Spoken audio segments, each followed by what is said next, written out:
This is Audible. Becoming Supernatural: How Common People Are Doing the Uncommon, by New York Times best-selling author Dr. Joe Dispenza. Read by Adam Boyce. Before you begin, the diagrams referred to in this book have been made available for you to download at www.drjoedispenza.com/BSN. Introduction. Getting ready to become supernatural. I realize that writing this book is a risk for me and my reputation. There are certain people in the world, including some in the scientific community, who might call my work pseudoscience, especially after Becoming Supernatural makes its debut. I used to be overly concerned about those critics' opinions. In the early days of my career, I always wrote with skeptics in mind, trying to make sure that they would approve of my work. On some level, I thought it was important to be accepted by that community. But one day, when I was standing in front of an audience in London, and a woman holding the microphone was telling her story about how she overcame her disease, how she healed herself through the practices I've written about in other books, I had an epiphany. It became very clear that those skeptics and rigid scientists who hold their own beliefs about what is possible aren't going to like me or my work no matter what I do. Once I had that realization, I knew that I'd been wasting a lot of my vital energy. I was no longer interested in convincing that particular culture, especially those studying the normal and natural, about human potential. I was totally passionate about anything but normal, and I wanted to study the supernatural. I got very clear that I should give up my futile efforts to convince that community of anything, and instead direct my energy to a whole other part of the population that does believe in possibility and does want to listen to what I have to share. What a relief it was to fully embrace that idea and to let go of any attempt to make a difference in that other world. As I listened to the sweet lady in London, who wasn't a monk or a nun or an academic or a scholar, I knew that in telling her story to the audience, she was helping others see some part of themselves in her. Those hearing her journey might then believe it would be possible for them to accomplish the same. I'm at that point in my life where I am okay with people saying anything about me, and I certainly do have my flaws, but I now know more than ever that I am making a difference in people's lives. I say that with utter humility. I have labored for years in taking complex scientific information and making it simple enough for people to apply it to their lives. In fact, in the last 4 years, my team of researchers, my staff, and I have gone through extensive strides to scientifically measure, record, and analyze these transformations in people's biology to prove to the world that common people can do the uncommon. This book is about more than just healing, although it includes stories of people who have made significant changes in their health and have actually reversed diseases, along with the tools you'll need to do the same. These accomplishments are becoming quite common in our community of students. The material you are about to read lives outside of convention and is not usually seen or understood by most of the world. The content of this book is based on an evolution of teachings and practices that have culminated in our students' ability to delve deeper into the more mystical of these. And of course, I'm hoping it will bridge the world of science with the world of mysticism. I wrote this book to take what I've always thought was possible to the next level of understanding. I wanted to demonstrate to the world that we can create better lives for ourselves, and that we are not linear beings living linear lives, but dimensional beings living dimensional lives. Hopefully, reading it will help you understand that you already have all the anatomy, chemistry, and physiology you need to become supernatural, sitting latent within you, waiting to be awakened and activated. In the past, I hesitated to talk about this realm of reality because I feared it might divide an audience based on their own personal beliefs. However, I have wanted to write this book for a long time now. Over the years, I have had profoundly rich mystical experiences that have changed me forever. Those inner events have influenced who I am today. I want to introduce you to that world of dimension and show you some of the measurements we took and the studies we did in our advanced workshops around the world. I started collecting data on our students in these workshops because we witnessed significant changes in their health, and I knew they were changing their biology during the meditations, in real time. We have thousands and thousands of brain scans that prove those changes were not just imagined in the minds, but actually took place in their brains. Several of the students we measured accomplished those changes within 4 days, the length of our advanced workshops. The scientific teams I've assembled have taken brain scan recordings using quantitative electroencephalogram (EEG) measurements before and after workshops, as well as real-time measurements during the meditations and practices themselves. I was not only impressed with the changes, but shocked by them. They were that dramatic. The brains of our students function in a more synchronized and coherent fashion after participating in the advanced retreats around the world. This increased order in their nervous systems helps them get very clear about a future they can create and they are able to hold that intention independent of the conditions in their external environment. And when their brains are working right, they are working right. I will present scientific data that shows how much their brains improved in just a few days, which means you can do the same for your brain. At the end of 2013, something mysterious started occurring. We started seeing brain scan recordings that puzzled the researchers and neuroscientists who came to our events to study my work. The high amount of energy in the brain that we were recording while a student was in certain meditations had never been recorded up until this point. And yet, we were seeing these off-the-charts readings again and again. When we interviewed the participants, they reported that their subjective experience during the meditation was very real and mystical, and that this either profoundly changed their view of the world or dramatically improved their health. I knew in those moments that these participants were having transcendental experiences in their inner world of meditation that were more real than anything they had ever experienced in their outer world. And we were capturing those subjective experiences objectively. That has become a new normal for us now, and as a matter of fact, we can often predict when these high amplitudes of energy in the brain will occur based on certain indicators and signs that we have seen for years now. In these pages, I want to demystify what it is to have an interdimensional experience, as well as provide the science, biology, and chemistry of the organs, systems, and neurotransmitters that make this happen. It is my hope that this information will give you a roadmap for how to create such experiences for yourself. We have also recorded amazing changes in heart rate variability, HRV. That's when we know a student is opening their heart and maintaining elevated emotions like gratitude, inspiration, joy, kindness, appreciation, and compassion, which cause the heart to beat in a coherent fashion. That is, with rhythm, order, and balance. We know that it takes a clear intention, a coherent brain, and an elevated emotion, a coherent heart, to begin to change a person's biology from living in the past to living in the future. That combination of mind and body, of thoughts and feelings, also seems to influence matter, and that's how you create reality. So if you're going to truly believe in a future that you are imagining with all of your heart, let's make sure it's open and fully activated. Why not, through practice and quantitative feedback, get good at doing it and make it a skill? So we partnered with the HeartMath Institute, HMI, a sharp group of researchers based in Boulder Creek, California, who helped us measure the responses of thousands of our participants. It is our desire for our students to develop the ability to regulate an internal state independent of the conditions in their external environment, and to know when they are creating heart coherence and when they are not. In other words, when we measure those internal changes, we can tell a person that they created a more balanced pattern in the heart measurement, and that they are doing a great job and should keep doing exactly what they're doing. Or we can let them know that they are not making any biological changes, and then give them the proper instruction and provide several opportunities to practice getting better at the process. That's what feedback does. It helps us know when we are doing something correctly and when we aren't. When we can change some feeling or thought inside of us, we can see changes outside of us.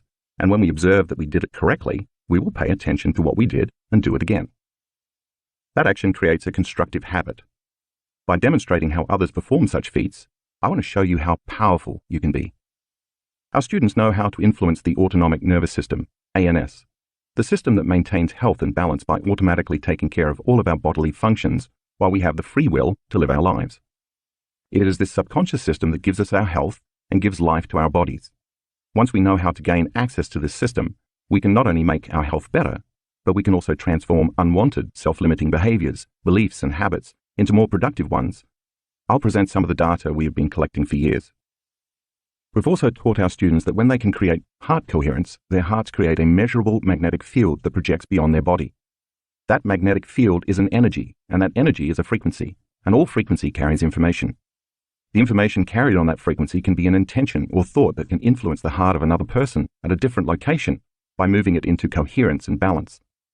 I will show you evidence that a group of people sitting in a room together can influence others sitting at some distance in the same room to go into heart coherence at the exact same time. The evidence clearly shows that we are bound by an invisible field of light and information that influences us and others. Given that, imagine what can happen when we all do this at the same time to change the world. That's exactly what we're up to as a community of individuals who are passionate about making a difference in the future of this earth and the people and other life forms that inhabit it. We have created Project Coherence, in which thousands of people come together at the exact same time on the exact same day to increase the frequency of this planet and of everyone who lives here. Sound impossible? Not at all. More than 23 peer-reviewed articles and more than 50 peace-gathering projects show that such events can lower incidents of violence, war, crime, and traffic accidents, and at the same time increase economic growth. My wish is to show you the science of how you can contribute to changing the world. We've also measured the energy in the room during our workshops and watched how it changes when you have a community of 550 to 1,500 people raising their energy together and creating heart and brain coherence. We've seen significant changes time and time again. Although the instrument we use to measure this is not approved by the scientific community in the United States, it has been acknowledged in other countries, including Russia. In every event, we're wonderfully surprised by the amount of energy certain groups have been able to demonstrate. We have also assessed the invisible field of vital energy surrounding the body of thousands of students to determine whether they can increase their own light field. After all, everything in our material universe is always emitting light and information, including you. When you are living in survival mode under the burden of the hormones of stress, such as adrenaline, you draw from this invisible field of energy and turn it into chemistry. And as you do so, the field around your body shrinks. We discovered a very advanced piece of equipment that can measure the emission of photons, particles of light, to determine whether a person is building a field of light around them or diminishing their own light field. When more light is emitted, there's more energy and hence more life. When a person has less light and information surrounding their body, they are more matter and thus emit less vital energy. Extensive research proves that the body's cells and various systems communicate not only by the chemical interactions we are familiar with, but also by a field of coherent energy, light, that carries a message, information, that causes the environment within and all around the cell to give instructions to other cells and biological systems. We've measured the amount of vital energy that our students' bodies emit because of the inward changes they've made during our meditations, and I want to show you what changes they can create in only 4 days or less. Other centers in your body besides the heart are also under the control of the autonomic nervous system. I call them energy centers. Each has its own frequency, its own intent or consciousness, its own glands, its own hormones, its own chemistry, its own individual little brain, and so its own unique mind. You can influence these centers to function in a more balanced and integrated fashion. But to do that, you must first learn how to change your brainwaves so you can enter this subconscious operating system. In fact, moving from beta brainwaves, where the thinking brain is constantly analyzing and putting much attention on the outer world, to alpha brainwaves, which indicates you're calmly placing more attention on the inner world, is key. By consciously slowing your brainwaves down, you can more readily program the autonomic nervous system. Students who have done my various meditation practices over the years have learned how to change their brainwaves as well as sharpen the type of focus it takes to be present long enough to produce measurable effects. We've discovered an instrument that can measure those changes, and again, I'll show you some of the research. We've also measured several different biological markers related to changing gene expression, a process known as making epigenetic changes. In this book, you will learn that you are not in fact beholden to your genes, and that gene expression is changeable once you begin to think, act, and feel differently. During our events, students leave their familiar lives for 4 to 5 days to instead spend time in an environment that doesn't remind them of who they think they are. In doing so, they separate themselves from the people they know, the things they own, the automatic behaviors they demonstrate in their daily lives, and the places they routinely go, and they begin to change their inner states through 4 different types of meditations: walking, sitting, standing, and lying down. And through each one of these, they learn to become someone else. We know it's true because our studies show significant changes in our students' gene expression, and they've then reported significant changes in their health. Once we can show someone measurable results proving they truly have altered neurotransmitters, hormones, genes, proteins, and enzymes through thought alone, they can better justify their efforts and prove to themselves that they really are transforming. As I share these ideas with you in this book, walking you through the process and explaining the science behind the work that we're doing and why, you'll be learning a lot of fairly detailed information. But don't worry, I will review certain key concepts in different chapters. I do this intentionally to remind you of what you have already learned, so we can build a bigger model of understanding in that moment. At times, the material I present may be challenging. Because I've taught this material to audiences for years, I know it can be a lot.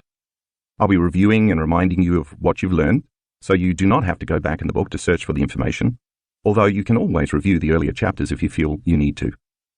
Of course, all of this information will prime you for your own personal transformation.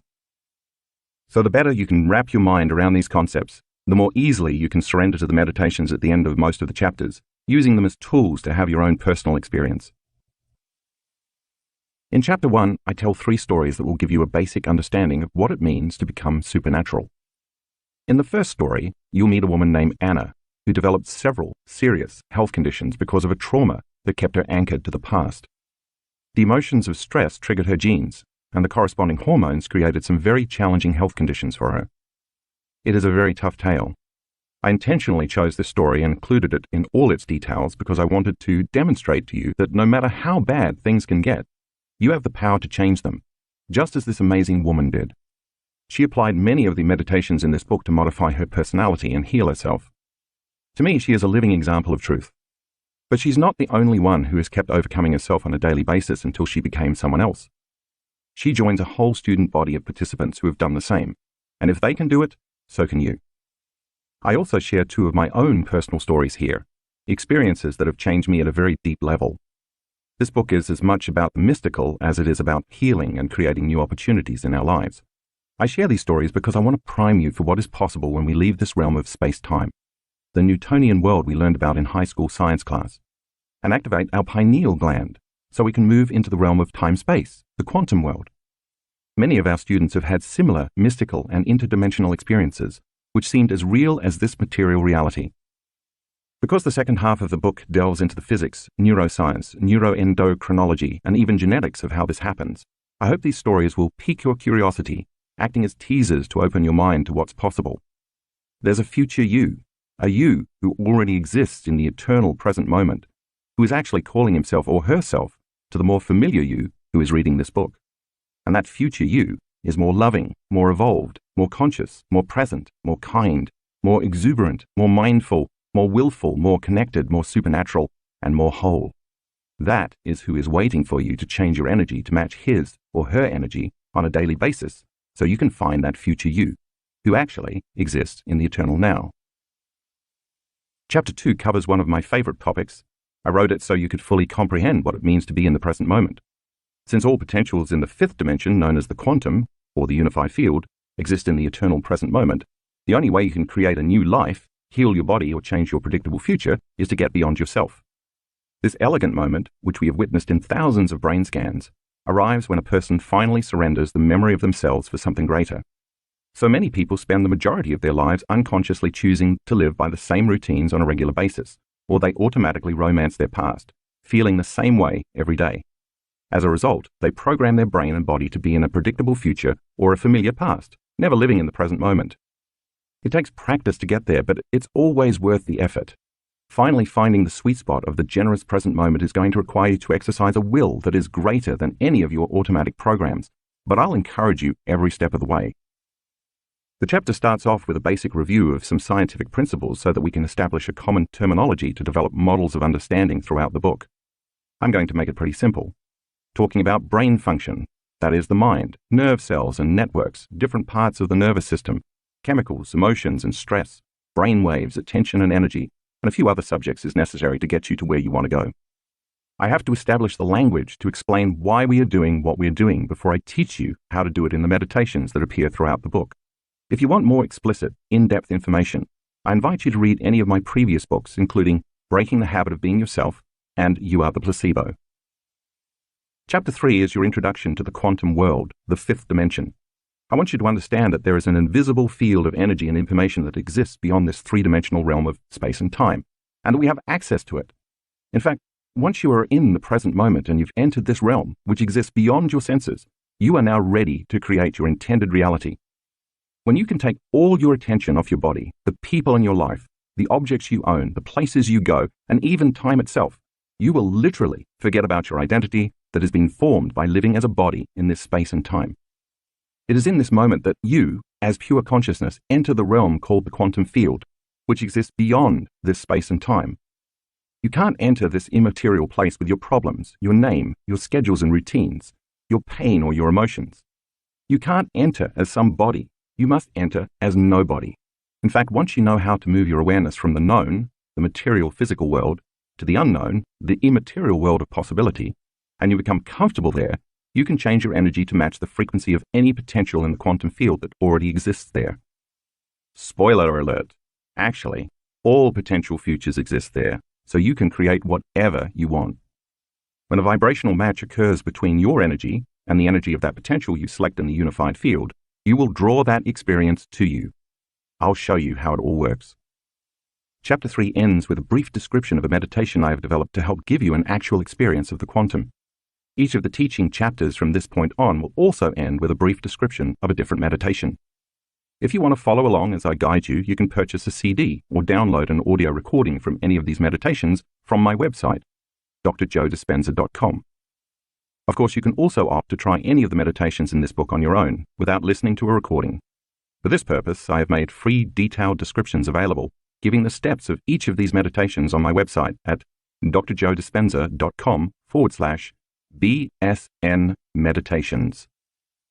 If you are meditating on your own, I recommend you listen to music while you do so. The best type of music is without vocals, and I prefer slow and trancing. It's best to use music that stops you from thinking and that doesn't evoke past memories. You'll find a suggested music list on my website mentioned earlier. In Chapter 4, I introduce you to one of the most popular meditations in our community. It's called the Blessing of the Energy Centers. Each center is under the control of the autonomic nervous system. I will give you the science of how you can program these centers for health and the greatest good during a meditation. If you've been doing my introductory level meditations where you have been placing your attention on different parts of your body and the space around your body, I want you to know that all of your training was for this meditation.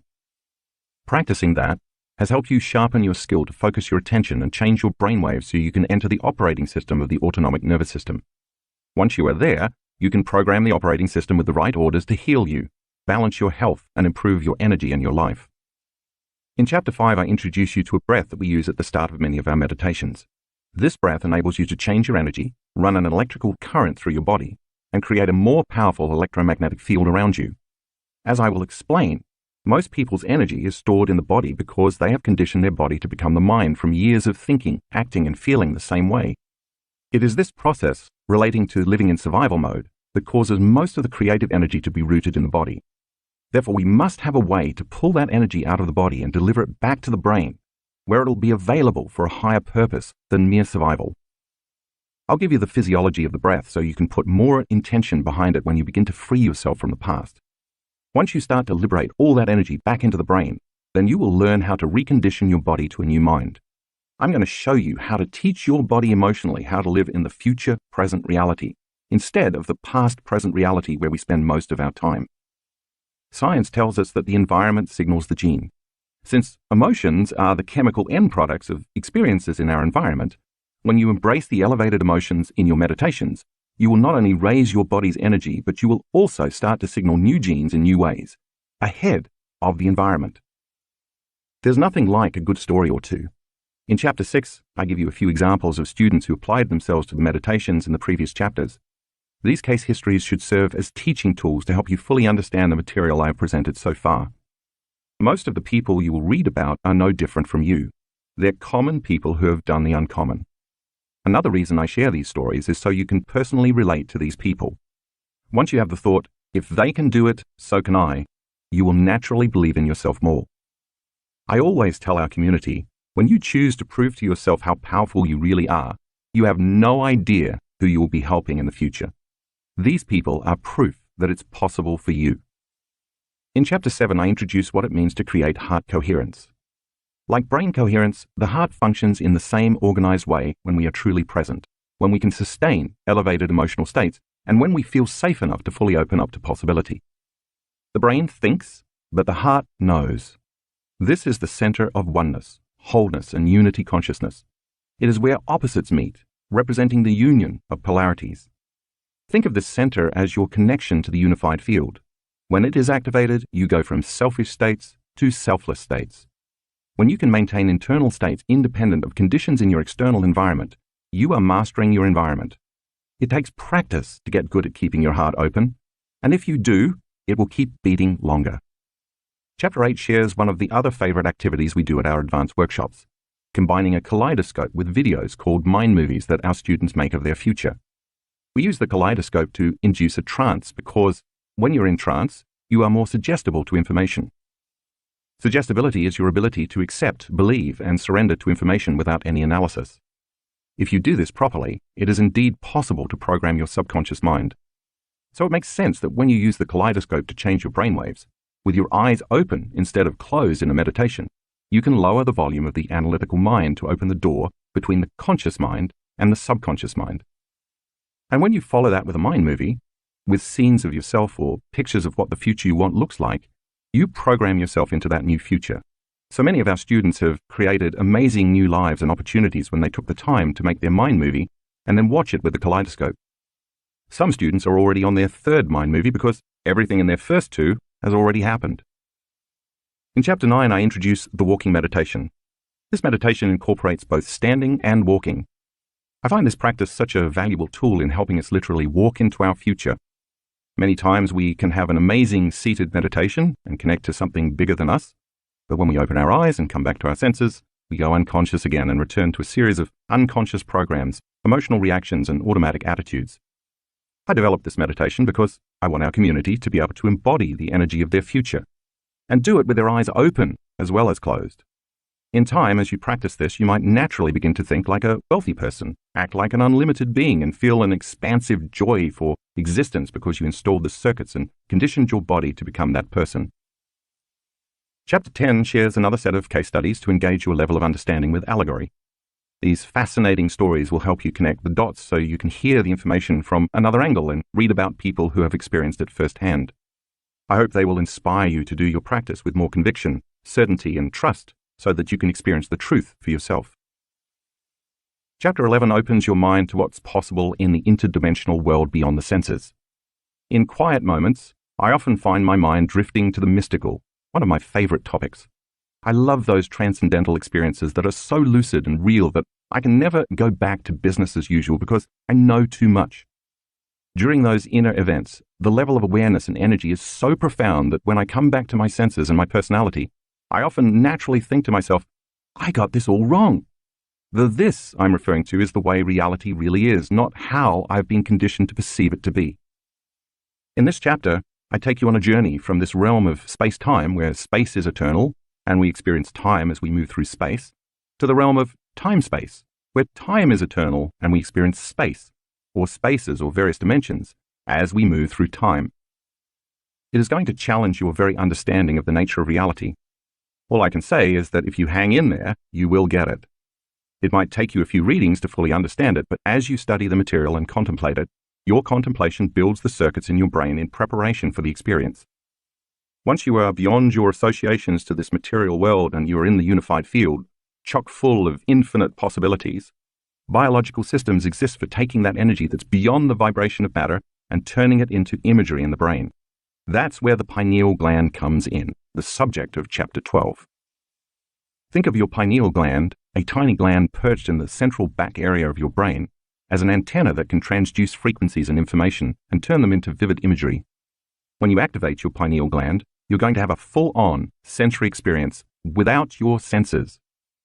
That eternal event will be more real to you in your mind while your eyes were closed than any past external experience you've ever had. In other words, in order to lose yourself fully in the inward experience, it has to be so real that you are there. When this happens, this little gland transmutes melatonin into some very powerful metabolites that cause you to have that type of experience. We will study the properties of this gland, and then you will learn how to activate it. Chapter 13 introduces you to one of our most recent endeavors, Project Coherence. When we witnessed the measurements of so many of our students going into heart coherence at the exact same time on the exact same day during the exact same meditation, we knew that they were affecting each other non-locally, energetically as opposed to physically. The energy they were emitting in the form of elevated emotions carried their intention that the greatest good happen to everyone gathered in the room. Imagine a large body of people all elevating their energy and then placing the intention on that energy that lives be enriched, bodies be healed, dreams come true, futures be realized, and the mystical become common in our lives. When we saw how our students were able to open the hearts of others, we knew it was time to start doing global meditations to help change the world. Thousands and thousands of people from all over the world have joined in and participated in changing and healing this planet and the people on it. After all, are we doing this work to make the world a better place? I'll give you the science of how this all works, and I do mean science.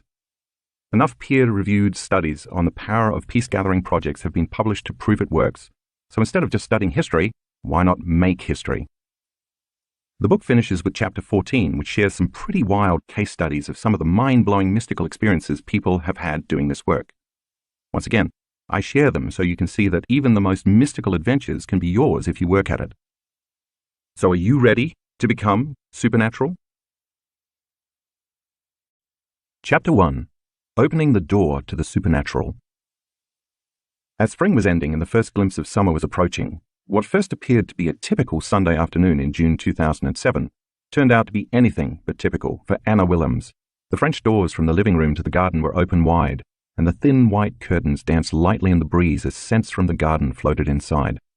Streams of sunlight shone brightly all around Anna as she lounged comfortably. A chorus of birds chirped and trilled outside, and Anna could hear the distant melody of children's laughter and playful splashing coming from a neighbor's swimming pool. Anna's 12-year-old son reclined on the sofa, reading a book, and she could hear her 11-year-old daughter in the room directly above her, singing to herself as she played. As psychotherapist, Anna worked as a manager and board member for a major psychiatric institution in Amsterdam, whose profits totaled more than 10 million euros annually. She often caught up on professional reading on the weekends, and on this day, she was sitting in a red leather chair reading a journal article. Little did Anna know that what looked like the perfect world to anyone peering into her living room that day would become a nightmare within minutes. Anna felt a bit distracted, noticing that her attention wasn't fully engaged in the material she was attempting to study. She set her papers down and paused, suddenly wondering again where her husband had gone. He had left the house early that morning while she was taking a shower. Without saying where he was headed, he had simply disappeared. The children had told her that their father had said goodbye, giving each of them a big hug before he left. She tried to reach him on his cell phone many times, but he hadn't returned her calls. She tried one more time. No answer. Something definitely felt odd. At 3:30 p.m., the doorbell rang, and when Anna opened the front door, she found 2 police officers standing outside. "Are you Mrs. Willems?" one of them asked. When she confirmed she was indeed Mrs. Willems, the officers asked if they could come in and talk to her. Concerned and a bit confused, she complied. Then they delivered the news. Earlier that morning, her husband had jumped off one of the tallest buildings in the center of the city. Not surprisingly, the fall was fatal. Anna and her 2 children sat in shock and disbelief. Anna's breath momentarily stopped, and as she then gasped for air, she started to shake uncontrollably. The moment seemed frozen in time.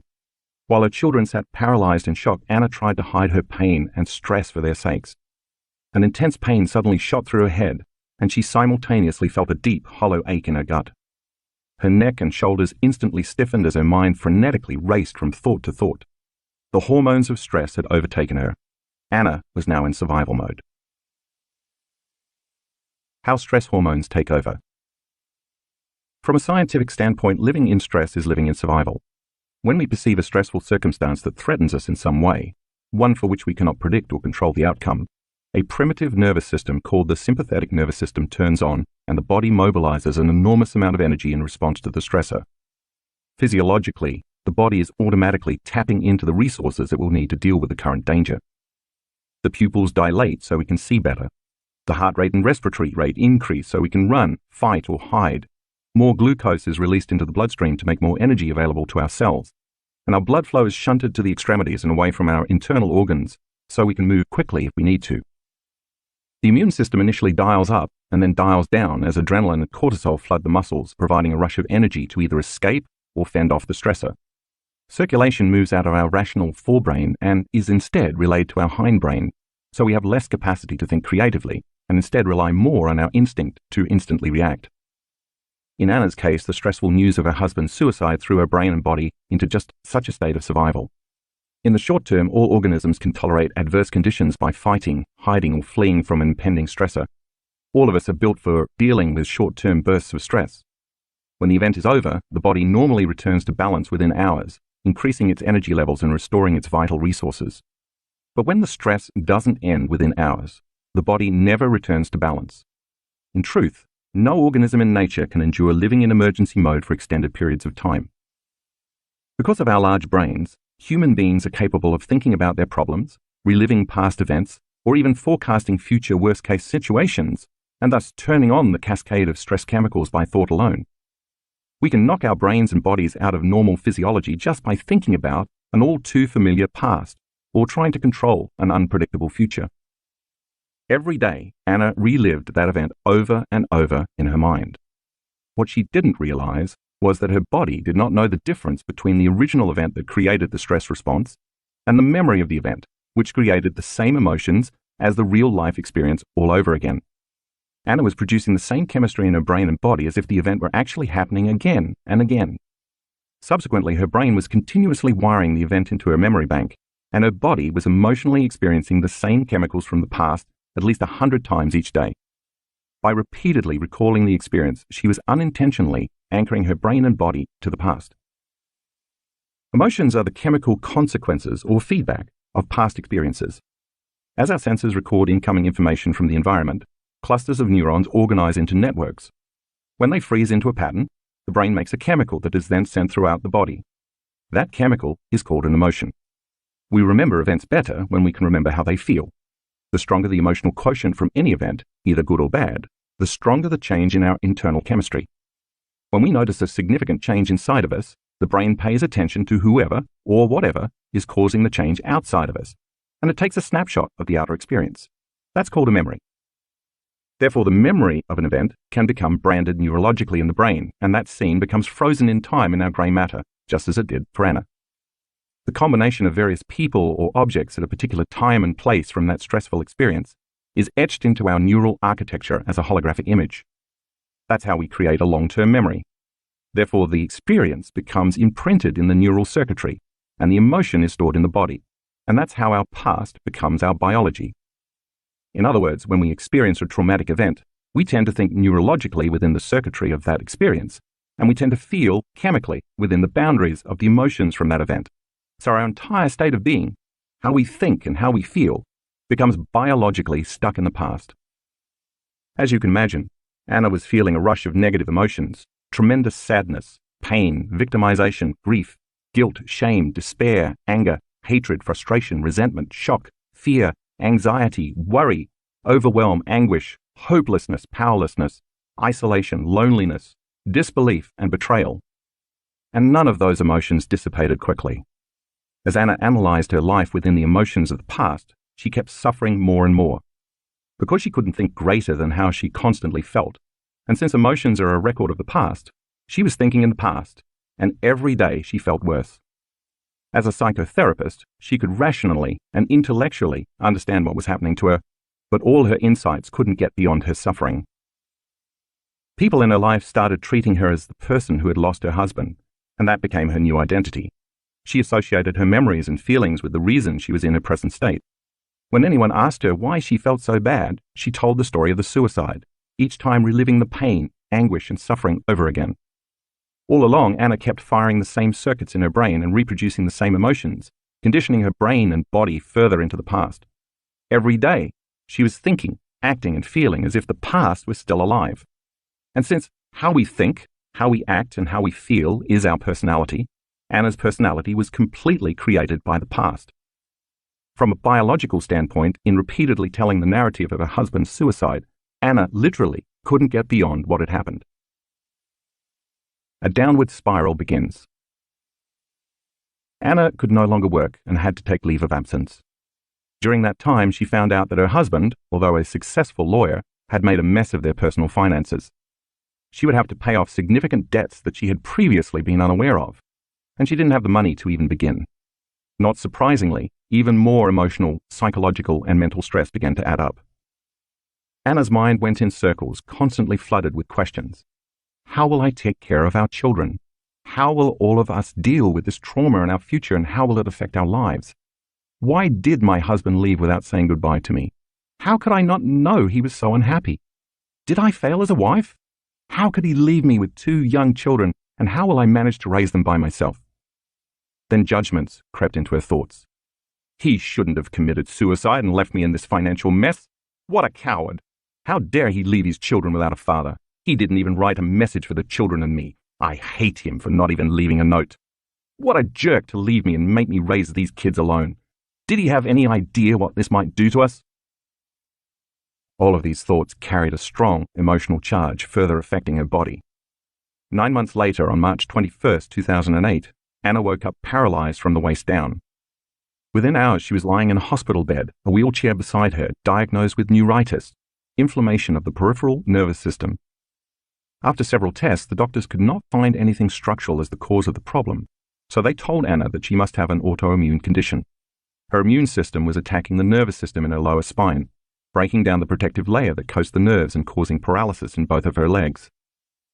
She could not hold her urine, had difficulty controlling her bowels, and had no feeling or motor control in her legs and feet. When the fight or flight nervous system is switched on and stays on because of chronic stress, the body utilizes all its energy reserves to deal with the constant threat it perceives from the outer environment. Therefore, the body has no energy left in its inner environment for growth and repair, compromising the immune system. So because of her repeated inner conflict, Anna's immune system was attacking her body. She had finally physically manifested the pain and suffering she'd emotionally experiencing in her mind. In short, Anna could not move her body because she wasn't moving forward in her life. She was stuck in her past. For the next 6 weeks, Anna's doctors treated her with huge doses of intravenous dexamethasone and other corticosteroids to reduce inflammation. Because of the added stress and the types of drugs she was taking, which can further weaken the immune system, she also developed an aggressive bacterial infection for which her doctors gave her huge doses of antibiotics. After 2 months, Anna was released from the hospital and had to use a walker and crutches to get around. She still could not feel her left leg and found standing very difficult. She couldn't walk properly. Although she could hold her bowels a bit better, she still couldn't control her urine. As you can imagine, this new situation was adding to Anna's already high stress levels. She had lost her husband to suicide. She could not work very much to support herself and her children. She was in serious financial crisis, and she had been living in a hospital paralyzed for more than 2 months. Her mother had to move in to help. Anna was an emotional, mental, and physical wreck, and although she had the best doctors and the latest medications from a reputable hospital, she was not getting any better. By 2009, 2 years after the death of her husband, she was diagnosed with clinical depression, so she started taking even more medication. Consequently, Anna's mood swung widely from anger to grief to pain to suffering to hopelessness to frustration to fear to hatred. Because those emotions influenced her actions, her behavior became somewhat irrational. At first, she fought with almost everybody around her except her children, but then she started to have conflicts with her youngest daughter. The dark night of the soul. In the meantime, many more physical problems started showing up, and Anna's journey became even more painful. The mucous membranes in her mouth started to develop large ulcerations that spread into her upper esophagus as the result of another autoimmune disease called erosive lichen planus. To treat it, she had to use corticosteroid ointments in her mouth in addition to more pills. These new medications caused Anna's saliva production to stop. She couldn't eat solid foods, so she lost her appetite. Anna was living with all 3 types of stress, physical, chemical, and emotional, at the same time. In 2010, Anna found herself in a dysfunctional relationship with a man who traumatized her and her children with verbal abuse, power games, and constant threats. She lost all her money, her job, and her feeling of safety. When she lost her house, she had to move in with her abusive boyfriend. Stress levels continued climbing. Her ulcerations started to spread to other mucous membranes, including her vagina, her anus, and further down her esophagus. Her immune system had totally collapsed, and now she was experiencing several different skin conditions, food allergies, and weight problems. Then she started having problems swallowing and developing heartburn, for which the doctors prescribed still more medications. Anna started a small psychotherapy practice at home in October. She could only handle seeing clients for 2 sessions a day in the morning after her children went to school 3 days a week. In the afternoon, she was so tired and sick that she would lie in bed until her children returned from school. She tried to be there for them as much as possible, but she had no energy and didn't feel well enough to leave the house. Anna hardly saw anyone. She had no social life. All the circumstances in her body and in her life constantly reminded her how bad things were. She automatically reacted to everyone and everything. Her thinking was chaotic and she could not concentrate. She had no vitality or energy to live anymore. Often when she exerted herself, her heart rate exceeded 200 beats per minute. She found herself sweating and gasping for breath all the time, and she felt an enormous pain in her chest on a regular basis. Anna was passing through her darkest night of the soul. Suddenly, she understood why her husband had taken his life. She wasn't sure she could go on anymore and started thinking of committing suicide herself. She thought, it can't get any worse than this. And then it did. In January 2011, Anna's medical team found a tumor near the entrance of her stomach, and diagnosed her with esophageal cancer. Of course, this news severely increased Anna's stress levels. The doctors suggested a rigorous course of chemotherapy. No one asked about her emotional and mental stress. They only treated the physical symptoms. But Anna's stress response was fully turned on, and it couldn't turn off. It's amazing how this can happen to so many people. Because of a shock or trauma in their lives, they never get beyond those corresponding emotions, and their health and their lives break down. If an addiction is something that you think you can't stop, then objectively, it looks as though people like Anna become addicted to the very emotions of stress that are making them sick. The rush of adrenaline and the rest of the stress hormones arouses their brain and body, providing a rush of energy. In time, they become addicted to the rush of that chemistry, and then they use the people and conditions in their lives to reaffirm their addiction to the emotion, just to keep feeling that heightened state. Anna was using her stressful conditions to recreate that rush of energy, and without realizing it, she became emotionally addicted to a life she hated. Science tells us that such chronic, long-term stress pushes the genetic buttons that cause disease. So if Anna was turning the stress response on by thinking about her problems in her past, her thoughts were making her sick. And since stress hormones are so powerful, she had become addicted to her own thoughts that were making her feel so bad. Anna agreed to start chemotherapy, but after her first session, she had an emotional and mental breakdown. One afternoon, after her kids went to school, Anna collapsed on the floor, crying. She had finally reached the bottom. It occurred to her that if she continued this way, she would not survive for long, and she would leave her children alone without either parent. She started to pray for help. She knew in her heart that something needed to change.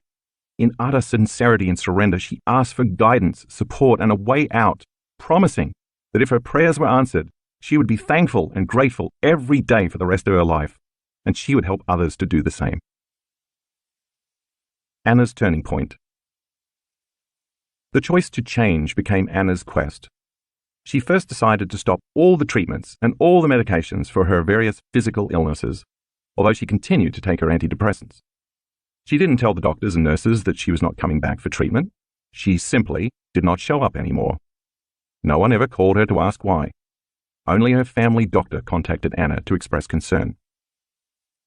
On that cold winter's day in February 2011, when Anna was on the floor crying for help, she made a choice with a firm intention to change herself and her life, and the amplitude of that decision carried a level of energy that caused her body to respond to her mind.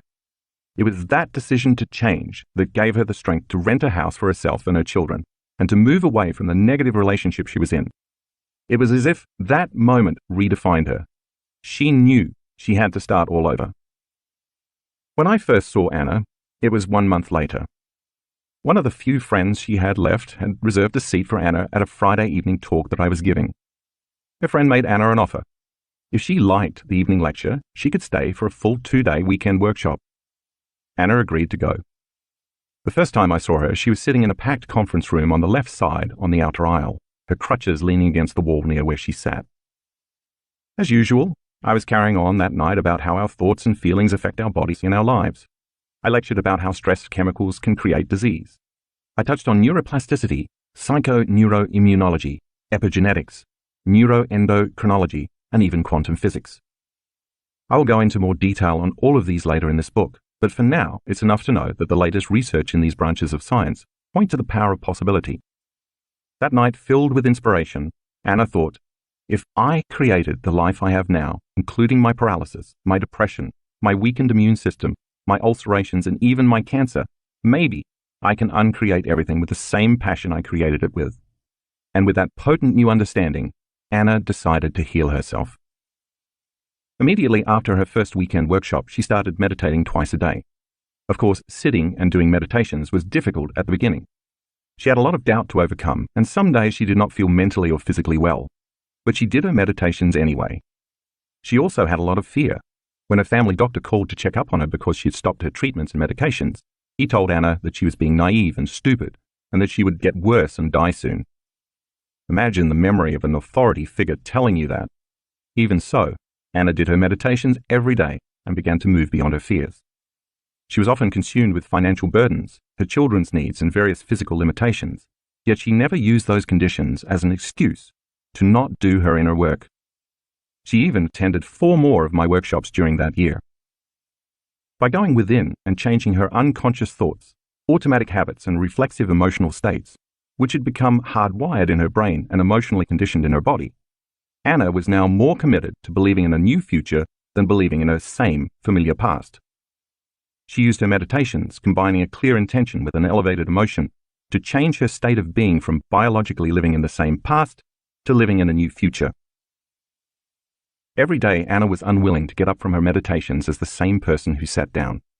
She decided that she wouldn't finish until her whole state of being was in love with life. To the materialist, who defines reality with the senses, of course, Anna had no tangible reason to be in love with life. She was a depressed, widowed, single parent who was in financial debt and had no real job.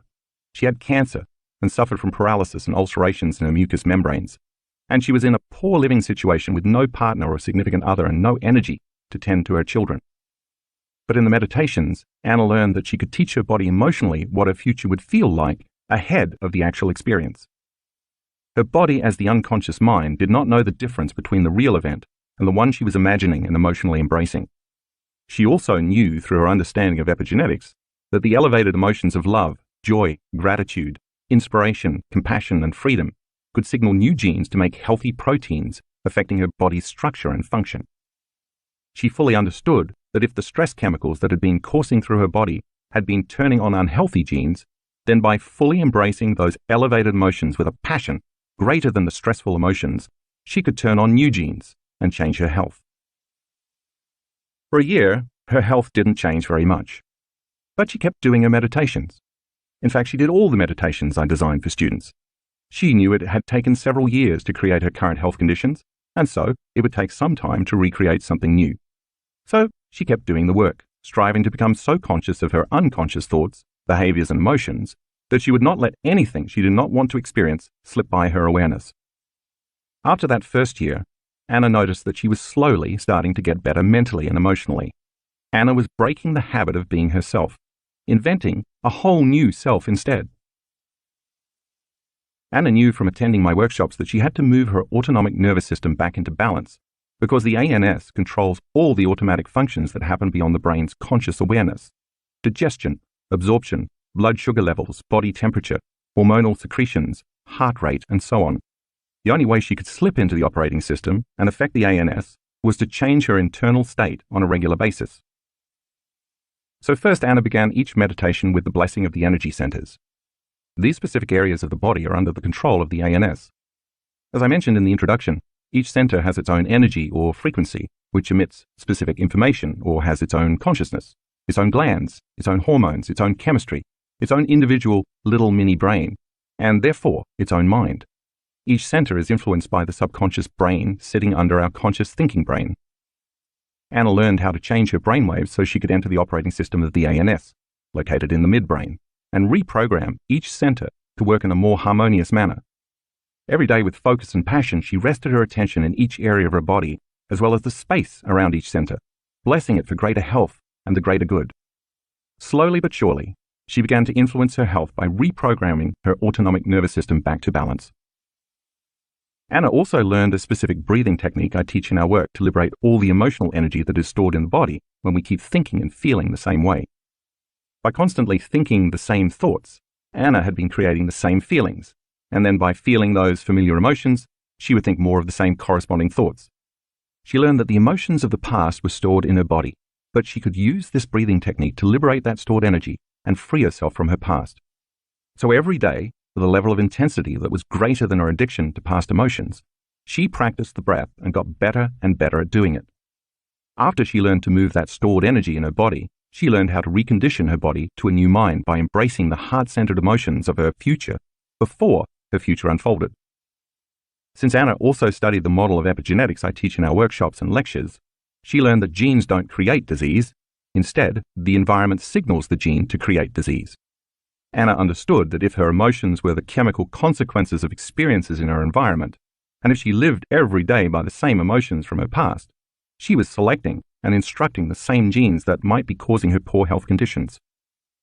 If she could instead embody the emotions of her future life by embracing those emotions before the experience actually happened, she could change her genetic expression and actually change her body to be biologically aligned with her new future.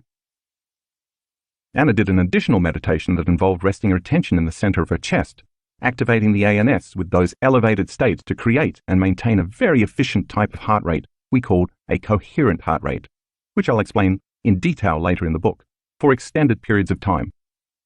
She learned that when she felt resentment, impatience, frustration, anger, and hatred, those states induce the stress response and cause the heart to beat incoherently and out of order. Anna learned in my workshops that once she could sustain this new heart-centered state, just as she had gotten used to feeling all of those negative emotions on a regular basis, in time, she could feel these new emotions more fully and deeply. Of course, it took quite a bit of effort to trade anger, fear, depression, and resentment for joy, love, gratitude, and freedom, but Anna never gave up. She knew that those elevated emotions would release more than 1,000 different chemicals that would repair and restore her body, and she went for it. Anna then practiced a walking meditation I designed in which she walked as her new self every day. Instead of sitting down and meditating with her eyes closed, she started these meditations standing up with her eyes closed. While standing, she got into the meditative state that she knew would change her state of being, and then while still in that state, she opened her eyes, staying in a meditative state, and walked as her future self. By doing so, she was embodying a new habit of thinking, acting, and feeling on a regular basis. What she was creating would soon become her new personality. She never wanted to go unconscious again and return to her old self. Because of all this work, Anna could see that her thought patterns had changed. She was no longer firing the same circuits in her brain in the same way, so those circuits stopped wiring together and started pruning apart. As a result, she stopped thinking in the same old ways. Emotionally, she began to feel glimpses of gratitude and pleasure for the first time in years. In her meditations, she was conquering some aspect of her body and her mind every day. Anna calmed down and became much less addicted to the emotions derived from stress hormones. She even started to feel love again, and she kept going, overcoming every day on her way to becoming someone else. Anna grabs a hold of possibility. In May 2012, Anna attended one of my 4-day progressive workshops held in upstate New York. On the third day, during the last of 4 meditations, she completely surrendered and finally let go. For the first time since she had started meditating, she found herself floating in an infinite black space, aware that she was aware of herself. She had moved beyond the memory of who she was and became pure consciousness, totally free of her body, of her association to the material world and of linear time. She felt so free that she no longer cared about her health conditions. She felt so unlimited that she couldn't identify with her present identity. She felt so elevated that she was no longer connected to her past. In this state, Anna had no problems. She left her pain behind, and she was truly free for the first time. She wasn't her name, her gender, her disease, her culture, or her profession. She was beyond space and time. She had connected to a field of information called the quantum field, where all possibilities exist. Suddenly, she saw herself in a brand new future, standing on a huge stage, holding a microphone and talking to a crowd as she told them the entire story of her healing. She wasn't imagining or visualizing this scene. It was as if she got a download of information, a glimpse of herself as a totally different woman in a new reality. Her inner world appeared much more real to her than her outer world, and she was having a full-on sensory experience without using her senses. The moment Anna experienced this new life in the meditation, a burst of joy and light came into her body, and she felt relief on a deep, visceral level. She knew she was something or someone greater, much grander than her physical body. In this state of intense joy, she felt such delight and such immense gratitude that she burst into laughter. And at that moment, Anna knew she was going to be okay. From then on, she developed so much trust, joy, love, and gratitude that her meditations became easier and easier, and she began to go much deeper. As Anna moved out of her past, she felt this new energy opening her heart further and further. Instead of seeing her meditations as something she had to do every day, she started looking forward to them. It became her way of life. Doing the work became her habit. Her energy and vitality returned. She stopped taking antidepressants. Her thought patterns completely changed and her feelings were different. She felt like she was in a new state of being, so her actions changed drastically. Anna's health and life improved tremendously that year. The next year, she attended several more events. By keeping connected to the work, Anna started to develop relationships with more people in our community, and she received more and more support to keep her going on her journey back to health. Like many of our students, she sometimes found it challenging not to take a few steps back into the old programs and the old patterns of thinking, feeling, and acting once she returned home after a workshop. But even so, she kept doing her meditations every day. In September 2013, Anna's doctors gave her a very thorough medical checkup that included many different tests. 1 year and 9 months after a cancer diagnosis, and 6 years after her husband's suicide, Anna's cancer had completely healed and the tumor in her esophagus had vanished. Her blood tests showed no cancer markers. The mucous membranes in her esophagus, vagina, and anus were completely healed. Only a few minor problems remained. The mucous membranes in her mouth were still slightly red, although she no longer had any ulcerations, and because of the medication she had taken for the ulcerations, she still didn't produce saliva. Anna had become a new person who is healthy. The disease existed in the old personality. By thinking, acting, and feeling differently, Anna reinvented a new self. In a sense, she had become reborn in the same life. In December 2013, Anna came to an event in Barcelona with the friend who had introduced her to my work. After hearing me tell the participants a story about a remarkable healing of another student in our community, Anna decided it was time to share her story with me. She wrote it all down and gave the letter to my personal assistant. Like many letters I get from students, the first line read, "You are not going to believe this." After I read what she'd written, the next day, I asked Anna to come up on stage and share her story with the audience. And there she was, a year and a half after the vision she'd had during her meditation in New York, unbeknownst to me, standing on a stage, talking to an audience about her journey healing herself. After the Barcelona event, Anna was inspired to work on her mouth even more. About 6 months later, I was lecturing in London, and Anna attended. I spoke in detail about epigenetics. Suddenly, a light went on for Anna. I've healed myself of all these medical conditions, including cancer, she thought. I should be able to signal the gene for my mouth to produce more saliva. A few months later, during another workshop in 2014, Anna suddenly felt saliva dripping in her mouth. Ever since then, Anna's mucous membranes and her saliva production have returned to normal. The ulcerations never came back. Today, Anna is a healthy, vital, happy, stable person with a very sharp and clear mind. Spiritually, she has grown so much that she goes very deep in her meditations and has had many mystical experiences. She is living a life full of creation, love, and joy. She has become one of my corporate trainers, regularly teaching this work to organizations and companies. In 2016, she founded a successful psychiatric institution employing more than 20 therapists and practitioners. She is financially independent and earns enough money to live a rich life. She travels around the world, visits beautiful places, and meets very inspiring people. She has a very loving and joyful partner, as well as new friends and new relationships that honor both her and her children. When you ask Anna about her past health problems, she will tell you that having those challenges was the best thing that ever happened to her. Think about it. What if the worst thing that ever happened to you turns out to be the best thing that has ever happened to you? She often tells me that she loves her present life, and I always respond, of course you do. You created your life every day by not getting up from your meditations until you were in love with that life. So now you get to love your life. It was through the course of her transformation that Anna had, in effect, become supernatural. She had overcome her identity, which was connected to her past, and she literally created a new, healthy future, and her biology responded to a new mind. Anna is now the living example of truth and possibility, and if Anna healed herself, so can you. Getting mystical. Healing all sorts of physical conditions may be a very impressive benefit of doing this work, but it's not the only one. Because this book is also about the mystical, I want to open your mind to a realm of reality that will be just as transformative as healing, but that works on a deeper and different level. Becoming supernatural can also involve embracing a greater awareness of yourself and who you are in this world, and in other worlds as well. Let me share some stories about this from my own life to illustrate exactly what I mean and to show you what is possible for you too. One rainy winter evening in the Pacific Northwest, as I sat on my couch after a very long day, I listened to the branches of the tall fir trees outside my window filtering the gusts of wind through their canopies. My children were in bed, deep asleep, and at last I had a moment to myself. As I got comfortable, I began to review all the things I needed to accomplish the following day.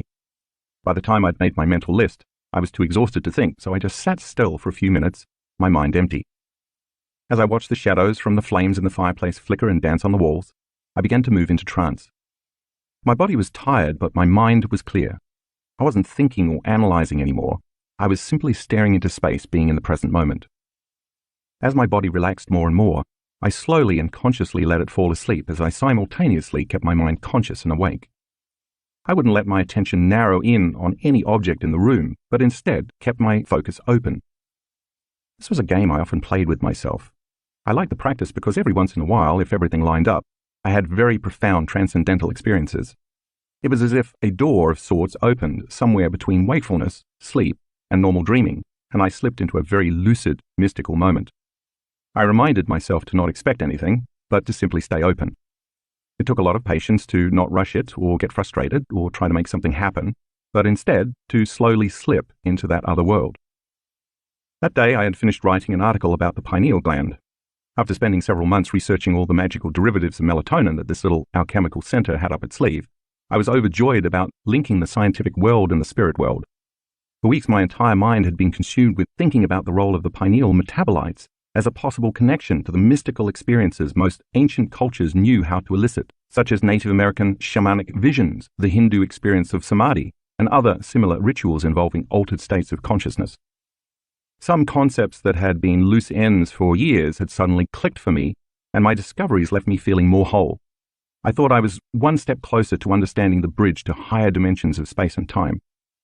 All the information I had learned inspired me to a deeper awareness about what is possible for human beings.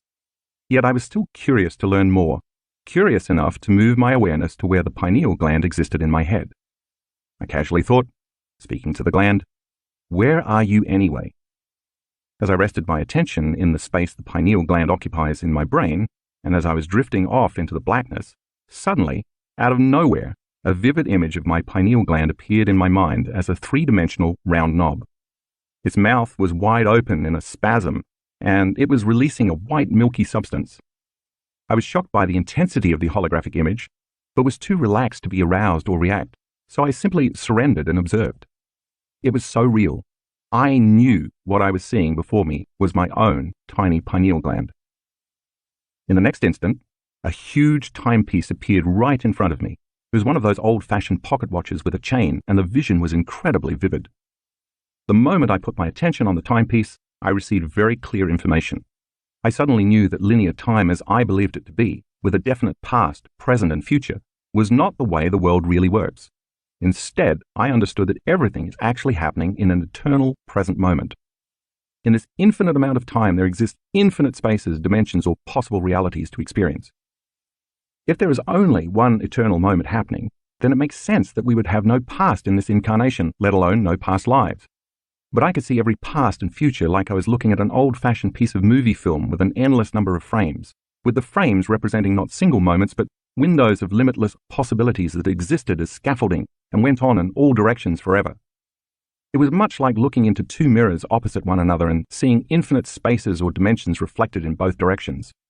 But to understand what I was seeing, imagine that those infinite dimensions are above and below you, in front and behind you, and to your left and to your right. And each one of those limitless possibilities already existed. I knew that by putting my attention on any one of those possibilities, I would actually experience that reality. I also realized I wasn't separate from anything. I sensed oneness with everything, everyone, every place, and every time. I can only describe it as the most familiar, unfamiliar feeling I've ever had in my life. The pineal gland, as soon as I understood I was being shown, serves as a dimensional timepiece that, when activated, can dial into any time. When I saw the hands of the timepiece move forward or backward, I understood that, like a time machine set to any particular time, there is also a reality or a dimension to experience in a particular space. This amazing vision was showing me that the pineal gland, like a cosmic antenna, had the ability to tune into information beyond our physical senses and to hook us up to other realities that already exist in the eternal moment. While the download of information I received seemed limitless, no words exist that can completely describe the magnitude of this experience. Experiencing my past and future selves simultaneously. As the hands of the watch moved backward to a past time, a dimension of space and time came to life.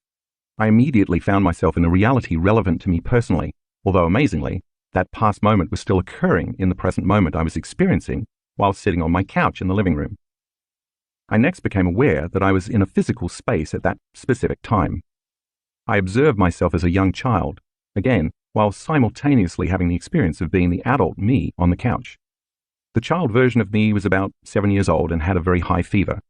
I remember how much I loved fevers at that age because I could go deep within and have the kind of abstract dreams and visions that often come with the delirium produced by high body temperatures.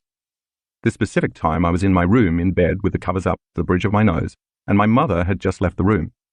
I was happy I was alone. The moment she closed the door, I somehow innately knew to do exactly what I had just been doing in my living room as an adult, continuously relaxing my body and remaining somewhere between sleep and wakefulness as I stayed present to whatever came up.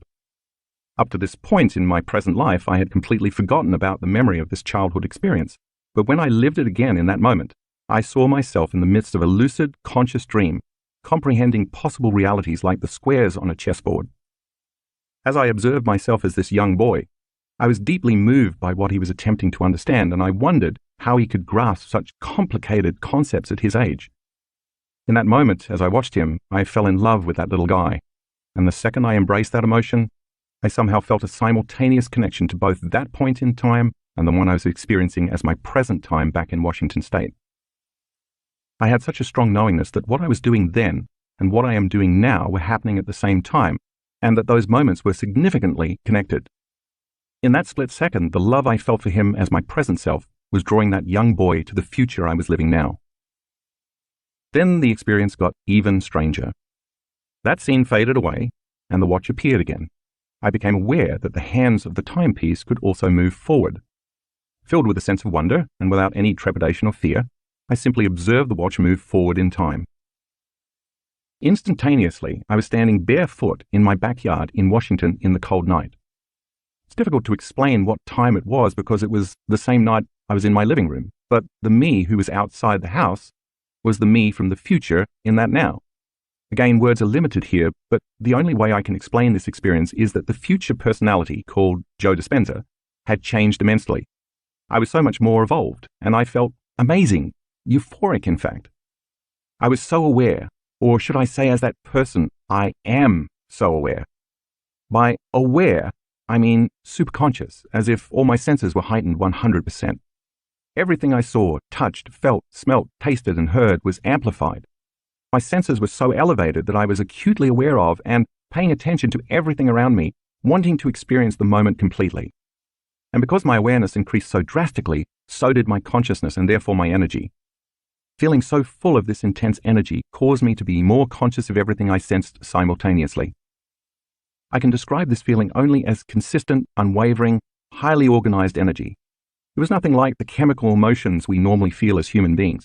In fact, in that moment I knew I couldn't even feel those normal human emotions. I'd evolved beyond them. I did, however, feel love, although it was an evolved form of love that was not chemical, but electric. I felt almost as though I was on fire, passionately in love with life. I was in an incredibly pure form of joy. I was also walking around my backyard in the middle of winter with no shoes and no jacket, yet I was so aware of the feeling of the cold that it was actually intensely enjoyable. I didn't have an opinion about how ice cold the ground under my feet was. I just loved having my feet touch the frozen grass on the earth, and I felt very connected to both the feeling and the grass. I understood that if I entertained the typical thoughts and judgments I normally would have about being cold, it would cause me to create a sense of polarity, dividing the energy I was experiencing. If I judged it, I would lose the feeling of wholeness.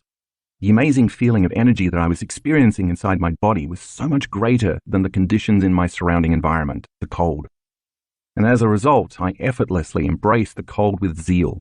It was simply life. In fact, it was so pleasurable that I didn't want the moment to end. I wanted it to last forever. I walked as this upgraded version of myself with strength and knowingness. I felt very empowered and calm, yet overflowing with joy for existence and love for life. Passing through my garden, I intentionally walked on huge basalt columns that were laid on their sides, stacked like huge stairs to create levels to sit at the fire pit. I loved the experience of walking barefoot on those huge pieces of stone. I truly honored their magnificence. As I continued walking, I approached a fountain that I had built, and I smiled at the memory of my brother and me creating such a marvel. Suddenly, I saw a tiny woman in a glowing white garment. She was no more than 2 feet tall, and she was standing a little behind the fountain with another woman of normal size who was dressed similarly and was also radiant and full of light. The other woman stood in the background observing, seemingly acting as the tiny woman's protector. When I looked at the tiny woman, she turned to me and gazed into my eyes. I felt an even stronger energy of love as if she were sending it to me. Even as this evolved version of myself, I realized I had never felt anything like that before. The feelings of wholeness and love amplified exponentially.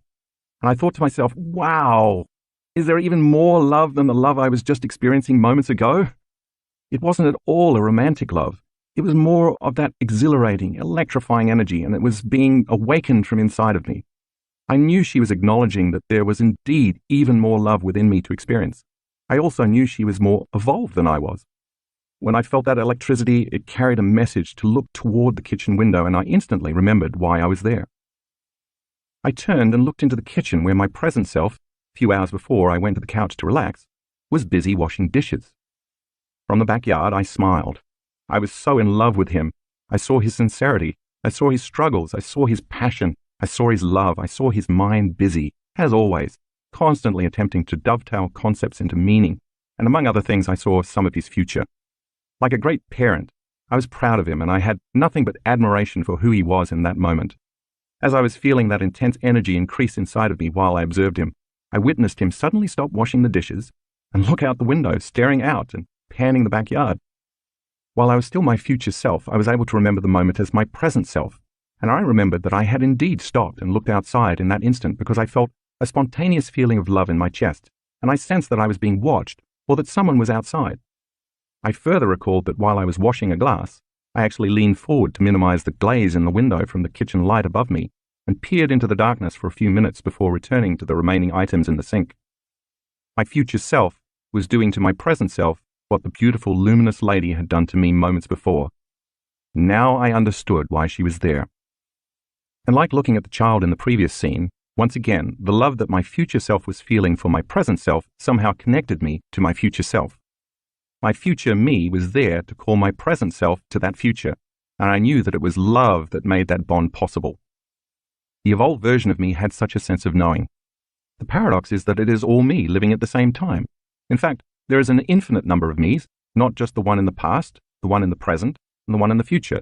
There are so many more possible me's in the realm of infinity, and there is not just one infinity, but multiple infinities.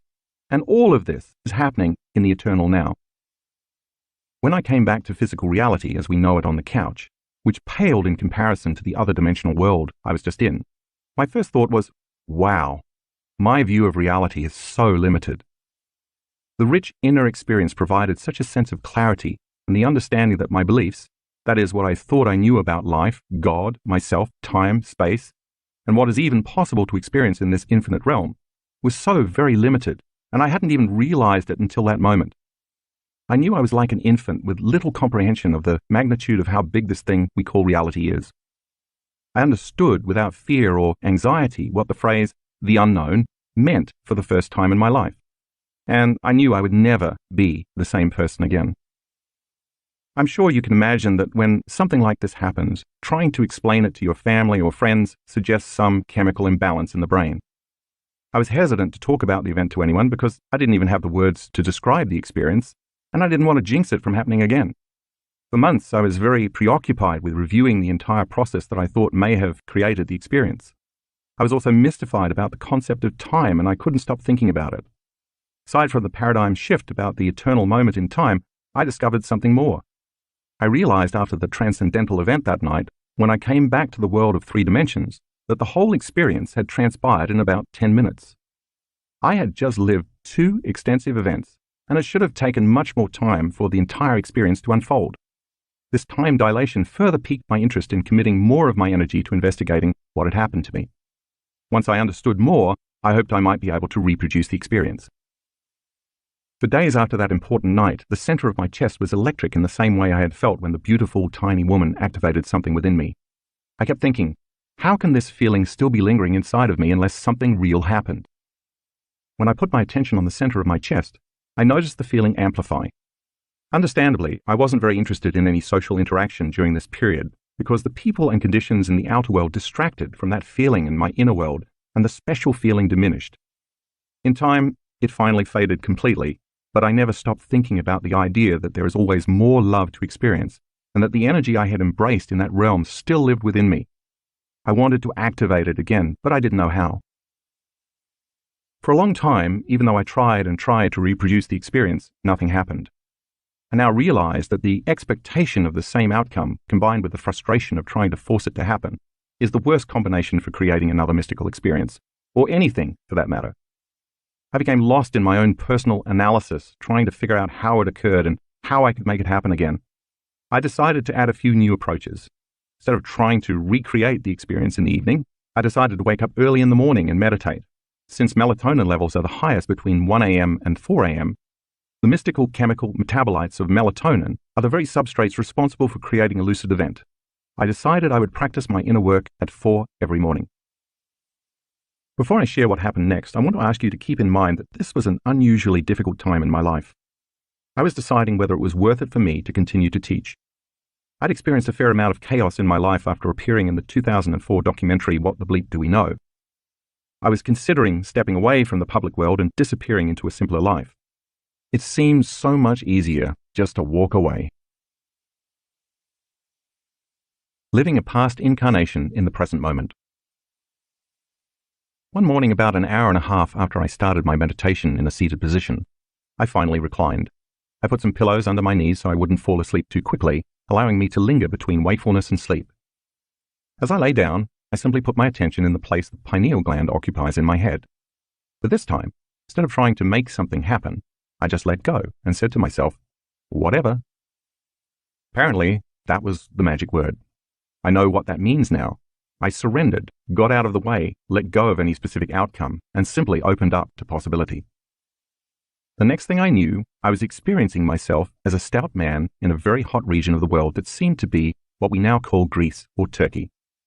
The terrain was rocky, the ground was parched, and stone buildings like those in Greco-Roman times were interspersed with many small tents made of brightly colored fabrics. I was wearing a one-piece skirted burlap garment that fell from my shoulders to my mid-thighs, and I had a thick rope tied around my waist like a belt. I wore sandals roped up to my calves. I had thick curly hair and my body felt strong. My shoulders were broad and my arms and legs were muscular. I was a philosopher and a long-time student of some charismatic movement. I was simultaneously the self in that experience and my present self observing me in that particular time and space. Again, I was way more conscious than normal. I was superconscious. All my senses were heightened and I was very aware of everything. I could smell the familiar musk of my body and could taste the salt of my perspiration dripping from my face. I loved the taste. I felt grounded in the physicality and strength of my body. I was aware of deep pain in my right shoulder, but it did not consume my attention. I saw the brightness of the blue sky and the richness of the green trees and mountains, as if I were living in Technicolor. I heard seagulls in the distance, and I knew I was near a large body of water. I was on a pilgrimage and mission of sorts. I was traveling about the country teaching the philosophy that I had studied and lived by my whole life. I was under the tutelage of a Grand Master whom I loved very deeply because of the care, patience, and wisdom he had given me for so many years. It was my time now to be initiated and to deliver a message to change the minds and hearts of the culture. I knew that the message I was disseminating was counter to the current beliefs of that time, and that the government and religious orders of the day would challenge me. The main message of the philosophy I studied would free people from living in any type of obligation to something or someone outside of them. It would also inspire individuals to demonstrate a code of principles that would empower them to have more enriched and meaningful lives. I was passionate about this idealism, and I worked daily to live in alignment with the doctrines. Of course, the message would omit the need for religion and for any dependence on governments, and it would free people from personal pain and suffering. As the scene came to life, I had just finished addressing a crowd in a relatively populated village. The gathering was just breaking up when suddenly, several men quickly moved through the masses to arrest me. Before I could even try to escape, I was seized. I knew that they had planned their strategy well. If they had begun to move about while I had been talking to the crowd, I would have spotted them. They timed it perfectly. I surrendered without resistance, and they took me to a prison cell where I was left alone. Locked in a small stone cube with narrow slits for windows, I sat there knowing my destiny. Nothing I could do would prepare me for what was about to happen. Within 2 days, I was taken to the center of the city where hundreds of people gathered, many of them the same people who had listened to me speak just a few days earlier. But now, They eagerly anticipated the chance to watch my trial and impending torture. I was stripped to a small cloth undergarment and then strapped to a large horizontal stone slab with large grooves notched into the corners through which ropes led. The ropes had metal cuffs on the ends that were fastened to my wrists and ankles. Then it began.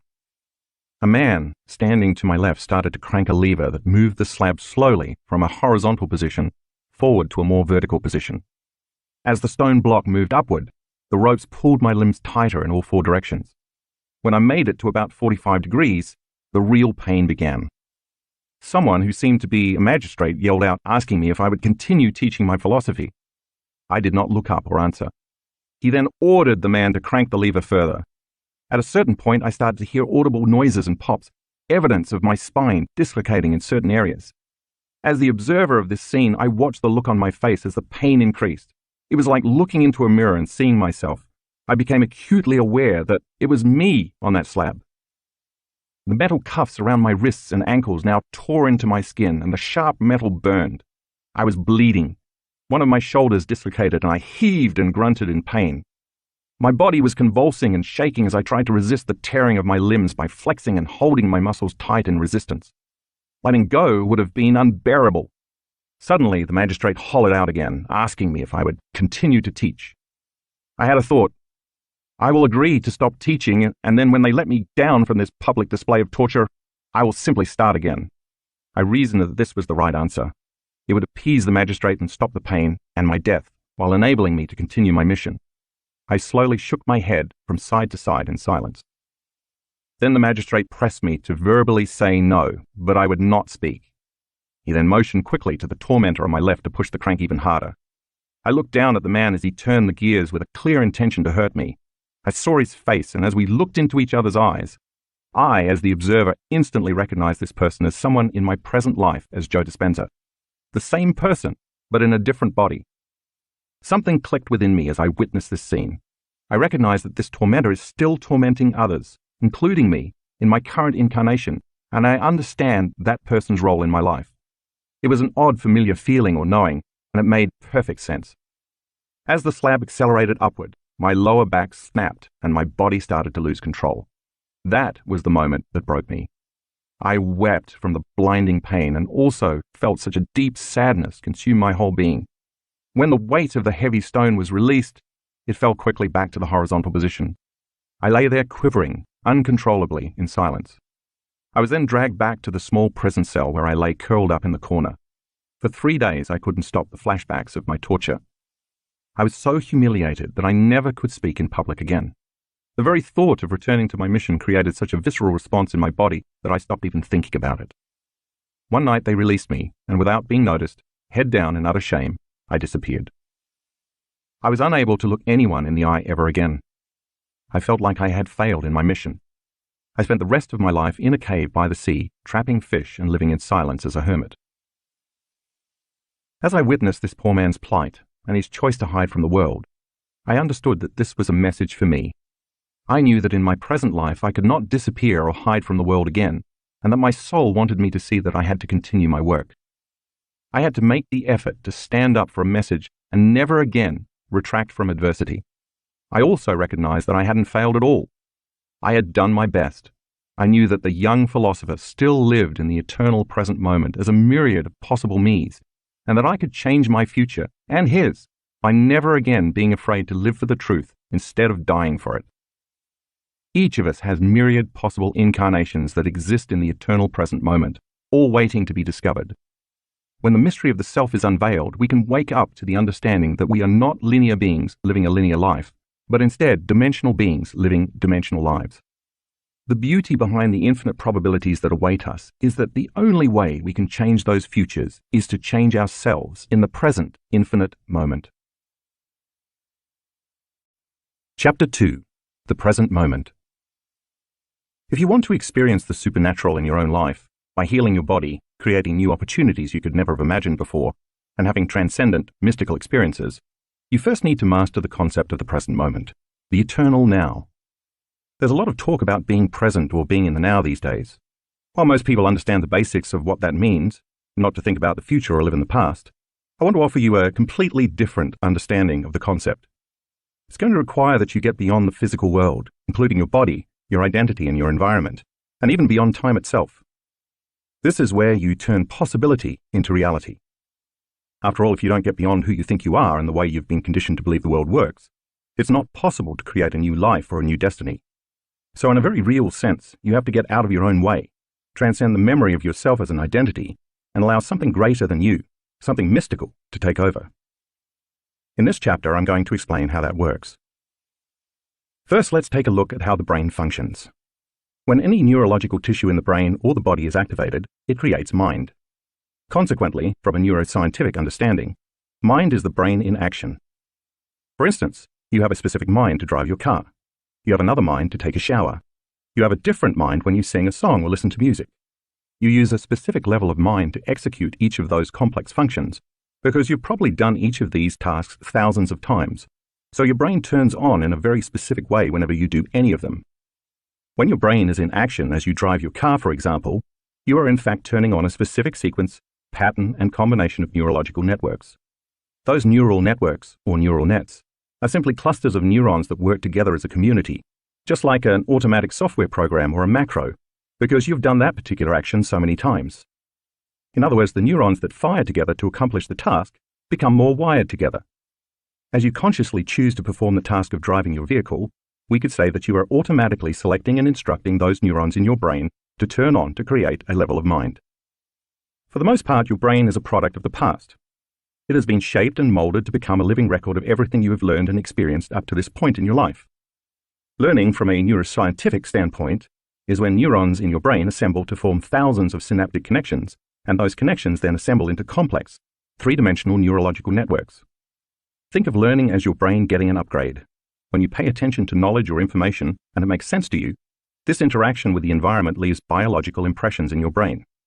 When you experience something new, your senses write the story neurologically in your brain, and even more neurons come together to make even more enriched connections, upgrading your brain even further. Experiences not only enhance the brain's circuitry, but they also create emotions. Think of emotions as the chemical residue from past experiences, or chemical feedback. The stronger the emotional quotient from an event in your life, the more the experience leaves a lasting impression in your brain. That's how long-term memories are formed. So if learning means making new connections in your brain, memories are when you maintain those connections. The more you repeat a thought, choice, behavior, experience, or emotion, the more those neurons fire and wire together, and the more they will sustain a long-term relationship. In Anna's story in the previous chapter, you learned most of your experiences come from your interaction with your external environment. Since your senses plug you into the external environment and neurologically record the narrative in your brain, when you experience a highly charged emotional event, bad or good, that moment becomes embossed neurologically in your brain as a memory. Therefore, when an experience changes how you normally feel chemically and heightens your attention to what caused it, you will associate a specific person or thing with where your body is at a particular time and place. That's how you create memories, by interacting with the outer world. It's safe to say that the only place the past actually exists is in your brain and in your body. How your past becomes your future. Let's take a closer look at what happens biochemically inside your body when you think a thought or feel an emotion. When you think a thought or have a memory, a biochemical reaction begins in your brain, causing the brain to release certain chemical signals. That's how immaterial thoughts literally become matter. They become chemical messengers. These chemical signals make your body feel exactly the way you were just thinking. Once you notice you are feeling a particular way, then you generate more thoughts equal to how you're feeling, and then you release more chemicals from your brain to make you feel the way you've been thinking. For example, if you have a fearful thought, you start to feel fear. The moment you feel fear, that emotion influences you to think more fearful thoughts, and those thoughts trigger the release of even more chemicals in the brain and body to make you continue to feel more fear. The next thing you know, you get caught in a loop where your thinking creates feeling, and your feeling creates thinking. If thoughts are the vocabulary of the brain, and feelings are the vocabulary of the body, and the cycle of how you think and feel becomes your state of being, then your entire state of being is in the past. When you fire and wire the same circuits in your brain over and over again because you keep thinking the same thoughts, you are hardwiring your brain into the same patterns. As a result, your brain becomes an artifact of your past thinking, and in time it becomes easier to automatically think in the same ways. At the same time, As you repeatedly feel the same emotions over and over again, since as I just said, emotions are the vocabulary of the body and the chemical residue of past experiences, you are conditioning your body into the past. So now let's look at what that means for you on a day-to-day basis. Given what you just learned about feelings and emotions being the chemical end products of past events, the moment you wake up in the morning and search for the familiar feeling called you are starting your day in the past. So when you start to think about your problems, those problems, which are connected to the memories of past experiences of different people or things at certain times and places, create familiar feelings such as unhappiness, futility, sadness, pain, grief, anxiety, worry, frustration, unworthiness, or guilt. If those emotions are driving your thoughts and you cannot think greater than how you feel, then you are also thinking in the past. And if those familiar emotions influence the choices you are going to make that day, the behaviors you're going to exhibit, or the experiences you are going to create for yourself, then you're going to appear predictable, and your life is going to stay the same. Now let's say after you wake up, you turn off your alarm, and as you lie there in bed, you check your Facebook, your Instagram, your WhatsApp, your Twitter, your texts, your emails, and then the news. Now you are really remembering who you are as you reaffirm your personality and connect to your past-present personal reality. Then you go to the bathroom, you use the toilet, brush your teeth, take a shower, get dressed, and then head for the kitchen. You drink some coffee and eat breakfast. Maybe you watch the news or check your email again. It's the same routine you follow every day. Then you drive to work using the same old route, and when you get there you interact with the same coworkers you saw the day before. You spend your day performing pretty much the same duties you performed yesterday. You might even react to the same challenges at work with the same emotions. Then after work, you drive home. Maybe you stop at the same grocery store and buy the food you like and always eat. You cook the same food for dinner and watch the same television show at the same time while sitting in the same place in your living room. Then you get ready for bed in the same way you always do. You brush your teeth with your right hand starting from the upper right side of your mouth. You crawl into the same side of the bed. Maybe you read a little and then you go to sleep. If you keep doing these same routines over and over again, they will become a habit. A habit is a redundant set of automatic, unconscious thoughts, behaviors, and emotions that you acquire through frequent repetition. Basically, it means your body is now on autopilot, running a series of programs, and over time, your body becomes the mind. You've done this routine so many times that your body automatically knows how to do certain things better than your brain or conscious mind. You just switch on the autopilot and go unconscious, which means you'll wake up the next morning and essentially do the same things all over again. In a very real sense, your body is dragging you into the same predictable future based on what you have been repeatedly doing in the same familiar past. You will think the same thoughts and then make the same choices that lead to the same behaviors, that create the same experiences, that produce the same emotions. Over time, you've created a set of hardwired neurological networks in the brain, and you have emotionally conditioned your body to live in the past. And that past becomes your future. If you were looking at a timeline of your day starting with waking up in the morning and continuing until you go to bed that night, you could pick up that timeline of yesterday or today, your past, and place it in the space reserved for tomorrow, the future, because essentially the same actions you took today are the ones you were going to take tomorrow, and the day after that, and the day after that. Let's face it, if you keep the same routine as yesterday, it makes sense that your tomorrow is going to be a lot like your yesterday. Your future is just a rerun of your past. That's because your yesterday is creating your tomorrow. Take a look at figure 2.1. Each of those vertical lines represent the same thought that leads to the same choice that initiates an automatic behavior that creates a known experience that produces a familiar feeling or an emotion. If you keep reproducing the same sequence, in time, all those individual steps merge into one automatic program. This is how you lose your free will to a program. The arrow represents an unknown experience dropping in somewhere between your driving to work in traffic, knowing you are going to be late again, and you trying to stop by the dry cleaners on your way. We could say that your mind and body are in the known, the same predictable future based on what you did in the same familiar past. And in that known certain future, there's no room for the unknown. In fact, if something new happened, if something unknown were to unfold in your life at that moment to change the same predictable timeline of your day, you'd probably be annoyed at the disruption of your routine. You'd likely consider it troublesome, problematic, and downright inconvenient. You might say, "Can you come back tomorrow? This is not the right time." The fact is, there's no room for the unknown in a predictable life. But being predictable is not how the unknown works. The unknown is unfamiliar, uncertain, but it's also exciting because it occurs in ways you cannot expect or anticipate. So let me ask you, how much room in your routine, predictable life do you have for the unknown? By staying in the known, following the same sequence each day of thinking the same thoughts, making the same choices, demonstrating the same programmed habits, recreating the same experiences that stamp the same networks of neurons into the same patterns to reaffirm the same familiar feeling called you are repeating the same level of mind over and over again. In time, your brain becomes automatically programmed to do any one of those particular sequences more easily and effortlessly the next time, and then the next time, and so on. As each of these individual steps merge into one complete step, thinking a familiar thought of an experience of somebody or something at some place in some time will automatically create the anticipation of the feeling of the experience. If you can predict the feeling of any experience, you are still in the known. For instance, the thought of having a meeting with the same team of people you have worked with for years can automatically cause you to call up the emotion of what the future event will feel like. When you can predict the feeling of that future event, because you've had enough past experiences to make it known to you, you are probably going to be creating more of the same. And of course, you are right. But that's because you are the same. By the same means, if you are in the automatic program and cannot predict the feeling of an experience in your life, you will probably be hesitant to engage it.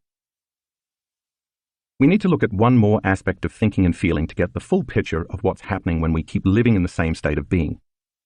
This thinking-feeling loop also produces a measurable electromagnetic field that surrounds our physical bodies. In fact, our bodies are always emitting light, energy, or frequencies that carry a specific message, information, or intention. By the way, when I say light, I'm not just referring to the light we see, but to all spectrums of light, including X-rays, cell phone waves, and microwaves. In the same way, we also receive vital information that is carried on different frequencies. So we are always sending and receiving electromagnetic energy. Here's how that works. When we think a thought, those networks of neurons that fire in our brain create electrical charges. When those thoughts also cause a chemical reaction that results in a feeling or an emotion, as well as when a familiar feeling or emotion is driving our thoughts, those feelings create magnetic charges. They merge with the thoughts that create the electric charges to produce a specific electromagnetic field equal to your state of being. Think of emotions as energy in motion. When someone experiencing a strong emotion walks into a room, their energy, aside from their body language, is often very palpable. We have all felt another person's energy and intent when they were angry or very frustrated. We felt it because they were emitting a strong signal of energy that carried specific information. The same is true of a very sexual person, a person who is suffering, or a person who has a calm, loving energy. All those energies can be sensed and felt. As you might expect, different emotions produce different frequencies. The frequencies of creative, elevated emotions like love, joy, and gratitude are much higher than the emotions of stress, such as fear and anger, because they carry different levels of conscious intent and energy. See Figure 2.2, which details some of the different frequencies associated with various emotional states. You'll read more about this concept later in the book. So if we are recreating the past day after day, thinking the same thoughts and feeling the same emotions, we are broadcasting the same electromagnetic field over and over again, sending out the same energy with the same message. From the perspective of energy and information, this means the same energy of our past continues to carry the same information, which then keeps creating the same future. Our energy then is essentially equal to our past. The only way we can change our lives is to change our energy, to change the electromagnetic field we are constantly broadcasting. In other words, to change our state of being, we have to change how we think and how we feel. If where you place your attention is where you place your energy, a key concept you'll read more about later in this chapter, then the moment you place your attention on a familiar emotion, your attention and your energy are in the past. If those familiar emotions are connected to a memory of some past event involving a person or an object at a particular place and time, then your attention and your energy are in the past as well. As a consequence, you are siphoning your energy out of the present moment into your past. By the same means, if you start to think about all the people you have to see, the things you have to do, and the places you have to go at certain times in your routine day, you are siphoning your attention and energy into a predictable, known future. Take a look at Figure 2.3, which illustrates this point. All of your energy is now completely commingled with those known experiences in that specific line of time.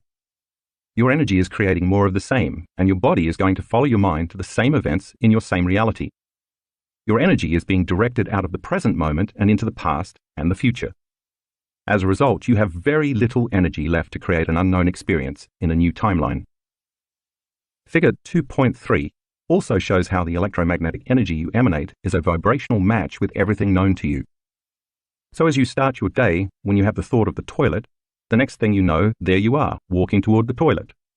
Then you have the thought of the shower, and you find yourself in the shower adjusting the water temperature. You have the thought of the coffee maker, and you're projecting your attention and energy to the coffee maker. And as you automatically walk to the kitchen to make your morning cup of java, once again your body is following your mind. And if you've done that for the last 22 years, your body is going to effortlessly coast right over there. Your body is always following your mind, but in this case, it's been repeatedly following your mind to the known. That's because that's where your attention, and therefore your energy, is. So now let me ask you this. Could it ever be possible for your body to start following your mind to the unknown? If so, you can see that you would have to change where you put your attention, and that would lead to changing your energy, which would require you to change how you think and how you feel long enough for something new to happen. While it may sound incredible, this is indeed possible. It makes sense that just as your body has been following your mind to every known experience in your life, like the coffee maker each morning, if you were to start investing your attention and energy into the unknown, your body would then be able to follow your mind into the unknown, a new experience in your future. Priming your mind and body for a new future. If you are familiar with my work, you know that I'm in love with the concept of mental rehearsal. I'm fascinated by how we can change the brain as well as the body by thought alone. Think about that for a moment. If you focus your attention on specific imagery in your mind and become very present with a sequence of repeated thoughts and feelings, your brain and body will not know the difference between what is occurring in the outer world and what is happening in your inner world. So when you're fully engaged and focused, the inner world of imagination will appear as an outer world experience, and your biology will change accordingly. That means you can make your brain and body look as if a physical experience has already happened without having the actual experience. What you put your attention on and mentally rehearse over and over again not only becomes who you are from a biological perspective, it also determines your future. Here's a good example.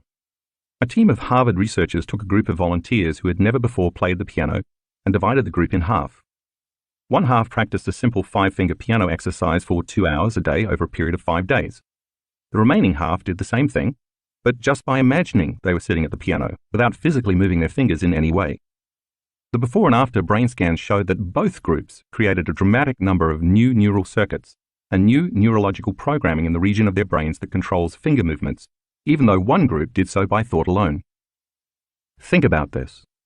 The folks who mentally rehearsed the actions had brains that looked like the experience had already happened, even though they never lifted a finger. If you were to put them in front of a piano after 5 days of mental rehearsal, many of them would be able to play the exercise they imagined pretty well, even though they had never before tickled the ivories. By mentally imagining the activity every day, they installed the neurological hardware in preparation for the experience. They repeatedly fired and wired those brain circuits with their attention and intention, and over time the hardware became an automatic software program in their brains, and it became easier to do the next time.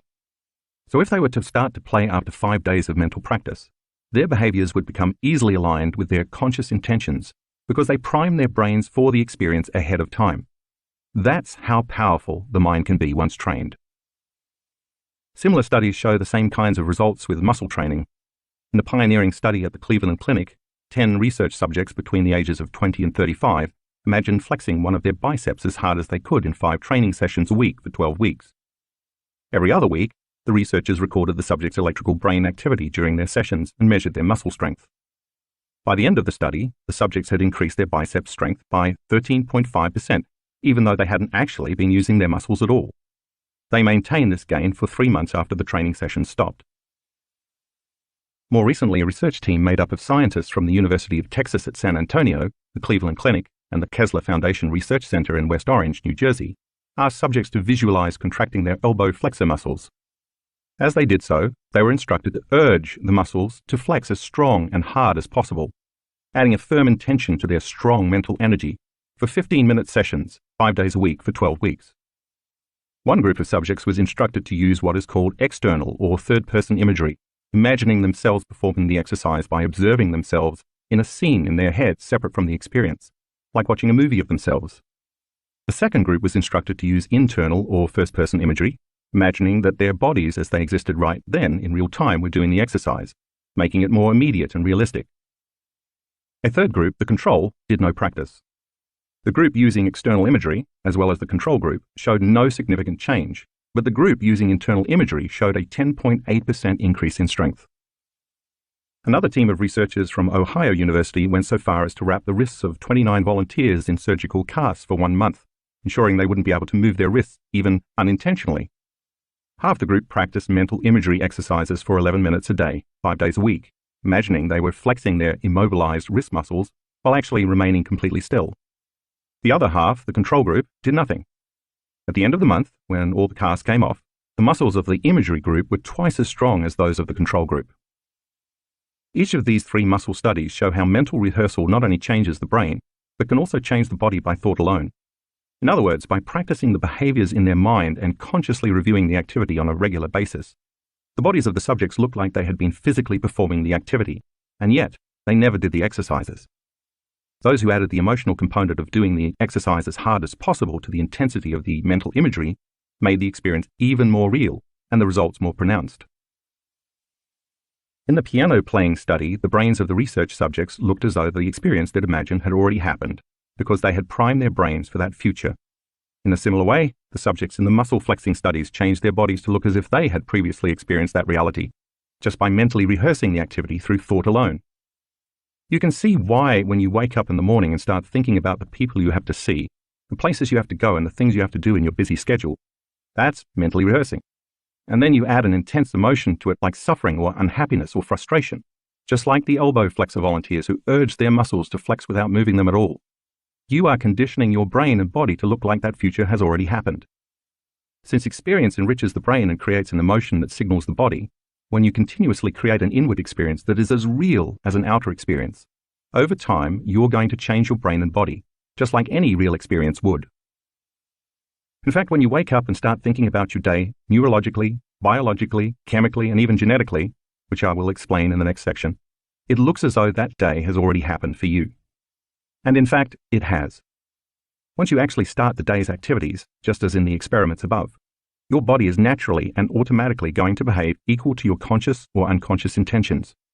If you've been doing the same things for years on end, those circuits, as well as the rest of your biology, are more readily and easily activated. That's because not only do you prime your biology every day with your mind, but you also recreate the same physical behaviors in order to reinforce those experiences further in your brain and body. And it actually becomes easier to go unconscious every day because you keep mentally and physically reinforcing the same habits over again, creating the habit of behaving by habit. Making genetic changes. We used to think that genes created disease and that we were at the mercy of our DNA. So if many people in someone's family died of heart disease, we assumed that their chances of also developing heart disease would be pretty high. But we now know through the science of epigenetics that it's not the gene that creates disease, but the environment that programs our genes to create disease, and not just the external environment outside our body, cigarette smoke or pesticides, for example, but also the internal environment within our body, the environment outside our cells. What do I mean by the environment within our body?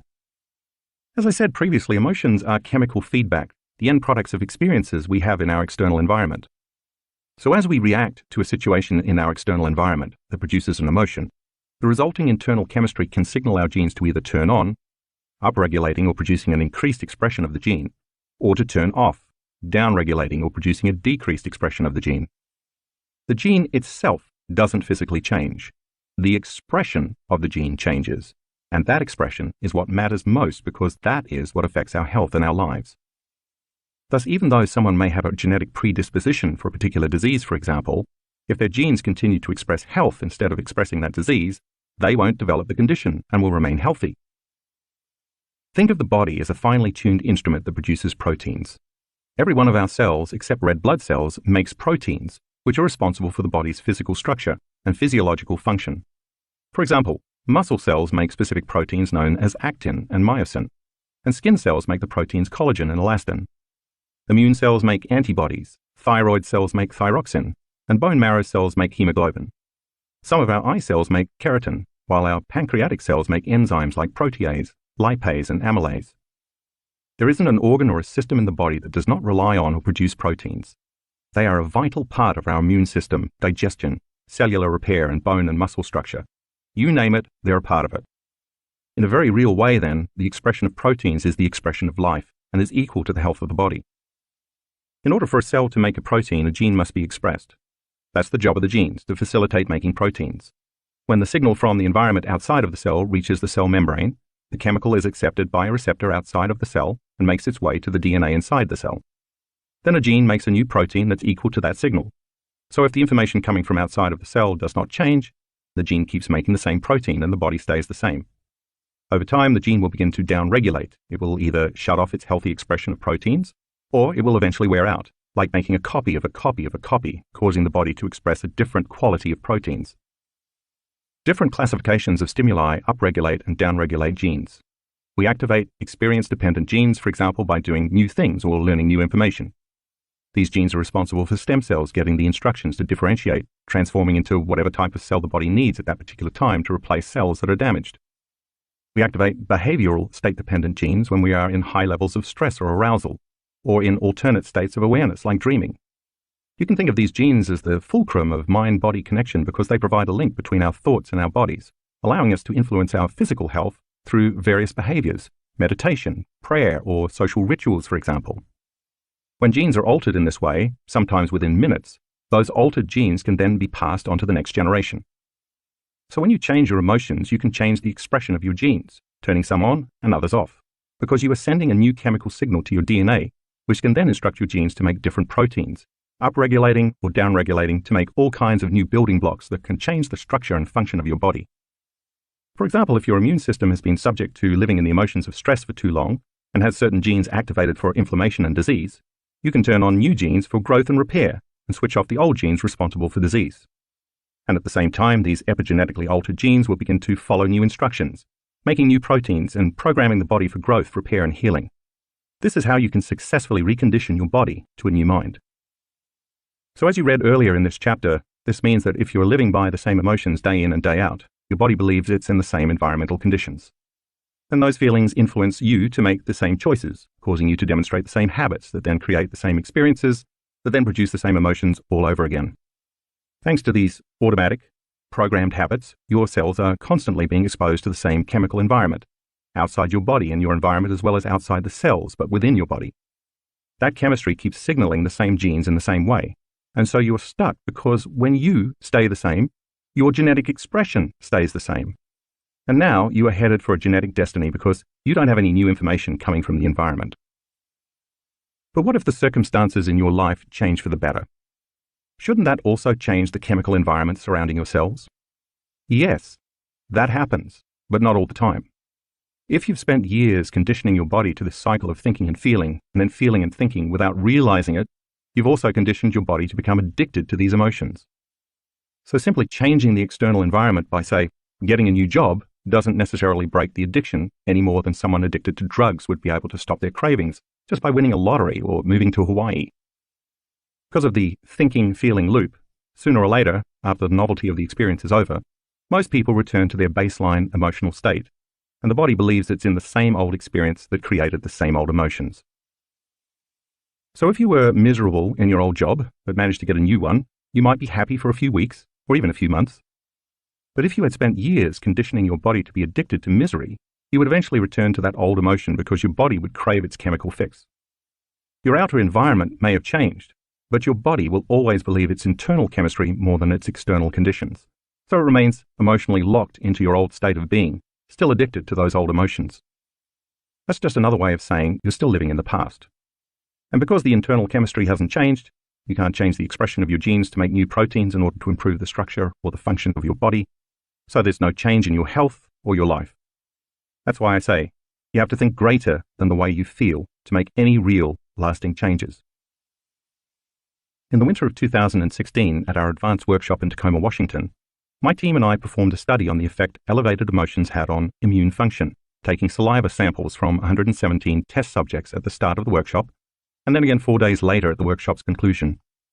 We measured immunoglobulin A, IgA, a protein marker for the strength of the immune system. IgA is an incredibly powerful chemical, one of the primary proteins responsible for healthy immune function and the internal defense system. It's constantly fighting a barrage of bacteria, viruses, fungi, and other organisms that invade or are already living within the body's internal environment. It's so powerful that it's better than any flu shot or immune system booster you could possibly take. When it's activated, it's the primary internal defense system in the human body. When stress levels, and therefore the levels of stress hormones like cortisol, go up, this lowers levels of IgA, thereby compromising and downregulating the immune system's expression of the gene that makes this protein. During our 4-day workshop, we asked our study participants to move into an elevated emotional state such as love, joy, inspiration, or gratitude for 9 to 10 minutes 3 times a day. If we could elevate our emotions, we wondered, could we boost our immune system? In other words, could our students upregulate the genes for IgA simply by changing their emotional states? The results amazed us. Average IgA levels shot up by 49.5%. The normal range for IgA is from 37 to 87 milligrams per deciliter, mg/dl, but some people measured more than 100 mg/dl at the end of the workshop. Our test subjects showed significant, measurable epigenetic changes without having any significant experiences in their external environment. By attaining states of elevated emotions even for just a few days, their bodies began to believe that they were in a new environment, so they were able to signal new genes and change their genetic expression, in this case, the protein expression of the immune system. See Figure 2.4. This means that you might not need a pharmacy or an exogenous substance to heal you.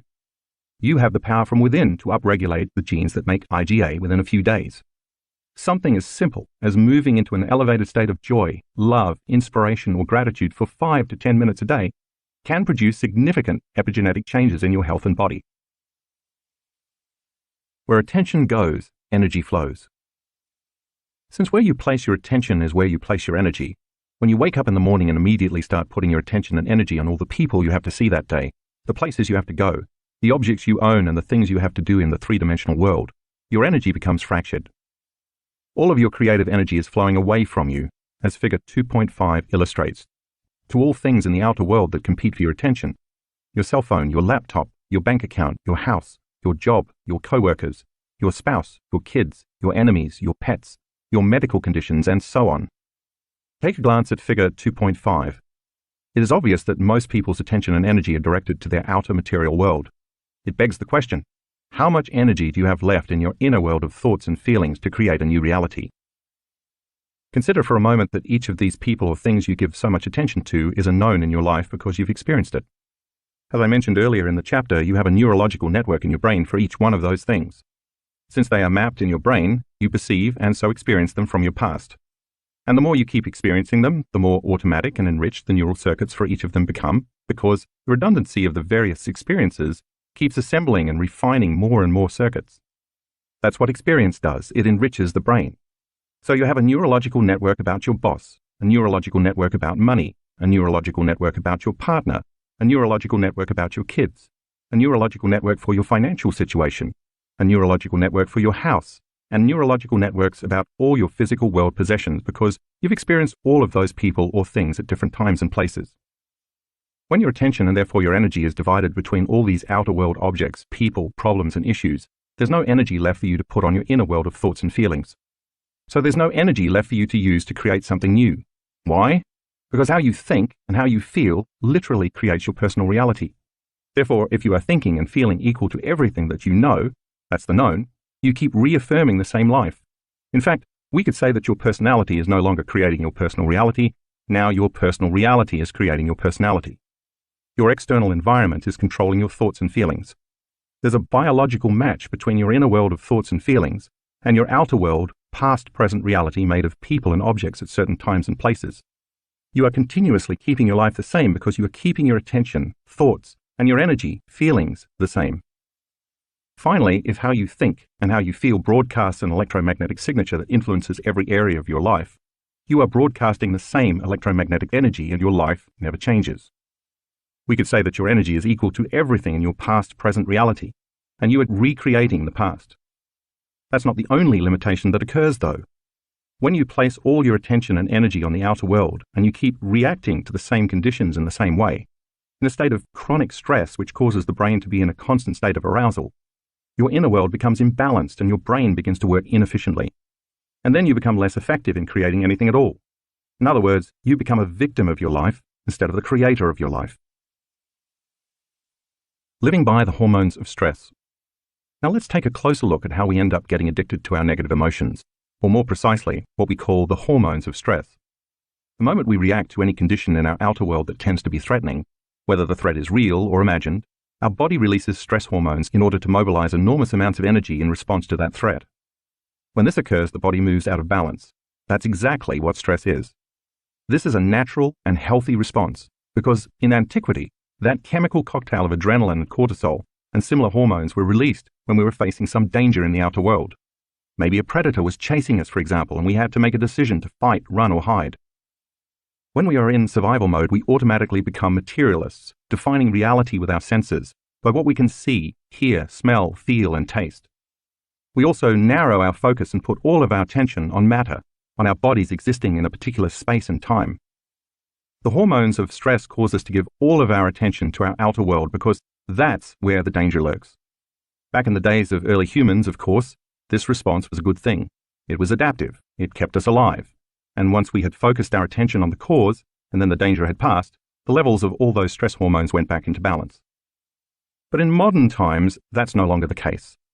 After just one phone call or email from our boss or a family member that elicits a strong emotional reaction such as anger, frustration, fear, anxiety, sadness, guilt, suffering, or shame, we turn on the primitive fight-or-flight nervous system, causing us to react as if we were being chased by a predator.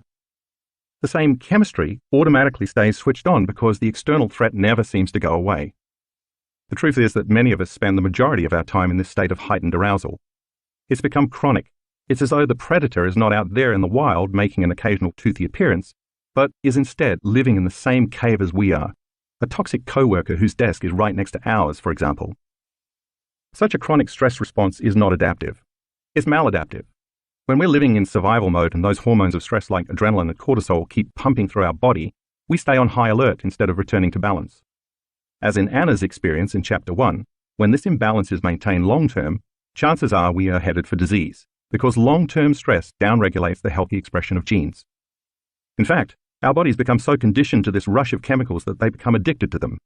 Our bodies actually crave them. In this mode, our brains become overly alert and aroused as we try to predict, control, and force outcomes in an effort to increase our chances of survival. And the more we do this, the stronger the addiction becomes, and the more we believe we are our bodies connected to our identities and our environment living in a linear time. That's because that's where all of our attention is.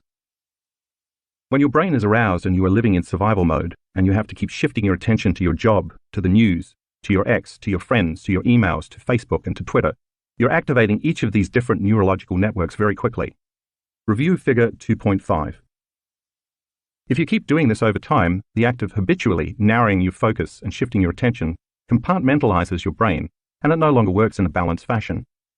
And when that happens, you are training your brain to fire in a disordered, incoherent pattern which causes it to work very inefficiently. Like a lightning storm in the clouds, different neural networks fire out of order so your brain works out of sync. The effect is similar to a group of drummers all banging on their skins at the same time, but not together or with any rhythm. We will talk much more about the concepts of coherence and incoherence in a later chapter, but for now, it's enough to know that when your brain gets incoherent, you get incoherent. When your brain isn't working optimally, you're not working optimally. For each outer world person or thing or place you've experienced in your life that is a known, you have an emotion connected to it because emotions, which are energy and motion, are the chemical residue of experience. And if most of the time you're living by those addictive stress hormones, you might use your boss to reaffirm your addiction to judgment. You might use your coworkers to reaffirm your addiction to competition. You might use your friends to reaffirm your addiction to suffering. You might use your enemies to reaffirm your addiction to hatred, your parents to reaffirm your addiction to guilt, your Facebook feed to reaffirm your addiction to insecurity, the news to reaffirm your addiction to anger, your ex to reaffirm your addiction to resentment, and your relationship with money to reaffirm your addiction to lack. This means your emotions, your energy, are commingled, even bonded with every person, place, or thing you experience in your known familiar reality. And that means there's no energy available for you to create a new job, a new relationship, a new financial situation, a new life, or even a newly healed body. Let me say it another way. If how you think and how you feel determines the frequency and information you are emitting in your energy field, which has a significant effect on your life, And if all of your attention, and so all of your energy, is tied up with your outer world of people, objects, things, places, and time, there's no energy left in your inner world of thoughts and feelings.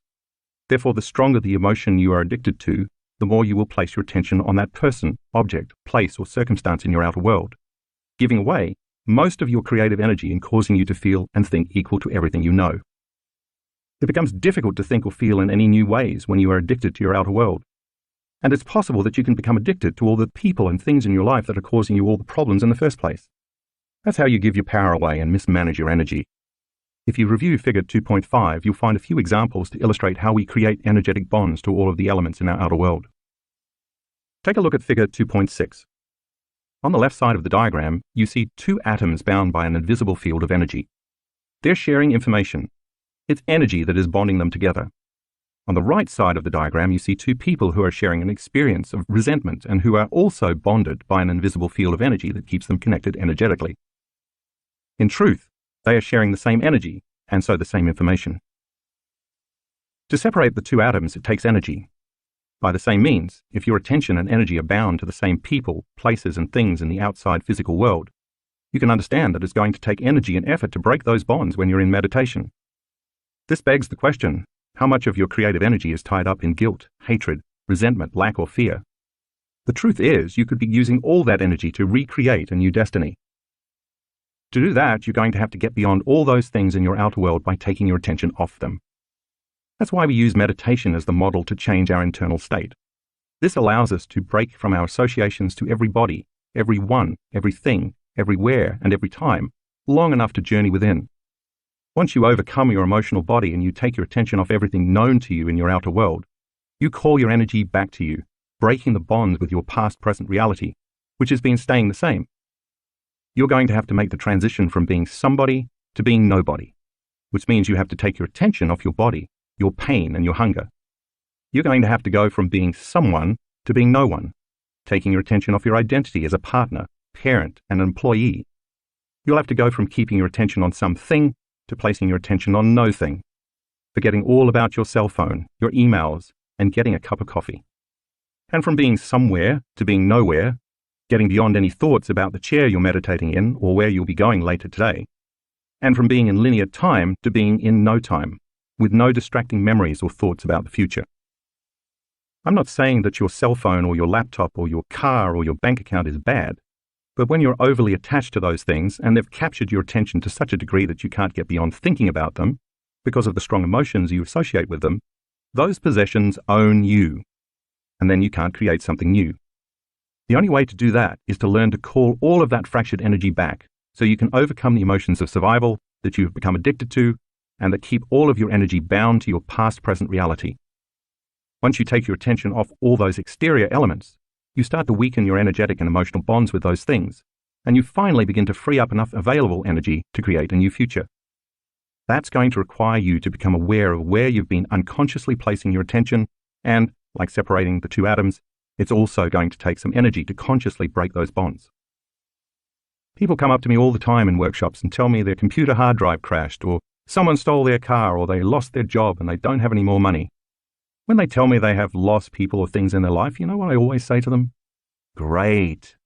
Look how much available energy you now have to design a new destiny. By the way, if you do this work well and manage to call your energy back to you, it will most likely be uncomfortable at first, even a little chaotic. Get ready, because certain areas of your life may fall apart. But don't worry, that's supposed to happen because you're breaking the energetic bonds between yourself and your same past reality.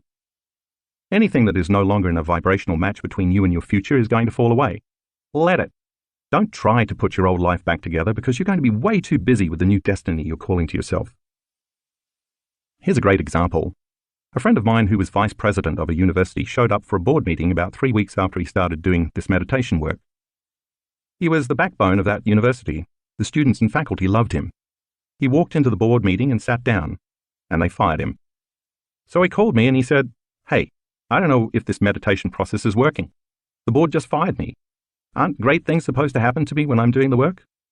"Listen," I told him, "don't you hold on to those emotions of survival, because then you'll be in your past. Instead, keep finding the present moment and creating from that place." Within 2 weeks, he fell in love with a woman he later married. He also soon received an offer for an even better job as vice president of a much larger and better university, which he gratefully accepted. A year later, he called me again to tell me that the college that fired him was now asking him to return as president. So, you never know what the universe has in store for you as your old reality falls away and your new one begins to unfold. The only thing I can assure you of is this: the unknown has never let me down. Calling your energy back. If you're going to disconnect from the outer world, you have to learn how to change your brainwaves. So let's talk about brainwave frequencies for a moment. Most of the time that you're awake and conscious, you are in the beta range of brainwave frequencies. Beta is measured in low range, medium range, and high range frequencies. Low range beta is a relaxed state when you don't perceive any threats from the outer world, but you are still aware of your body in space and time.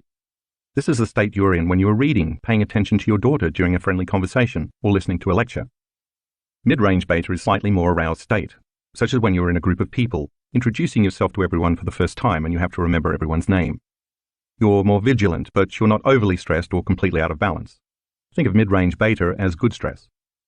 High-range beta is the state you're in when you're jacked up on the hormones of stress. There are the brainwaves you display when you exhibit any of the survival emotions, including anger, alarm, agitation, suffering, grief, anxiety, frustration, or even depression. High-range beta can be more than 3 times higher than low-range beta and twice as high as mid-range beta. While you may spend most of your waking time in beta frequency brainwaves, you also dip into alpha frequency brainwaves throughout your day. You display alpha brainwaves when you are relaxed, calm, creative, and even intuitive, when you're no longer thinking or analyzing and instead you're daydreaming or imagining, like a trance state. If beta brainwaves indicate where you are placing the majority of your attention on your outer world, alpha brainwaves indicate when you are placing more of your attention on your inner world. Theta frequency brainwaves take over in the twilight stage when your mind is still awake, but your body is drifting off to sleep. This frequency is also associated with deep states of meditation. Delta frequency brainwaves usually come during deep, restorative sleep. However, over the last 4 years, my research team and I have recorded several students who can move into very deep delta brainwaves during meditation. Their bodies are deeply asleep, and they're not dreaming, but their brain scans show that their brains are processing very high amplitudes of energy. As a result, they report having profound mystical experiences of oneness, feeling connected to everyone and everything in the universe. See figure 2.7 to compare the different brainwave states. Gamma frequency brainwaves indicate what I call a superconscious state. This high-frequency energy occurs when the brain gets aroused from an internal event. One of the most common examples is during meditation when your eyes are closed and you are going within, instead of an event that happens outside the body. We'll talk more about gamma brainwaves in later chapters. One of the biggest challenges people have when they meditate is switching out of high-range and even mid-range beta and slipping into alpha and then theta brainwave frequencies. It's absolutely vital to do so, though, because when they slow down their brainwaves to these other frequencies, they are no longer paying attention to the outer world and all the distractions they're so used to thinking about when they're under stress. And since they're not analyzing and strategizing, trying to prepare for the worst-case scenario in their future based on their fearful memories of the past, they have the opportunity to become present, to exist only in the now. Wouldn't it be wonderful during a meditation to disconnect your association to all the elements in your outer environment, to get beyond your body, your fears, and your schedule, and forget about your familiar past and your predictable future? If you do it right, you will even lose track of time. As you overcome your automatic thinking, your emotions, and your habits in meditation, that is exactly what happens. You get beyond your body, your environment, and time. You weaken the energetic bonds with your past-present reality and find yourself in the present moment. Only in the present moment can you call your energy back to you. This does take some effort, although it will get easier with practice, because you're living by the hormones of stress most of the time. So let's look at what happens when you aren't in the present moment during meditation, so you'll know how to handle that when it arises. Understanding this skill is important because if you can't get beyond your stresses, your problems, and your pain, you can't create a new future where those things don't exist. So let's say you're sitting in your meditation and you start to have some stray thoughts. You're in the habit of thinking that way because you've been thinking the same way and putting your attention on the same people and things at the same time and place for years now. And you have been automatically embracing the same familiar feelings on a daily basis just to reaffirm the same personality that's connected to your same personal reality, repeatedly conditioning your body into the past. The only difference now is that because you're trying to meditate, your eyes are shut. As you are sitting there with your eyes closed, you are not physically seeing your boss. But your body wants to feel that anger because every time you see her in your waking day, 50 times a day, 5 days a week, you are in the habit of feeling bitterness or aggression. Similarly, when you get emails from her, which happen at least 10 times a day, You unconsciously have the same emotional reaction to her, so your body has grown accustomed to needing her to reaffirm your addiction to anger. It wants to feel the emotions it has become addicted to, and like an addict craving a drug, the body is craving the familiar chemicals. It wants to feel that familiar anger at your boss because you didn't get the promotion, or it wants to feel judgment about your coworker who always wants you to cover for him. Then you start thinking about other colleagues who annoy you and other reasons to be upset with your boss. You're sitting there trying to meditate, but your body is throwing the kitchen sink at you. That's because it wants its chemical fix or familiar emotions that you normally feel throughout the waking day with your eyes open. The instant you notice what's happening, that you are putting all of your attention on that emotion, you become aware that you're investing your energy into the past, because emotions are records of the past. So you stop and return to the present moment, and you begin to disinvest your attention and energy out of the past. And then, in a little while, you start to feel frustrated and angry and resentful again, and you realize what you were doing. You remember that your body is trying to feel those emotions in order to reaffirm its addiction to those chemicals. And you remember that those emotions drive your brain into high-range beta brainwaves, and you stop. Every time you pause, settle your body down, and return to the present moment, you are telling your body that it is no longer the mind. You are the mind. But then thoughts start drifting into your mind about the people you have to see and the places you have to go and the things you have to do later that day. You wonder if your boss has answered that email yet, and you remember that you haven't returned your sister's phone call either. And today is trash day, so you remind yourself you need to put out the trash. And all of a sudden you become aware that by anticipating those future scenarios, you are investing your attention and your energy into the same known reality. So you stop, return to the present moment, and once more disinvest your energy out of that predictable, known future and make room for the unknown in your life. Take a look at figure 2.8. It shows that once you find yourself in that sweet spot of the generous present moment, your energy, represented by the arrows, no longer goes away from you to the past and future the way it did back in figure 2.3. Now you are divesting your energy from that familiar past and predictable future. You are no longer firing and wiring the same circuits in the same way, and you are no longer regulating and signaling the same genes in the same way by feeling the same emotions. If you keep doing this process, you are continuously calling all that energy back to you by breaking the energetic bonds that keep you connected to your past-present reality. This happens because you are taking your attention and your energy off your outer world and placing it instead on your inner world, and you're building your own electromagnetic field surrounding your body. Now you have available energy that you can use to create something new. Not surprisingly, your attention eventually begins to wander again. As you continue to sit in meditation, your body becomes more annoyed and impatient because it wants to do something. After all, you've programmed it every day to get up and follow the same routine. It wants to quit meditating, open its eyes and see someone. It wants to hear something on TV or talk to someone on the phone. It prefers to taste breakfast instead of sitting there doing nothing. It would like to smell coffee brewing, like it does every morning, and it would love to feel something like a hot shower before it starts the day. The body wants to experience physical reality with its senses in order to embrace an emotion. But your goal is to create a reality from a world beyond your senses that's defined not by your body as the mind, but by you as the mind. So as you become aware of the program, you keep settling your body down into the present moment. The body tries again to return to the familiar past because it wants to engage in a predictable future, but you keep settling it back down. Each time you overcome those automatic habits, your will becomes greater than your program. Every time you keep settling your body back to the present moment, like training a dog to sit, you are reconditioning your body to a new mind. Each time you become aware of your program and you labor for the present moment, you are stating that your will is greater than your program. And if you keep returning your attention, and therefore your energy, back to the present moment, and you keep noticing when you are present and when you are not, sooner or later your body is going to surrender. It is this process of continuously returning to the present moment every time you become aware that you've lost it that begins to break the energetic bonds with your familiar known reality. And when you do return to the present moment, what you're actually doing is getting beyond your physical world identity and unfolding into the quantum field, a concept I will explain in detail in the next chapter. The hardest part of every war is the last battle. That means that when your body, as the mind, is raging, causing you to think that you cannot go any further, wanting you to stop and return to the world of the senses, you keep persevering. You truly step into the unknown, and sooner or later you will begin to break the emotional addiction within you. When you get beyond your guilt, your suffering, your fear, your frustration, your resentment, or your unworthiness, you are freeing your body from the chains of those habits and emotions that keep you anchored in the past. And as a result, you are liberating energy that is now coming back to you. As the body releases all of this stored emotional energy, it is no longer becoming the mind. You discover that right on the other side of your fear is courage. Right on the other side of your lack is wholeness. And just beyond your doubt is knowing. When you step into the unknown and surrender your anger or hatred, you discover love and compassion. It's the same energy. It has just been stored in the body, and now it's available for you to use to design a new destiny. So when you learn to overcome yourself, or the memory of yourself in your life, you break the bonds you have with everything, every person, every place, and every time that's keeping you connected to your past-present reality. And when you finally overcome your anger or your frustration, and you liberate energy that was trapped in the past, you call that energy back to you. As you liberate all of that creative energy that has been tied up in those survival emotions, within you and all around you, you are building your own personal energy field around your body. In our advanced workshops, we've actually measured this effect on calling the energy back. We have experts who use very sensitive equipment called a gas discharge visualization, GDV, machine, with a specially designed sensor called a Sputnik antenna, developed by Konstantin Korotkov, PhD. It measures the ambient electromagnetic field in the workshop conference spaces to see how the energy changes as the workshop progresses. On the first full day of some of our advanced workshops, we sometimes see the energy in the room drop.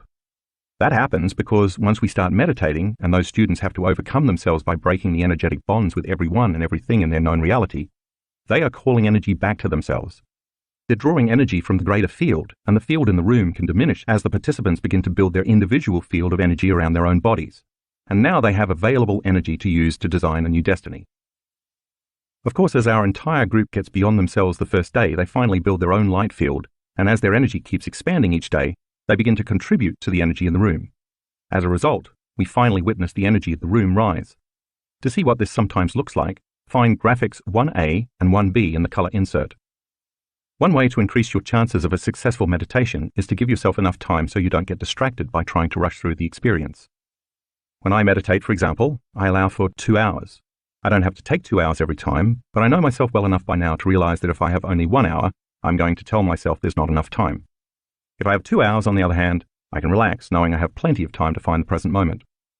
Some days I find the sweet spot of the present moment pretty quickly, while on other days I have to work for an hour at bringing my brain and body back into the present. I'm a very busy person. Some days when I have just arrived home for 3 days between workshops or events, I wake up in the morning and immediately think of the 3 meetings I have planned that day with different staff members, mentally rehearsing what I have to talk about. Then I think about the emails I have to get done before I go to those meetings. Then I think about the flight I have to catch that afternoon. Then I make a mental note about the phone calls I have to make on the drive to the airport. You get the idea. As that happens and I'm thinking about the same people I have to see, the same places I have to go, the same things I have to do, all at the same time in my known familiar reality, I realize that I am priming my brain and body to look like that future has already happened. I become conscious that my attention is in the known future, and I stop anticipating the known and turn back to the present moment. As I do that, I'm beginning to unfire and unwire those neural connections. Then I might get a little emotional and become impatient and a little frustrated thinking about something that happened yesterday. And since emotions are a record of the past and where I place my attention is where I place my energy, I become aware that I'm investing my energy in the past. Then the hormones of stress may get my brain aroused and my body gets a bit fired up into high-range beta brainwaves, and I have to settle it back down into the present moment again. And as I do that, I'm no longer firing and wiring the same circuits in my brain, and I'm disinvesting my energy out of the past. And if I'm aware of the same thoughts that are connected to those same familiar feelings, when I stop myself from feeling the same way, I'm no longer conditioning my body into the past, and I'm no longer signaling the same genes in the same ways. And if the emotions are the end products of experiences in the environment, and if it's the environment that signals the gene, then when I stop feeling those same emotions, I'm no longer selecting and instructing the same genes in the same ways. That not only affects the health of my body, but also no longer primes my body to be in the same future based on living in the past. So as I inhibit those familiar feelings, I'm changing the genetic program of my body. And since the hormones of long-term stress downregulate the expression of healthy genes and create disease, every time I am able to stop when I catch myself feeling any of those emotions that are related to stress, I am no longer conditioning my body to stay addicted to the emotions of stress. If I do it properly, overcoming my familiar thoughts and emotions of my known past and future, then energetically, neurologically, biologically, chemically, hormonally, and genetically, that predictable future, as well as the familiar past I used to affirm it, no longer exists. If I am no longer firing and no longer wiring those same old neural networks, by no longer thinking about those memories of the people or things at certain times and places, and I keep returning to the present moment, I am calling energy back to me. Take a look at figure 2.9 and you can see how the familiar past and the predictable future no longer exist.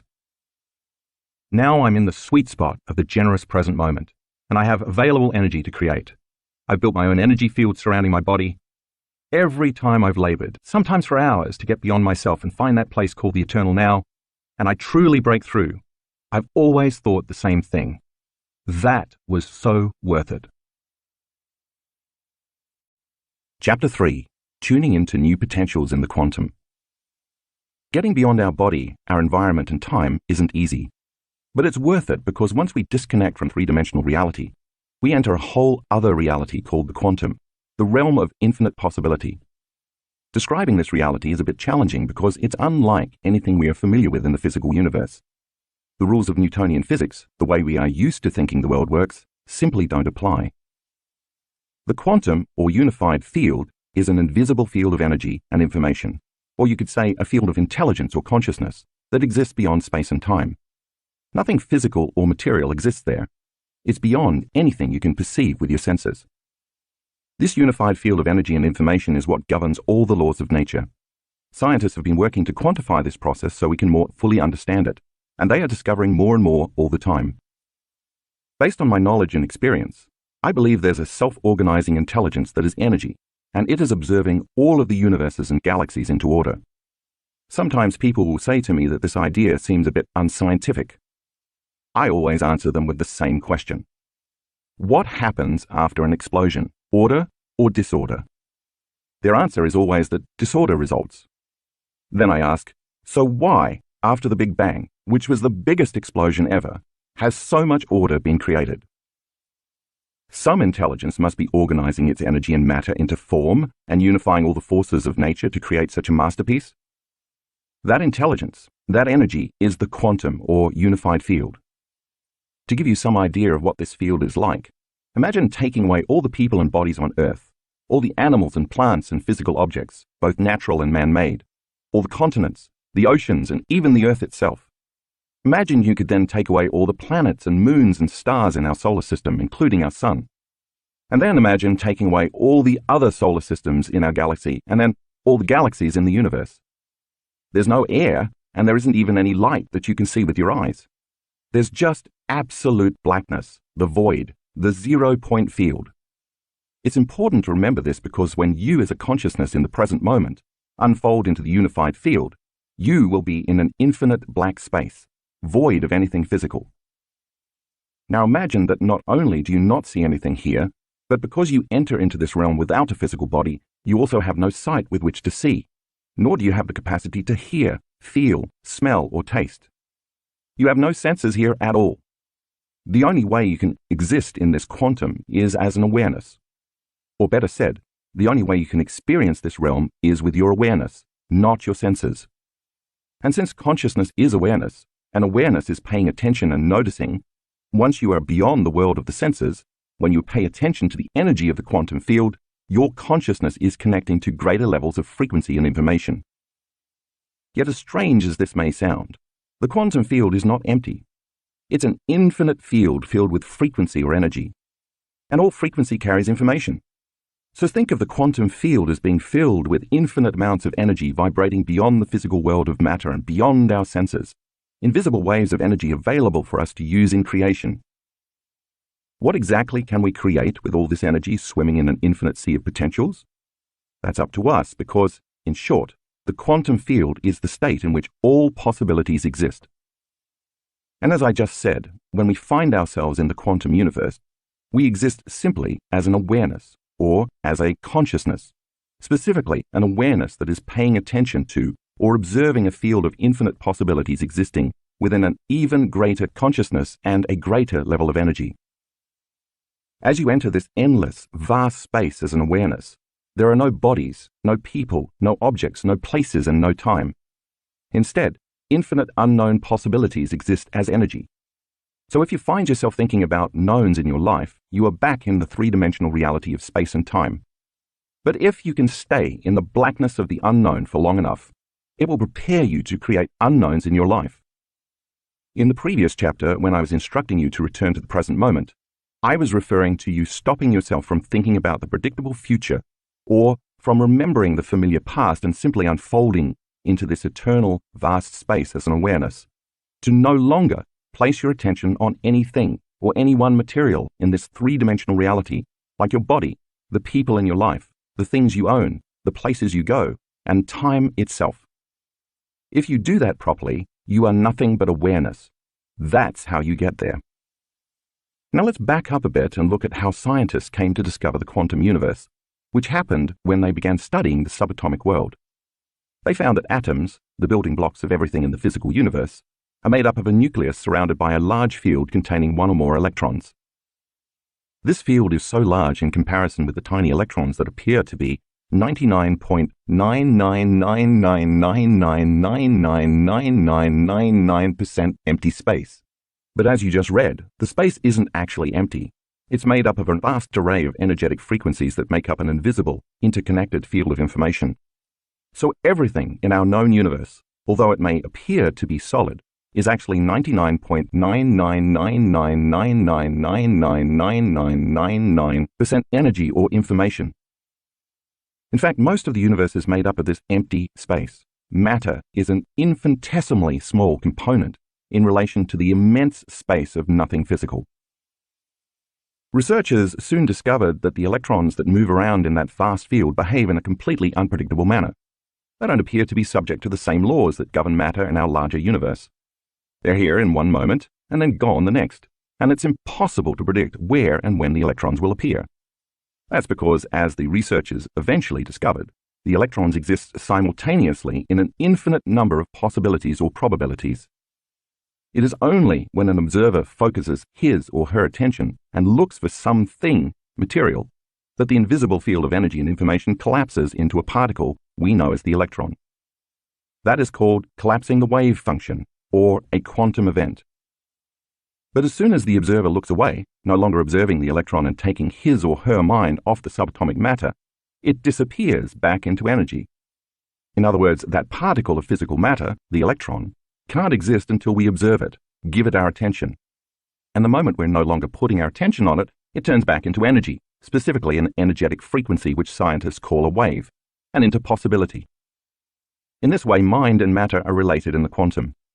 By the way, just as we as subjective consciousness are observing the electron into form, there's an objective universal consciousness that is constantly observing all of us and our three-dimensional reality into order and form as well. So what that means for you is this. If you're viewing your life from the same level of mind every single day, anticipating a future based on your past, you are collapsing infinite fields of energy into the same patterns of information called your life. For example, if you wake up and you think, "Where's my pain?" Your familiar pain soon appears because you expected it to be there. Imagine what would happen instead if you were able to take your attention off the physical world and the environment. As you learned in the last chapter, when you take your attention off your body, you become nobody, and you no longer have access to, or any use for, the senses. When you take your attention off the people in your life, you become no one, and so you no longer have an identity as a parent, a partner, a sibling, a friend, or even as a member of a profession, a religious group, a political party, or a nationality. You have no race, no gender, no sexual orientation, and no age. When you take your attention off objects and places in the physical environment, you are in no thing and nowhere. Finally, if you take your attention off linear time, which has a past and a future, you are in no time. You are in the present moment in which all possibilities in the quantum field exist. Because you are no longer identifying with or connected to the physical world, you are no longer trying to affect matter with matter. You are beyond matter and beyond how you identify yourself as a body in space and time. In a very real sense, you are in the immense blackness of the unified field where nothing material exists.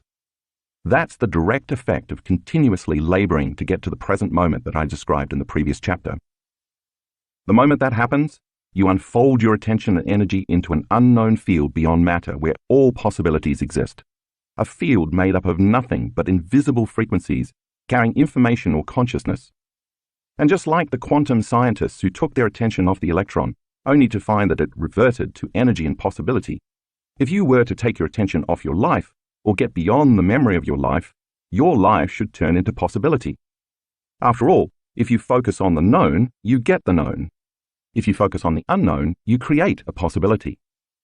The longer you can linger in that field of infinite possibilities as an awareness, aware that you are aware in this endless black space, Without putting your attention on your body, on things, or on people, places, and time, the longer you invest your energy into the unknown, the more you are going to create a new experience or new possibilities in your life.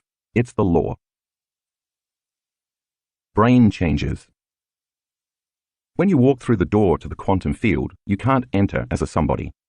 You have to enter as a nobody, as only an awareness or a consciousness, a thought or a possibility, leaving behind everything else in the physical world and living only in the present moment. And as I said in the previous chapter, this process requires that you break your chemical addiction, at least temporarily, to the same emotions that used to drive your thoughts, and you stop feeling the same way so you can stop putting your attention on the three-dimensional world of matter, the particle, and instead put your attention on energy or possibility, the wave. Given all of that, you probably won't be surprised to learn that such an experience creates some pretty significant changes in your brain. First, because you are perceiving yourself as being beyond the physical world, which means there's no outside danger to anticipate, your thinking brain, the neocortex, the seat of your conscious mind, slows down, becomes less aroused, and works in a more holistic fashion.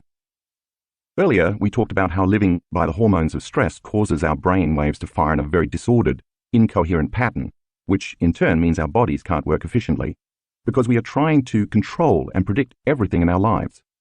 We become excessively focused, shifting our attention from one person to another thing, to some place at a certain time, activating the various neurological networks assigned to each one of these nodes.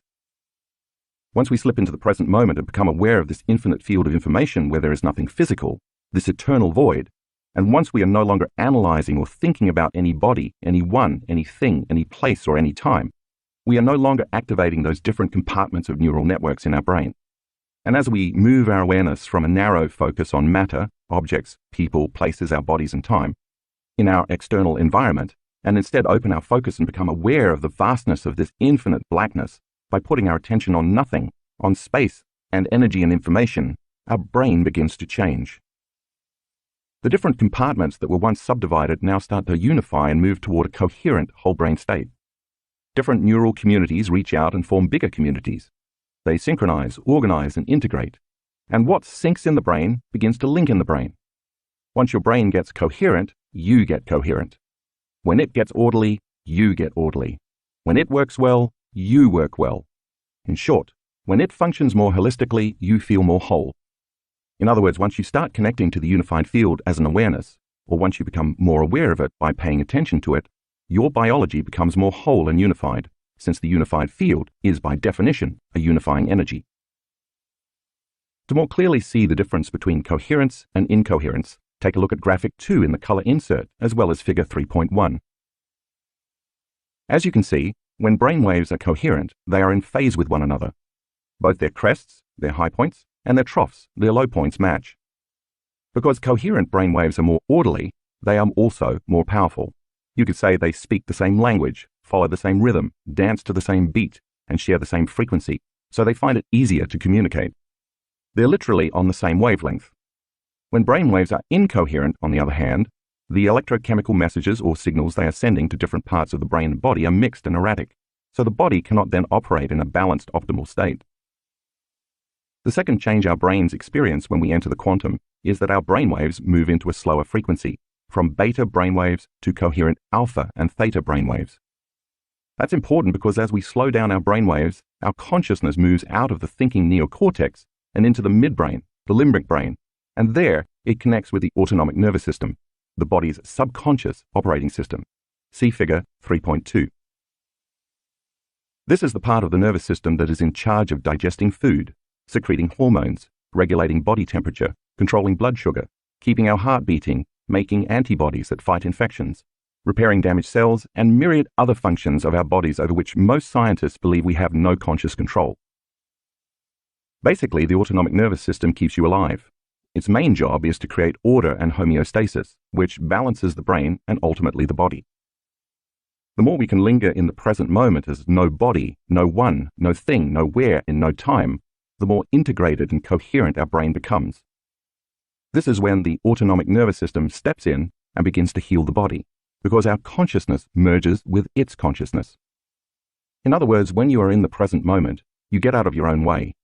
As you become pure consciousness, pure awareness, and change your brainwaves from beta to alpha and even to theta, the autonomic nervous system, which knows how to heal your body much better than your conscious mind does, steps in and finally has an opportunity to clean house. That's what creates brain coherence. If you look at graphics 3A-3C in the color insert, you'll see 3 different brain scans. Graphic 3A is a normal scan of someone in normal thinking beta brainwaves. Graphic 3B was recorded while a student was performing an open focus, showing coherent, synchronized alpha brainwaves. Graphic 3C represents a deeper brainwave state of coherent, synchronized theta. If in this state you are no longer reaffirming the known, your same life, and instead you keep investing your energy into the unknown, as you would invest money in a bank account, then you are able to create new, unknown possibilities in your life. Just as the material electron expands back to immaterial energy in the quantum field once scientists stop observing it, when you no longer observe your pain, your routine life, and your problems, they will turn back into energy, into an infinite number of possibilities, into pure potential. Only once you are truly present in this potent place beyond this space and time, the place from where all things materially come, can you begin to create real change. At a 4-day advanced workshop in 2016 in Tacoma, Washington, we conducted a study to show how this actually works. We measured the brainwaves of 117 workshop participants using electroencephalograms. EEG measurements were taken before and after the workshop. We were looking to see if we could detect changes in 2 different measures of brain function. The first measure was how long it took the subjects to achieve a meditative state, defined by the ability to maintain an alpha brainwave state for at least 15 seconds. We found that the participants were able to achieve meditative states 18% quicker by the end of the 4-day workshop. The second measure we looked at was the ratio between delta brainwaves, associated with moving into deeper levels of the subconscious mind, and high-range beta brainwaves, usually associated with high levels of stress. Anxious people usually have lots of high-range beta and a lower level of delta brainwave frequencies.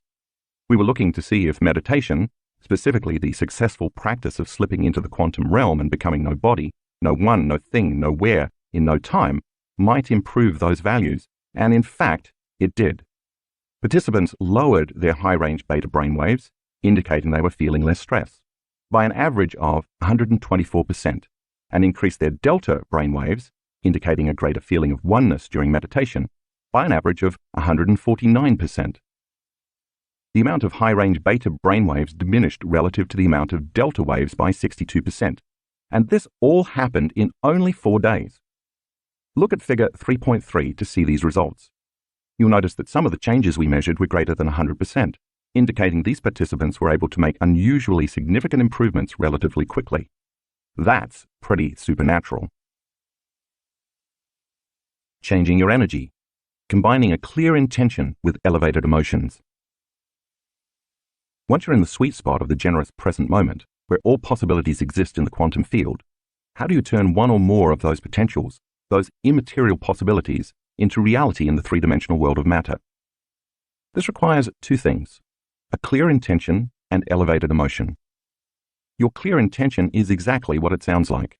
You have to get clear on what it is you want to create, getting as specific as possible, and describe it in detail.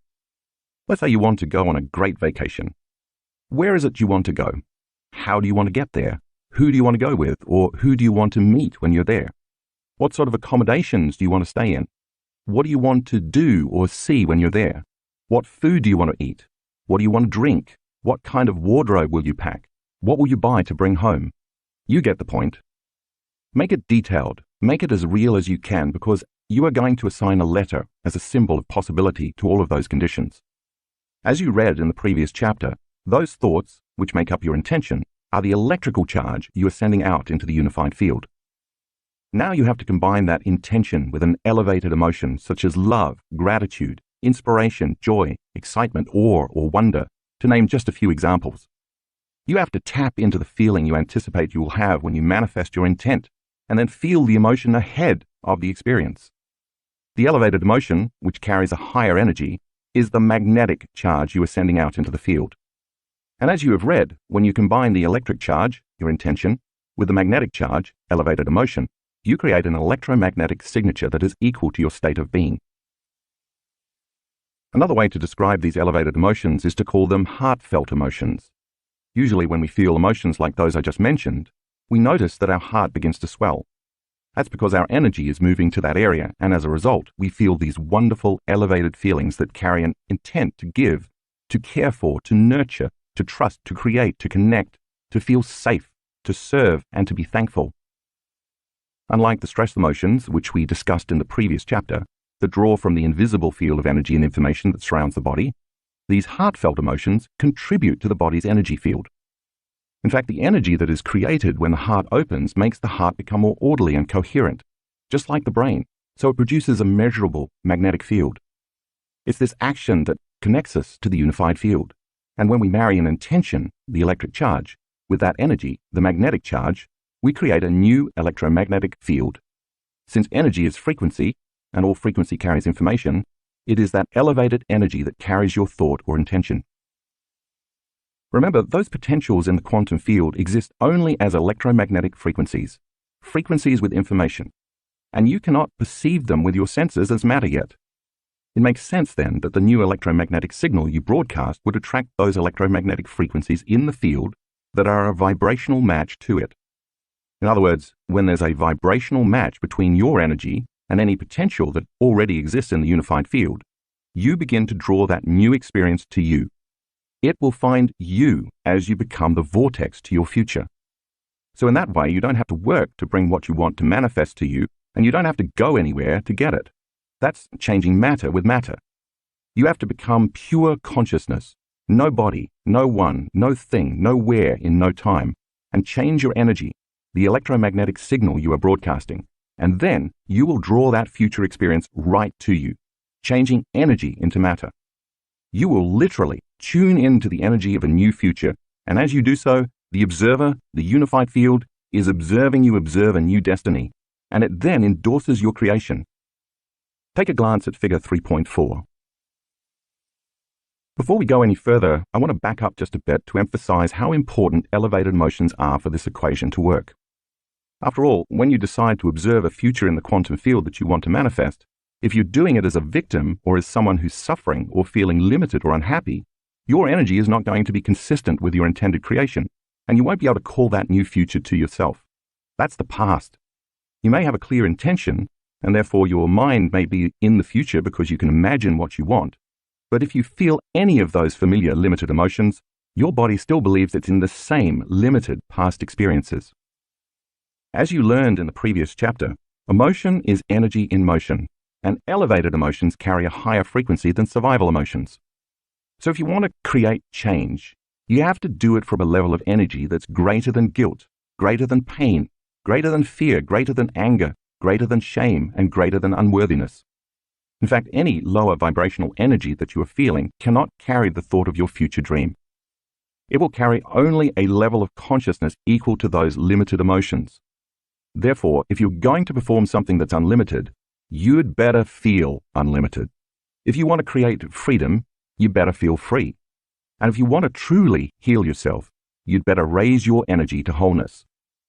The more elevated the emotion you feel, the greater the energy you broadcast and the more influence you will have on the material world of matter. And the greater your energy, the shorter the amount of time it takes for your manifestation to appear in your life.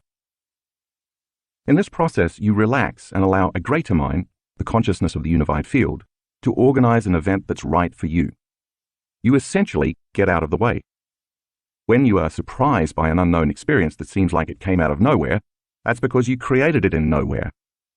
Something appeared out of nothing because you created it in no thing. And it can happen in no time if you create it in the realm beyond linear time. That's the quantum field, where there is no time. A French researcher named René Piech, PhD, demonstrated the power of intention with newly hatched baby chicks. When chicks hatch, they usually imprint on their mother, bonding with her and following her around. But if the mother isn't there when the chicks hatch, they'll imprint on the first moving object they encounter. For example, if a chick first sees a human, it will follow the human around in the same way. For his study, Piech built a special type of random event generator, a computerized robot that would turn randomly as it moved around an arena, going right 50% of the time and going left 50% of the time. As a control, he first recorded the robot's path in the arena with no chicks present. He found that over time, the robot covered most of the arena equally. Next, Piech exposed newly hatched chicks to the robot. As expected, they imprinted on the robot as if it were their mother and followed it all over the arena. After the chicks had imprinted on the robot, he removed them from the arena and then put them in a cage on one side where they could see the robot but not move toward it. What happened next was astonishing. The intention of the baby chicks to be near to what they believed to be their mother, in this case the robot, actually influenced the random movements of the robot. It no longer moved all over the arena, but instead remained in the half of the arena closest to the chicks. See figure 3.5. If the intentions of baby chicks can influence the movements of a computerized robot, just imagine what you can do in drawing your future to you. In this place of the unified field, you're actually becoming aware of what already exists, and you're bringing it to life with your attention and your intention. Here, you can be a genius. You can be abundant. You can be healthy. You can be wealthy. You can have a mystical experience. You can create a new job. You can resolve a problem in your life. Remember, all these possibilities exist as electromagnetic potentials in the quantum field. You cannot experience them with your senses because they don't yet exist in this space and time. They exist only as a frequency or energy carrying information that has to be tuned into and observed into this space and time. And in order for you to do this properly, you are going to have to connect to that information and energy with your energy and intention. Here's another way to look at it. If you're unified with the consciousness and the energy of every body, every one, everything, every place, and every time within a vast unified field of potentials, then observing a potential in the quantum is just like becoming aware of your hand in the physical world. You're already connected to it. It already exists. Tuning into the energy of your future and intentionally observing that potential in the quantum then causes infinite fields of energy to collapse into particles called a quantum event, and that becomes an experience that can then manifest in your physical three-dimensional world. Then when you get up from your meditation, even though you're back in the three-dimensional world of matter, because you already experienced the elevated emotion you anticipated ahead of the experience, you have no choice but to get up feeling as if your intent has already manifested, or as if your prayer is already answered. You feel intimately connected to your new future, knowing it will show up in a way you can't predict, because if you can predict it, then it's a known. In effect, you get up as a new self, one who feels more like energy than matter. But you must remain aware, because the moment you forget and start stressing about when it's going to happen or how it's going to happen, you'll return back to your old self, trying to predict the future based on the past. And then you'll start feeling the same old familiar emotions, with the same lower energy that influence your same old thoughts, and you've just made the choice to stay trapped in the known. We could say that you'll disconnect from the energy of your future the moment you feel the familiar energy of the emotions of your past. If you instead become successful at tuning into this potential you have chosen over and over again, and you get familiar with it, you will be able to tune into it not only in meditation, but also when you're in line at the bank. You'll be able to tune into it when you're sitting in traffic. You can do it when you're shaving, when you're cooking, and when you're taking a walk. You can do it over and over again with your eyes open, just as you do when your eyes are closed in meditation. Just remember, every time you tune into the energy of your future in the present moment, you are drawing your future to you.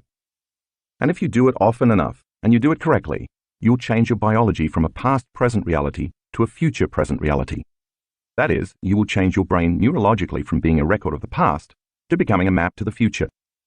At the same time as you teach your body emotionally what that future will feel like in the present moment, you'll recondition your body with this new elevated emotion.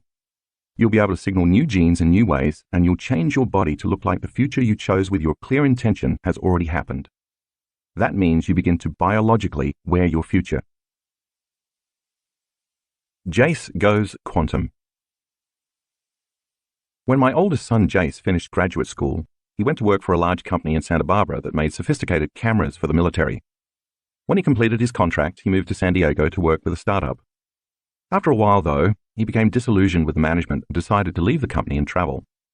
He's a big wave surfer, so he came up with an elaborate plan to go all over Indonesia, Australia, and New Zealand for 7 months. He packed up his suitcase with the surfboards and off he went, and he had the time of his life. After 6 months, he called me from New Zealand and said, "Dad, listen, I have to start thinking about what I'm going to do when I get back to the real world. I want to create a new and better job than my previous ones, but I want to do it differently. I've learned a lot from taking time off." "Okay," I responded. "There must be a potential in the quantum field that you can tune into that's related to a new job for you. Take out a piece of paper and write the letter J on it, and draw 2 squiggly lines around it to represent the electromagnetic field. Hang on, because you're going to be doing something similar in the meditation at the end of this chapter. Once he'd done that, I said, that J is a symbol that represents a possibility, your clear intention of the job you want. But now we have to get very clear on exactly what kind of job you want. So let's list what's important to you in this job. I want you to think about the conditions of what that letter J for new job means to you. Under that J, I want you to write the word intention and list the specifics of what you want in your new job. You can write down anything you want except when or how it's going to happen.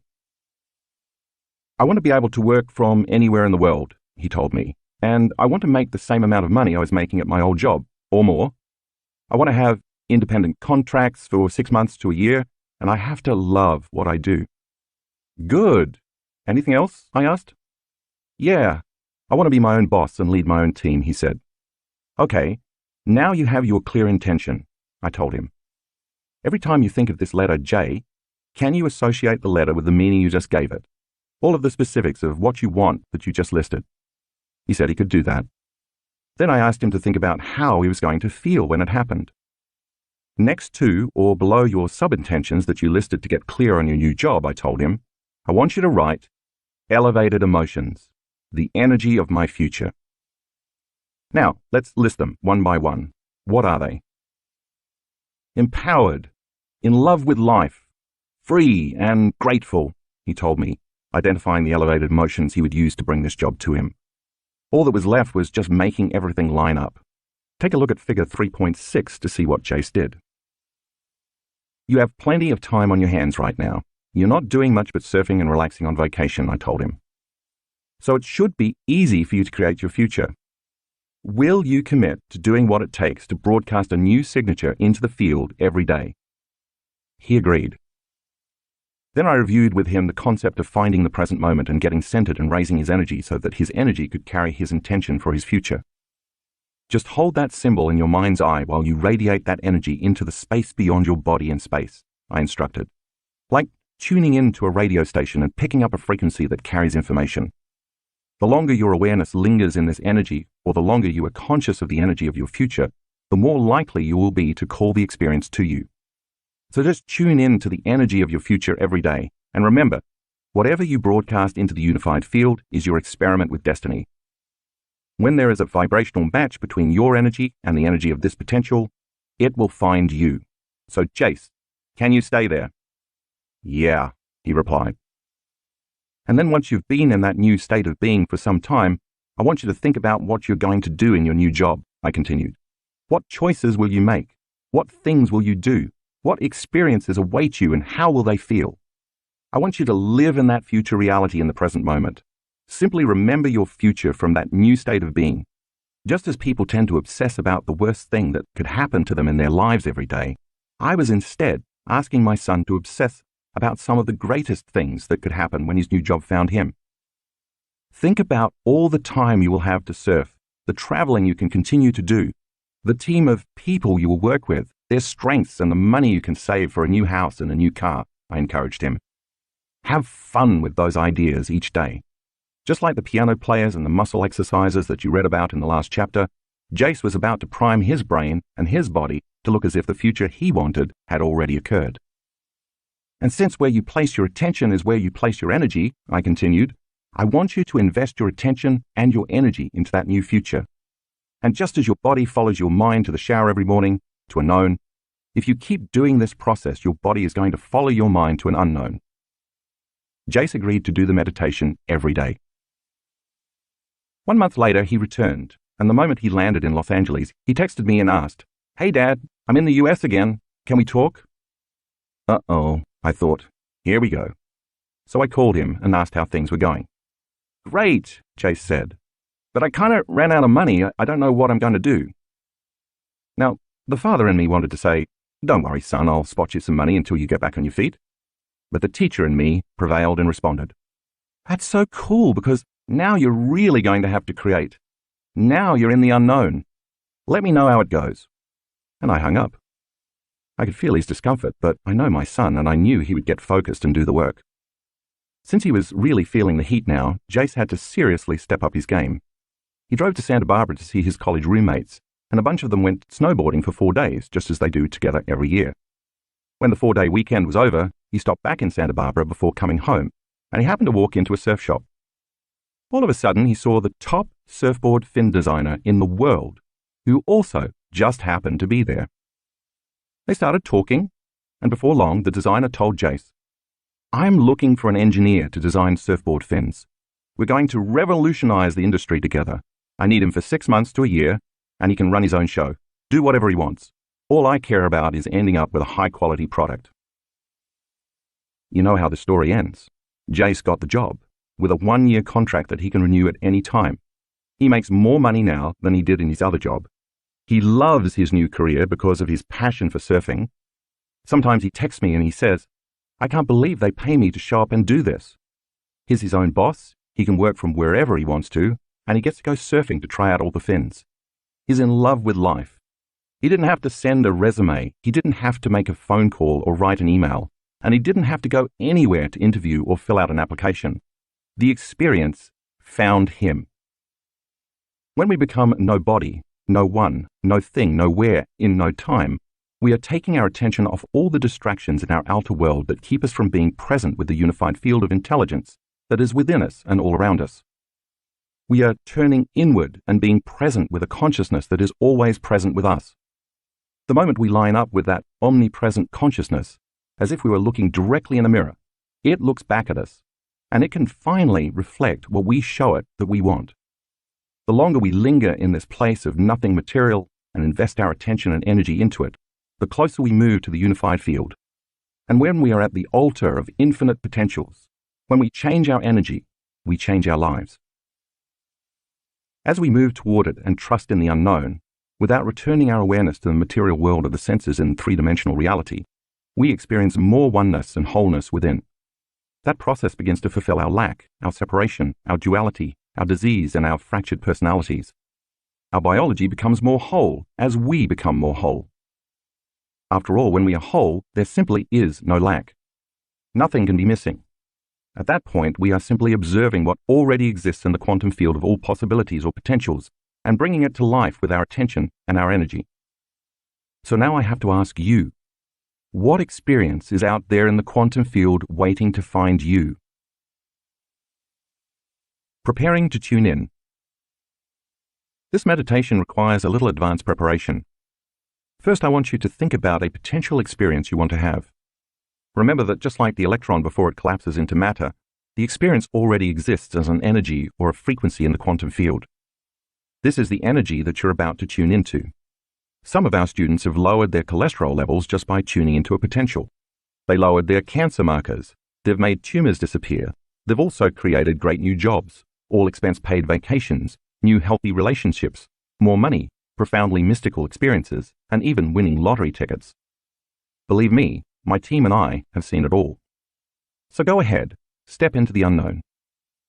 Once you have the new experience you want to create, assign a capital letter to it, and then write that letter down on a piece of paper. Think of the letter as a symbol that represents that specific possibility in your life.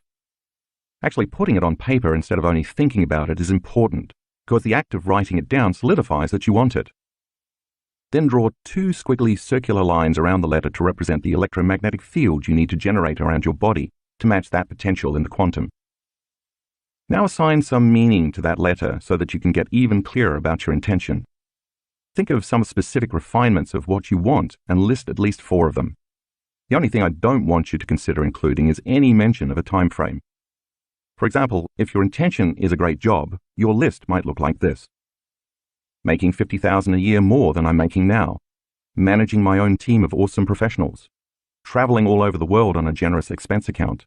Having exceptional health benefits and great stock options. Making a difference in the world. Now on that same piece of paper, write down the emotions you will feel when that imagined potential happens.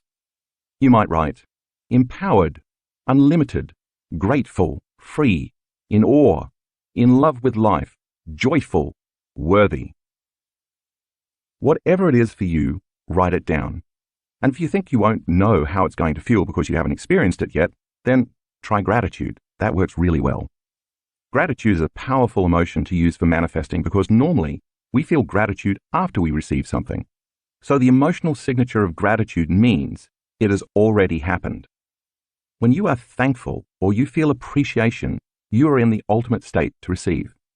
When you embrace gratitude, your body, as the unconscious mind, will begin to believe it is in that future reality in the present moment. These various emotions you just listed are the energy that is going to carry your intent. This is not an intellectual process. It is a visceral one. You have to really feel those emotions. You have to teach your body emotionally what that future is going to feel like before it happens. And you have to do that in the present moment. Now you're ready for the meditation.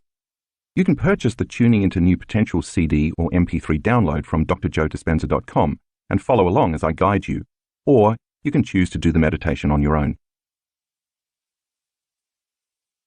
Tuning into New Potentials Meditation. Start by resting your attention in different parts of your body as well as the space around those parts of your body. You will learn more about doing this and why it's important in the next chapter, but for now, it's enough to know that focusing on the space around your body helps change your brainwaves, moving you from an incoherent beta brainwave pattern to a coherent alpha and theta brainwave pattern. Become aware of the infinite, vast space way out behind your eyes in this eternal black space. The space in the center of your head. The space between the back of your throat and the back of your head, and then beyond your head in space. Then move to becoming aware of the space in the center of your throat, the space beyond your throat and around your neck, the space in the center of your chest, the space around your body, the space behind your navel, and finally the space around your hips in this endless black void. With each of these, take your time and feel it. Become aware of it and stay present with it.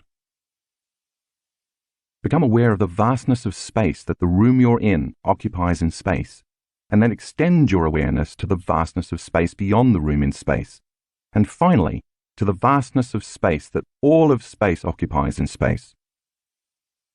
Now it's time to take your attention off your body, the environment and time, and to become nobody, no one, no thing, nowhere, in no time, to become pure consciousness, to unfold as an awareness into this infinite black space, an endless field where all possibilities exist. If you get distracted, simply return to the present moment, as we discussed in the previous chapter. Keep unfolding into this immaterial space by continuously reinvesting your attention into it. Think about the potential that already exists in the quantum field that you want to tune into by remembering your ladder. Sense the energy of that future potential within you and all around you, and tune in to your future. When you do this, you'll be moving into a new state of being, broadcasting a whole new electromagnetic signature into the field. When there's a vibrational match between your energy and that potential, the new event is going to find you. You don't have to make anything happen. I want to be clear here. It might take more than a few meditations for your future opportunity to unfold. It could happen in a week, a month, or even longer. The key is to keep doing it until it occurs. Once you're in a new state of being, broadcasting a new electromagnetic signature, now remember your future before it happens and begin to mentally rehearse what that future will be like by living in that future. Make it as real as possible, calling up those elevated emotions you listed so you can teach your body emotionally what that future feels like. Surrender your creation to a greater mind, planting a seed in the infinite field of possibilities, and just let it go. Finally, bless your body with a new mind. Bless your life. Bless your challenges. Bless your soul. Bless your past, and bless your future. Bless the divine in you and open your heart and give thanks for a new life before it's made manifest. Slowly bring your awareness back to the room, and when you're ready, open your eyes. Get up from your meditation as though your future has already happened, and let the synchronicities and new possibilities find you. Chapter 4. Blessing of the Energy Centers. We've been talking a lot about light and information, or energy and consciousness. Now it's time to go a little deeper into those concepts to help explain how the next meditation works. As you already understand, everything in our known universe is made up of, or emits either light and information, or energy and consciousness, which are other ways of describing electromagnetic energy. In fact, these elements are so intimately combined that it's impossible to separate them. Look around you. Even if you don't see anything other than matter, objects, things, people, or places, there's also a sea of infinite invisible frequencies that are carrying encoded information. That means not only that your body is made up of light and information, of energy and consciousness, but also that you as a conscious being with a body are made of gravitationally organized light packed with information that is continuously sending and receiving various frequencies, all carrying different signals, just like a radio or a cell phone. All frequency, of course, carries information. Think about radio waves for a moment. There are radio waves moving through the room you're sitting in right now. If you turned a radio on, you could tune it to a specific wavelength or signal, and then a little transducer in the radio would pick up that signal and turn it into sound that you could hear and understand as your favorite song, the news, or even a commercial. Just because you can't see the radio waves in the air doesn't mean they aren't there, carrying distinct information on a specific frequency all the time. If you change the frequency a small degree and tune into another station, a different message will be carried on that wavelength. Take a look at figure 4.1a, which shows the entire light spectrum and demonstrates all the electromagnetic frequencies that we know of. The visible light spectrum, where we perceive the various array of colors present in this world we live in, makes up less than 1% of all the frequencies of light that exist. That means that the majority of frequencies are beyond our perception, and therefore most of our known reality in this universe cannot be experienced by our senses. So aside from our ability to perceive light being absorbed or reflected off objects and things, the truth is that we are able to perceive only a very small spectrum of reality. There's a lot of other information available to us besides what we can see with our physical eyes. Remember that when I refer to light, I am talking about all light, which includes the entire spectrum of electromagnetic frequencies, seen and unseen, and not just visible light. For example, even though we don't see X-rays, they still exist. We know this because we as human beings have the ability to create X-rays, and we can also measure them. In fact, an infinite number of frequencies exist within the spectrum of X-ray light. X-rays are a faster frequency than the visible light we see, and therefore have more energy, because again, the faster a frequency is, the higher its energy. Matter by itself is the densest of frequencies because it's the slowest and the most condensed form of light and information. Take a look at figure 4.1b. Move your eyes along the horizontal line running through the waves, hills, and valleys, starting at the letter A, and then moving to B, and then to C. Each time you arrive at the next letter, you have just traveled a full cycle, which is referred to as a wavelength. So the distance between letters A and B is one wavelength. The frequency of a wave refers to the number of wavelengths or cycles produced in 1 second, which is measured in hertz. Therefore, the faster the frequency of a wave, the shorter its wavelength. The converse is also true. The slower the frequency, the longer the wavelength. Figure 4.1c. For example, light in the infrared frequency band has a slower frequency than light in the ultraviolet light frequency band. So the wavelengths for infrared light are longer, and the wavelengths for ultraviolet light are shorter. Here's another example, this time from within the visible light spectrum. The color red has a slower frequency, 450 cycles per second, than the color blue, about 650 cycles per second. Therefore, the wavelength of red is longer than the wavelength of blue. Throughout history, people have made several different attempts to photograph and measure fields of light. One prominent example is Kirlian photography, discovered in 1939 by Russian electrician and amateur inventor Semyon Davidovich Kirlian. With this technique, Kirlian was able to capture images of the electromagnetic field that surround both living and non-living objects. He found that by putting a sheet of photographic film on a metal plate, placing an object on top of the film, and applying a high voltage current to the metal plate, an image of the electrical discharge between the object and the plate would show up on the film, appearing like a glowing silhouette of light around whatever was being photographed. In one of Kirlian's many experiments, he reportedly photographed 2 seemingly identical leaves, one from a healthy plant and one from a diseased plant. The photograph of the leaf from the healthy plant showed a strong light field, while the other showed a much weaker glow, leading Kirlian to believe that his photographic technique might be a means of assessing health. While scientists today debate the usefulness of Kirlian photography as a diagnostic tool, research on the technique continues. A more recent development along these lines comes from German biophysicist Fritz Albert Popp, Ph.D., who has spent more than 3 decades studying biophotons, tiny, low-intensity light particles that are stored within and emitted by all living things. In 1996, Popp founded the International Institute of Biophysics, IIB, a network of research laboratories from more than a dozen countries around the world that study biophotons. Pop and his fellow IIB researchers believe that the information contained in these light particles, which are stored in DNA, communicates extremely effectively with the cells of the organism, thus playing a vital role in regulating the organism's function. These biophotons can be detected by an extremely sensitive camera designed to measure their emissions. The stronger the emissions, as well as the more intense and coherent the light field, the greater communication between cells and the healthier the organism. In order to sustain life and health, our cells communicate with each other by exchanging vital information transmitted on different frequencies of light. Pop discovered that the reverse is also true. When a cell does not emit enough organized and coherent electromagnetic energy, that cell becomes unhealthy. It's not able to share information with other cells very well, and without that exchange, it doesn't have what it needs.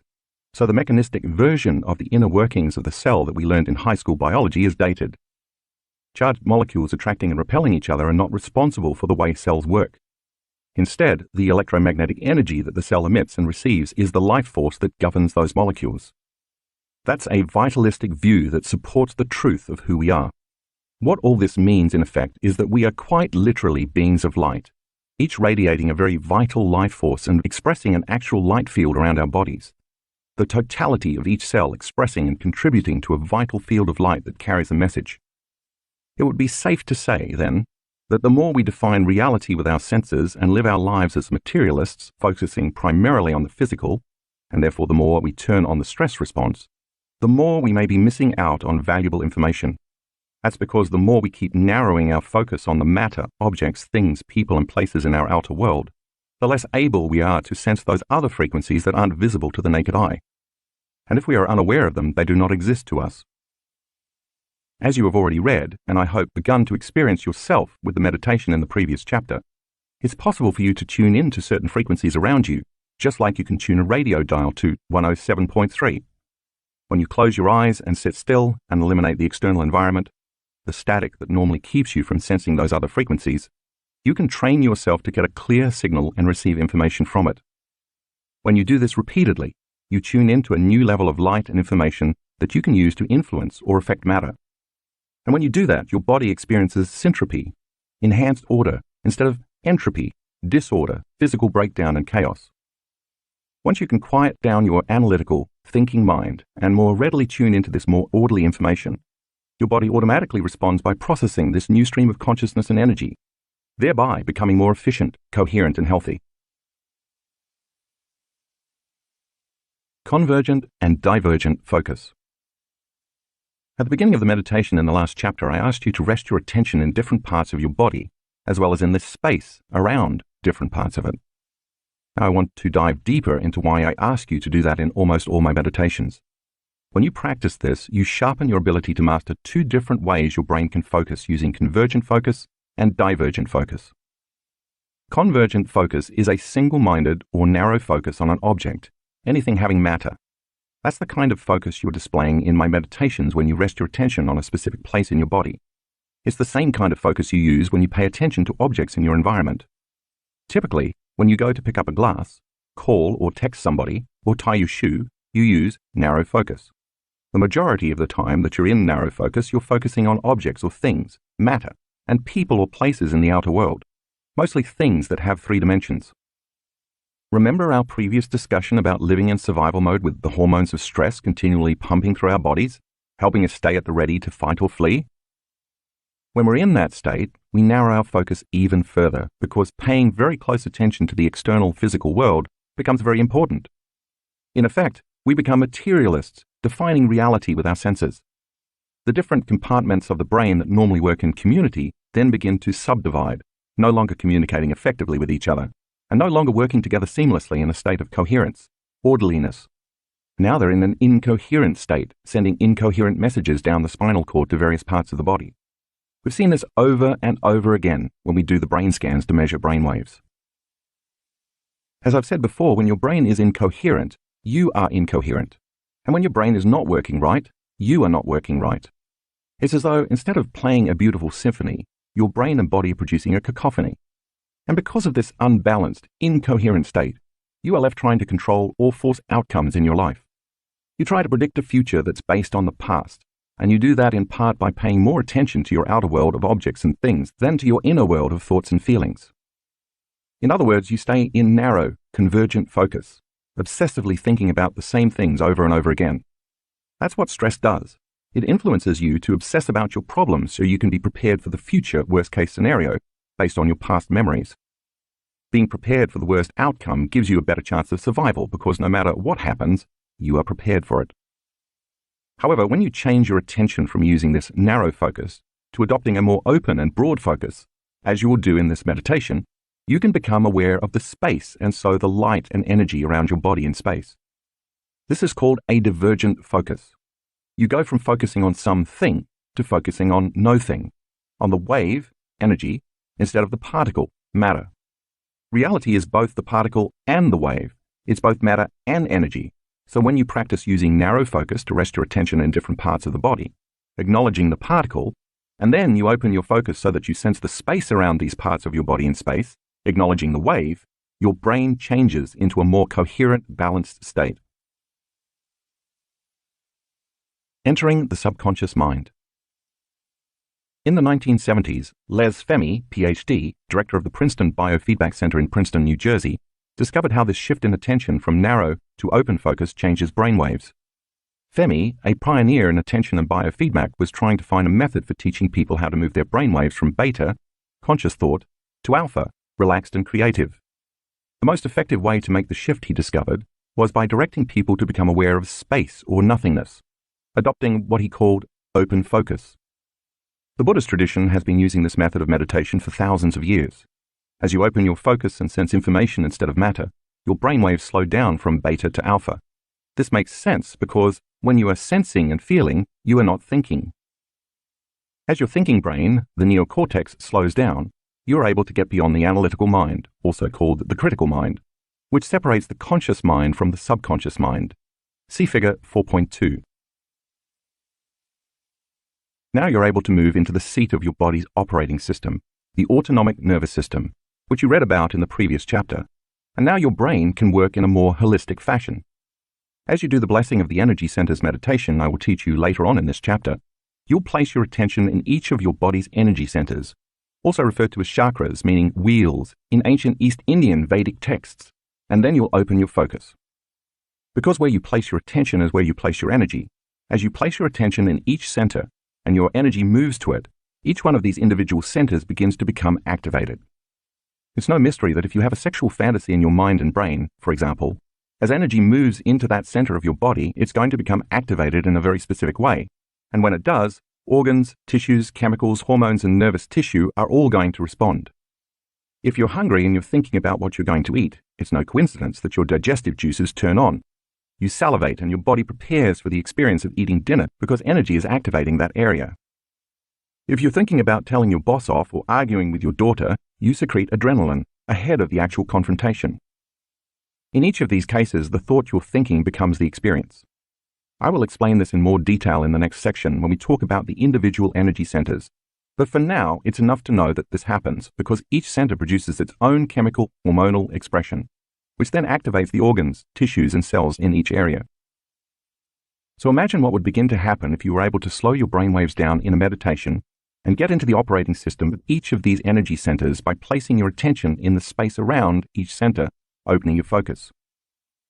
Each of these centers would then become more orderly and more coherent, which would signal neurons to create a new level of mind and activate the organs, tissues, and cells of that region, producing each center's own hormones and chemical messengers. And if you did this repeatedly over time, you would begin to affect real physical change.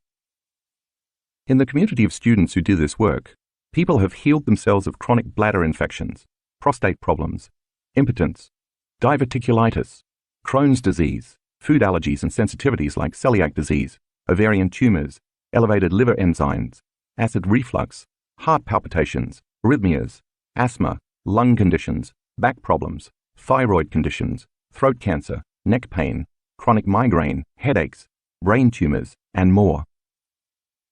We've seen all kinds of improvements in people from doing this particular meditation, sometimes even after the very first time they do it. Those dramatic healings were possible because students were able to epigenetically change the expression of their DNA, switching some of their genes on and others off, changing how those genes express proteins in their physical bodies, as you learned in Chapter 2. How your body's energy centers work. We're about to take a closer look at each of the body's energy centers, but first I want to explain a bit more about how they work. Think of each of them as an individual center of information. Each has its own specific energy that carries a corresponding level of consciousness, its own emission of light expressing very specific information, or its own frequency carrying a certain message. Each also has its own individual glands, its own unique hormones, its own chemistry, and its own individual plexus of neurons. Think of these individual clusters of neurological networks as mini brains. And if each one of those centers has its own individual brain, then each also has its own individual mind. Take a look at Figure 4.3, which lists the location of each center, as well as the anatomy and physiology that are associated with each. As you learned in the second chapter, when consciousness activates neurological tissue, it creates mind. Mind is the brain in action. So if each one of these energy centers has a plexus of neurons, then each has its own individual mind. Or better said, each center has a mind of its own. What activates the mind is energy with a directive and intention, a conscious intent. When each of these centers becomes activated, it in turn activates hormones, tissues, chemicals, and cellular functions, and it emits energy. For example, when your first center, the seat of your reproductive glands, is activated with energy, its mind has a very specific agenda and intention. When you as a conscious being have a thought or a fantasy, that's consciousness, by the way, acting on neurological tissue. The next thing you know, your body is physiologically changing, and therefore so is your energy. Your body secretes chemicals and hormones from those corresponding glands to emotionally prepare you for intercourse. You have more energy in that center now, and it's releasing its own specific frequency carrying an intentional message. That energy carrying the conscious intention is activating that reproductive center, and the mind in the brain is influencing the mind in the body at the level of its individual nerve plexus. This mind located in that specific area of the body, through this mini-brain, operates on the subconscious level through the autonomic nervous system. It's beyond your conscious control. We could say that the body is now following the mind as the mini-brain in that energy center activates the related glands, which in turn activate corresponding hormones that signal the appropriate chemicals to change the body's emotional state and physiology. And then you are emitting a very clear energy carrying a specific directive out of that center. We have all felt that kind of energy from a very sexual person. Once the energy is moving through that neurological tissue or plexus of neurons, it creates mind at that level. So when it's activated, that center has a mind of its own. The second center also has its own mind, and when we activate its mini-brain, and thus its mind, we trust our gut. And the same sequence of events happens in this center as we just saw in the first energy center, but with different corresponding neurocircuitry, hormones, chemicals, emotions, energy, and information. In fact, this area has been called the second brain, because of the hundreds of millions of neurons and neural connections here, more than exist in either the spinal cord or in the peripheral nervous system. In fact, 95% of the feel-good hormone serotonin in your body is found not in your brain, but in your bowels. So trusting our gut literally means trusting our instincts. It's almost as if our body and this center's brain can override our analytical, rational thinking brain and mind. How about your heart center? What happens when you lead with your heart? Like the first two centers, this fourth center, located in the middle of the chest, has its own frequency, its own hormones, its own chemicals, its own emotions, and its own mini-brain that draws from a field of energy and information that surrounds it. And when you lead with your heart, you tend to be more caring, kind, inspired, selfless, compassionate, giving, grateful, trusting, and patient. When this mini-brain gets that information, it sends instructions and messages to the organs and tissues that are located in that part of the body, and you emit loving energy from this specific center of information. Now let's look at each of these energy centers in more detail. Some of the centers will overlap a bit in function, but for the most part, if you know even just a little about the body, they are pretty self-explanatory. You can review Figure 4.3 again if you need to.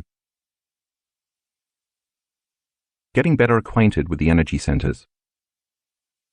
The first energy center governs the region of your sex organs, including your perineum, your pelvic floor, the glands that are connected to your vagina or penis, your prostate if you're a man, your bladder, your lower bowel, and your anus. This energy center has to do with reproduction and procreation, elimination, sexuality, and sexual identity. The hormones estrogen and progesterone in women and testosterone in men are correlated with this center. This energy center is also associated with the inferior mesenteric nerve plexus. A tremendous amount of creative energy exists in this first center. Think about the amount of energy used to make life and create a baby.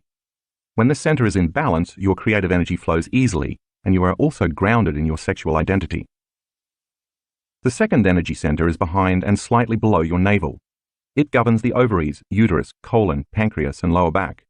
It has to do with consumption, digestion, elimination, and the breaking down of food into energy, including digestive enzymes and juices, as well as the enzymes and hormones that balance your blood sugar levels.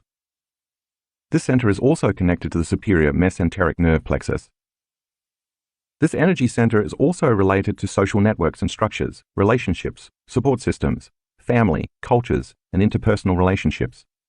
Think about it as the center for holding on or letting go, consuming or eliminating. When this center is in balance, you feel safe and secure both in your environment and in the world. The third energy center is located in the pit of your gut. It governs the stomach, small intestine, spleen, liver, gallbladder, adrenal glands, and kidneys. The associated hormones include adrenaline and cortisol, the kidney hormones, and chemicals like renin and angiotensin, erythropoietin, and all the liver enzymes, as well as the stomach enzymes like pepsin, trypsin, chymotrypsin, and hydrochloric acid. This energy center is also related to the solar plexus, which is also called the celiac plexus. This center is associated with our will, power, self-importance, control, drive, aggression, and dominance. It is the center of competitive action and of personal power, self-esteem, and directed intention. When the third center is in balance, you use your will and your drive to overcome your environment and the conditions in your life. Unlike the second center, this center becomes naturally activated when you perceive that your environment is not safe or is unpredictable, so you must protect and take care of your tribe and yourself. The third center is also active when you want something, and you need to use your body to get it. The fourth energy center is located in the space behind your breastbone. It governs the heart, lungs, and thymus gland, the body's main immunity gland known as the fountain of youth. The hormones associated with this center include growth hormone and oxytocin, as well as a cascade of 1,400 different chemicals that stimulate the immune system's health via the thymus gland, responsible for growth, repair, and regeneration of the body. The nerve plexus this center governs is the heart plexus. The first three centers are all about survival and reflect our animal nature or our humanity. But in this fourth energy center, we are moving from being selfish to being selfless. This center is associated with the emotions of love and caring, nurturing, compassion, gratitude, thankfulness, appreciation, kindness, inspiration, selflessness, wholeness, and trust. It is where our divinity originates. It is the seat of the soul. When the fourth center is in balance, we care about others and we want to work in cooperation for the greatest good of the community. We feel a genuine love for life. We feel whole and we are satisfied with who we are.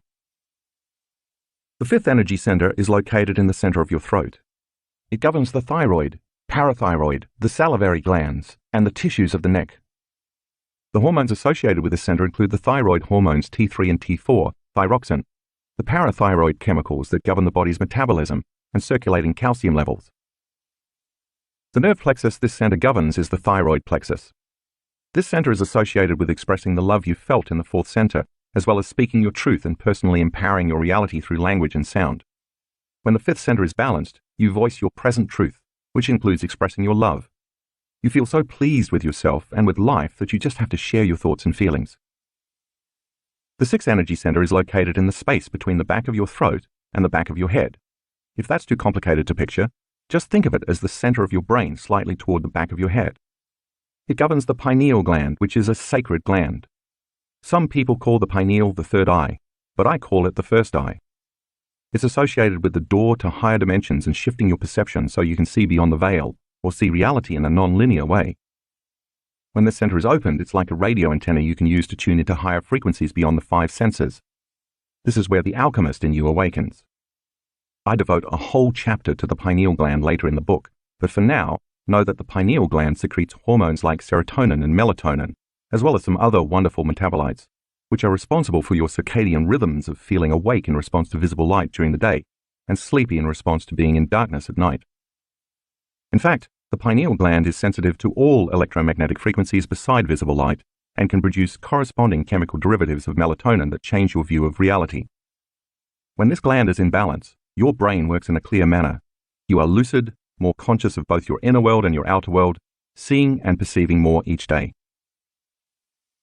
The seventh energy center is located in the center of your head and includes the pituitary gland. This gland has been called the master gland because it governs and creates harmony in a downward cascade from the center of your brain to your pineal gland, your thyroid gland, your thymus gland, your adrenal glands, your pancreatic gland, and all the way to your sexual glands. This is the center of the body where you experience your greatest expression of divinity. This is where your divinity, your highest level of consciousness, originates. When this gland is in balance, you are in harmony with all things. The eighth energy center is located about 16 inches, 40 centimeters above the head, so it is the only energy center that is not associated with an area of the physical body. The Egyptians called it the Ka. It represents your connection to the cosmos, to the universe, to the whole. When this center becomes activated, you feel worthy to receive, and that opens you up to insights, epiphanies, deep understandings, and creative downloads of frequency and information that come into your physical body and brain not from memories stored in your nervous system, but from the cosmos, the universe, the unified field, or whatever you want to call that power that is greater than our individual selves. We access the data and memory of the quantum field through this center. Evolving our energy. Now that I have described each of these energy centers in detail, let's take a more dynamic look at how they can work. Certainly, our bodies are designed to use energy in each of the centers, as I have outlined. But what happens when we do more with our energy than just survive? What happens when instead of releasing all our energy outward, to procreate, to digest food, to run from danger, and so on, we begin to consistently evolve some of that energy upward from one center to the next, increasing its frequency as it ascends? Here's what that would look like. We start out by channeling our creative energy from the first center. When we feel safe and secure enough to create, that creative energy evolves, ascending and flowing into the second center. When we have to master some limitation or overcome some condition in our environment, we're able to put the creative energy to good use, and then it will flow to the third center, the seat of our will and power.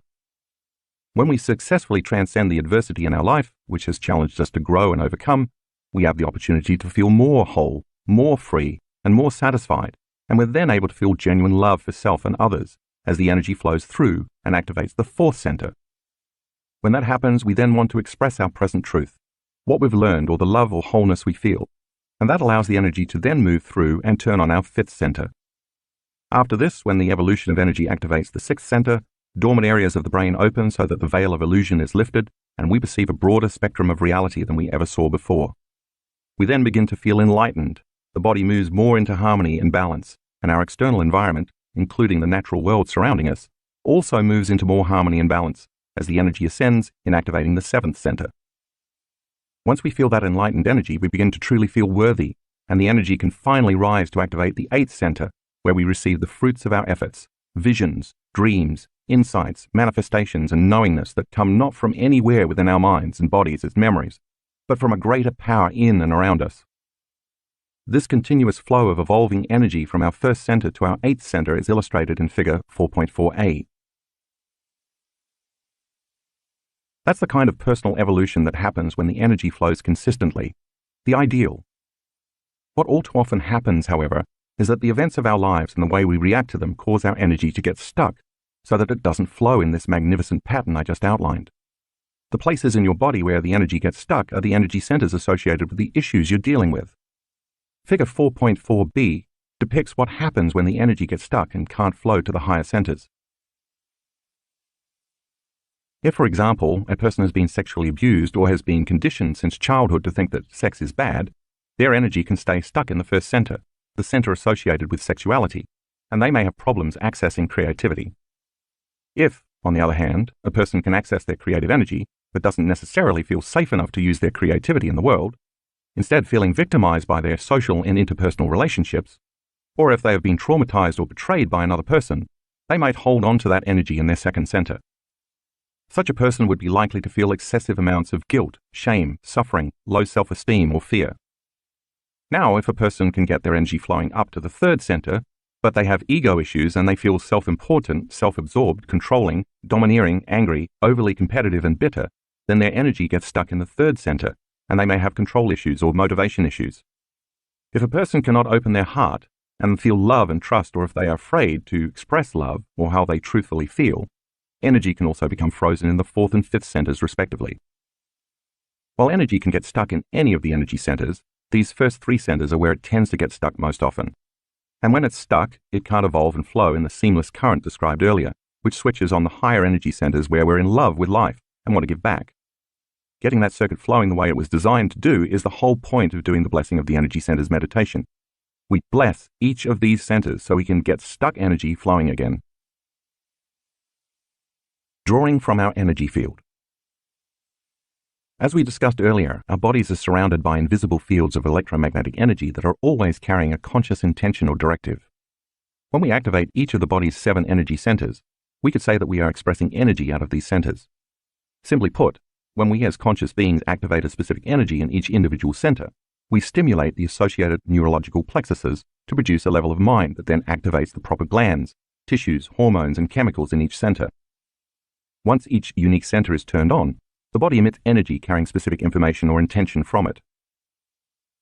However, if we keep living in survival and we are overly sexual, over-consuming, or overstressed by living our lives from the first 3 centers, we keep drawing from this invisible field of energy carrying information that surrounds the body, and we are consistently turning it into chemistry. The repetition of this process over time causes the field around the body to shrink. See figure 4.5. As a result, we diminish our light, and there is no energy that carries a conscious intention moving through these centers to create the correlated mind in each. Essentially, we've tapped our own energy field as a resource. That limited level of mind with its limited amount of energy in each center will send a limited signal to the surrounding cells, tissues, organs, and systems of the body.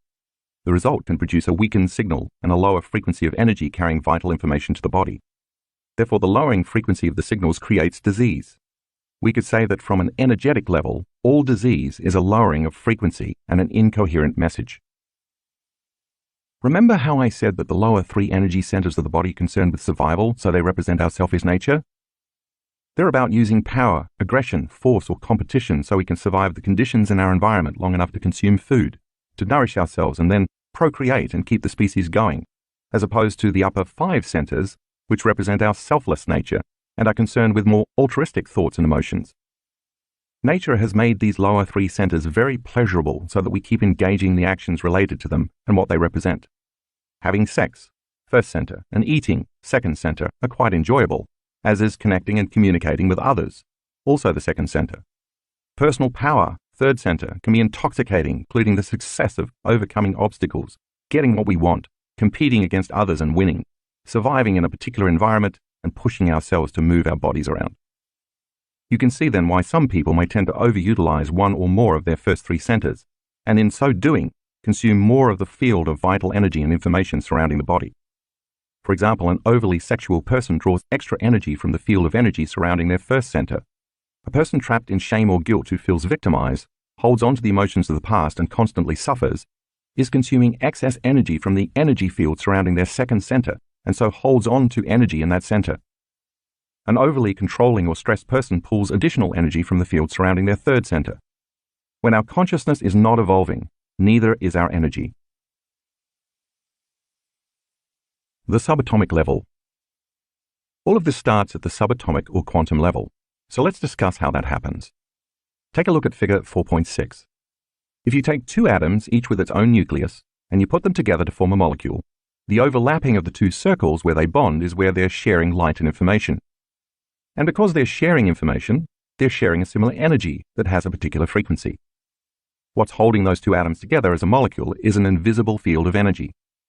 Once these atoms join to form a molecule and exchange information, they will have different physical properties and characteristics, such as a different density, a different boiling point, and a different atomic weight, to name a few, than when they were sitting side by side separated. It's important to note that what is giving the molecule its specific properties, as well as holding it into form and structure, into matter, is the invisible field of energy that is surrounding matter. Molecules could not bond without sharing information and energy. If you add another atom, you form yet another different molecule that again has different physical properties and characteristics, and a different atomic structure. And if you keep adding more and more atoms, you form a chemical, and there's an invisible field of energy around that chemical that's holding it together in physical form, giving life to that chemical. Those atomic forces are real and measurable. If you take enough chemicals and you put them together, you're going to ultimately form a cell, and the cell also has an invisible field of energy surrounding it and giving life to the cell. The cell is actually feeding off different frequencies of light. It's not molecules and positive or negative charges that are instructing the cell to do what it does. According to the new field of biology called quantum information biology, it's the biophotons we discussed earlier and their patterns of light and frequency that the cell emits and receives that gives the instructions. The healthier the cell, the more coherent the biophotons it emits. If you remember from what you learned so far, coherence is an orderly expression of frequency. The exchange of information via electromagnetic frequencies of light between the cell and this field of energy surrounding it happens faster than the speed of light, which means it happens on the quantum level. To continue, if you put a group of cells together, you form a tissue, and that tissue has an invisible field of unifying coherent frequency and energy that causes all those individual cells to work together in harmony, functioning as a community. If you take that tissue and further develop it into a more specialized function, you form an organ, and an organ also has an invisible field of electromagnetic energy. That organ literally receives information from this invisible energy field. In fact, the memory of the organ actually exists in the field. The way this can affect transplant patients is fascinating.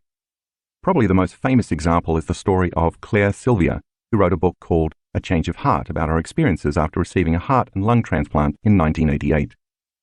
All she knew at the time was that her new organs came from an 18-year-old male donor who had died in a motorcycle accident.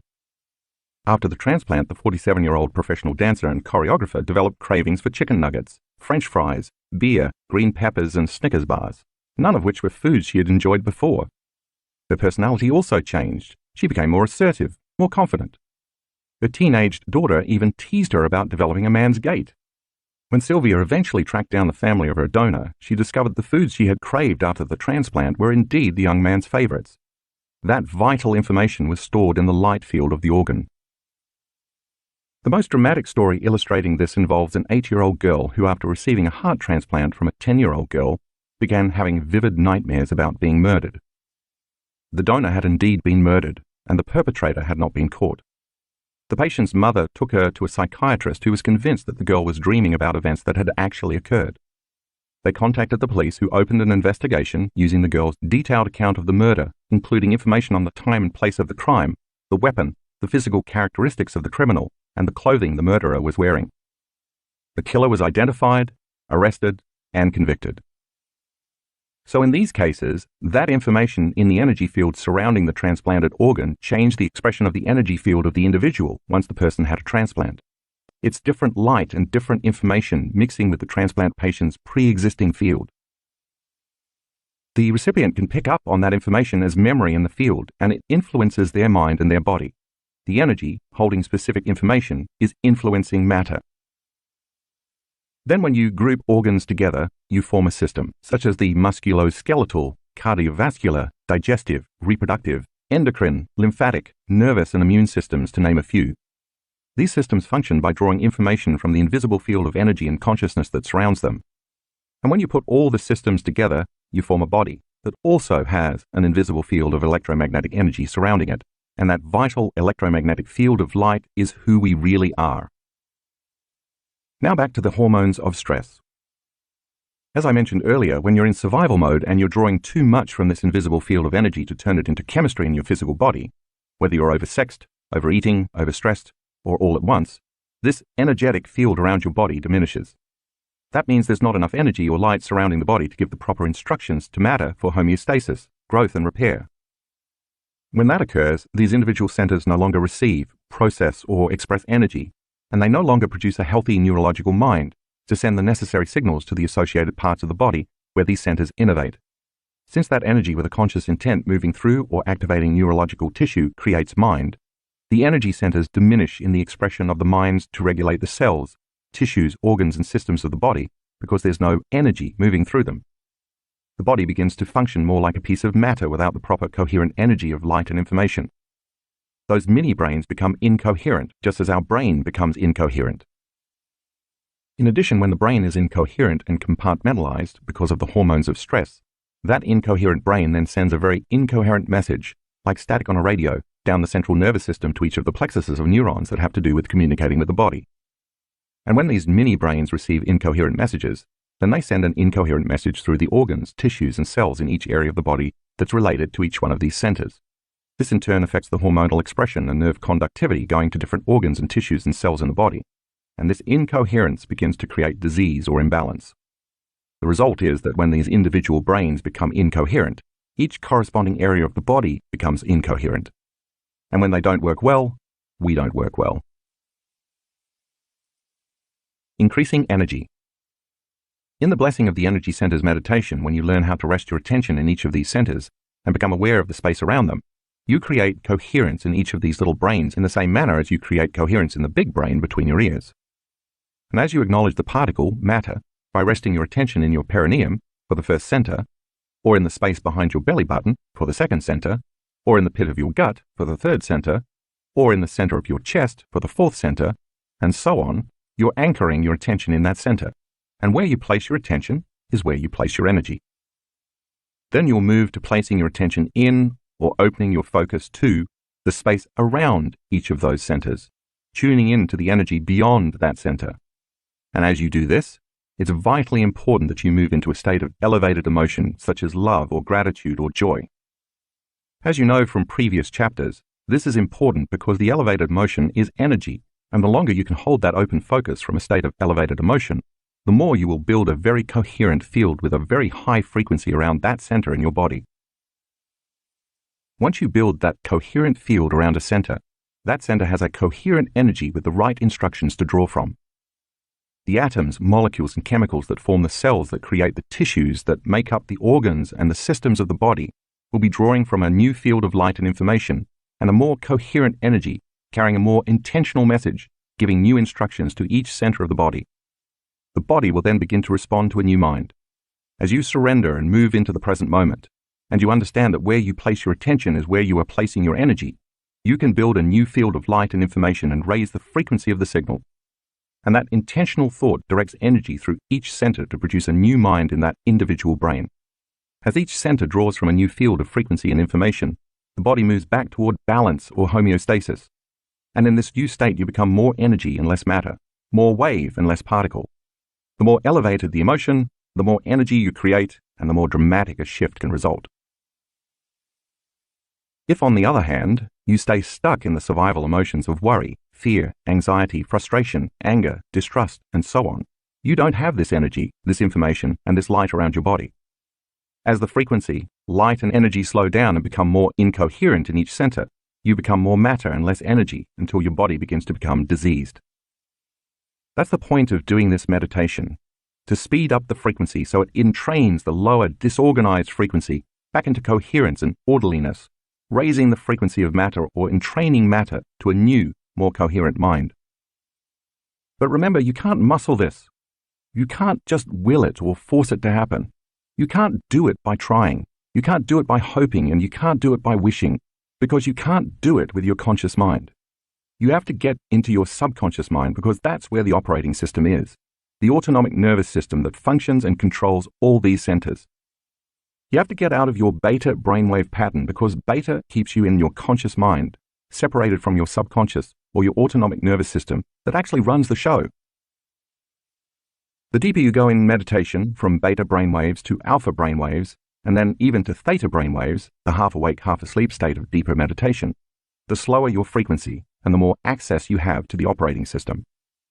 So in the Blessing of the Energy Centers meditation, your job is to slow your brainwaves down and combine an elevated emotion with an intent to bless each energy center for the greatest good, loving them into life, and then surrender and allow your autonomic nervous system to take over, because it already knows how to do that without any help from your conscious mind.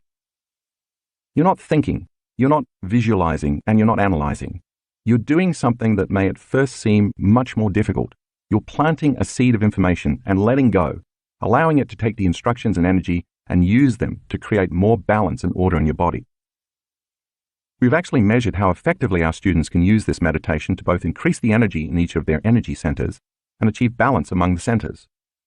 To do this, we use the gas discharge visualization device that you read about in a previous chapter to take measurements of participants' energy fields both before and after they do the Blessing of the Energy Centers meditation. The GDV technology uses a specialized camera to take images of a subject's finger, while a weak and totally painless, electrical current is applied to the fingertip for less than a millisecond. The body responds to the current by discharging an electron cloud made up of photons. While the discharge is not visible to the naked eye, the GDV device's camera can capture it and translate it into a digital computer file. Then a software program called BioWell uses the data to create an image like the one you see in graphic 4 in the color insert. Graphics 4A to 4D show how balanced or imbalanced the subject's energy centers are, both before and after meditation. The BioWell software uses the same GDV data to estimate the frequency of each energy center and compare it to the norm. Balanced energy centers would appear in perfect alignment, while imbalanced centers would make an off-center pattern. The size of the circle, representing each energy center, shows whether its energy center is less than, equal to, or greater than average, and by how much. The left side of each example in graphic 4 shows the measurements of the subject's energy centers taken before we started our workshop, while the right side shows the measurements taken a few days later. Now look at graphics 5A to 5D. The left side of this figure shows the measurements of the energy field around each student's entire body before we started the event, while the right side shows the measurement of the field around the whole body afterward. We have also used the GDV device to measure how this meditation, as well as any of the other meditations in this book, enhances the energy field surrounding the entire body. As you'll soon read in the instructions at the beginning of the meditation, I repeatedly ask you to place your attention not only on various parts of your body, but also on the space around those parts of your body, and then, at the end of the meditation, on the space around your entire body. As you have learned, where you place your attention is where you place your energy. So if you are putting your focus on this space, that's naturally where your energy is going to go. In doing this, you're using your attention, awareness, and energy to build and enhance the field of light and information surrounding your body. This, in turn, creates order and syntropy instead of disorder and entropy. Now you are more coherent energy and less matter, and you have your own enhanced field of light and information that you can draw from to create. Blessing of the Energy Centers Meditation. This meditation has become one of the most popular meditations among our students and has created an impressive number of supernatural results. As I did in the previous chapter, I will give you some basic instructions so that if you choose to do the meditation on your own, you'll know how to proceed. Begin by placing your attention in the first energy center and then move to opening up your attention to the space around this center. Once you can sense this space around the energy center, bless that center for the greatest good and then connect to elevated emotions like love, gratitude, or joy to raise the frequency of this center and also create a coherent field of energy. Do this for each of the 7 energy centers in the body, and when you come to the 8th center, a place about 16 inches above your head, bless this center with gratitude or appreciation or thankfulness, because gratitude is the ultimate state of receivership. This center will then begin to open the door to profound information from the quantum field.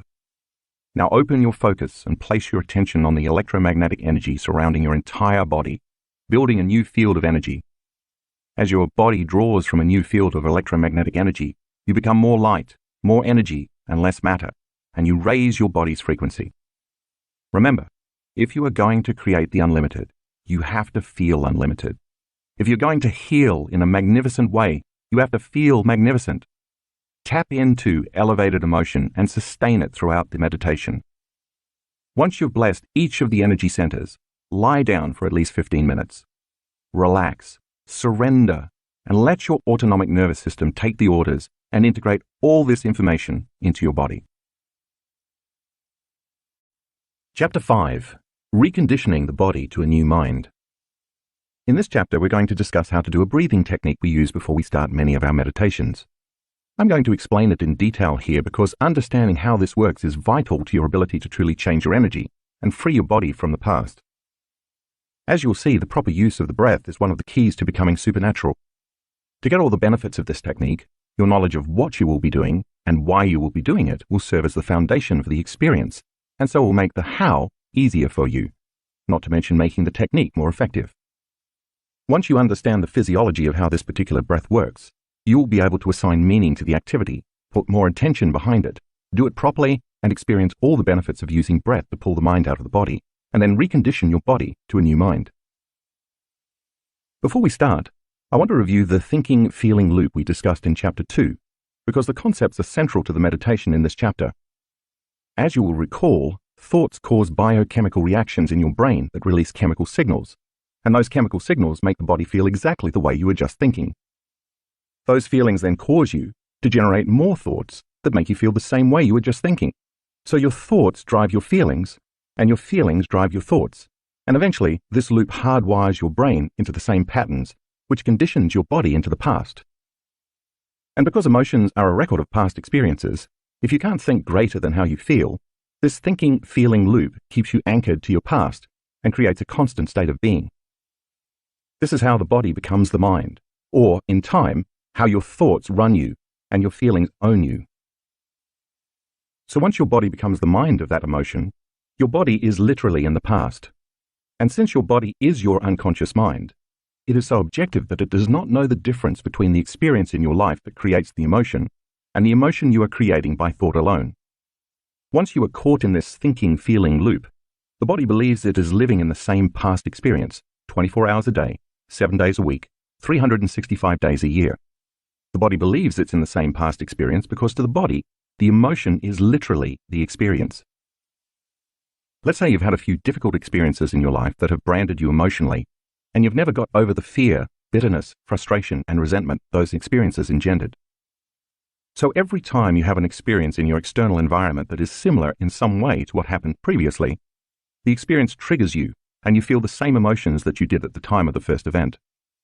Once you feel the same emotion you felt 30 years ago when the event initially occurred, it's quite possible that you will behave in the same way you did at that time, because those emotions are driving your conscious or unconscious thoughts and behaviors. Now those emotions have become so familiar to you that you believe that's who you are. By the time you're in your mid-30s, if you keep thinking, acting, and feeling the same way without changing anything about yourself, the majority of who you are becomes a memorized set of automatic thoughts, reflexive emotional reactions, unconscious habits and behaviors, subconscious beliefs and perceptions, and routine familiar attitudes. In fact, 95% of who we are as adults is so habituated through repetition that the body has been programmed to be the mind, and the body, not the conscious mind, is running the show. That means that only about 5% of who we are is conscious, and the remaining 95% is a subconscious body-mind program. So in order to create something significantly different in our lives, we must find a way to pull the mind out of the body and change our state of being, which is exactly what the meditation I will teach you at the end of this chapter is designed to do. How energy gets stored in the body. Now let's look at how the thinking-feeling loop works in relation to the body's energy centers, especially the first three, the survival centers where it causes the most problems. That's because most people's thoughts and feelings activate those energy centers. As you'll remember from the previous chapter, each of the body's energy centers has its own individual energy, information, glands, hormones, chemistry, and neurocircuitry, and its own individual mini-brain or mind. Or really, each has a mind of its own. These mini-brains become programmed in the body to operate subconsciously through the autonomic nervous system. In this way, each center has its own energy and corresponding level of consciousness, and each is associated with specific emotions corresponding to that center. So let's say you think a thought such as, "My boss is unfair." Figure 5.1 depicts how thinking that thought turns on a neurological network in your brain. Then you have another thought, "I'm underpaid," and you turn on a second neurological network.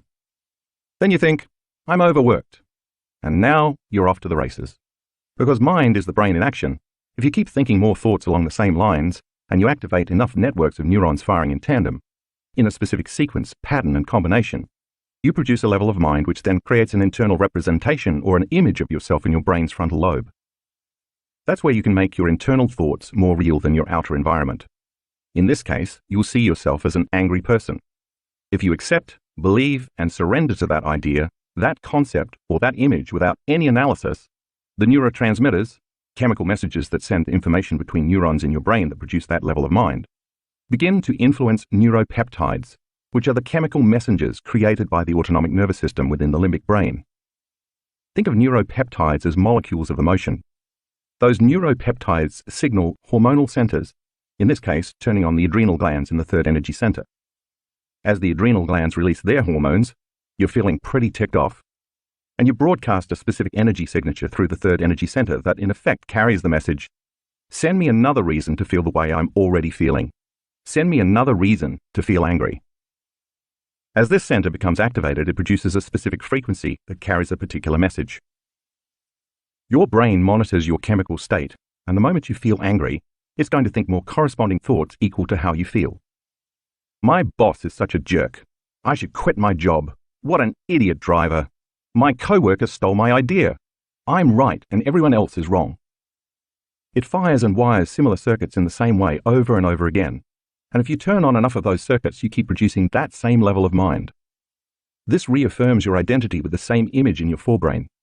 And then the limbic brain creates more of the same neuropeptides, which then signal the same hormones from your third energy center, and you start to feel even more angry and frustrated, which then influences you to think more of the same corresponding thoughts. The cycle can go on for decades, whether what you're thinking is justified or not, and then the redundancy of that cycle hardwires the brain into a certain pattern, in this case, the pattern of anger, and repeatedly conditions the body emotionally into the past. The body becomes the mind of anger, so the anger is no longer in the mind that's in your brain, the 5% of your thought that is conscious, but instead, the emotion of anger becomes stored as energy in the body-mind, the 95% of your mind that is subconscious. Because it's subconscious, you're not aware that you are doing this, but that is exactly what is happening. So all that emotion, which was originally created from thought, because all thoughts have a corresponding energy, becomes stored as energy in the body, stuck in the third center, the solar plexus. This stored energy produces a corresponding biological effect. In this case, it could be adrenal fatigue, digestive problems, kidney issues, or a weakened immune system, not to mention other psychological effects like a short temper, impatience, frustration, or intolerance. Over the years, you keep producing the same thoughts that keep signaling the same feelings, and you continue hardwiring your brain into this very finite pattern. And in the same way, you keep reconditioning the body to become the mind of anger. Thus, an enormous amount of your creative energy is stored in the body's third energy center as anger, bitterness, frustration, intolerance, impatience, control, or hatred. What if, instead of feeling angry, you start having thoughts that make you feel victimized or guilty? Life is too hard. I'm a bad parent. I shouldn't have been so rude. Did I do something wrong? If you take a look at figure 5.2, you'll see that the same thing happens. Thinking those thoughts turns on a different network of neurons in your brain. If you fire and wire enough of those networks, you produce a different level of mind, and the brain creates the internal image of yourself that reaffirms your identity, in this case, as a guilty person. You start thinking, God's going to punish me. Nobody loves me. I'm worthless. Once you accept, believe, and surrender to these guilty thoughts without any analysis, the neurotransmitters activating neural networks in your brain influence a different blend of neuropeptides, this time neuropeptides that are equal to those thoughts about feeling guilty. And then those neuropeptides signal a different hormonal center, in this case, the second center. And over time, as you recreate the same loop of thinking and feeling and thinking, you're going to begin to store your energy in the body in the second center.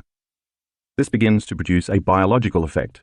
Since you feel guilt in your gut, you may start to feel nauseated or sick, or you may experience pain in this area of your body, along with emotions like suffering, unhappiness, or even sadness. If over time you keep feeling guilty, you think more guilty thoughts that fire and wire more neurons that signal more neuropeptides that cause the release of more hormones in the second center. As this happens, you continue to condition the body to become the mind of guilt and suffering, so you're storing more and more energy as emotion in the second center. You also continue to broadcast a specific energetic signature carrying specific information through the second energy center into your body's energy field. So now let's say that you start having a totally different set of thoughts. What happens if you have sexual fantasies about someone? Now you're turning on a different network of neurons in your brain, and you're producing a different level of mind. And just as before, if you get enough of those networks firing and wiring, you're going to get a different internal representation in the frontal lobe of your brain. And once the thought or image you are paying attention to becomes more real than your outer world, in that moment the thought literally becomes the experience, and the end product of that experience is the corresponding feeling. As a result, your body gets turned on.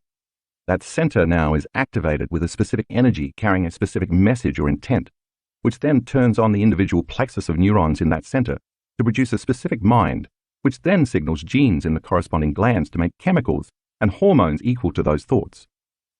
Now you're convinced you're the stud or vixen of the universe. And if you accept, believe, and surrender to that thought or image of yourself without any analysis, then those neurotransmitters in the brain will begin to influence a different blend of neuropeptides in the limbic brain. They'll signal hormones in the first energy center, programming the autonomic nervous system to prepare that center to become activated. I think you're very familiar with the biological effects that happen next. Those biological reactions will cause you to keep feeling a certain way, and you're going to think more corresponding thoughts equal to that feeling. And now you're storing energy in the first center, and you are broadcasting a vibrational signature carrying a specific message from that center into the energy field in your body. Your brain is monitoring how you are feeling, and you're going to generate even more corresponding thoughts. And the cycle continues. This is how the body responds to the mind and ultimately becomes the mind. So now you understand how your thoughts condition your body to become the mind of whatever emotion you're experiencing, and how, when that happens, you're storing more energy in the corresponding energy center for that emotion. The center where the majority of that energy gets stored is the one associated with the emotions you have been repeatedly experiencing. If you are overly lustful, overly sexed, or overly preoccupied with wanting to be seen by others as sexually desirable, your energy is stuck in your first center. If you experience an overabundance of guilt, sadness, fear, depression, shame, unworthiness, low self-esteem, suffering, and pain, your energy will become stuck in your second center. And if you have problems with anger, aggression, frustration, control issues, judgment, or self-importance, your energy is stuck in your third center. Hopefully, by now, you have done the Blessing of the Energy Centers meditation and have begun to experience how the energy in each of your centers is able to evolve from one center to the next, increasing its frequency as it moves up. In time, the body becomes the mind of that emotion, and once that energy as an emotion is stored, or more accurately, once it becomes trapped, in one or more of the lower energy centers, then the body is literally in the past. This means you no longer have energy available to create a new destiny. When that happens, your body becomes more matter and less energy because, as you have read, the first three centers, which are based on survival emotions, shrink the vital field of energy surrounding your body. To be clear, I'm not saying that you shouldn't ever have sex, enjoy food, or even feel stressed. What I am saying is that when you are out of balance, it's because these first three centers are out of balance. And imagine if all three of these survival centers become overstimulated all at once. You can easily see how your body's energy would diminish over time. When that happens, there's not much available energy for growth, repair, healing, creation, or even just returning to balance. By the same means, many people who feel out of balance may retreat from their lives and limit the amount of food they eat. By digesting less food, their body has more energy to balance itself. They may also abstain from sexual intercourse for a period of time to allow the body to restore itself. During their retreat, they will also remove themselves from the constant stimulation they normally receive from their environment, including their friends, kids, co-workers, appointments and schedules, job, computers, homes, and cell phones. This helps the body keep from reacting, consciously or unconsciously, to all those familiar elements in their outer world that they associate with thoughts and emotional memories from the past. The breath technique I'm about to teach you gives you a way to liberate that trapped energy that's stored in the first three centers so it can be free to flow to the brain from whence it came. And when you use the breath to liberate those emotions, that energy becomes available for higher purposes. You'll have more energy to heal yourself, create a different life, manifest more wealth, or have a mystical experience, to name just a few possibilities. Those emotions that are stored in the body as energy will be transmuted into a different type of energy, carrying a different message through the elevated emotions of inspiration, freedom, unconditional love, and gratitude. It's the same energy, it's just locked up in the body. The breath is a way to pull the mind out of the body. You will be using your body as an instrument of consciousness to ascend your energy, turning those survival emotions into creative emotions. As you free your body from the chains of the past and liberate this energy, you have available energy to do the uncommon, to achieve the supernatural. The body as a magnet. Think about a magnet as you look at figure 5.3. Magnets, of course, have polarity. They each have a north pole and a south pole. One end has a positive charge, and the other end has a negative charge. The polarity between the ends of a magnet is what causes the magnet to produce an electromagnetic field. The stronger the polarity between the two poles, the larger the electromagnetic field the magnet produces. You can't see that electromagnetic field, but it exists, and it can be measured. The strength of a magnet's electromagnetic field can even influence matter. If you were to take tiny metal shavings and lay them on a piece of paper, put another piece of paper over the first piece of paper, and then set a magnet on top of that second piece of paper, those metal shavings would organize themselves within the magnet's electromagnetic field. The electromagnetic field of the magnet is powerful enough to affect material reality, even though the frequency of this field exists beyond your senses. Figure 5.4 illustrates this. The Earth is a magnet, and like any other magnet, it has a north pole and a south pole, as well as an electromagnetic field surrounding it. While this field itself is invisible, we're all familiar with one amazing way to see that it exists. The Earth's electromagnetic field deflects the sun's photons. During a solar flare or mass coronal ejection, that field deflects trillions of tons of photons hurled towards the Earth in a pulsating, colorful phenomenon known as the Northern Lights. Your body is also a magnet. Ancient cultures, especially Asian cultures, have known this for thousands of years. Your North Pole is your mind and brain, and your South Pole is your body at the base of your spine. When you're living by the hormones of stress, the emotions of survival, or when you're overutilizing the other two survival energy centers, you are constantly drawing energy from this invisible field. The energy then no longer flows through the body because the body, in survival mode, is pulling the energy from the field and storing it in the body, specifically in the first three energy centers. This is what happens when the thinking-feeling loop we talked about earlier is activated. If this goes on long enough, the body won't have any electrical charge running through it at all, and without an electrical charge, it can't create the field of electromagnetic energy that normally surrounds it. When that happens, the body is no longer like a magnet. Now it's like a piece of ordinary metal, a magnet that's lost its charge. As you can see in figure 5.5, the body then becomes more matter and less energy, or more particle and less wave. Of course, if there were a way to get this energy that's stored in the first three centers moving again, the current would resume flowing and the body would recreate the electromagnetic field. The breath does just that. It gives us a way to pull the mind out of the body and to move all that stored energy from the first three centers up the spine to the brain, restoring the electromagnetic field surrounding the body. Once that happens, we can use that energy for things other than survival. Let's take a look at the way our physical bodies are constructed so we can understand what makes that possible. Take a look at figure 5.6. You have a bone at the base of your spine called your sacrum that looks like an upside-down triangle with a plateau on the top. On the top of that flat surface sits the spinal column, which extends all the way up to your skull. Inside that closed system is the central nervous system, which is made up of the brain and the spinal cord. The spinal cord is actually an extension of your brain.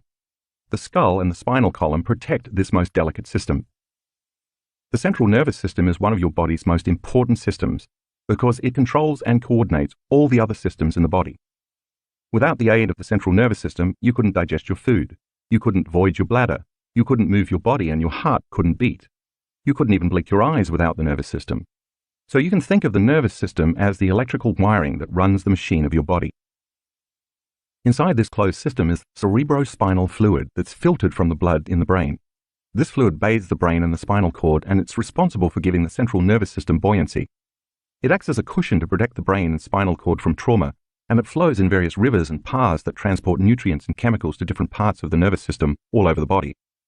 By its very nature, this fluid acts as a conduit to enhance electrical charges in the nervous system. Now let's go back to your sacrum. Every time you inhale, that sacrum bone flexes back slightly, and every time you exhale, it flexes forward just a little bit. This is an extremely subtle movement, too subtle for you to notice even if you try, but it happens. And at the same time you inhale, the sutures of your skull, the joints between the individual plates of your skull, which fit together like pieces of a puzzle and give the skull a degree of flexibility, open up just slightly, and as you exhale, they close back up. Again, this is extremely subtle. You can't feel it happening. The movement of your sacrum back and forth as you slowly breathe in and out, along with the sutures of the skull opening and closing, propagates a wave within the fluid of this closed system, and it slowly pumps that cerebrospinal fluid up your spine all the way to the brain, passing through 4 chambers called cerebral aqueducts or ventricles. If you were to tag one molecule of cerebrospinal fluid and follow it from the base of your spine all the way up to your brain and then all the way back down to your sacrum, you'd see that it would take 12 hours to make a complete circuit. So in essence, you flush your brain twice a day. Check out figure 5.7 to see what that looks like. So think about what would happen if you contracted the intrinsic muscles of your perineum, your pelvic floor, the same muscles you use for intercourse and elimination, and you locked them down And then while they were locked down, you next contracted the muscles of your lower abdomen, locking those muscles down. And then you did the same with the muscles of your upper abdomen. If you kept squeezing and contracting those muscles in your first 3 energy centers by contracting your core muscles, that fluid in your central nervous system would move up, as illustrated in figure 5.8. You would be moving that cerebrospinal fluid in your central nervous system up your spine. Each time you tighten the muscles of those centers, the fluid would be forced upward. Now imagine you then placed your attention on the top of your head. Where you place your attention is where you place your energy. So if you put your attention at the top of your head, that would become your target for moving energy. Now think about taking one slow, steady breath through your nose and at the same time squeezing and holding the muscles of your perineum, then those of your lower abdomen, and then those of your upper abdomen, all while following your breath up your spine and through your chest, your throat and your brain, and all the way to the top of your head. Imagine that when you get to the top of your head, you hold your breath as you keep squeezing. You'd be pulling that cerebrospinal fluid all the way up toward your brain. That's significant because cerebrospinal fluid is made up of proteins and salts in solution, and the moment proteins and salts dissolve in solution, they become charged. If you take a charged molecule and accelerate it, as you would if you pulled that molecule up your spine, you create an inductance field.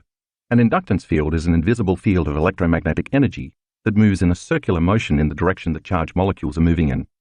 The more charged molecules you accelerate, the bigger and more powerful the inductance field. Take a look at figure 5.9 to see what an inductance field looks like. Think of the spinal cord as a fiber optic cable that acts as a two-way highway, simultaneously communicating information from the body to the brain and from the brain to the body. Every second, important information is relayed from your brain to your body, such as the desire to walk across the room or to scratch an itch. At the same instant, a lot of information from the body is carried up your spinal cord toward the brain, such as knowledge of where your body is in space or the signal that you're hungry. Once you accelerate these charged molecules in one direction up the spine, the resulting inductance field will reverse the current of information flowing from the brain down through the body, and it will then draw energy from the lower 3 centers up the spine to the brain. Take a look at figure 5.10a to see how that works. Now there's a current running through the body and the central nervous system, just like a magnet, and as a result, the same kind of electromagnetic field of energy that surrounds a magnet surrounds the body, as you can see in figure 5.10b. The field of electromagnetic energy you've created is a 3-dimensional field, and as it moves, this energy creates a torsion field or a torus field. By the way, the shape of this electromagnetic field is a familiar pattern in the universe. This pattern shows up in the shape of an apple, as well as in the shape of a black hole in a distant galaxy. See figure 5.11. So now you understand that by doing this breathing technique, you're starting to stir up all this stored energy in a very big way. And if you do this technique correctly, and you do it enough times, you are going to wake up a sleeping dragon. Evolving the energy to the brain. Once this energy becomes activated, the sympathetic nervous system, a subsystem of your autonomic nervous system that arouses the brain and body in response to a threat in your outer environment, turns on, and energy begins to move up from the body's lower 3 energy centers to the brain. But instead of the body being aroused because of some external condition, you are turning on the sympathetic nervous system by passionately engaging the breath from within.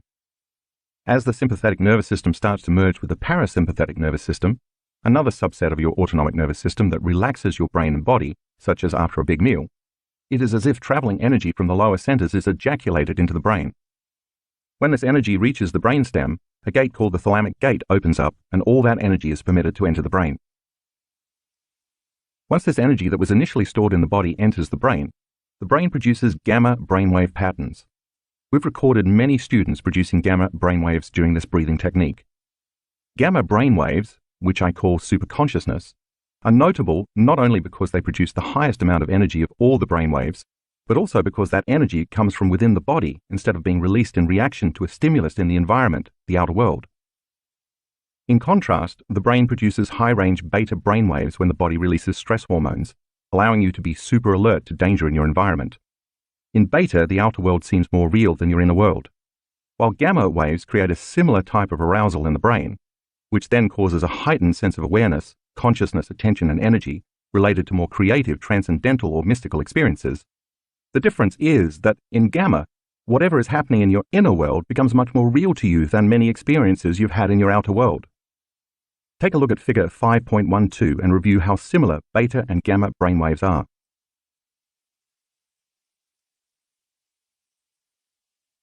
Many of our students who do this breath technique produce significant high beta brainwaves on their way to the gamma range, the highest frequency brainwaves, or they may simply stay in these very high-level beta states.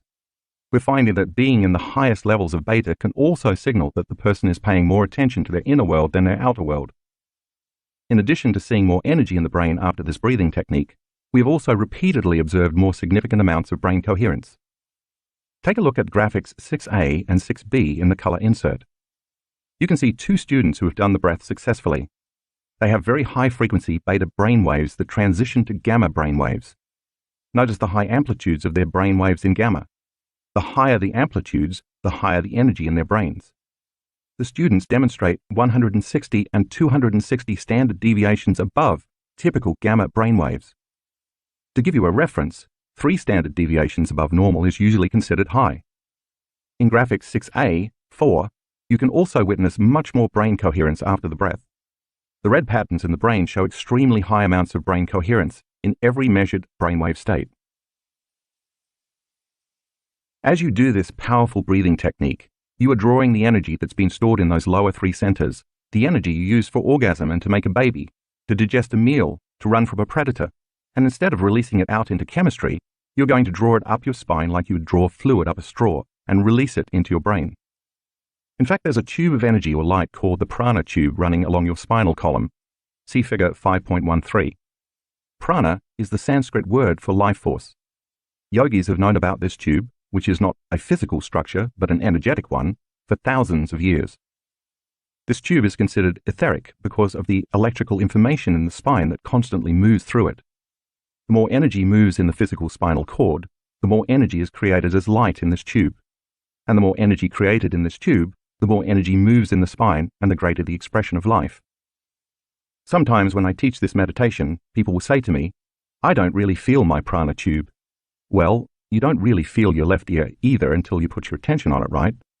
So when I ask you to contract your muscles and pull that energy up, you'll be pulling it up through the spine and creating a more powerful prana tube along your spinal cord. It's important to add here that this is not a passive breath.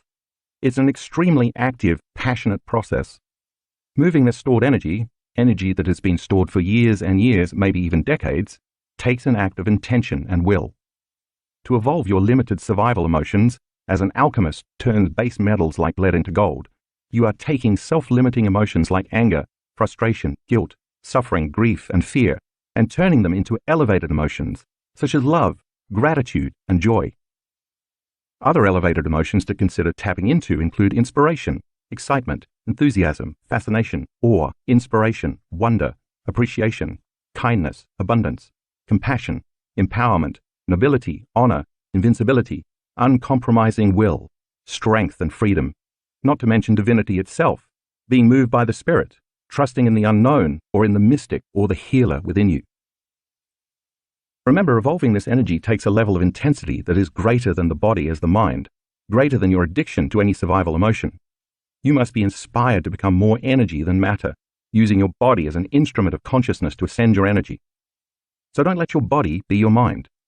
Remember that you are liberating your stuck energy, turning guilt or suffering or anger or aggression into pure energy. And as the body liberates that energy, you're freeing yourself, and you will feel overjoyed, in love with life, and inspired to be alive. As you pull this energy up the spine in this meditation, you'll follow your breath all the way to the top of your head. When it gets there, I want you to hold your breath while you keep squeezing those muscles in your perineum and your abdomen. When you do that, you increase the pressure inside your spinal cord and spinal column. That pressure, called intrathecal pressure, is inside a closed system. It's the same pressure you exert when you take a breath and lift something heavy. You're pushing against your insides. But in this breath, you'll be very specifically directing all that pressure, all that energy, and all that spinal fluid up your spine and into your brain. When that pressurized fluid reaches the back of your brainstem, all of a sudden the lower brain centers like the brainstem, cerebellum, and limbic brain open up to this energy through a cluster of nuclei called the reticular formation. That energy then passes through the thalamic gate up to the thalamus, the part of the brain that relays signals from the sensory receptors, located in the midbrain, which serves as a junction box. Next, all of that stored energy moves directly into your higher brain center, the neocortex. That's when gamma waves begin to occur. When the energy reaches the thalamus, it is also relayed to the pineal gland, and something amazing happens. That gland releases some very powerful elixirs, one of which anesthetizes the analytical mind and thinking brain. See figure 5.14, which shows the thalamus, the reticular formation, the thalamic gate, and the moment of energy hitting the higher brain centers. We'll talk more about the pineal gland in a later chapter, but for right now, know that when that happens, it's like an orgasm in your head. This is a very powerful energy that is being called the movement of the Kundalini. I personally don't like to use that word because it may conjure up opinions or beliefs from a limited understanding of this energy that may discourage some people from doing the breath, but I do want you to understand that this is the energy you are evoking with this breath. If you look at graphic 6b4 in the color insert, you can see the area surrounding the pineal gland is quite active at the student producing gamma brainwaves. Look at the blue arrows. The red area suggests the activation of energy in the pineal gland, as well as a region of the limbic brain associated with strong emotions and formation of new memories. Graphic 6b5 is a three-dimensional picture of the same student's brain. Once again, the pineal area shows a significant amount of energy coming from inside the brain. Embracing elevated emotions. You've just read how the breathing exercise in this chapter pulls the mind out of the body as it liberates stored energy from the first three energy centers, the centers of survival. Once you do that, it's time to recondition the body to a new mind, the second part of the meditation, which involves attaining elevated emotional states. I want to clarify here why embracing elevated emotions is so powerful. As you've learned from our discussion about genes in the second chapter, we now know that it's the environment that signals the gene, not the other way around. If an emotion is the end product of an experience in the environment, it is the emotion that turns gene expression on or off. When you embrace these elevated emotions in this meditation, what you are actually doing is signaling your genes ahead of the environment. The body doesn't know the difference between an emotion created by an experience you are having in the outside environment and an experience you are creating internally by embracing this new elevated emotion. So when you embrace that elevated emotion and think thoughts that are greater than the self-limiting ones that kept you stuck in the past, your body begins to prepare chemically for the future, because it thinks that future is happening now. In other words, if you do the meditation correctly enough times, the body responds as though the healing or any condition you are manifesting in your environment has already taken place. These elevated emotions have a higher and faster frequency than more base emotions like guilt, fear, jealousy, and anger. And since all frequency carries information, when we change the frequency, we change our energy. That new energy can then carry new information, a new consciousness or set of intentions or thoughts. The more elevated the emotion, the faster the frequency, and the more you feel like energy instead of matter, and the more energy becomes available to create a more coherent energy field, shifting further away from disease and more towards health, or for that matter, towards signaling any gene. When your emotions are self-limiting, on the other hand, they have a lower frequency, and you feel more like matter instead of energy, and then it takes more time to create change in your life. Here's an example. If at some point in the past you were shocked, betrayed, or traumatized by an event with a high emotional charge that has left you feeling pain or sadness or fear, chances are that experience has been branded into your biology in numerous ways. It's also possible that the genes that were activated by this experience might keep your body from healing. So in order for you to change your body into a new genetic expression, the inner emotion you create has to be greater than the emotion from the past outer experience. The energy of your empowerment or the amplitude of your inspiration must be greater than your pain or sadness. Now you are changing the inner environment of the body, which is the outer environment of the cell. The genes for health can be upregulated, while the genes for disease can be downregulated. The more profound the emotion, the louder you're knocking on your genetic door, and the more you're going to signal those genes to change the structure and function of your body. That's how it works. We can actually prove this because in one of our 2017 advanced workshops in Tampa, we measured gene expression in a randomized selection of 30 workshop participants. The results showed that our students were able to significantly change the expression of 8 genes over the course of the 4-day workshop by changing their internal states. There is only one possibility in 20 that the results were due to chance. That's the threshold of significance that statisticians usually use. The functions of these genes are far-ranging. They're involved in neurogenesis, the growth of new neurons in response to novel experiences and learning, protecting the body against various influences that tend to age cells, regulating cell repair, including the ability to move stem cells to those sites in the body where they are needed to repair damaged or aging tissue, building cellular structures, especially the cytoskeleton, the framework of rigid molecules that give our cells shape and form, eliminating free radicals and so decreasing oxidative stress associated with aging and many major health conditions, and helping our bodies identify and eliminate cancerous cells, thereby suppressing the growth of cancer tumors. Activating the genes for neurogenesis was particularly significant because most of the time our students were in meditation. They were so present in their inner world of imagination that their brains believed they were in the actual event. See figure 5.15 below to learn what each of these genes does and why it is important for our health. If our students have changed their gene expression by creating elevated emotions in just a few days, imagine what you can do if you practice this meditation for a few weeks. By using this breath technique to release the familiar emotions stored in the body from years of thinking and feeling the same way, and then by emotionally rehearsing new states every day, with practice, these unlimited emotions will become the new normal for you. Your brain will think different thoughts equal to those elevated emotions.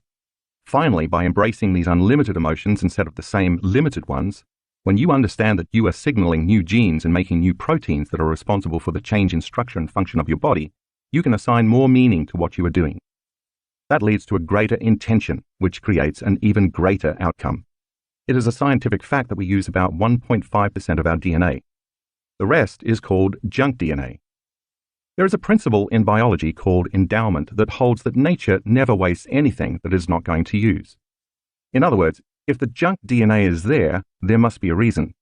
Otherwise, nature, in its infinite wisdom, would have evolved it away.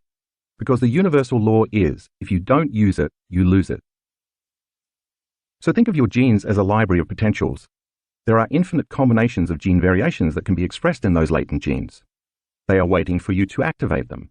There are genes for an unlimited genius mind, for longevity, for immortality, for an uncompromising will, for the capacity to heal, for having mystical experiences, for regenerating tissues and organs, for activating the hormones of youth so you have greater energy and vitality, for photographic memory, and for doing the uncommon, just to name a few. It's all equal to your imagination and creativity.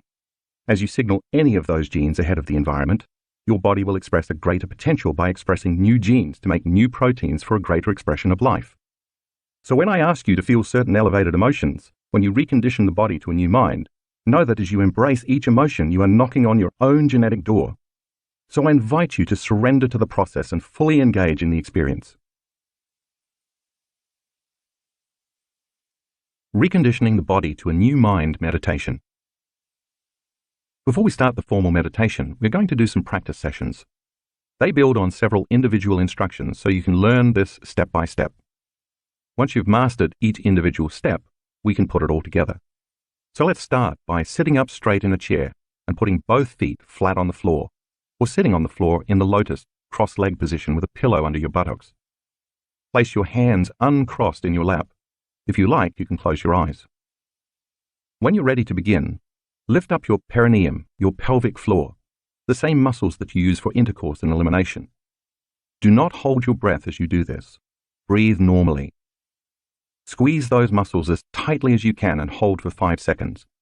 Then let go and relax. Do it again and hold it for the same amount of time. Do it a third time, holding it for about 5 seconds and then relax again.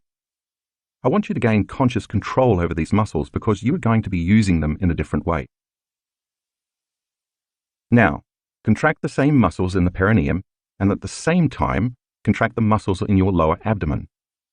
Pull your lower abdomen up and in, locking down these first 2 centers. Hold for 5 seconds and then relax. Pull those same muscles up and in again and squeeze. Hold for 5 seconds again and then relax. Repeat this once more. Remember to keep breathing as you do this. Don't hold your breath. Now this next time, squeeze the muscles of your perineum and at the same time squeeze the muscles of your lower abdomen while also contracting the muscles of your upper abdomen. You're tightening your entire core now, the first 3 centers. Hold all of those muscles for 5 seconds and relax. Do this again, pulling the muscles in a little more this time. Hold for 5 seconds and then relax. Now do it one more time. And as you squeeze and hold those muscles, see if you can squeeze them a little tighter and lift them a little higher. Hold for a while and then relax. Since experience creates neurological networks in your brain, as you perform each step and build on the previous one, you are installing the neurological hardware in your brain in preparation for the experience. I am asking you to use the same muscles that you might have used for years, but now in a different way. This action will begin to milk these centers and liberate energy that's been stored in your body for a very long time. Now we're going to change it up. Take your finger and place it on the top of your head, and work your fingernail right into the center of your scalp so you will remember where that point is once you take your finger away. Remember that where you place your attention is where you place your energy, so that point is your target. Put your hands back in your lap, and without contracting any muscles yet, take one slow, steady breath through your nose. All I want you to do is follow your breath from your perineum, through your lower abdomen, through your upper abdomen, through the center of your chest, through your throat, through your brain, all the way to the top of your head where your finger was. When you get to the top of your head, hold your breath and keep your attention right on the top of your head and let your energy follow your awareness. Hold for about 10 seconds and then relax. Place your finger on the top of your head again, then take it away, and make sure you can feel that point without your finger there. Rest your hands on your thighs. Now do one more breath without contracting any muscles. This time, when you inhale through your nose, imagine you are pulling energy up that tube, like drawing fluid up a straw, all the way to the top of your head. When you get to the top of your head, hold your breath for about the same amount of time you did before, and let your energy follow your awareness. Then relax. Now it's time to start putting it all together. With this next breath, when you inhale through your nose, pull those muscles up and in at the exact same time. Start by locking the muscles of your perineum, engaging the muscles of your lower abdomen, and simultaneously contracting the muscles in your upper abdomen. And as you squeeze the muscles in each center, with the intention of pulling all that stored energy in the lower body into the brain, follow your breath through each of those 3 centers.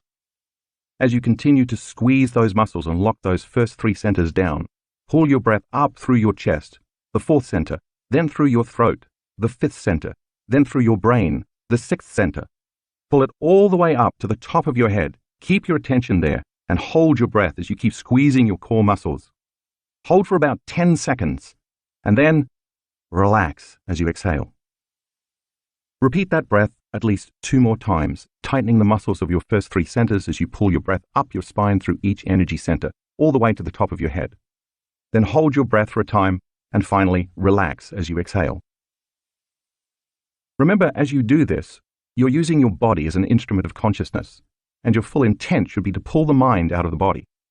You're liberating energy that has been locked in your lower 3 centers and moving it up to the higher centers where you can use it for healing your body or creating something new instead of just for survival. Practicing this many times so you are very familiar with these steps will be very useful before you begin several of the meditations in this book. Be patient with yourself. Just like learning anything for the first time, you have to do this many times before you truly master it. In the beginning, it may feel awkward because you have to synchronize the actions of your body with the intention of your mind. Eventually, though, if you practice this technique enough, you will be able to coordinate all these steps into one motion. I'm aware there are many different breathing techniques, and you may well have had success with one or more of them in the past.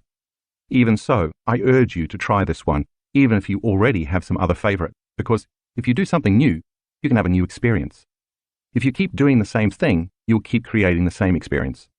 And if you do nothing, you get nothing. Yet, this technique takes some real effort, but once you become more skilled, you'll see it's worth the effort and then some. You are now ready to begin the formal meditation. If you purchase my Reconditioning the Body to a New Mind CD or audio download from drjoedispenza.com, you'll find the recording includes a song I've specifically chosen to truly inspire you to raise your energy. As you listen, I want you to interpret the music as the movement of energy. If you do the meditation on your own, practice the breath while you listen to one inspiring song that's between 4 and 7 minutes long. Then open your focus, putting your attention on different parts of your body, as well as the space around those parts of the body. Next, unfold as pure consciousness into the unified field, staying in the generous present moment and becoming no body, no one, no thing, nowhere, and in no time. Now it's time to cultivate several elevated emotions one by one, emotionally rehearsing each. Remember, the more powerful your feelings, the more you are up-regulating your own genes. Bless your body, bless your life, bless your soul, bless your future as well as your past. Bless the challenges in your life and bless the intelligence within you that is giving you life. Finish by giving thanks for a new life before it has been made manifest. Chapter 6. Case Studies. Living Examples of Truth.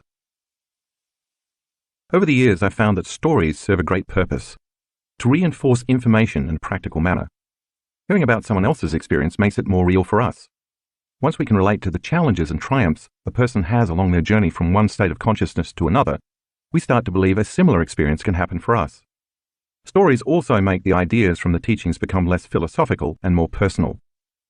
The case studies that you're about to read concern real people who have applied the information you just learned in the previous chapters. They first understood the concepts as intellectual knowledge in their minds, then they applied it and experienced it in their bodies, and finally, they turned it into wisdom in their souls. For these students to accomplish such supernatural changes, they ultimately had to master some aspect or limitation in themselves. And if they could do it, so can you. Ginny heals her chronic back and leg pain. On December 9, 2013, Ginny was driving on the highway in Las Vegas when her car was hit from behind. Even though she slammed on the brakes, the impact catapulted her car into the car in front of her, resulting in a double impact. She immediately felt a burning sensation in her lower back as pain shot down her right leg. When the paramedics arrived, she described her pain as moderate, but over the next few days, the pain increased until it was constant and severe. Most of her pain was in her lower lumbar spine, caused by two herniated discs, L4 and L5. She also felt pain radiating all the way down her right leg to her foot. Ginny saw a chiropractor 3 times a week, but the pain worsened.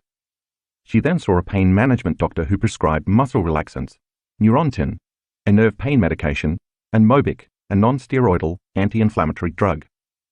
After 9 months, the pain was still intense, so she had injections in her back. They didn't help. As a result, Ginny had difficulty walking and found driving almost impossible. She also had trouble sleeping, managing to get only 4 or 5 hours a night.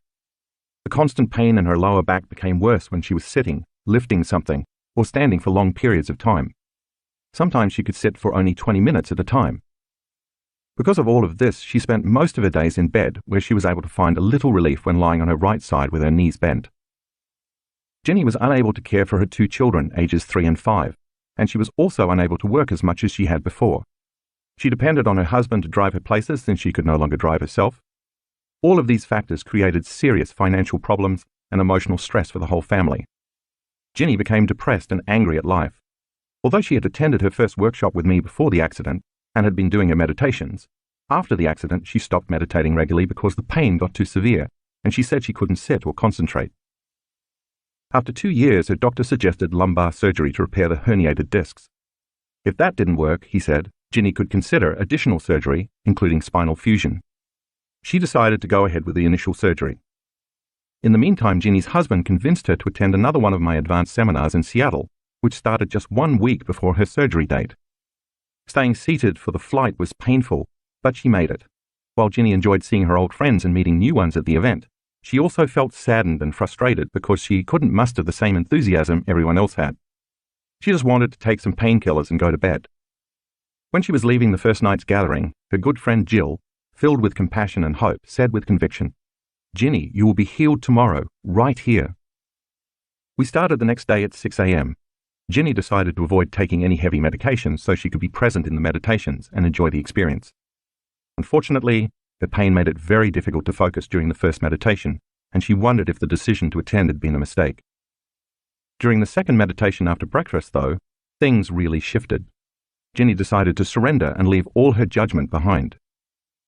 The meditation began as usual with the breathing exercise of pulling the mind out of the body, during which I told the participants to focus on 2 or 3 negative emotions or limited aspects of their personality.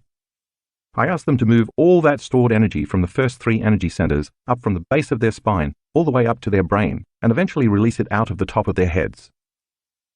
First, Ginny chose to work with her anger, which she believed had been a contributing factor in keeping her body in so much pain. During the meditation, she felt energy moving up her spine and then sensed an intense energy leaving her body through the back of her head. The second thing she picked to work with was her pain.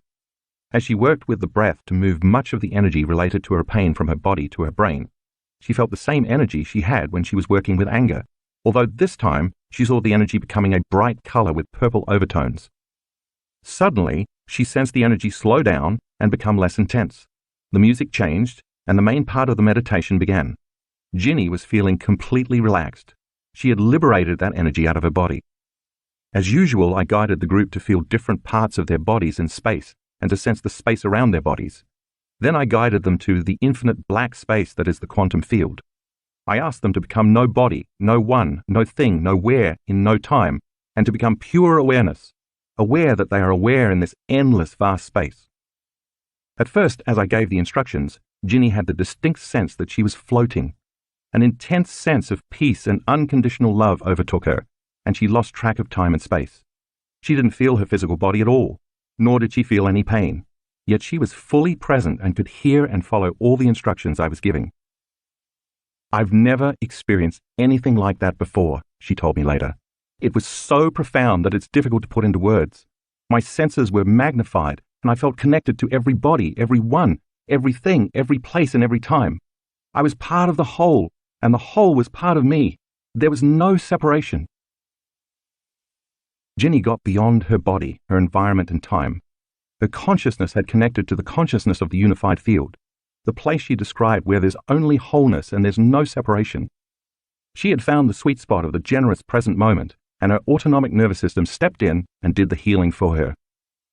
In our advanced workshops, our students lie down after every meditation and surrender in order to allow the autonomic nervous system to take over and program their bodies. At the end of this meditation, when I asked everyone to come back to their new bodies, Ginny was surprised to discover she felt absolutely no pain as she got up from the floor to stand, a process that she normally would have needed help with. She started walking without limping, her back straight. We broke for lunch, but Ginny didn't feel like eating much or even talking a lot. She was still overwhelmed with the meditation experience. After 2 years of near constant pain, it felt so freeing to be without it anymore. She started crying tears of joy and confusion simultaneously. She looked for 2 of her friends to share the good news, including Jill, who had been so sure the night before that Ginny would be healed. They encouraged Ginny to try movements that she hadn't been able to do when she was in pain, and she performed all of them without any pain at all. As the day continued, Ginny's pain stayed away, and she continued to feel connected to the unified field. That evening, Ginny called her husband, who told her that somehow he just knew she'd be able to heal her pain at the workshop. She had a great dinner with her friends, and when she went to bed, she didn't take any of her pain medication or muscle relaxers. She slept through the night for the very first time in years, waking up filled with energy. The next day, I guided the group in a walking meditation, which you will read about and have a chance to try later. Ginny was able to walk straight and tall with no pain or difficulty. Needless to say, she cancelled the surgery, and she has remained pain-free. Daniel deals with electromagnetic hypersensitivity. About 5 years ago, Daniel was, as he put it, a crazy, stressed-out Israeli entrepreneur in his mid-20s who pushed himself daily to work at full power all the way to build a successful business. Working 60-hour weeks was typical for him. One day, while he was raging and yelling at the top of his lungs at a client over the phone, he felt something pop in the right side of his head, and he lost consciousness. When he woke, he wasn't sure what had happened or how long he'd been out, but he had the worst headache of his life. He hoped resting would help it go away, but it didn't. Mysteriously, his pain increased exponentially whenever he was near anything that emitted electromagnetic frequencies, including cell phones, laptops, video displays, microphones, cameras, Wi-Fi networks, and cell towers. If someone near him answered a cell phone, Daniel felt it. He'd never before experienced anything like this. In fact, he had previously worked in the computer field and never felt any ill effects from being around electronic equipment of any kind. Daniel saw several different doctors and specialists, but none of them could find anything wrong with him. He went through an extensive battery of blood tests, brain scans, and physical examinations, but every one of the studies came back negative. Some of the doctors didn't believe him and even became condescending, rolling their eyes as if Daniel were making up his symptoms. Some wanted to give him antidepressants, but he wouldn't take them. They told him his pain was all in his head, which, of course, it was, but not in the way the doctors meant. Then Daniel started seeing holistic doctors who suspected he had developed a rare condition called electromagnetic hypersensitivity, EHS. While the existence of EHS is still controversial in the medical community, the World Health Organization recognizes the condition. The mechanism of EHS remains unknown, but when you consider that the brain is 78% water, and that water containing minerals, such as those commonly found in the body including calcium and magnesium, conducts electricity, you can see that for EHS-sensitive people, that natural electromagnetic charge might somehow become amplified around things that signal and emit electromagnetic radiation. Like many others with EHS, Daniel also experienced chronic pain and fatigue in addition to his headaches. He'd sleep for 12 hours and still wake up exhausted. One of the holistic doctors suggested he take 40 nutritional supplements a day to combat the ill effects, but the supplements didn't help. He was still in near constant agony. Before long, Daniel had to close his business. He went into debt and lost everything he had worked so hard to acquire. Finally, he declared bankruptcy and had to move in with his mother. I basically retreated from life, he told me. I was a zombie because I couldn't think, I couldn't focus, I couldn't do anything. Nothing I did helped, and whenever I got anywhere near the real world, I got a really strong headache. In fact, Daniel told me that if he was ever near anything that emitted a signal, his headaches would be 1,000 times worse, to the point that he would emotionally break down. Daniel spent most of his time curled up in a ball in his bed in his tiny room in his mother's house, crying from the pain. I was wasting my life, he said, watching all my friends get married, have children, get promoted, buy houses, everything. When he began to feel suicidal, his friends and family pushed him to try to find something that would help. Because of the chronic fatigue, depression, and severe pain, Daniel had only about a half hour of energy each day, so he started to use that time to find something that might help his condition. 3 years after his symptoms began, he read my book, You Are the Placebo. Something clicked, he told me when I met him in a workshop I gave recently. I knew this was the solution. So he started doing the changing beliefs and perceptions meditation I talk about in that book. Very gradually, over time, Daniel felt a little less pain, so he kept doing the meditation. After a while, he discovered my Blessing of the Energy Centers meditation, and he started doing that. The very first time I did it, Daniel told me, something happened that I didn't know how to explain. When he got to the 6th Energy Center, he said it was like a light show was going on in his head. He saw different areas of his brain that had been shut down suddenly start lighting up and communicating with each other. Then a huge beam of what he described as loving light shot out of the top of his head. His inward experience in that moment was more real than the memory of the past experience, which had created the pain in the first place. From that point on, Daniel noticed a significant change. After meditating, he would have 10 minutes without any pain at all. The pain-free periods kept getting longer and longer until a few months later, he was pain-free. Then he got the idea that he should use the meditations to change his internal state while he was exposed to the electromagnetic fields that had been making him sick. So he started meditating in front of his cell phone and laptop. It was painful at first, but just as before, he'd eventually feel free of pain after meditating, and then those pain-free periods kept getting longer as time wore on. Finally, Daniel was ready to take another big step. He hired a desk in a shared office space and decided to just sit there and meditate, surrounded by Wi-Fi, computers, microwaves, and all sorts of electromagnetic frequencies. Although the first few weeks were difficult, he found that it became easier as time wore on.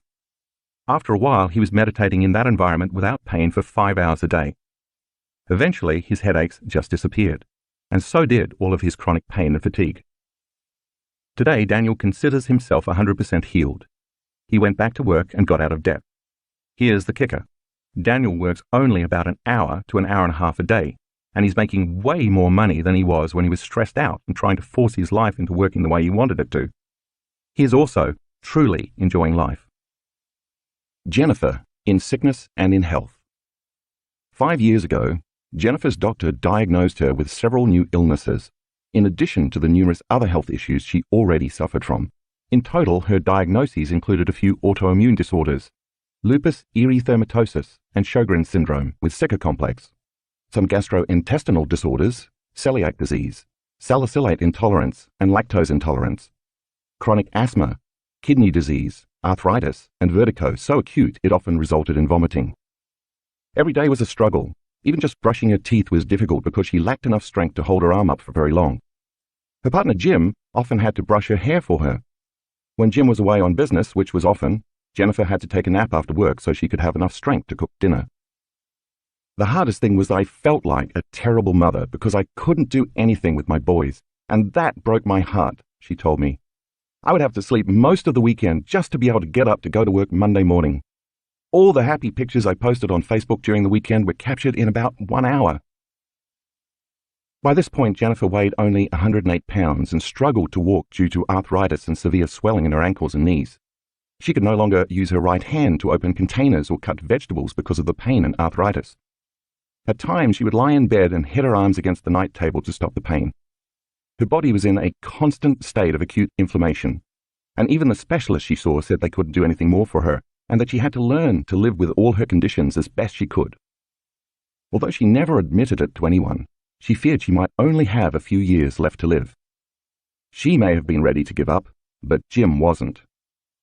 Every night, Jim devoured books looking for alternative solutions, repeatedly encouraging Jennifer to keep going. Then Jim found You Are the Placebo and read about a woman with a similar condition who was able to heal herself. Jennifer and Jim agreed that she had to go to a workshop. 2 months later, in June 2014, Jennifer attended a weekend workshop in Sydney, Australia. She started to feel a bit better and registered for an advanced workshop in Mexico. Unfortunately, around the time she was scheduled to leave for the workshop, she developed an 8.5mm kidney stone, and her doctor refused to let her fly. So she missed it, but she kept doing her meditations, getting up at 4:50 a.m. every day. And when I held the next advanced workshop in Australia the following year, both she and Jim attended. I remember the first night I could hardly make it up the stairs to our room, which was normal for me, she reported. But by the end of the workshop, I was walking around like a healthy person and didn't have to use my asthma medication. The day before we left, Jim said that I was looking so well, I should try some normal food. Apprehensive, I gave it a go, and no adverse effects. No pain, no asthma, no cramps, no headache, nothing. I think it was the best pizza I've ever had. When she did her meditations, Jennifer really gave it her all. She repeatedly tuned in to the potential of health and felt an abundance of energy throughout her body that could carry her all day long. In the meditation, when I asked the students to live from that new state of being, she imagined her feet hitting the ground and heard her breath as she joyfully ran. By the end of her meditation, she was crying tears of joy. Eventually, Jennifer conditioned her body to forget what illness feels like, look like, sound like, and tastes like by raising her energy, changing her frequency, reconditioning her body to a new mind, and signaling new genes to repair her body. Now I eat normal foods, she reports, and I haven't used my asthma medication since June 2015. I can walk up to 10 miles a day and lift 45 pounds.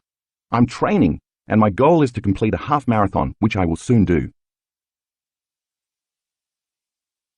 Felicia overcomes severe eczema. Felicia had intermittently suffered from eczema and skin infections since she was 3 months old. The short-term relief provided by a strict diet and a regime of medications, creams, steroids, antihistamines, antifungals, antibiotics, and so on, never seemed to keep the condition at bay for long. In 2016, as a 34-year-old medical doctor in the United Kingdom, Felicia found herself becoming increasingly frustrated by the limitations of her profession. After a decade of clinical practice where she'd seen more than 70,000 patients, she began to recognize a similar sense of frustration and disconnect emerging from her patients as well. While seeking more satisfying science-based solutions, she came across my work. Intrigued by possibility and hungry for alternative evidence-based ideas and solutions, Felicia signed up for a weekend workshop. The event was life-changing, she says. It gave me the tools to reevaluate and update my previous limited beliefs about myself, as well as what our bodies are truly capable of. The breathing technique was particularly intriguing to her. I must confess, she says, that I remained a little skeptical and held back, not allowing myself to truly surrender to the process. During the months that followed, Felicia continued to meditate daily. Her skin improved, and she successfully manifested a new relationship in her life. Feeling inspired, she sought new ways to pivot within her medical practice to adopt a more holistic approach. But to her great disappointment, all the United Kingdom medical indemnity bodies refused to insure any non-conventional approaches. Felicia felt trapped and in December 2016, her eczema and skin infections returned. Even so, she continued meditating and even signed up for an advanced workshop, creating her mind movie in preparation, a powerful tool for manifesting various things you want, which you'll read about in a later chapter. She had very clear intentions for her future and included images of healthy skin, as well as a picture of a microphone on a stage with the affirmation, "I inspire others by sharing truth fearlessly." On the first day of the advanced workshop, we did the breathing technique to activate the pineal gland, and this time, Felicia decided not to hold back and to completely surrender to the process. "I noticed my breathing begin to hasten," she remembers. "An overwhelming energy started building in my throat. This intensified until my throat felt as if it was going to close up. Fearful, I pulled my body out of this position and returned back to my old state of being for the remainder of the meditation." The following day, for the last meditation, Felicia was being fitted with the brain mapping equipment. She considered what an amazing opportunity it was to experience this new level of information. Feeling trapped in a profession that preaches limitation, she had thought, what if I could demonstrate to the skeptic, as well as to believers, how unlimited we all really are? With this thought, she wanted to use this breath to connect to the unified field, with an elevated emotion of pure freedom and liberation, no matter what happened. When the meditation began, she opened up to possibility and to the unknown. She quickly noticed that her breathing started to change and the overwhelming energy began to build in her throat. Each time the sensations intensified. Instead of allowing them to overcome her, as she had done the previous day, she stayed with the process. She returned her body to the present moment, ignoring the distraction, and placed all her energy and awareness on connecting to the field, to truth, and to love. Her body was persistently defiant, but after repeatedly overcoming her internal struggles, her body eventually surrendered.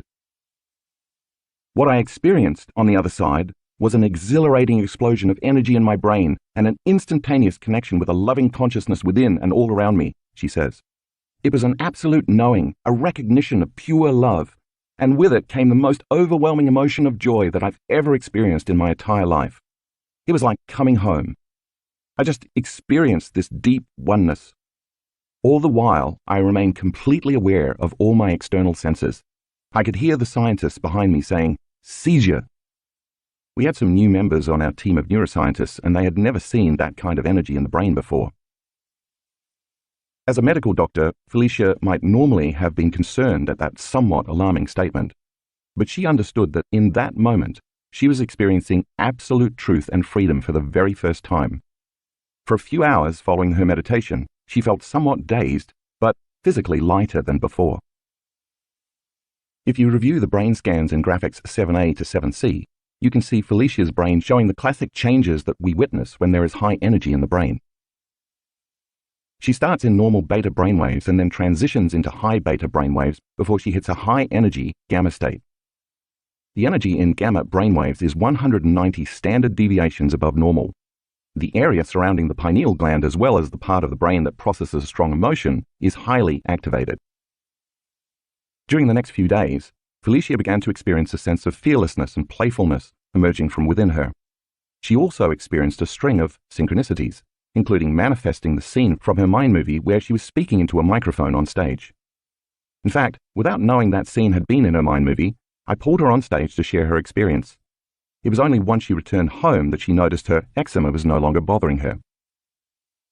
I looked at my skin, and all the rashes that had been there just a few days prior had completely resolved, she reported. Look at graphic 7D in the color insert. The first pictures were taken before the event. The second set of pictures was taken the next day after the event. Her eczema is gone. To this day, Felicia takes no further medication, and her skin is clear. Her life continues to unfold in new, exciting, and surprising ways. I'm so grateful for the realization that we are all unlimited, she told me. Mark my words. If a once jaded, intensely analytical doctor can do it, absolutely anyone can. Chapter 7. Heart Intelligence. Since our human ancestors first began etching their histories upon cave walls and stone tablets, like a thread through the needle of time, the heart has appeared as a symbol to represent health, wisdom, intuition, guidance, and higher intelligence. The ancient Egyptians who referred to the heart as Ibi believed the heart, rather than the brain, was the center of life and the source of human wisdom. The Mesopotamians and the Greeks both thought of the heart as the center of the soul. The Greeks, however, considered it an independent source of heat within the body, while the Mesopotamians believed it was a fragment of the sun's heat. They even performed human sacrifices whereby they extracted a still-beating human heart to offer it to the sun god. The Romans understood the heart to be the body's most life-giving, vital organ. In the 17th century, during the early years of the scientific revolution, French philosopher René Descartes argued that the mind and body were two radically distinct substances. Through this mechanistic view of the universe, people began to view the heart as an extraordinary machine. The mechanism of the heart as a physical pump began to overshadow its nature as humanity's connection to an innate intelligence. Through scientific inquiry, the heart slowly ceased to be recognized as our connection to feelings, emotions, and our higher selves. It has only been through the new science of the last few decades that we've begun to reconcile, understand, and recognize the true significance of the heart as a source that generates electromagnetic fields and as our connection to the unified field. We know that the heart, beyond its obvious role in sustaining life, is not simply a muscular pump that moves blood throughout our body, but an organ capable of influencing feelings and emotions. The heart is a sensory organ that guides our decision-making ability, as well as our understanding of ourselves and our place in the world. It's a symbol that transcends time, place, and culture. It's a commonly accepted premise that when we are connected to the heart's inner knowing, we can tap into its wisdom as a source of love and higher guidance. You may well be wondering why it is that out of all of the organs in the body, such as the spleen, liver, or kidneys, the heart is the only one to have intelligence. Since 2013, we've gone to great lengths to measure and quantify coherence and transformation, which are central to understanding the heart's role.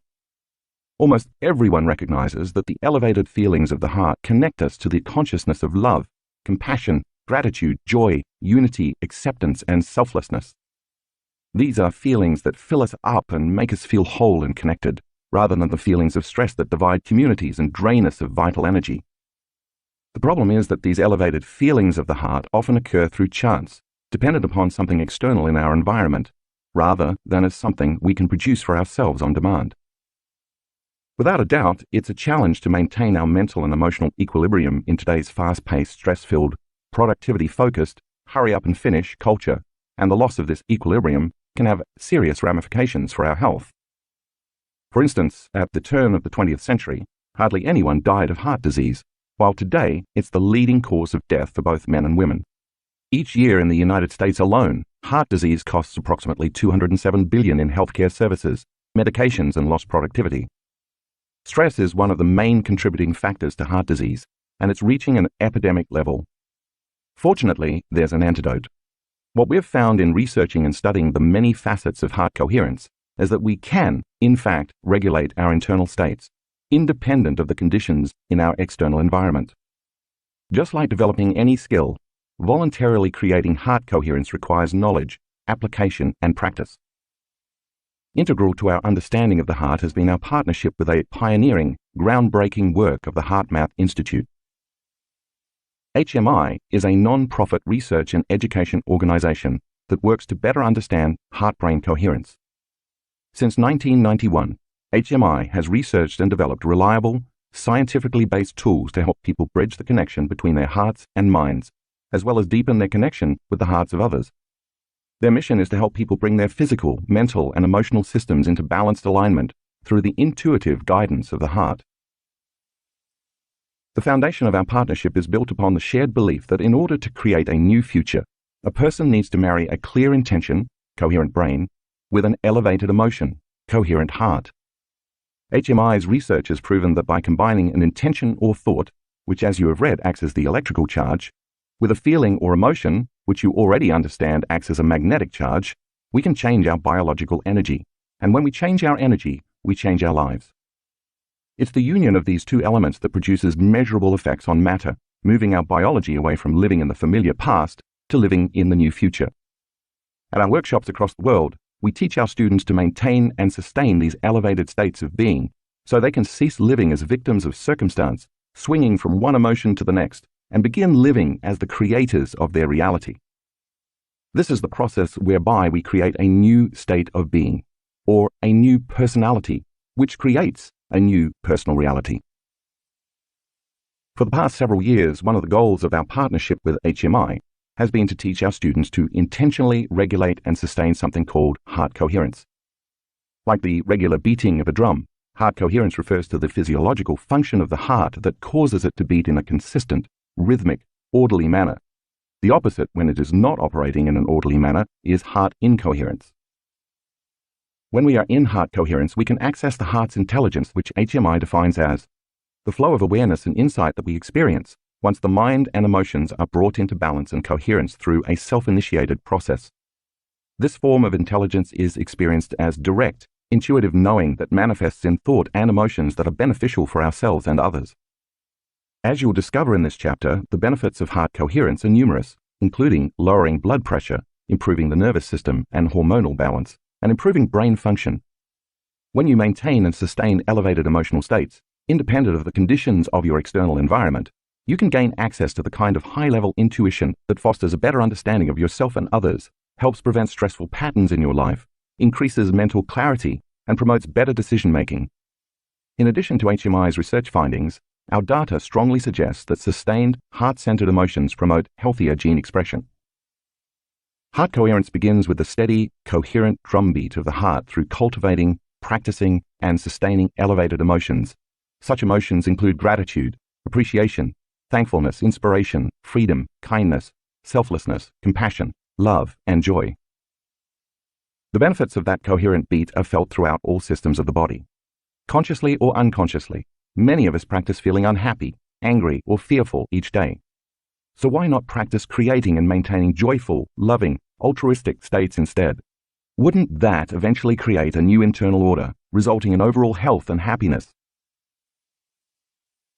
The Heart Bridge. As you read in the chapter on blessing the energy centers, the heart, located right behind the breastbone, is the body's fourth energy center.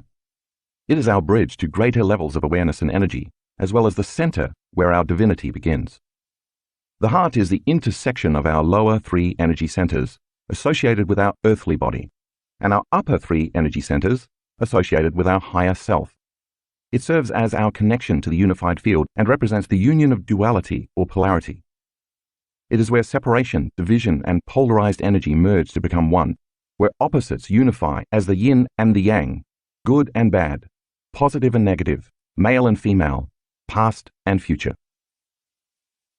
When your heart becomes coherent, your nervous system responds by increasing the brain's energy, creativity, and intuition, which has a positive effect on virtually every organ in the body. Now the heart and the brain are working together, causing you to feel more whole, connected, and content, not only within your own body, but also with everything and everybody. When you are in a heart-centered state, the wholeness you feel consumes any feelings you may have of want and lack. From this creative state of wholeness and oneness, magic begins to happen in your life because you're no longer creating from duality or separation. You're no longer waiting for something outside of you to provide relief from the internal feelings of lack, emptiness, or separation. Instead, you are becoming more familiar with your new, ideal self and creating new experiences of yourself. If you keep activating your heart center properly enough times during the creative process each day, in time you will feel more like your future has already happened. How can you ever want or feel lack if you feel whole? If the first three centers reflect our animal nature and are based on polarity, opposites, competition, need, and lack, the fourth center begins our journey to our divine nature. It is from within this heart center that we change our mind and energy from living in selfish states to living in selfless states, and then we feel less affected by separation or duality and are more prone to make choices for the greatest good of everyone. All of us have felt the consciousness of the heart center at one time or another in our lives. This energy is related to being fulfilled and at peace with yourself and your surroundings. When we embrace the feelings related to the heart, feelings that lead us to give, nurture, serve, care, help, forgive, love, trust, and so on, we can't help but feel filled up, whole and complete. I believe this to be our innate nature as human beings. Homeostasis, coherence, and resilience. As you have now learned, the autonomic nervous system the involuntary division of the nervous system, is divided into two subsystems, the sympathetic nervous system and the parasympathetic nervous system.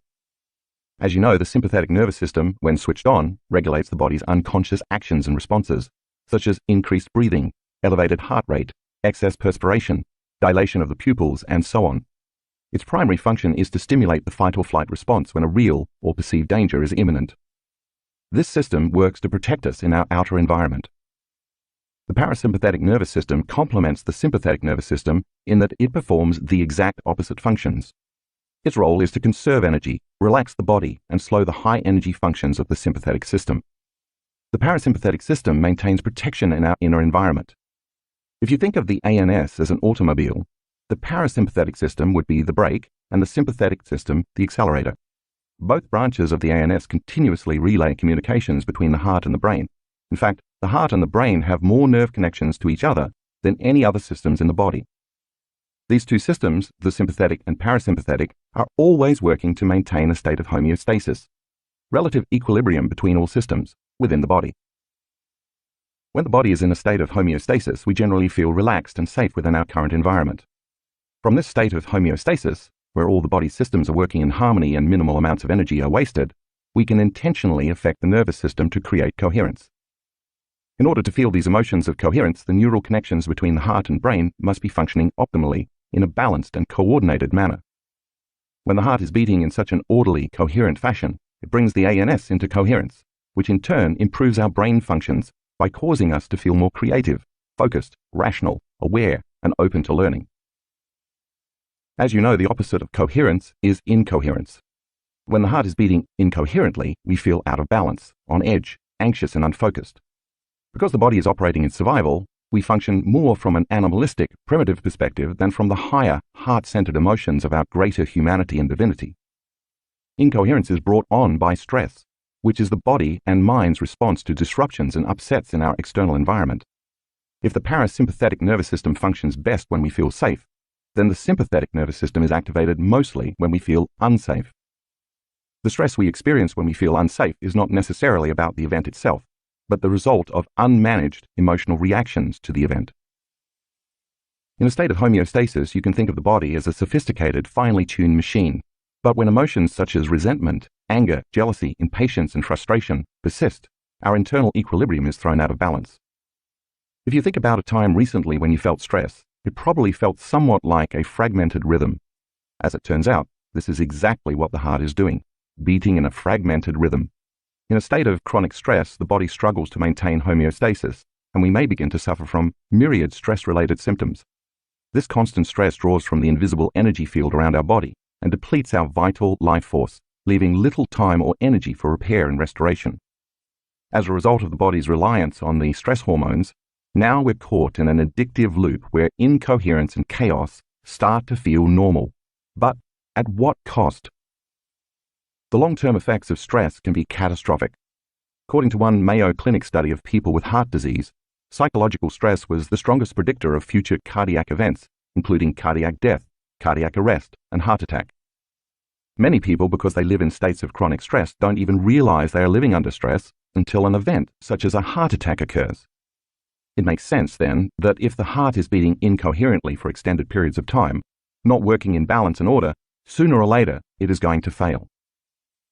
Key to our ability to manage stress is what's known as resilience, which HMI defines as the capacity to prepare for, recover from, and adapt in the face of stress, adversity, trauma, or challenge. Resilience and the management of emotions are both integral to many important physiological processes involved in energy regulation, how fast the body bounces back after the stress response, and our ability to maintain health and homeostasis. HRV, communication between the heart and brain. We've been led to believe that the brain reigns over our biology. While this is partly true, the heart is an autorhythmic organ, which means the heartbeat is self-initiated from within the heart, not from the brain. For example, it's a known fact that in all kinds of species, the heart can be removed from the body and placed in a salt solution called Ringer solution, where it will continue to beat for extended periods of time, independent of any neurological connection to the brain. In a fetus, the heart begins beating before the brain is even formed, at about 3 weeks. while the electrical activity of its brain doesn't even begin until around the 5th or 6th week. This demonstrates that the heart is capable of initiating communication with the central nervous system. Another factor that makes the heart unique is that it contains nerves from both branches of the ANS, which means any and every change in both the parasympathetic and sympathetic nervous systems affect the way the heart works on a beat-to-beat basis.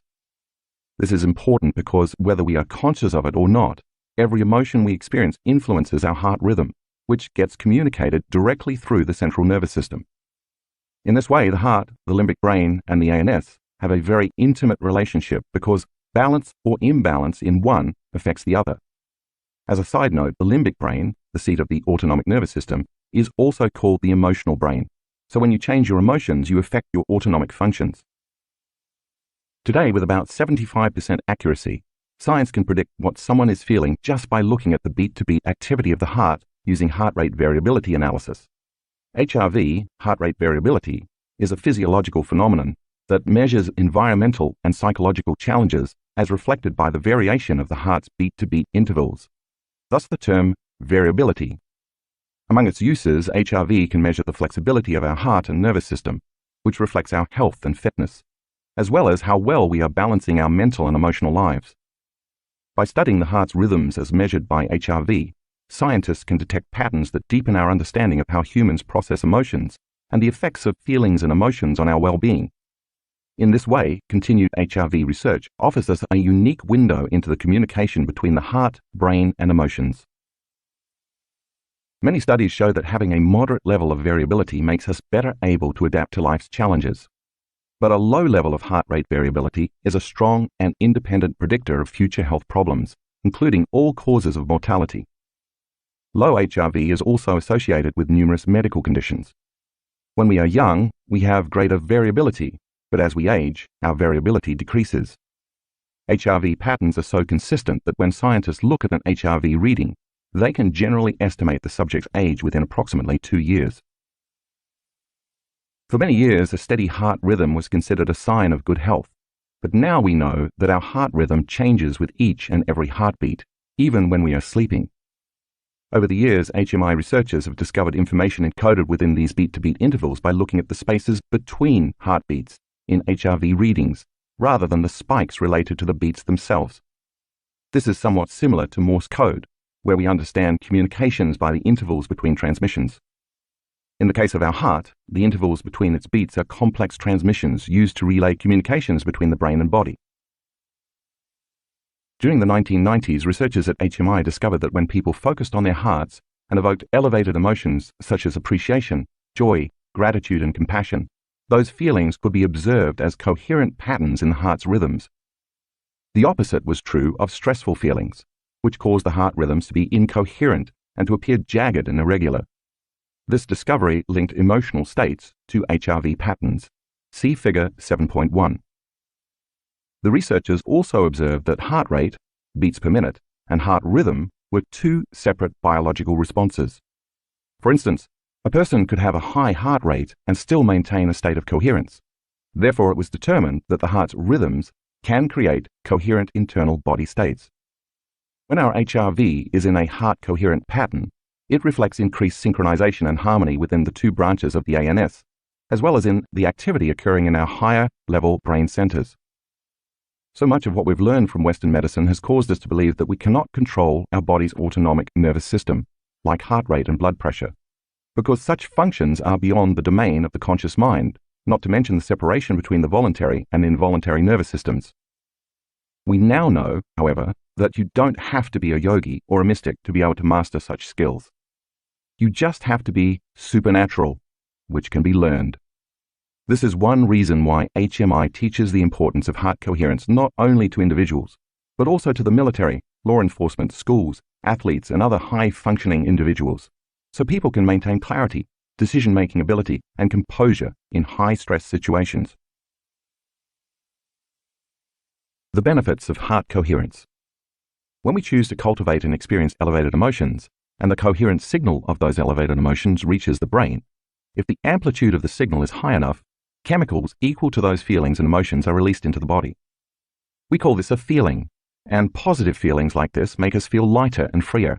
In other words, the energy of your whole state of being is elevated. If you are feeling an elevated sense of well-being in a safe environment, the energy of those feelings sets in motion a cascade of at least 1,400 biochemical changes in the body that promote growth and repair. Instead of drawing from the invisible field of energy around your body to transform energy into chemistry, now you're adding to and expanding that field, resulting in a new expression of chemistry reflective of the change in energy. How? If the first three energy centers of the body are energy consumers when we are out of balance, the heart is an energy expander. And when you rest your attention in your heart to create and sustain elevated emotions, that coherent energy causes your heart to beat like a drum.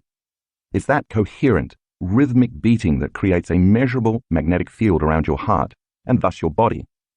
Just like the focused beat of a drum that produces a measurable sound wave, the stronger the coherent rhythm of the heart, the more expanded your field becomes.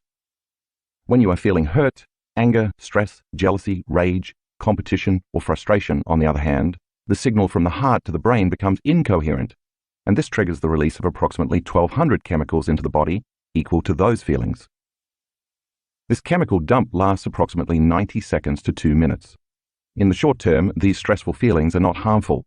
In fact, if they're resolved, they improve your resilience. However, the long-term effects of unresolved survival emotions put the entire body into a state of incoherence, making you vulnerable to stress-related health challenges.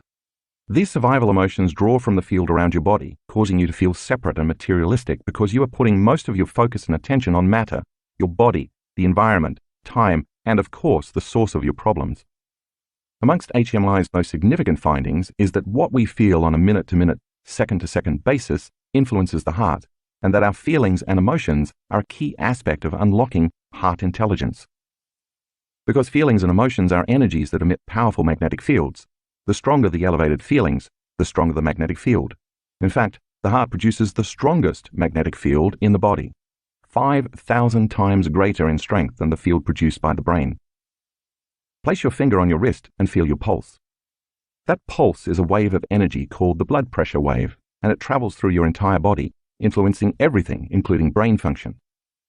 Not only does the heart's magnetic pulse reverberate through every cell of the body, but it also produces a field around your body that can be measured up to 8 to 10 feet away using a sensitive detector called a magnetometer. When you activate the heart by calling up elevated emotions, you are not only broadcasting that energy to every cell, you are also radiating those feelings out into space. This is where the heart moves beyond biology and into physics. Using electroencephalograms, scientists at the HMI laboratory discovered that when the heart goes into coherence, the brain waves entrain with the heart's rhythm at a frequency of 0.10 Hz, and also that the synchronization between heart and brain is increased when the subject is in a heart coherent state. The coherent frequency of 0.10 Hz has been shown to be a state of optimum performance associated with increased access to our deeper intuition and internal guidance. Once the analytical mind is out of the way, the individual can move down the ladder of consciousness from alpha to theta to delta brainwaves, the state in which restorative functions in the body take place. Coincidentally, we often see our students reporting profound or mystical experiences in deep delta around 0.09 to 0.10 Hz. 0.09 Hz is just 1/100th of a cycle of a second of reported optimal coherence. While their hearts are in a very coherent state, however, the amplitude of energy produced by the heart increases the level of energy in the brain, in some cases more than 50 to 300 times the normal level or more. Supporting evidence of heart-brain coherence was further demonstrated by a series of experiments performed by Gary Schwartz, PhD, and his colleagues at the University of Arizona. In their experiments, they found inexplicable communications between the heart and the brain that made no sense via neurological or other established communication pathways. This discovery established the fact that energetic interactions between the heart and the brain exist through electromagnetic fields. Both examples point to the fact that when we focus our attention on our heart and emotions, the heart's beating acts as an amplifier. This increases the synchronization between our heart and brain and creates coherence, not only in the physical organs, but also in the electromagnetic field surrounding our body. Also noteworthy is that right behind the breastbone sits a small gland called the thymus, which has an intimate connection with the heart center. As one of the main organs of the immune system, the thymus serves a vital role in the promotion of T cells, which defend the body from pathogens such as bacteria and viruses. The thymus gland functions optimally up to the onset of puberty, but it begins to shrink as we get older because of natural decreases in the production of human growth hormone. As with many vital organs, the thymus is also prone to the negative effects of long-term stress. When we're living in emergency mode for extended periods of time and diminish our vital energy field, all of our energy is directed outward to protect us from external threats, leaving little energy to protect us from internal threats. Eventually, this leads to dysfunction of the immune system. It makes sense then that as the heart center becomes activated with energy, by mobilizing the parasympathetic nervous system for growth and repair, the thymus gland should become more active as well, because now we're adding energy in that gland. Therefore, the thymus gland should also benefit from the practice of sustaining coherence within the body, aiding in the support of the overall vitality of our immune system and long-term health. You learned earlier in this book that in my own independent studies, when our students were able to feel and sustain gratitude and other elevated emotions for a total of 15 to 20 minutes per day for 4 days, the energy of the emotion signaled the immune cell genes to make a protein called immunoglobulin A. The significant increase in IgA is a perfect example of one of the many positive cascading effects of heart coherence. What all this boils down to is that the quality of our heart's rhythm has consequences for our overall health. If the heart beats in harmonious rhythms, its efficiency reduces stress on other systems of the body, maximizes our energy, and creates states whereby we thrive mentally, emotionally, and physically. If there is disharmony in our heart rhythms, the opposite is true. This incoherence leaves us with less energy available for healing and for maintaining health and long-term building projects, creating unrest within our internal states, and putting increased stress on the heart and other organs. Heart attacks and heart disease, for example, occur when the body has been under stress for extended periods of time. When we intentionally choose elevated emotions, however, focusing less on disharmony and more on gratitude, our bodies respond positively and we enjoy improved health. The next time you use an elevated emotion to tune into your future and embrace those feelings before the event unfolds, and feel gratitude that the event has already occurred, just know that the worst thing that probably can happen to you is that you begin to heal. The effects of chronic stress. When we live in a constant state of stress, our heart center becomes incoherent, and this stifles our ability to create. In response to chaotic heart rhythms, the brain becomes very disintegrated and incoherent, and that incoherence is reflected in the 2 branches of the ANS. If the parasympathetic system is the brake and the sympathetic system is the accelerator, when they are working in opposition, your body is receiving a message akin to stepping on the gas while your foot is on the brake. It doesn't take a significant amount of automotive knowledge to understand the ramifications of these opposing forces. We wear out the brakes and we put stress on the drivetrain, while the resistance wastes energy and reduces fuel efficiency. Eventually, this habituation of stress wears down the body so much that it eliminates our ability to repair and maintain health, depleting our vitality and resilience. If resilience is based on efficient energy management, you may feel completely drained, out of sorts, and perhaps sick while under the influence of chronic stress. The more addicted we become to these states of stress, the less likely we are to open our hearts, go within, and consciously create heart coherence. An experience I had at my home in a rural area of Washington State serves as a good example. One November evening, I came home from work, parked my car as I always did, and began walking down the 40-yard path to my house. It was pitch black. About 30 yards from my front door, off to my right, I heard an ominous growl coming from behind some very large rocks. Immediately, I narrowed my focus on matter, something, and found myself thinking, what could be lurking in the darkness? I began searching in my mind and then my environment for knowns from my past memory bank in order to predict my future. Could it be one of my dogs? I wondered. I started calling out their names, but there was no response. As I took a few more steps, the growling became louder. Without my having to think about mobilizing the energy in my body, the hair on the back of my neck stood up, my heart rate and respiratory rate increased, and my senses became heightened in preparation for fight or flight.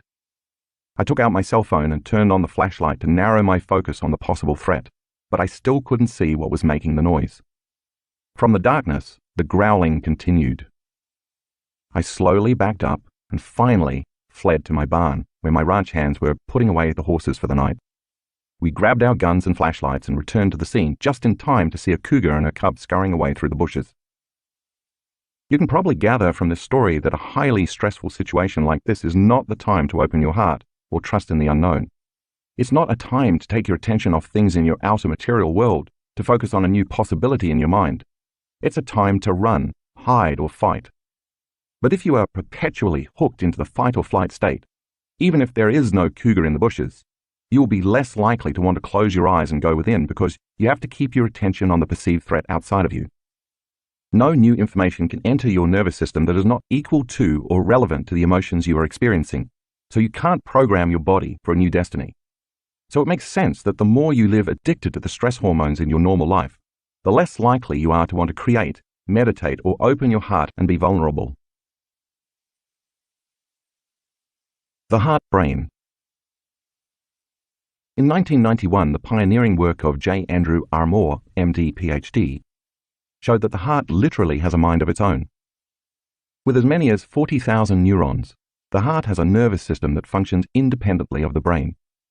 The technical term coined for this system is the intrinsic cardiac nervous system, more commonly known as the heart-brain. This discovery was so monumental that it led to a new field of science called neurocardiology. The heart and the brain are connected by efferent, descending, and afferent, ascending pathways. However, 90% of the connecting nerve fibers ascend from the heart up to the brain. Armour uncovered that these direct, afferent neural pathways continuously send signals and information that interacts with and modifies activity in the brain's higher cognitive and emotional centers. These signals from the heart to the brain connect through the vagus nerve and continue straight to the thalamus, which synchronizes cortical activity such as thinking, perceiving, and understanding language, then to the frontal lobes, responsible for motor functions and problem solving, and onto the brain's survival center, the amygdala, which signals emotional memory. The core cells of the amygdala even synchronize to the heart's beating. See figure 7.2. This means that if your heart center is open, it's keeping your brain's survival centers in check. It's possible then that the more heart-centered you are, the less likely you will react to stresses in your life. The reverse is also true. The less energy you have in your heart center, the more likely you will be living in survival mode. This tells us that our feelings and heart rhythms affect what emotional memories and responses transpire in us. So stress and anxiety can trigger brainwave patterns to match an anxiety habit of the past. Conversely, just like a computer that matches patterns, elevated emotions of the heart can produce coherence in brainwave patterns. So if you're summoning the feelings of your future by creating elevated states, your brain is beginning to lay the neural networks for those future emotions or that new destiny.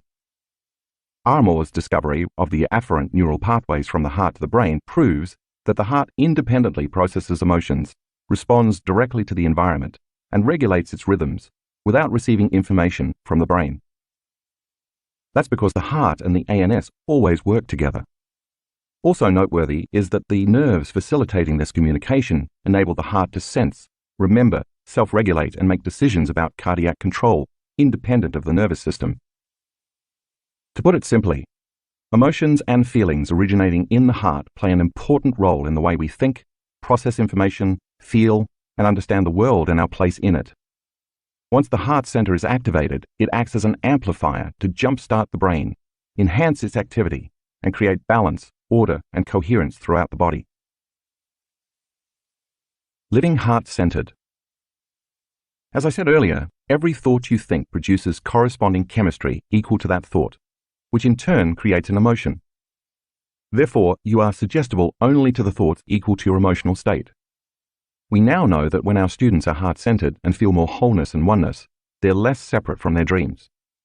When they feel gratitude, abundance, freedom, or love, all those emotions welcome corresponding thoughts. Those heart-centered emotions open the door to the subconscious mind so that you can program your autonomic nervous system equal to the thoughts of your new future. We also know that if they live in the feeling of fear or lack, but try to think they're abundant, they can't produce a measurable effect, because change can only happen when thoughts are in alignment with the emotional state of the body. They can think positively all they want, but without a corresponding feeling or emotion equal to that thought, the message cannot be felt or understood throughout the rest of the body. So you could repeat the affirmation, "I am fearless," until you're blue in the face. But if it's fear you're actually feeling, the thought, "I am fearless," never makes it past the brainstem, which means you're not signaling the body and ANS into a new specific destiny. The feeling is what produces the emotional charge, energy, to stimulate your ANS into a different destiny. Without the feeling, a disconnect remains between your brain and body, between the thought of health and the feeling of health, and you can't embody that new state of being. It's only when you change your energy that you can produce more consistent effects. If you sustain these elevated emotions on a daily basis, eventually your body, in its innate intelligence, begins to make relative genetic changes in a way I described earlier. That's because the body believes that the emotion you are embracing is coming from an experience in your environment. So when you open your heart center, practice feeling an emotion before the experience occurs, and marry it with a clear intention, the body responds as if it's in the future experience. That heart-mind coherence then influences your body chemistry and energy in a series of ways. If coherence between the heart and the brain can originate in the heart, and their synchronization results in optimal performance and health, then you should be taking time every day to focus on activating your heart center. By intentionally choosing to feel the elevated emotions of the heart, rather than waiting for something outside of yourself to elicit those emotions, you become who you are truly meant to be, a heart-empowered individual. When you are living by the heart, you naturally choose love and innately demonstrate it through compassion and care for the well-being of yourself, others, and planet Earth. Through our partnership with HMI, our students have demonstrated that with practice, we can in fact produce, regulate, and sustain elevated feelings and emotions, independent of events in our external world. In our workshops around the world, through the practice of regulating heart rhythms to sustain elevated emotions, we teach our students how to generate heart and brain coherence. We then measure their abilities using HRV monitors. During guided meditations, we ask our students to surrender to the feelings of gratitude, joy, and love, and we encourage daily practice outside of our formal instruction, because when one chooses to practice sitting in a state of coherence, it becomes a habit. I hope that with enough practice, our students can replace old mental scripts of feeling unworthy, fearful, or insecure with more elevated states of being and fall deeply in love with their lives. We've seen enough of them demonstrate that it is indeed possible to produce positive, measurable, tangible effects in their lives simply by shifting the paradigm of their thoughts and feelings. These dedicated individuals return to their homes where the positive effects they've produced in their own lives ripple out to positively affect their families and communities, continuously expanding their vibrational influence of harmony and coherence throughout the world. By repeatedly practicing the regulation of heightened emotional states, in time the constant feeling of elevated emotions creates a new emotional baseline. This baseline then begins to continuously influence a new set of thoughts equal to the heightened feelings. The summation of those novel thoughts creates a new level of mind, which then produces more corresponding emotions equal to those thoughts, further sustaining that baseline. When this feedback loop between the heart, body, and mind-brain occurs, you are in an entirely new state of being, the consciousness of the unlimited mind and the energy of profound love and gratitude. The repetition of this process is what it means to recondition your body, rewire your brain, and reconfigure your biology equal to your new state of being. Now you are naturally, automatically, and regularly broadcasting a different electromagnetic signature of energy into the field. This is who you are, or who you have become. Countless history books could be written through the lens of incoherent emotions. Whether the result is a Shakespearean tragedy, genocide, or a world war, survival emotions such as blame, hate, rage, competition, and retribution have resulted in an endless, unnecessary trail of pain, suffering, oppression, and death. The results have caused humans to live in opposition and conflict rather than in peace and harmony. This is a time in history when we can break that cycle. This is a pivotal moment in the story of humanity where ancient wisdom and modern science are intersecting to provide us with the technology and scientific understanding to learn not only how to more efficiently and effectively manage our emotions, but also what that means for our health, relationships, energy levels, and personal and collective evolution. It doesn't require moving mountains, only changing our internal state of being. This allows us to alter the way we act with one another, replacing stressful situations with positive experiences that give us energy, fill our spirit, and leave us with a sense of wholeness, connection, and unity. The brain may think, but when you turn your heart into an instrument of perception, it knows. Examples from our workshops. To see an example of how heart coherence creates brain coherence, take a look at graphics 8A and 8B in the color insert. The first image shows relatively low normal beta brainwave patterns before the person begins to create heart coherence. The second image shows a significant change once the person moves into sustained heart coherence, just a few seconds later. That's because the heart acts as an amplifier to influence the brain to create very coherent, synchronized alpha brainwaves. In figures 7.3a and 7.3b, you will see an HRV analysis from one of our students taken at an advanced workshop. She's having a pretty amazing day. The first chart in figure 7.3a represents 2 meditations, one in the morning and one right before lunch, and each block represents 5 minutes of elapsed time. Where you see the first grey arrow on the top of the scan pointing down to the right is when she went into and sustained heart coherence. During our 7 a.m. meditation, she maintained this state for more than 50 minutes, until you see the second arrow pointing down to the left. At the bottom of the scan, where you can see the second grey arrow pointing down to the right, is when she again went into heart coherence for 38 minutes, during meditation just before lunch, ending with the second grey arrow pointing down to the left. You can see she is developing the skill. Now look at figure 7.3b. In the next meditation, later that afternoon, if you glance between the 2 grey arrows at the top of the figure, you can see that she goes into heart coherence again for almost 45 minutes. What makes this reading so fascinating, however, is what happens later that evening around 8 p.m. See the second set of grey arrows pointing inward.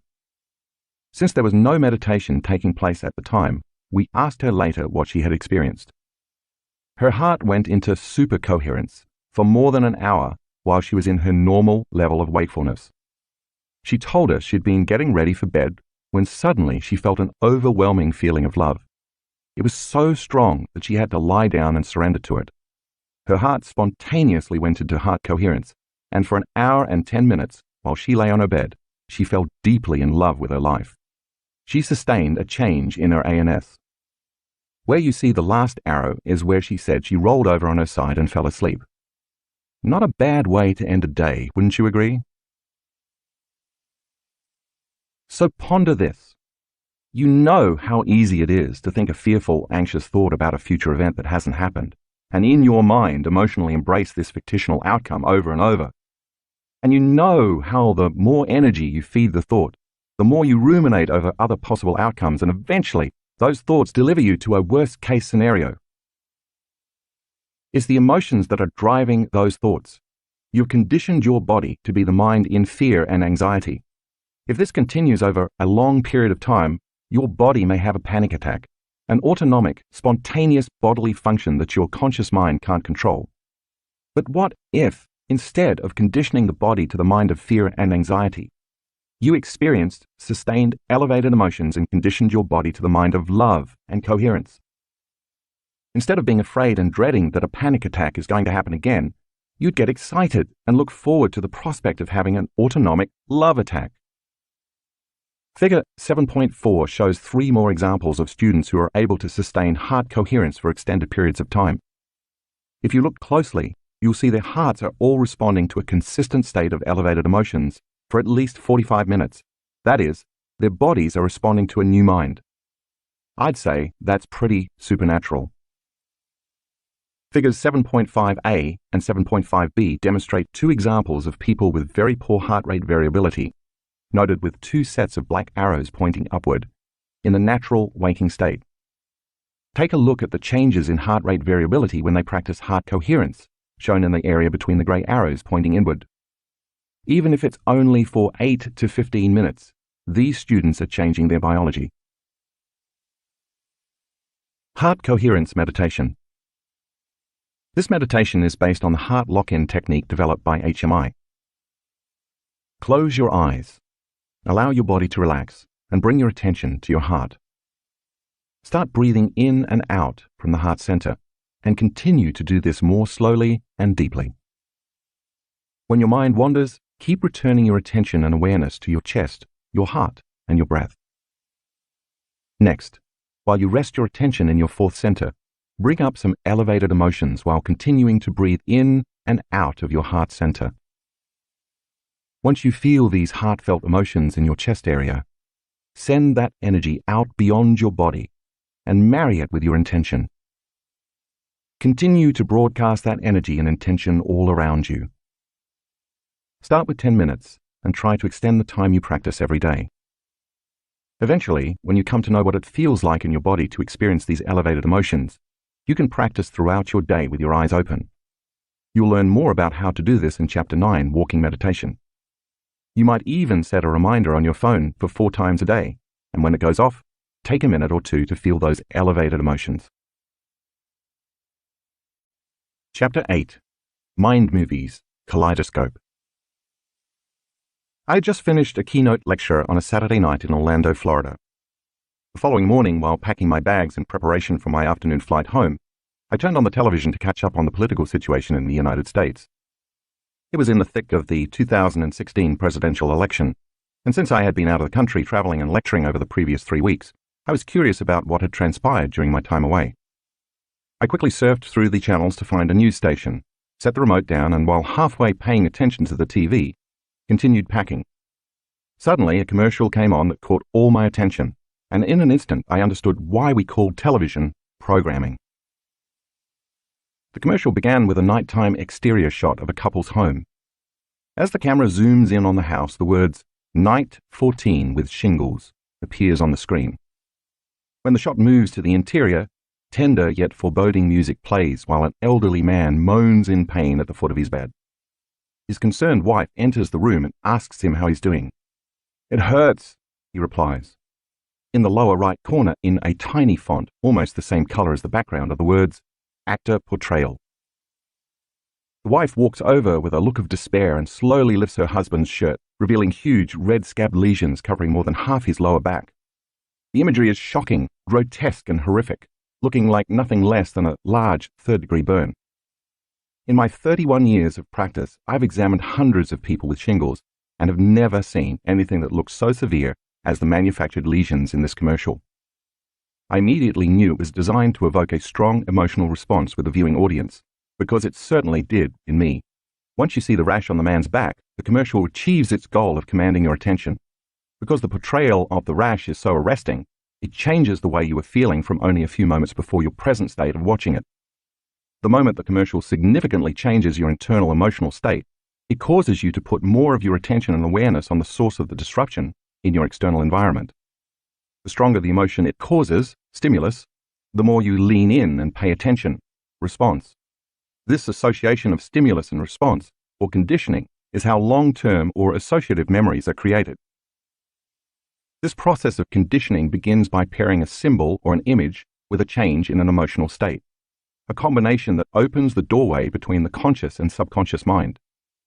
In the case of the shingles commercial, now that they have captured all your attention and begun the programming process, you can't help but naturally wonder what they're about to say next. The commercial continues with a somber male narrator. If you've ever had chickenpox, the shingles virus is already inside of you. As you get older, your immune system weakens and it loses its ability to keep the shingles virus in check. By using emotional branding, this is the first instance where the commercial raises ethical questions by telling the audience that the immune system weakens with age. Next, we see the man in the bathroom looking at himself in the mirror. He looks worried, broken, and defeated. The scene changes to his wife talking on the phone in the kitchen. "I just can't stand seeing him like this," she says. Next, we see the man doubled over on his bed, palm to forehead, wincing in pain. The narrator then makes a direct suggestion, reinforced by the same words appearing on the screen. 1 in 3 people will get shingles in their lifetime. The narrator continues while the same words remain on the screen. The shingles rash can last up to 30 days. The scene cuts to his wife pleading directly into the camera. "I just wish there was something I could do to help." Again, we see the man in pain, and on the screen appear the words, 1 in 5 people with shingles will have long-term nerve pain. These words remain on the screen for the remaining narration, which says, "Some people with shingles will have long-term nerve pain which can last a few months to a few years. Don't wait until someone you love develops shingles. Talk to your doctor or pharmacist about your risk." Let's take a closer look at what this commercial is attempting to do. First, it puts you in an emotional state by changing how you feel. Once it captures your attention, you immediately become more open and suggestible to the information that follows. Now that you're more prone to accept, believe, and surrender to this information without analyzing it, if you're feeling fearful, victimized, vulnerable, worried, shocked, weak, tired, or in pain, you're more susceptible to the information equal to those emotions. You might start wondering if the ailment could happen to you. At various points during the commercial, certain facts appear written on the screen, allowing you to read along. This serves to reinforce the programming. Also, while the thinking brain is focused on reading the copy, the content of the narration slips behind the conscious mind and into the subconscious mind. Like an audio recorder, it records the entire script and creates an internal program. Next, through a direct, literal suggestion, the narrator has instilled fear in you by personally suggesting you already have the shingles virus in your body, and that because of the natural process of aging, your immune system is no longer strong enough to take care of the virus. This turns on your emotional brain, the seat of your autonomic nervous system, allowing it to become programmed. Once the suggestions make it to your autonomic nervous system, it takes the orders without question and gets busy making chemical changes in your body equal to the literal suggestions. In other words, your body is going to subconsciously and automatically be programmed to weaken your immune function. In conclusion, you're at risk, and you'd better not wait until you contract it. The commercial's effect goes even a little further. If you've ever had chickenpox, and after watching this you think your immune system is weak because of your age, you will decide you have an even greater need to prevent getting shingles, so you will be even more motivated to buy the drug.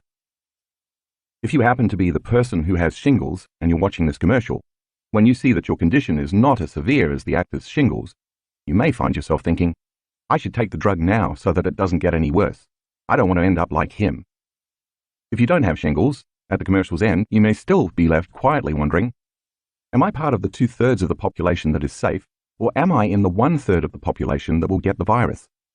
If you think, I hope I'm not part of the 1/3, it means you believe there may be a chance that you're susceptible and vulnerable, leaving you unconsciously thinking that you already have it.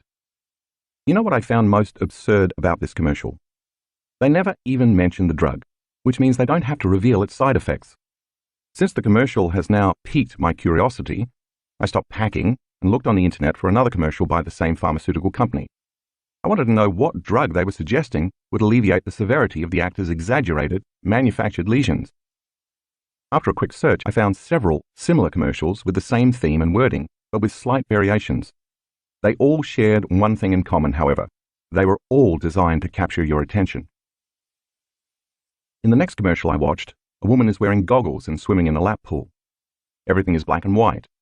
In a twist on the previous commercial, the narrator, speaking in an authoritative female British accent, is the shingles virus, and the narration is coming from within the woman's head. Impressive, Linda. Age isn't slowing you down, but your immune system weakens as you get older, increasing the risk for me, the shingles virus. I've been lurking inside you since you had chickenpox. I could surface at any time as a painful, blistering rash. The scene then abruptly cuts from black and white to color, and a man lifts his shirt to reveal the worst shingles rash you've ever seen. Again, the grotesque, blistering lesion can't help but attract your attention.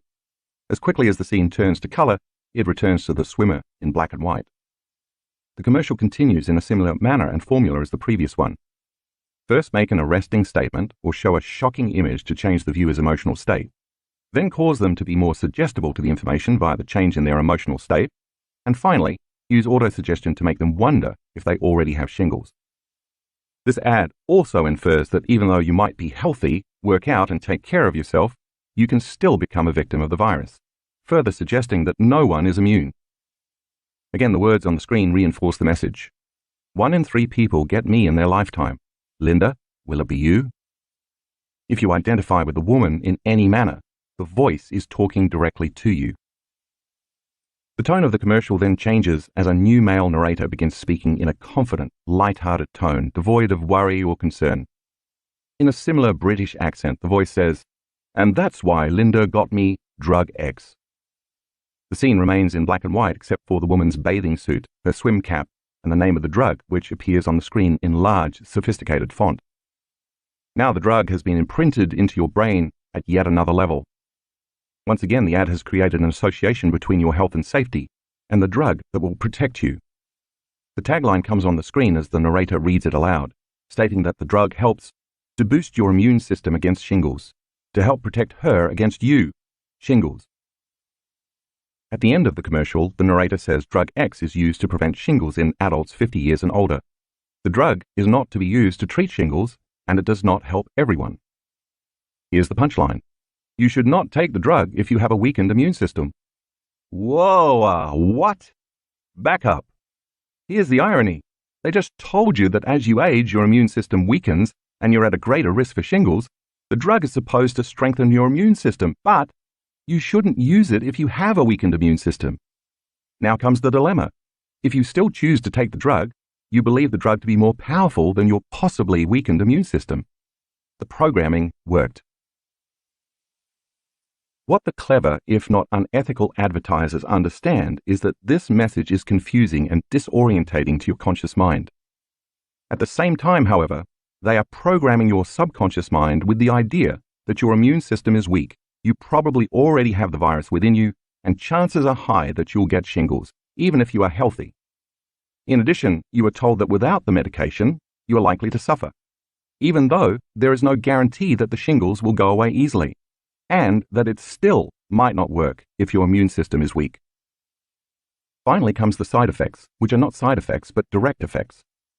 A shingles-like rash, redness, pain, itching, swelling, hard lumps, warmth, bruising or swelling at the injection site, and headache. Talk to your doctor if you plan to be around newborns or people who are pregnant or have a weakened immune system, because the vaccine has a weakened version of the chickenpox virus, and you could infect them. Wow! I started to wonder what planet I was living on. This type of programming makes you wonder if we really have free will, or if we're all making choices based on what we have been conditioned to believe is the answer, whether that's a certain type of beer, shampoo or conditioner, the latest smartphone, or a pill that may or may not provide relief from the shingles virus you may or may not even have. Most of the time, advertising appeals to lack and separation by reminding you to want what you don't have, desire what you need to fit into a social consciousness, or satiate a feeling of emptiness or loneliness. And of course, in this case, if you're sick or feeling like you're sick, the advertiser has the answer to your symptoms. In one final search, I came across a similar commercial with the same theme. An actor dramatically suffering for 17 days, the shocking exposure of a huge lesion, and words on the screen to influence the viewer's thoughts while reinforcing the same content. Like the other commercials, this one explicitly informs the public that the drug is not used to treat shingles.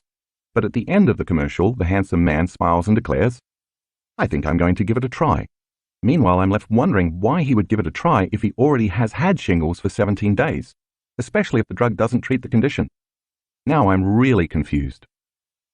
Years ago, I learned in my training that by definition, hypnosis is a disorientation of the inhibitory processes of the conscious mind, bypassing the analytical mind, so that one becomes highly responsive to suggestions and information in the subconscious mind. As the conscious mind is busy and preoccupied trying to figure things out, the subconscious mind takes it all in without discretion. If you can disorient people with information, or in today's world, disinformation, shock, or confusion, you just open the door to programming their subconscious mind. In this chapter, we're going to learn how to do the opposite and positively reprogram the negative programming we've been conditioned to for most of our lives. 3 minds in one brain: the conscious, subconscious, and analytical mind. By now you know that when you change your brainwaves from beta to alpha, you slow down your neocortex, the analytical thinking brain. As your brainwaves slow down, you leave the domain of conscious mind and enter the realm of the subconscious mind. We could say then that if you are somewhat conscious and aware but not actively engaged in thought, your consciousness is moving out of the thinking neocortex and entering the midbrain, otherwise known as the subconscious, the home to the autonomic nervous system and the cerebellum. If you've ever witnessed someone completely captivated by a television show, so much so that when you tried to speak to them that they didn't hear you, it's possible that they were experiencing alpha brainwave states, a state highly suggestible to information. Suggestibility is the ability to accept, believe, and surrender to information without analyzing it. In this state, the viewer is so engrossed, so focused on what they're watching, that they appear entranced and motionless. Nothing else exists to them except the object of their attention. If the person doesn't analyze the information they are being exposed to, they are likely to accept, believe, and/or surrender to it because there is no analytical filter. It makes logical sense then that the more suggestible you are, the less analytical you are. The opposite is also true. The more analytical you are, the less suggestible you are to information. Therefore, it is less likely that your brain will be in an alpha brainwave or trance state. Take a look at figure 8.1 to help you understand the relationship between suggestibility, the analytical mind, trance, and brainwaves. What the creators of the commercials I mentioned earlier fully understand is the best way to program a person to take a desired action is to put them in an alpha brainwave state, so that the information presented is not analyzed. When the commercial is repeated or a similar one with the same message is played over and over, sooner or later that program is going to enter the viewer's subconscious. The more we are exposed to the stimulus, in this case the commercial, the more automatic the programmed response becomes.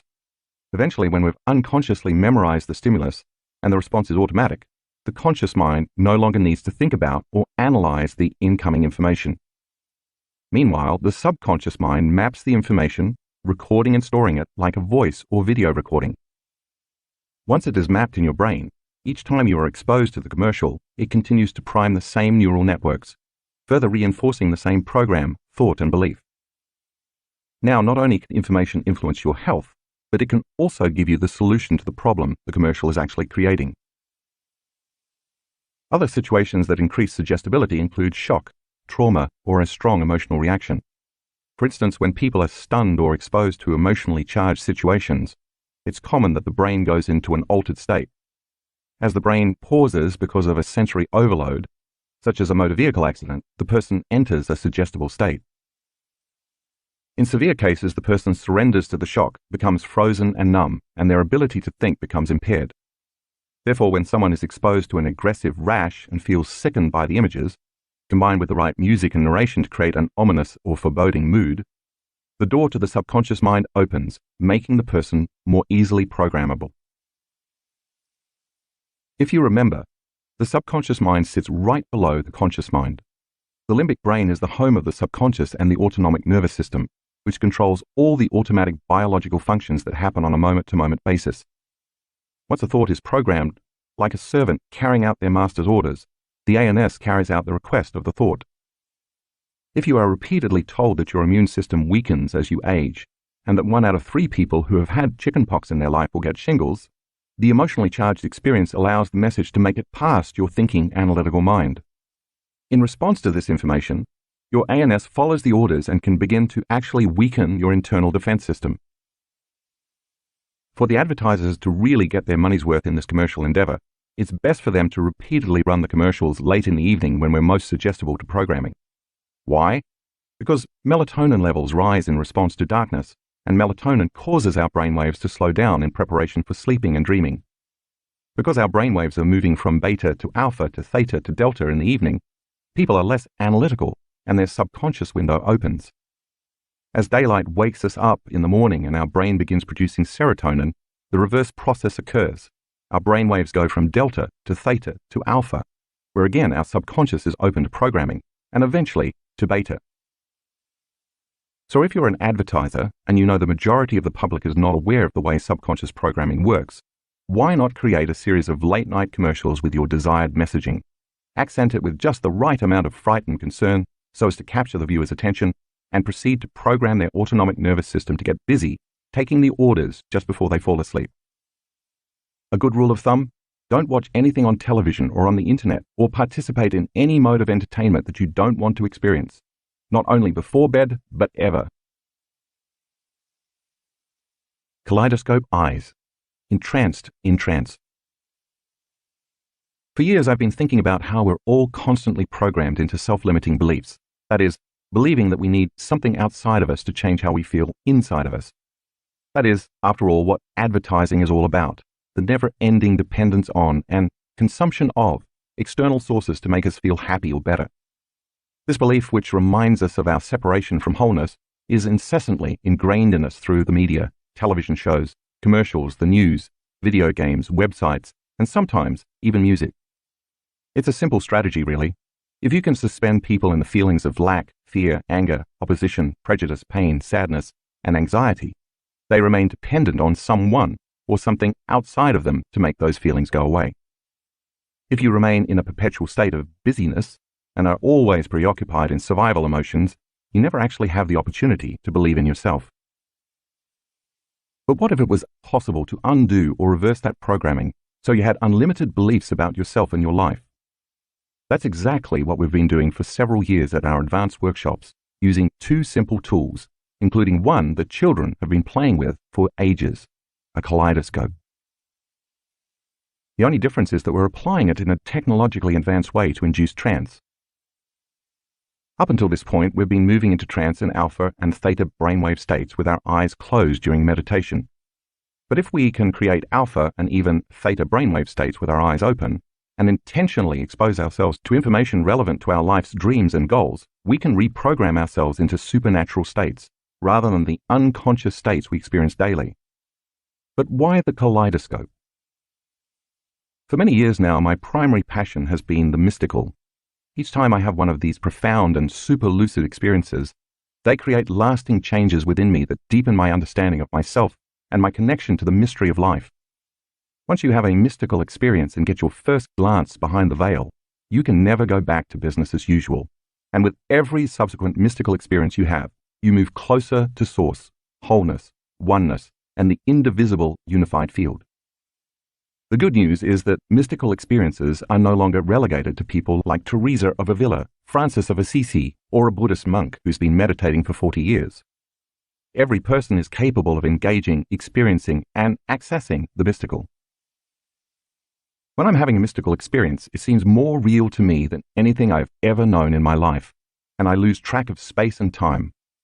Often, just before I become entwined in it, I see in my mind, and sometimes in my outer world, circular, geometric patterns made of light and energy. They tend to look like mandalas, except they're not static. They're standing waves of interfering frequencies that appear as fractal patterns. The only way I can describe their properties is that they are alive, moving, changing, and ever evolving into more complex patterns within patterns. These patterns look like what you see when you look into a kaleidoscope, but instead of being two-dimensional, they are three-dimensional. When I see and rest my attention on these divine geometric patterns, they change, and I know in a moment, as my brain takes that pattern of information and transduces it into vivid imagery, I am about to have a profound mystical experience. That's why my team and I wanted to create a kaleidoscope visual for my students, to hopefully induce those types of experiences. But we couldn't find any real footage of a kaleidoscope. At the time, all the fractal geometry media files on the internet were computer-generated, and I wanted to create a more realistic representation. After much searching, my team and I found a family that has been making kaleidoscopes for 3 generations, so we bought one of their best pieces. Next, we rented a camera by Red, the leading manufacturer of the professional digital cinema cameras most often used in Hollywood films. We fitted the camera with a lens that attaches to the end of a fiber optic filament, which we inserted inside the kaleidoscope. Once we placed the camera inside the kaleidoscope, we affixed the motor to the end that rotates, so its internal crystals and oils would move in smooth, consistent transitions. For hours in a Seattle, Washington studio, we captured beautiful images and colors while filming against a black backdrop. The black represents the absence of anything physical, the place where we become no body, no one, no thing, nowhere, in no time. This is the infinite black space or void that you learned about in Chapter 3. As we recorded all the footage over the course of several days, gravity caused the crystals and oil to fall and accelerate with every rotation, so a technician had to tediously account for every second, frame by frame, to ensure the transitions were smooth. If the transition was not fluid, it risked breaking the viewer's focus or trance state. It took months to refine our footage into the 1-hour video that we used during our advanced workshops. Finally, we had talented composer Frank Piscotti create the accompanying soundtrack. We wanted our students to be continuously mesmerized by the beautiful symmetry and changing geometric forms. Mind Movies, the motion picture of your future. At our advanced workshops, every participant receives a fun and easy-to-use software program called Mind Movies to make a movie about their future self and their life. We use this in tandem with the kaleidoscope video.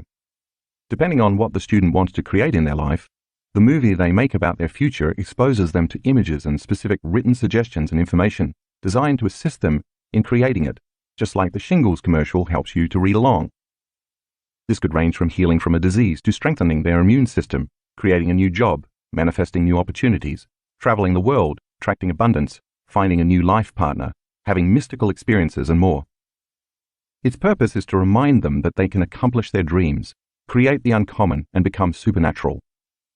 The goals of this personalized media presentation include 1. helping students get clear on the intention they want to create in their future. 2. Programming their conscious mind as well as their unconscious mind into that new future. 3. Changing their brain and body to biologically look like the future has already happened. 4. Repeatedly associating those pictures and images with music to create new neural networks in the brain and to emotionally recondition the body to a new mind. It's a way for them to remember their future. The Mind Movie technology was founded by two business partners from Australia, Natalie and Glenn Ledwell. They are not only the founders, but also the poster children for its capabilities. Their journey began in 2007 when a friend showed them a movie he had created about his life. Later, he approached them with the idea of starting a business based on what would become Mind Movie software. Getting the business off the ground required them to create a website to distribute the software so they could instruct people from all around the world on how to make their own movies. Yet they already had 4 businesses and knew almost nothing about the internet or e-commerce. Glenn could barely turn on a computer, and Natalie hadn't even heard of YouTube. They recognized, however, that Mind Movie had the potential to be a very powerful tool to help people build the belief that they could create real outcomes in their lives. With that in mind, they decided to post a video about the power of mind movies on YouTube. At the end of the video, viewers were encouraged to visit their website where they could learn how to build their own. In early 2008, after receiving countless emails from customers telling them how mind movies had changed their lives, Natalie and Glenn decided to go all in. They flew to the United States, attended an internet marketing seminar, joined the marketing mastermind group, and began planning Mind Movie's global launch. Yet when they arrived in the United States, they had nearly drained their bank account, leaving almost no money to pay for the remaining services required to launch the business. This meant learning, mastering, and implementing everything for the launch themselves. For months, they worked 12-hour days out of their office, otherwise known as their bedroom. In the process, they ventured so far outside their comfort zone that they no longer knew what a comfort zone was. Faced with daily, technical, business, and personal challenges, they had one secret weapon in their arsenal: their own mind movie. In their mind movie, Natalie and Glenn defined the number of customers they wanted to attract and who those customers would be. They described the respect of their industry peers and plotted out what they would do once their business was a success, such as the restaurants where they would eat and the family holidays they would take. Finally, they wanted to produce $1 million worth of sales. Why not aim high, they thought. Their marketing friends were doing $1 million launches, albeit with $5,000 programs. They watched their mind movie multiple times a day to de-stress and remain focused and inspired, even though everything in their current reality seemed to be working against them. But they knew all their effort, risk, and dreams would culminate on the day of their global launch. The finish line was in sight. And then the unthinkable happened. Scheduled for September 2008, their launch coincided with the global financial crisis. Financial institutions around the world were facing cataclysmic losses, while families and individuals lost their savings, assets, and livelihoods in the worst downturn since the Great Depression. Meanwhile, Glenn and Natalie were facing their own financial hardships. By launching the business, they'd racked up $120,000 in credit card debt.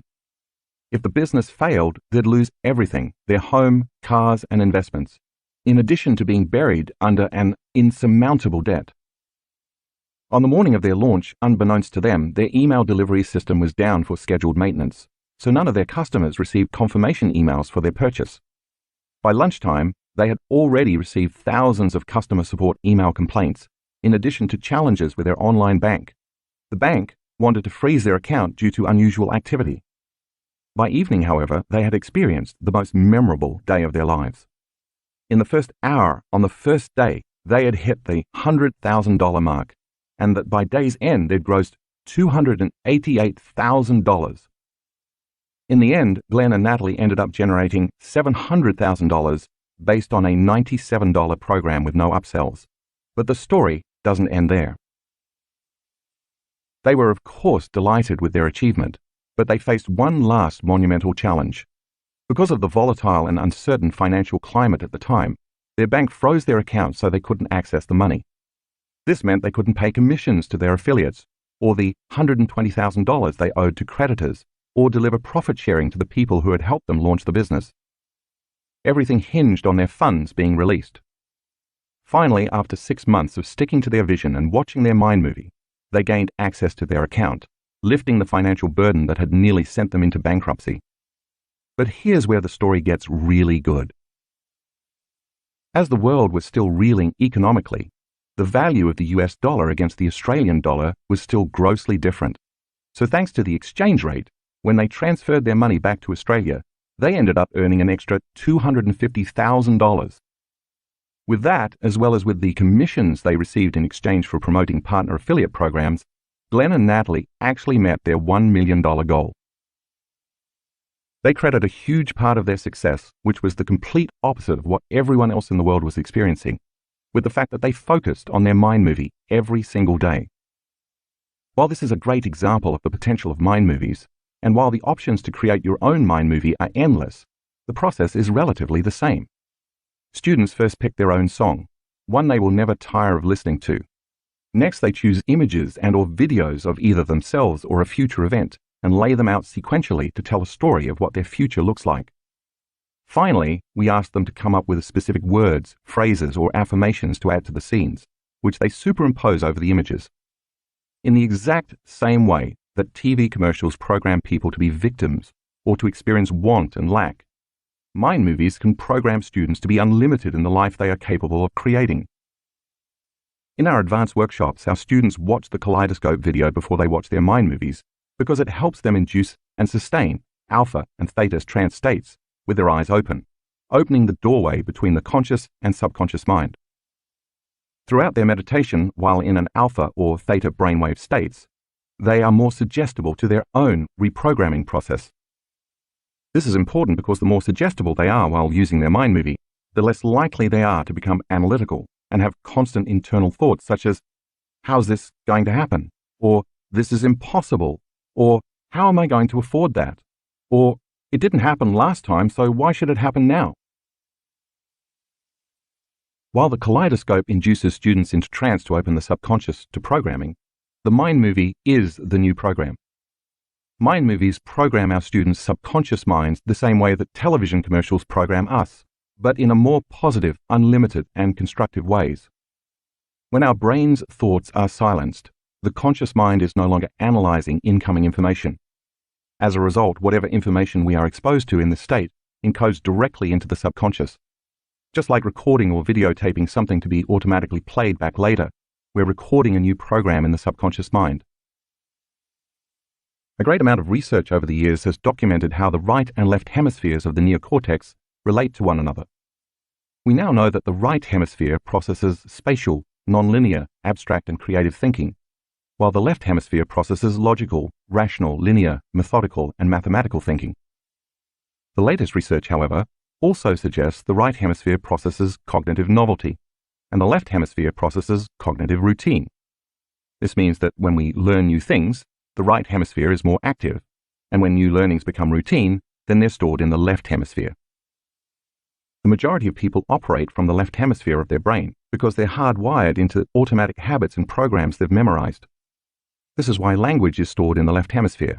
It's routine. You can think about the right hemisphere as the territory of the unknown, and the left hemisphere as the territory of the known. It makes sense, then, that the right hemisphere would be romantic, creative, and nonlinear, while the left hemisphere would be methodical, logical, and structured. We've actually seen this dual processing occurring while watching our students' brain scans in real time. Because the kaleidoscope's flow of geometric fractal patterns within patterns does not look like any one, anything, anywhere in any time, its patterns are designed to bypass the perceptual networks and associative centers in the brain that relate to known people, things, objects, places, and times. Its ancient geometrical patterns reflect repeating fractal patterns found all throughout nature. Thus they activate lower brain centers. It's for this reason you can't look into the kaleidoscope and see your Aunt Mary, a bicycle you owned in 6th grade, or the house where you grew up, because you're not activating or triggering the associative centers related to the memories primarily located in the left hemisphere of your brain. As you stop thinking and analyzing and start moving into alpha or the theta brainwave patterns, more activity occurs in the right hemisphere. If the left hemisphere operates in the known and the right hemisphere operates in the unknown, as activity increases in your right hemisphere, you are more open to creating something unknown and new. Graphics 9A1 and 9A2 in the color insert show brain scans of two students who are in coherent alpha and theta states. In graphic 9A3, you'll see another student's entire brain in theta while viewing the kaleidoscope. Graphic 9A4 shows the brain scan of a student watching the kaleidoscope. The right side of their brain is more activated, while they engage in the novelty of the experience during a trance state. When we play the kaleidoscope in our advanced workshops, we play it in a dark room so melatonin levels increase, thereby enhancing brainwave changes. I ask students to relax and consciously slow down their breathing. As their respiration slows down, so do their brainwaves, moving from beta to alpha. I then ask them to continuously relax into their body and to get ever more in touch with it. I want to get them into the state somewhere between half awake and half asleep, when they're most suggestible, further priming their brain to accept the programming of their mind movie. Just as late-night infomercials influence people because the production of melatonin, in preparation for restorative sleep, causes their guard to drop, I want our students' melatonin levels to be elevated and their brainwaves to be in alpha and theta, so they are wide open to the information and possibilities in their mind movie. The soundtrack of your future life. Music has a way of calling up the memory of a specific time and place in our life. It's for this reason the entertainer Dick Clark said, "Music is the soundtrack of your life." The moment a magically nostalgic song starts playing, your brain begins recalling images of certain times and places, and those images connect you to the experience of different people and events. Neurologically speaking, the song acts as an external cue, causing a specific set of neural networks in your brain to fire. By association, you see images in your mind that have been frozen in time. We call this an associative memory. If you take the memory of that song further and really feel it, get into it, and maybe even sing and dance along, you might notice that the corresponding emotions connected to your memories begin to move throughout your body. Whether the memory of that song relates to your first love, spring break, your senior year of college, or what you felt before walking onto the field before the biggest game of your life, every one of those memories is strongly embedded with feelings and emotions. When you feel the emotion deeply enough, it connects you to the energy of your past, and the stronger the emotional response, the greater the memory. In the moment you feel and experience that memory, it brings your past to life, and in your mind you are instantly transported through time into the experience. Just as it did in the past, your body comes out of its resting state, causing you to feel the same emotions of your past and reproduce the level of mind equal to that past memory. For that moment, your entire state of being is in the past. Long-term memories are stronger when the amplitude of the emotions associated with the event is high. Whether a long-term memory is positive or negative, however, has no bearing on how our mind processes the memory. For example, memories of traumas, betrayals, and shocking events carry equally powerful emotions, except they are negative rather than joyful. Once we remember and relive the pain, fear, anger, sadness, and intensity of the emotions connected to those traumatic memories, our internal chemical state changes. This causes us to pay more attention to whomever or whatever created the original emotions in our external environment. So what if you could create a movie of your future and pair it with a song that motivates and inspires you so much that it pulls you out of your resting state, changes your state of being, and connects you to the energy of your future memories? If music is the soundtrack of your life, then just as certain songs transport you to the past, couldn't you bring your future to life in the same way? This is where mind movies come in. By purposely pairing very powerful and moving images of your future, adding words and phrases to reinforce the content, and combining them with elevated emotions and inspiring music, you create long-term memories that move your biology out of the past and into the future.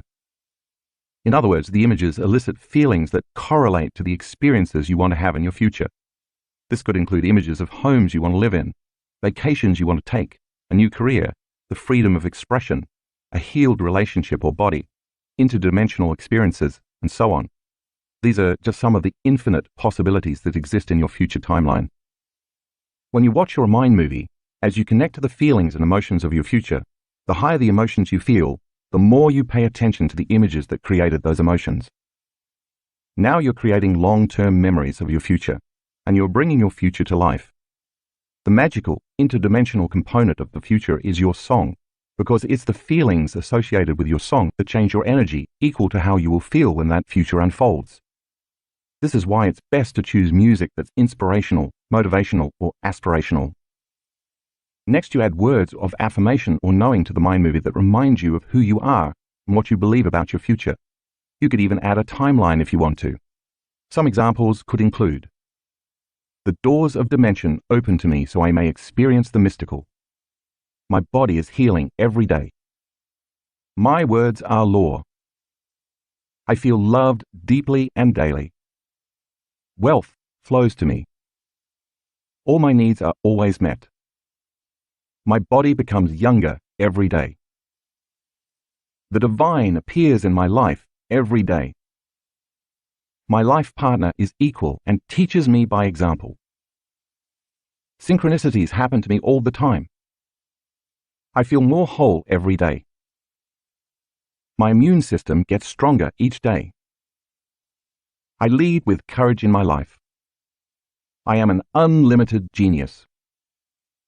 I am always aware of the power within me and all around me. I believe in myself. I embrace the unknown. When I call on spirit, it responds. If you think of your favorite music video or scene from your favorite musical, chances are you know all the words of the song as well as the images that correspond to every note, beat, melody, and harmony. Most likely the power of that combination evokes a time and place in your life that was inhabited by a particular set of people, feelings, emotions, and experiences. This is exactly what you're doing with your mind movies, except instead of remembering the past, you're creating memories of the future. If you heard your song enough times while observing the images of your future, isn't it possible that when you heard your song, without viewing your mind movie, you'd be automatically transported into those images of a new future, just like you were transported back to your past? With practice, not only are you feeling the emotions that connect you to the memories of your future, but your biology is aligning to that future as well. You already know why this happens. If your body is the unconscious mind, and it doesn't know the difference between the experience that creates the emotion and the emotion you create by thought alone, in the present moment your body begins to believe it is living in that future reality. Since the environment signals the gene and emotions are consequences of experiences in the environment, by embracing the emotions of the event before the actual experience, you begin to change your body to be biologically aligned to your future in the present moment. Since all genes make proteins, and proteins are responsible for the structure and function of your body begins to biologically change to look like your future is already happening. Putting it all together. What if you invited a group of people to retreat from their lives for 4 or 5 days, and in the process removed the constant stimulation in their external environment that reminded them of who they thought they were as a personality?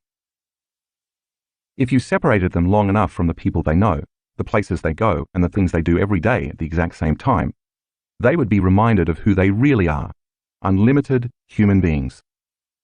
And if you spent the first day or two teaching them how to create more coherence in their hearts and brains, and they repeatedly practiced cultivating these states every day, it makes sense that sooner or later, they would get better at opening their hearts and making their brains work more proficiently.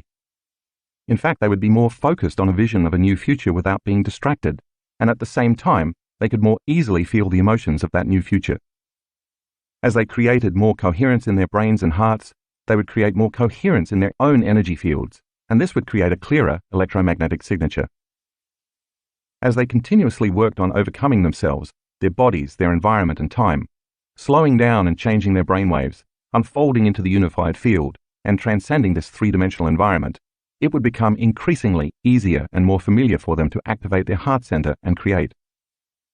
After they practiced getting beyond their body, emotions, habits, pain, disease, identity, limited beliefs, analytical mind, and unconscious programs, by the time the practice of mind movies was introduced, they would be ready to absorb a greater degree of information equal to who they were becoming, which would increase their ability to connect with their future. This is how we use mind movies at our workshops. You can think of a mind movie as a 21st century version of a vision board, a tool used to clarify, focus on, and maintain specific life goals. Except it's dynamic instead of static. When used with a kaleidoscope, the mind movie technology is a great tool to help you bring your future to life by repeatedly experiencing it. It's also a great way to gain clarity on what you want to unfold in your life and to remind yourself on a daily basis what that future holds for you. This is called intention. Because mind movie technology is so versatile, it can be used across many applications and in a variety of settings. Not only can the technology be used to create relationships, wealth, health, careers, and other material items, it's also being used with children and teens to help them create a future vision so they feel they have some control over their lives. So many young people today are overwhelmed because of the frenetic pace, pressure, and demands of social media and modern society. Suicide is a leading cause of death for teens in the United States, so the founders of Mind Movie are using the technology in schools to help teens envision a brighter, more specific future for themselves. Mind movies are also used in corporate settings for team building and visioning. Entrepreneurs use the software to develop businesses, create mission statements, and strategize and create business plans. Imagine a team of motivated people not only reading and intellectualizing their mission statement, but also seeing it unfold in a dynamic, visual format before it happens. Integrative healing is another arena in which practitioners use this technology to help patients envision the healthiest version of themselves, assist them with their healing process, and keep them on task with a new lifestyle that must be maintained daily. This includes addiction treatment and recovery facilities, helping patients become clear on the future they want to create in the next phase of their recovery. Mind movies have also supported the generationally unemployed in finding new jobs or careers and living more future-orientated and productive lives, not only for themselves, but also for their families. As you can see, the applications for this technology are endless. No matter how it's applied, the power of mind movies resides in enabling people to construct a new reality by reminding themselves of the daily choices they must make, the new behaviors they must demonstrate, and the feelings they want to live by. Once you program these feelings and behaviors subconsciously, you can break your addiction to old habits, familiar lifestyles, and unconscious reactions. It's entirely up to you how creative you want to get when piecing together your future. While any time is a good time to watch your mind movie, I suggest watching it first thing in the morning and right before bed, because this is when you are most suggestible.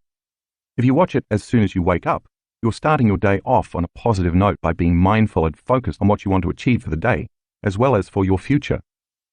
When you view it at night before you go to bed, your subconscious mind can contemplate it while you sleep, align your body and mind to the future, and come up with solutions that your autonomic nervous system can carry out while you sleep. Basically, you can use it anytime you need motivation or to make a different choice. The key is to make sure you're completely present when you watch it. Since implementing mind movies, I've seen our students manifest new homes and heard stories of homes selling that had been on the market for years. I've seen vacations spontaneously appear and witnessed new relationships develop out of nowhere. I've listened to countless testimonials of abundance, freedom, new careers, new cars, healings of all kinds, relief from unbearable hardships, and of course, profound mystical experiences that have permanently altered the recipients. But it's not magic or sorcery. It's simply learning how to become a conscious creator, learning how to align to your own destiny. Think of your mind movie as if you are turning on a radar device to track your future. Then as you repeatedly visit the future in your heart and mind, all the thoughts, choices, actions, experiences, and emotions you experience between your present reality and your future reality become course corrections that deliver you to your target. The more you keep your future alive with your intention, attention, energy, and love, the more it starts to unfold as a new reality because you're remembering your future just as you remember your past. Your job, then, is to continuously fall in love with that vision of the future, keep your energy up, and not let the circumstances, environment, hardwired attitudes, familiar negative feelings, or unconscious habits derail you from your goals. What makes this technology so profound is that we perceive reality based on pattern recognition, links between the neural networks in our brains and the objects, people, and places in our external environment. For example, when you see someone you recognize, the neural networks in your brain instantly recall memories and experiences with that person. By contrast, if someone is not wired in your brain, you probably won't recognize them. If your brain doesn't have the hardware, familiarity with the images, thoughts, and emotions from the mind movie, installed before your future unfolds, if you don't have the neural architecture wired into your brain, how will you recognize your new partner, your new job, your new house, or your new body? Think of it like this. You can't open a Microsoft Word document on a Mac computer unless you already have the Microsoft Word software installed. If you can't feel the emotions and create the energy of your future reality, you might not recognize or trust that future unknown experience when it finds you. That's because your energy and emotional state are not in alignment with that experience. So instead of feeling certainty or a knowing, you may feel fear or uncertainty. So many of my advanced students have told me they are on their third, fourth, even fifth mind movie because everything in their previous ones has come true. I'm always amazed and humbled to hear the stories of how their creations came to be. No matter how varied their manifestations are, they all share one thing. They train the body to follow the mind toward an intentional future. This makes sense because if you have been putting in the time to study, memorize, and create the neural connections of your future, that is where you have been placing your attention. And as you know by now, where attention goes, energy flows. Take a look at graphic 10 in the color insert. This shows an example of a student's brain activity while he is watching his mind movie. There is an enormous amount of energy in his brain because he is fully involved in the experience. Taking it one step further, getting dimensional. There's one final way we use the mind movie technology in our work.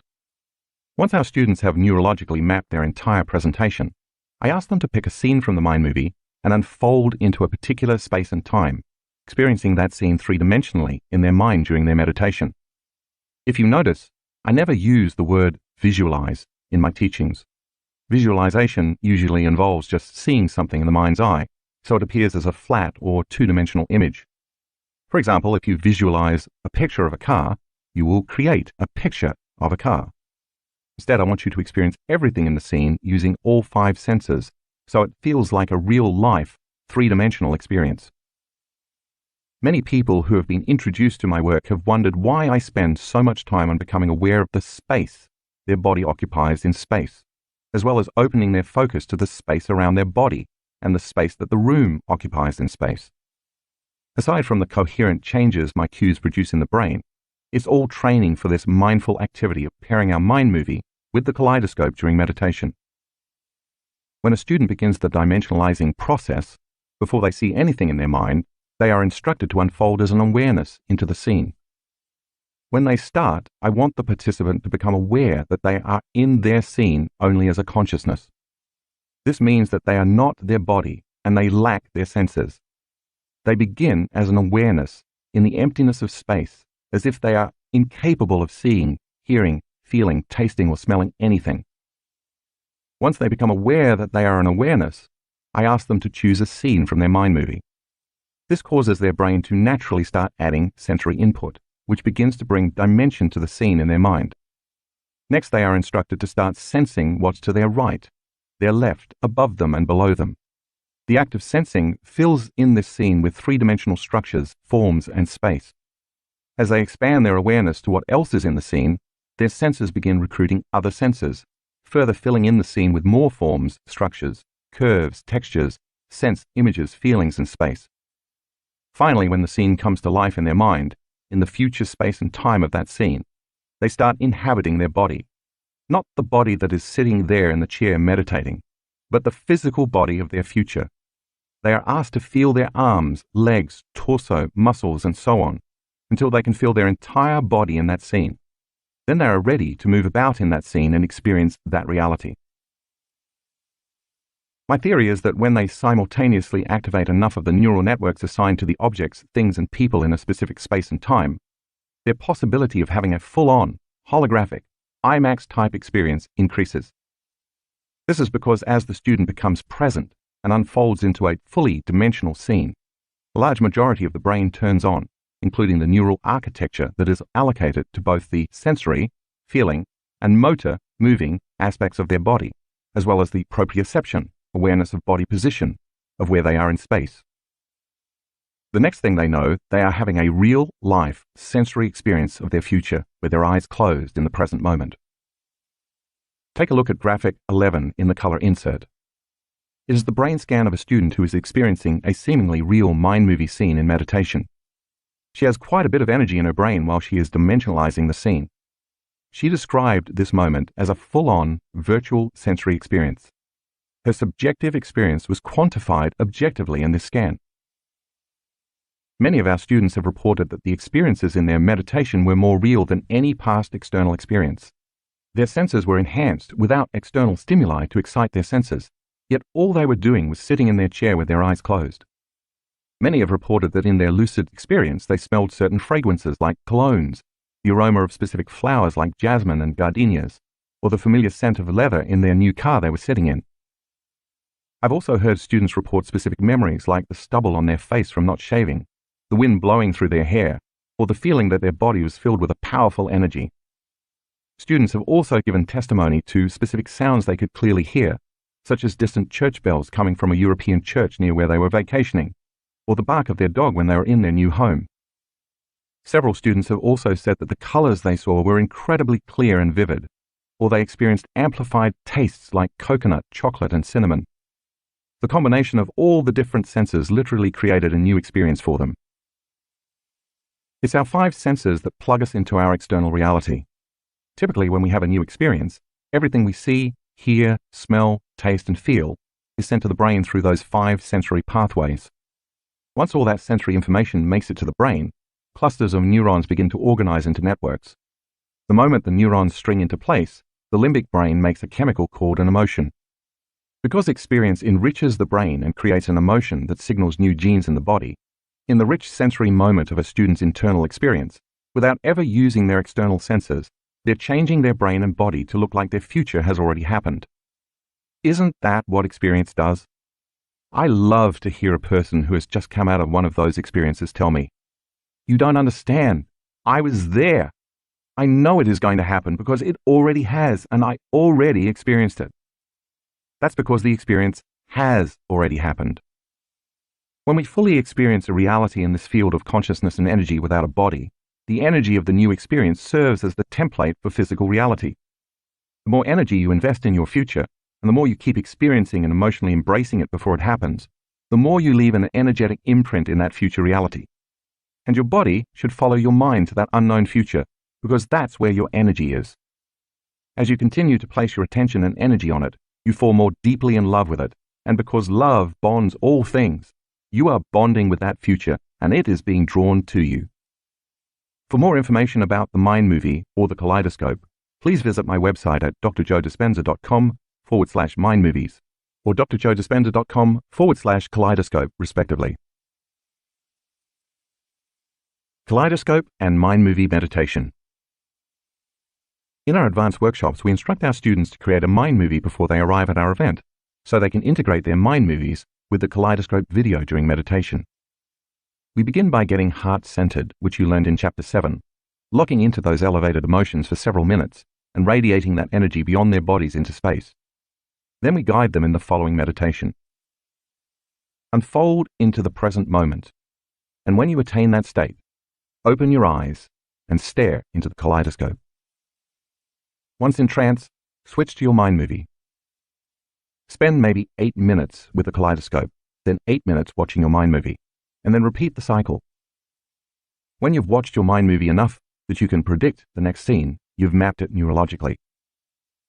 Over time, you'll associate different parts of the song you have chosen with the different images of your mind movie.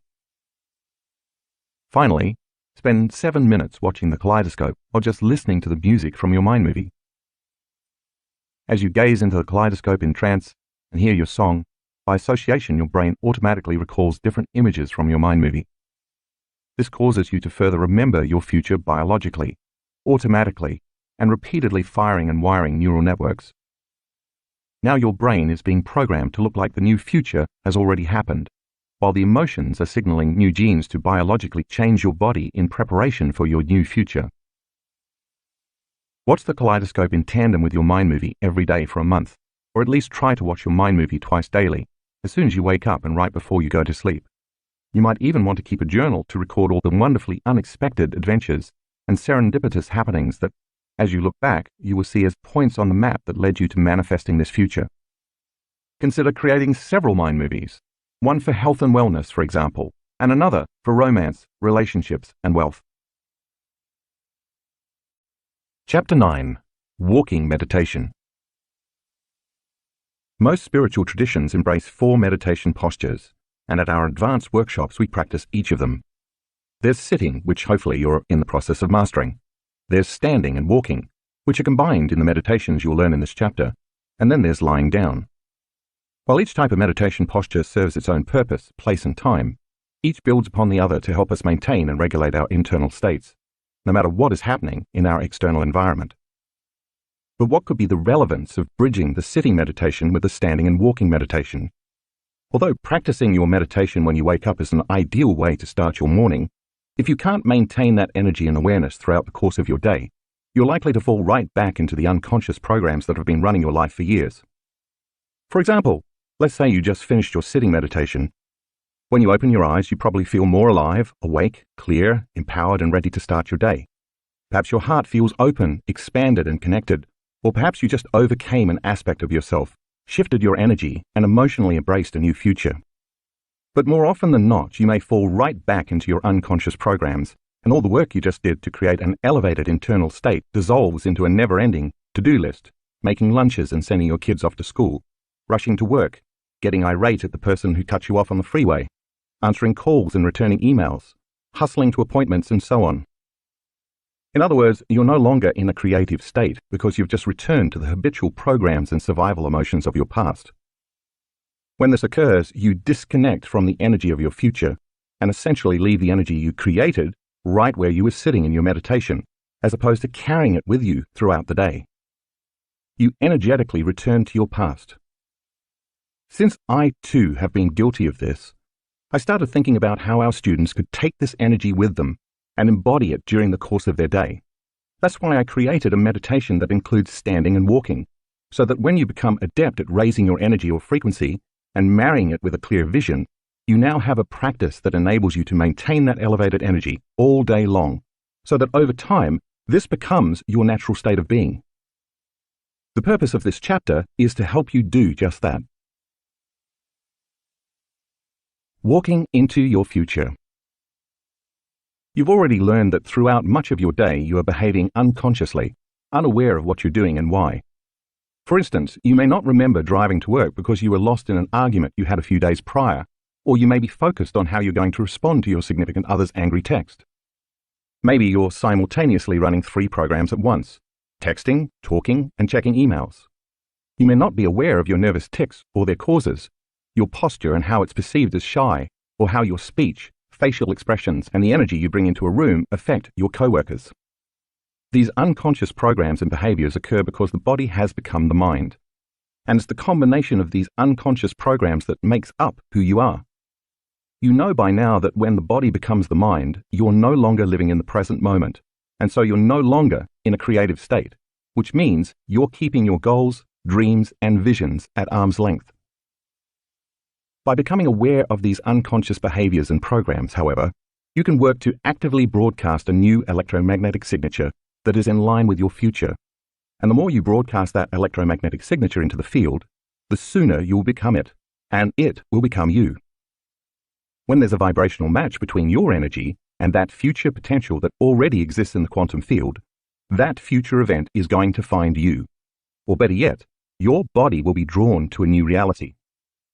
You will become a magnet to a new destiny, which will manifest as an unknown new experience. For a moment, think of your future reality as if it already exists, vibrating as unmaterialized energy in the quantum field. Imagine your future as the vibration coming from a tuning fork that has just been struck. The sound it emits is a vibration traveling on a certain frequency. If you also exist as a tuning fork, as you change your energy to resonate within the same harmonic of that quantum possibility of your future, you connect with and align to that frequency. The longer you can maintain and tune your energy into that frequency, the more you vibrate at the same harmonic of energy. Now you're connected to that future reality because you're operating at the same frequency or vibration.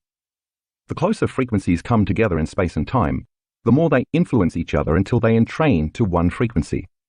That's the moment when your future finds you. This is how you create new realities. It stands to reason then that the instant your energy changes because you're feeling lower survival emotions, there's dissonance and incoherence between you and your future reality. You are no longer resonating within the frequency of that possibility, and this causes you to become out of sync with the future you are trying to create. If you can't give up that reaction because the addiction to those emotions has a grip on you, you'll just wind up creating more of the same reality because your energy is vibrating equal to the reality you're reacting to. In Chapter 3, you learn that all possibilities exist in the eternal now, and that when you get beyond your identity as a body connected to people, objects, places, and time, you become pure consciousness. You become no body, no one, no thing, nowhere in no time. It is in that elegant moment that you transcend the material realm of matter and enter the quantum field of information and energy. Now that you are beyond your associations to this physical reality, you are creating from the unified field. Thus, you are creating from a level of energy that is greater than matter. For the most part, our students have practiced this sitting down. The purpose of the standing and walking meditation is to make you more mindful of the present moment, to help you maintain and sustain elevated states throughout the day, to keep you more connected to that future with your eyes open, and to assist you in literally stepping into your new future. When you begin practicing walking meditations, it's best to find a quiet place in nature so you're not easily distracted. The fewer people and less activity around you, the easier it is to stay focused. Eventually, when you get better at it, you can practice this in a shopping mall while walking your dog or somewhere else out in public. In many ways, the standing and walking meditations are just like the seated ones. You begin by standing still, closing your eyes and resting your attention in your heart, all the while slowing down your breath and breathing in and out of this center. When you feel heart-centered, just as you do in your seated meditations, you begin cultivating elevated emotions that connect you to your future. Once you feel fully grounded in these elevated emotions, for a few minutes, open your focus and radiate that energy beyond your body until you feel it within you as well as all around you.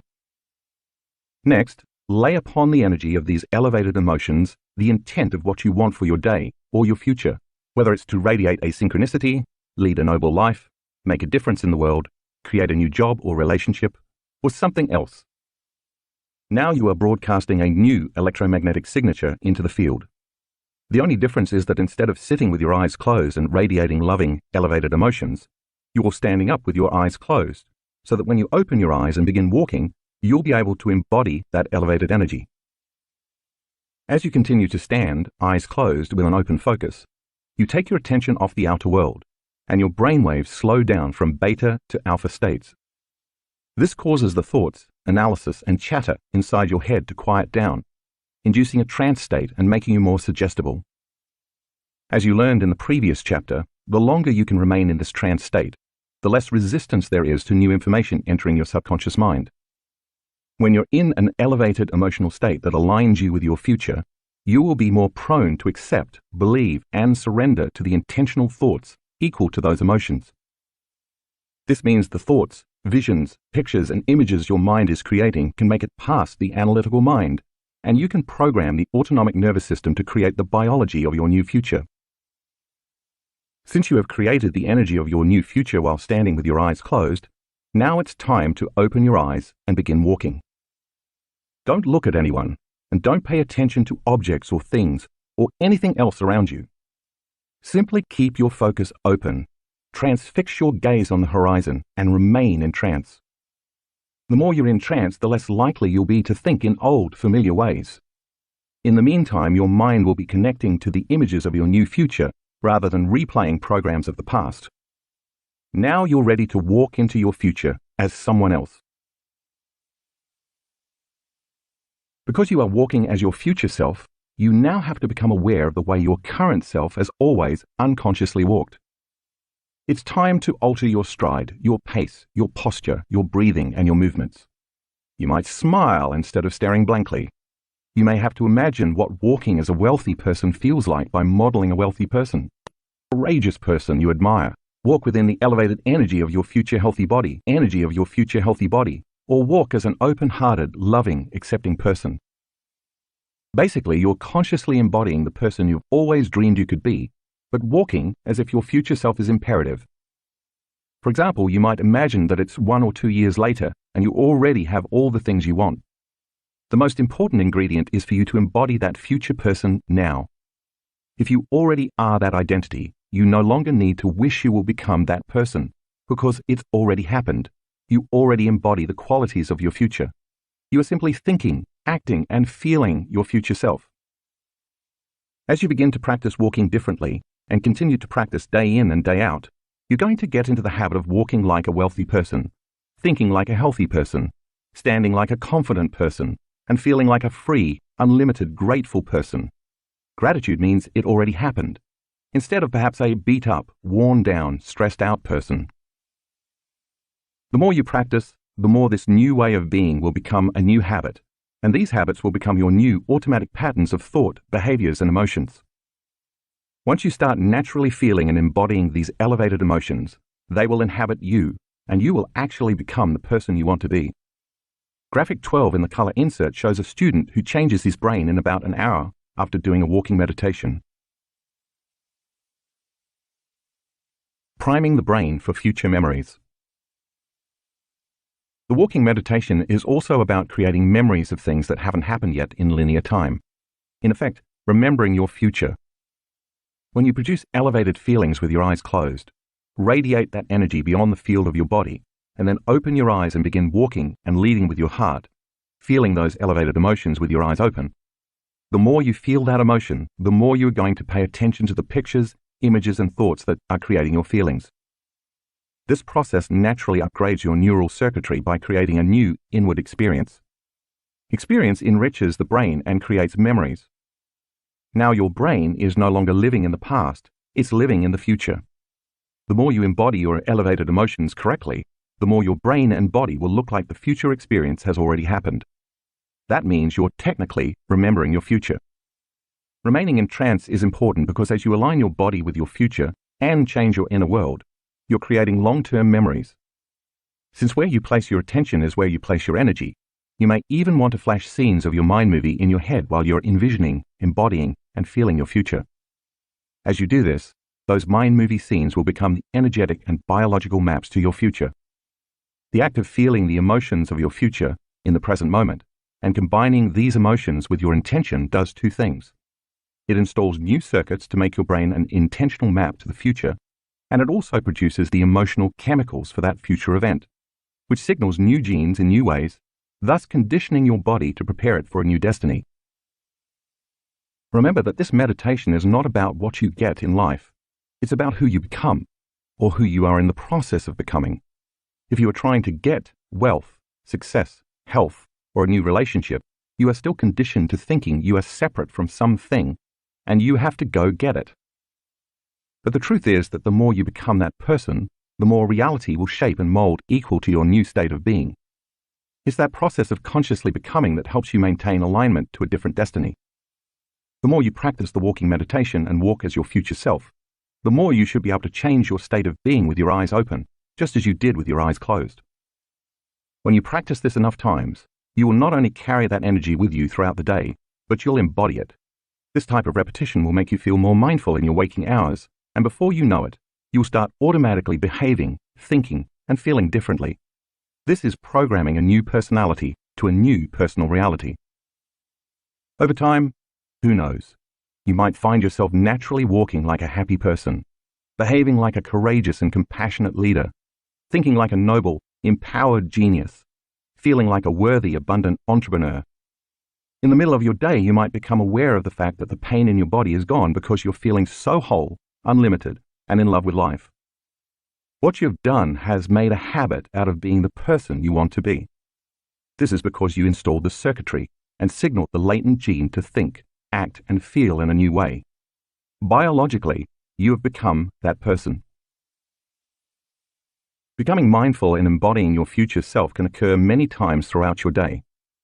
Imagine that you're waiting for a friend who is running late, and instead of feeling frustrated and bothered, you're generating energy of your future. When you're sitting in traffic, instead of getting impatient and angry, practice tuning into the energy of your future with your eyes open. Imagine that when you're in line at the grocery store and judging a person for what they're buying, you'd redirect your thoughts to feeling incredibly grateful for your new life, walking as your future self. Imagine when you walk to your car in the parking lot or to your mailbox, you're naturally empowered by the thought of your new life. You'll then begin to accept, believe, and surrender to the thoughts equal to that emotional state. And as you surrender to those thoughts, your body will make the chemistry equal to that emotional state. This is how you begin to program your autonomic nervous system into a different destiny. And the more you practice it, the less likely you are to return to autopilot and miss the present moment. The walking meditation. Begin by finding a quiet space in nature. Disconnect from your external environment and anchor yourself in the present moment by closing your eyes. Acknowledge your heart center, where the soul and heart intersect with the unified field, and bring elevated emotions such as gratitude, joy, inspiration, compassion, love, and so on to this center. If you are going to believe in your new future with all of your heart, it had better be open and activated. Rest your attention on the heart, allowing your breath to flow in and out of the center, ever more slowly, more deeply, and more relaxed, for about 2 minutes. Return to creating elevated emotions within your heart for 2 to 3 minutes. Radiate that energy into the space surrounding your body in space, and stay present with that energy. Tune in to the energy of your future. After a few minutes, hold a clear intention in your mind's eye. You might pick a representative symbol that connects you to the energy of your future, the way you learned in Chapter 3. Change your state of being with the feelings of these elevated emotions, and focus on broadcasting that new electromagnetic signature into the field. Remain in this state for 2 to 3 minutes. Next, open your eyes, and without looking at anything or anyone, open your focus and keep your awareness on the space around your body in space, while maintaining a trance state. Begin walking with your eyes open while you stay entranced. With each step you take, embody that new energy, that new frequency of whatever you're creating in your future. As you take this energy with you during your waking daily life, walking as your new self, you are activating the same neurological networks and producing the same level of mind as when you meditate with your eyes closed. Next, remember your future. Let the images come, feeling them and embodying them. Own them, become them. Continue to walk for about 10 minutes and then stop to recalibrate. Once again, close your eyes and raise your energy. Stay present with this energy for about 5 to 10 minutes. For the next 10 minutes, with your eyes open in trance, walk again with intent and purpose as your future self. With each step you take, embodying this new energy, you move closer to your destiny and it moves closer to you. Do this cycle 2 times. When you finish the second round, stop and stand still one last time, really focusing on how you feel with your 4th energy center open. You can use this opportunity to affirm who you are based on how you feel. For example, if you're feeling unlimited, you can literally acknowledge, I am unlimited. Next, place your hand over your beautiful heart and be willing to feel valuable and worthy enough to receive what you have created. Raise your energy to its zenith and feel gratitude, appreciation, and thankfulness. Now acknowledge the divine within you, the energy that powers you and gives rise to all of life. Give thanks for a new life before it's made manifest. Acknowledging the power within you, ask that your life be filled with unexpected wonder, synchronicities and coincidences that create a joy for existence. Radiate your love while loving your new life into existence. Chapter 10. Case Studies. Making it real. In the case studies that follow, you'll be introduced to people just like you who took time out of their busy lives to create a new future. Every day they define themselves by a vision of this future instead of by the memories of their past. You could say they were more in love with their future than they were with their past.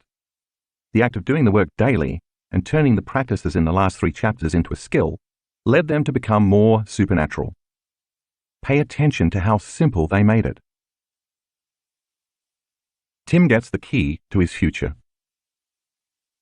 At an advanced workshop in Seattle, which typically coincides with Halloween, we ask our students to dress up as their future selves on the first night. Tim dressed up as a supernatural Swami. He'd always wanted to be a Swami, subscribed to the lifestyle, and at a young age had left his hometown in Connecticut to study in an ashram. At the start of the event, participants also received a gift from our company, a key to symbolize unlocking the potential of each participant's future self. Tim had attended several advanced level workshops in the past. The first time he made a mind movie, he inserted a picture of gold and silver coins in one of his scenes. For years, he had been trying to surrender the emotion of fear, but at a certain point he realized that behind the fear was unworthiness. So for Tim, the coins were a symbol of worthiness. Everybody wants wealth, he told me. But because I was on the spiritual path into yoga and everything else that goes with it, I had the mentality that I had to be poor and embrace poverty to truly walk the talk. So instead of the gold and silver coins merely representing wealth, they represented being worthy to receive. For Tim's Seattle Mind movie, he added more images to evolve his vision. As another symbol for worthiness, Tim used a Chinese character that meant wealth. But because he never desired money, below the symbol he placed the word affluence. He preferred affluence because when he looked up the word's definition, he found that its Latin root meant to flow toward. Wouldn't it be great, he thought, if everything I wanted flowed toward me? Although Tim is very analytical, after continuously watching his mind movie in tandem with the kaleidoscope, he found he could quickly bypass the analytical mind and get into the subconscious mind, the operating system to program his future. During the workshop, when it came time to dimensionalize a scene in his mind movie, he had a profound experience. He started to feel joy and then a wildly enthusiastic love for life, almost like a burning sensation in his heart. He said he felt as if he could set the world on fire. Then during the meditation, I told the students it was time to open up and receive, and that's when Tim says energy began to enter his body. I don't know where it came from, he told me, but it was like someone had turned on a spigot. I shot straight up. The energy came in through the top of my head and then moved out through my hands. My palms were face down, yet without conscious control, the energy caused them to lift and turn over. I lost track of time and space and had no idea where I was. But for the rest of the meditation, I was in an ecstatic, exalted state. I knew somehow that everything was going to be different and that I was no longer the same person. When the energy downloaded into Tim, he believed it was carrying a message of worthiness because he was never the same afterward. I'm convinced that the new information that came into my body rewrote my DNA, erasing the old self, because that part of my personality is now gone, he says. When Tim got home to Phoenix, where he owned and operated a futon shop, he returned to business as usual on Monday morning. On Thursday, a woman who had purchased a futon from him several years earlier came into his shop. Since the day she purchased the futon, they had formed a friendship, and every few weeks she would stop by to chat. She was now retired and came into the shop to tell Tim she had just finished making out her will. She wanted Tim to be her executor. Tim felt honored, and he thanked her. "Here it is," she said, placing it on the counter along with a key. "Read it." Tim began scanning the document to discover that not only was he the executor, she was also bequeathing him $110,000 worth of gold and silver coins. The key she placed on the counter was the key to her safe deposit box, where she kept the coins, which of course matched the picture in Tim's mind movie. In an instant, Tim remembered the similar key to his future he had received at the advanced workshop in Seattle. Now that's being worth it. Sarah can't touch the ground. On Labor Day 2016, Sarah severely injured her back attempting to prevent a 5-ton boat from crashing into a dock. For 7 weeks, she was in agony and she endured physical therapy, took a cocktail of medications, and made countless visits to the chiropractor. After nothing else helped, her doctor scheduled Sarah for surgery, but first she decided to attend an advanced workshop in Cancun. Because of how much pain Sarah was in, her son suggested she bring a wheelchair. She decided not to, and when she arrived at the hotel, she collapsed on the floor in pain. Later, when she got into the pool on a float, she had severe spasms when she attempted to get out. Sarah was not new to my work, so she came to Cancun with her meditation cushion and her mind movie. In her mind movie, she was healthy, strong, and able to run again.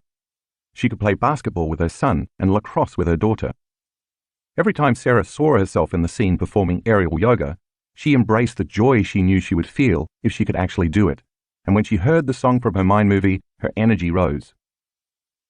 During the first few days, when she was tightening her core muscles and drawing energy up her spine with the breathing technique, she felt her sciatic nerve pulsating. It was as if a warm electric current was traveling up the nerve. At the same time, she had the intention that the energy was a healing light ascending her spinal column. On the third day, she started her morning by searching the internet until she found an image of a woman doing aerial yoga. She carried that image in her mind all day. That afternoon, our students were working with the kaleidoscope in their mind movies. After they unfolded into the quantum field, I then asked them to dimensionalize a scene from their mind movie. When the meditation was finished, I instructed them to lie down on the floor. But as Sarah told me later, she couldn't find the floor. She kept reaching lower and lower, searching for it, but it was no longer there. The next thing she knew, she was in another dimension, having a full-on, IMAX-like sensory experience, but without her senses. She was living a future scene of her mind movie. Enough circuits in her brain had turned on to make her internal experience as real as any external experience she had ever had. She was not visualizing this scene, she was in it, living it.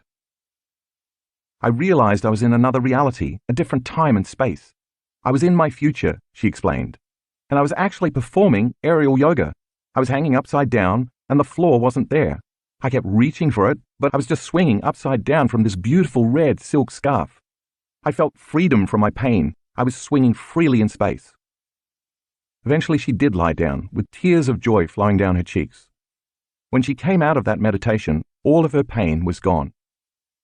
I knew I was healed, she said. I was in awe of the power of my mind, and I felt tremendous gratitude. I continue to manifest things from my mind movie. In fact, my mind movie can't even keep up with my life. Terry walks into a new future. In September 2016, while practicing her walking meditation along Australia's beautiful Sunshine Coast, Terry had a profound experience. Toward the end of her meditation, when she stopped for the final part, she was feeling connected, uplifted, and expansive. As she followed my instructions, she opened herself up to the field with the intention of being worthy of her future life. With no warning, she felt an electric charge enter her body through the crown of her head, where it continued to flow down into her heart. As the energy coursed through the rest of her body, surging through her thighs and down into her feet, her legs began shaking uncontrollably. The only way I can describe it is that there was an intense shaking from the inside, she told me. But it was a voltage of energy that my body had never experienced. I thought I was going to fall over. It was at that point I lost all conscious control over my lower body. She burst into uncontrollable tears, and with that release, her mind and body also began to let go. Time appeared to stand still. Terry understood that her body was surrendering a lifetime of past unresolved emotions. As the surge of electricity continued to move through her, she felt huge amounts of dense, dark matter falling away from her body. I believe this matter was trauma, not only from my lifetime, but also past lifetimes, she remembered. It included the trauma of my father nearly dying from a suicide attempt when I was 8, which has cast a shadow over my life by preventing me from allowing myself to receive unconditional love. She felt all her limiting beliefs, many of which she had acquired through deep emotional conditioning and the unconscious beliefs of others, simply dissolve. Everything that was not in alignment with who I really am just fell away, Terry said. I experienced true liberation, something my soul has been yearning for a very long time. I knew in that moment that my soul had guided me to that very beach, at that very moment, with all these people to do this important work. She fell to her knees, an overwhelming amount of love flowing through her. Kneeling in the sand, humbled by this power, she saw that every choice she had made up to that point was necessary for her to arrive at this poignant moment. In that instant, she observed who she had been for the last year, consistently choosing to do the meditations every day, all the while falling in love with herself. She knew that her future self in that moment was calling her past self to have this experience of profound love. When Terry came back to the three-dimensional reality of her senses, she felt an overwhelming sense of peace and oneness with everything around her. She reported a deep reconnection to her physical, mental, emotional, and spiritual self, and said she felt more like herself than she had in a very long time. This experience reminded me that I am, as we all are, an aspect of divine energy, she said, and that I am worthy of receiving it. Chapter 11. Space-Time and Time-Space. We live in a three-dimensional universe, uni meaning one, where everything that exists is made up of people, objects, places, and time. For the most part, it's a dimension of particles and matter. Through our senses, we experience these things as form, structure, mass, and density. If I place an ice cube, your cell phone, or an apple pie in front of you, for example, you could not experience any of these objects without your senses. It's your senses that give rise to your experience of physical reality. While the ice cube, cell phone, and apple pie all have height, width, and depth, they only exist to you because you can see, hear, taste, smell, and feel them. If you lost your 5 senses, or they were simultaneously eliminated, you would be incapable of experiencing these physical objects because you would have no awareness of them. They would literally not exist to you because in this 3-dimensional reality, you can't experience them without your senses. Or can you? According to astrophysics, in this realm of 3 dimensions, the known universe, let's call it space-time reality, there's an infinite amount of space. Take a moment to ponder that concept. From the small perch where we sit staring out into the universe, when we look up at the night sky, we only see a sliver of the universe. It appears to us as infinite, and yet infinite is even bigger than that. In other words, in the realm of space-time, space is eternal. It has no end and goes on forever. But what about time? The way you and I typically experience time is by moving our bodies through space. For example, it might take you 5 minutes to set this book down, walk to the kitchen, pour a glass of water, and return. This occurs because a thought that originated in your mind created a vision of what you were going to do in the kitchen. You acted on that thought, and consequently, you experienced time by moving from one point to another through space. Before you walked to the kitchen and as you were sitting in your chair, when you became conscious of the kitchen in relation to where you were sitting, you experienced a separation of 2 points of consciousness, where you sat and the kitchen. To close the gap between those 2 points of consciousness, you moved your body through space, and that took time. It makes sense then that the greater the space or distance between 2 points, the greater the time it takes to get from one point to the other. Conversely, the faster the speed at which you travel between these 2 points, the shorter the amount of time it takes. This measurement of the time it takes an object to move through space is the foundation for Newtonian physics, or classical mechanics. In the Newtonian world, if we know certain properties about an object, such as its force, acceleration, direction, speed, and the distance it will travel, we can make time-based predictions. Therefore, Newtonian physics is based on knowns and predictable outcomes. We can say then that when there's a separation between 2 points of consciousness, as you move from one point of consciousness to another point of consciousness, you are collapsing space. As a result of collapsing space, you experience time. Take a look at figure 11.1 to further understand the relationship between space and time in our 3-dimensional world. Here's another example. If I'm writing this book and I want to finish this chapter, it's going to take time. I may not have to move my body very much through space, but I still experience time. Why? Because where I presently am in the process of writing this chapter represents one point in consciousness, and finishing the chapter represents another. The completion of this chapter represents a future moment separate from the present moment. The space between, the closing of the gap between these 2 points in consciousness, is the experience of time. If you look at figure 11.1 again, it will help you gain a better understanding about time. To achieve my desired goal of arriving at the end of the chapter, I repeatedly have to do something. This requires me to use my senses to interact and move through my environment with a coordinated set of behaviors. And again, this takes time. If I cease writing and do something else, such as watch a movie, it's going to take more time for me to reach my intended result. Therefore, to achieve my goal of completing this chapter, I must consistently align my actions to match my intentions. In this material world of 3 dimensions, because we use our senses to navigate space, we place most of our attention on physical things such as people, objects, and places. They all are made up of matter, and they are localized, meaning they occupy a position in space and time. These all represent points of consciousness from which we experience separation.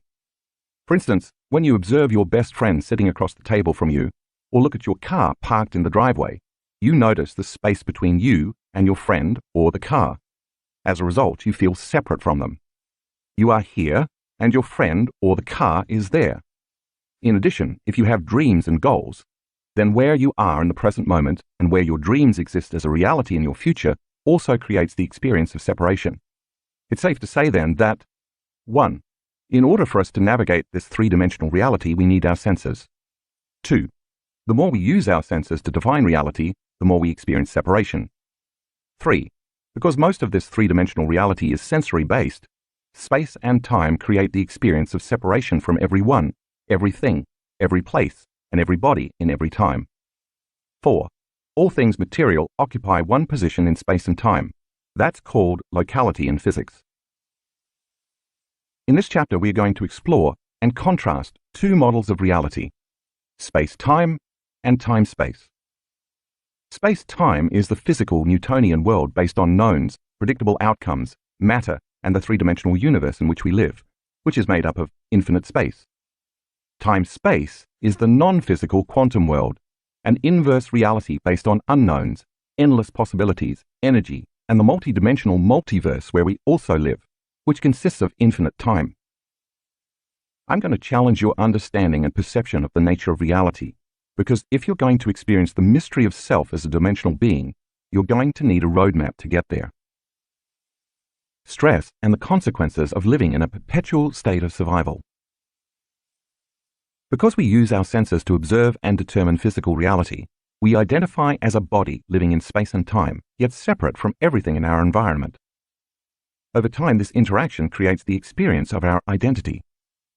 Throughout our lives, via the different interactions we have at certain times and places with people, things, and objects, our identity evolves into a personality. The quality of these interactions with our external environment creates lasting memories, and these memories shape who we become.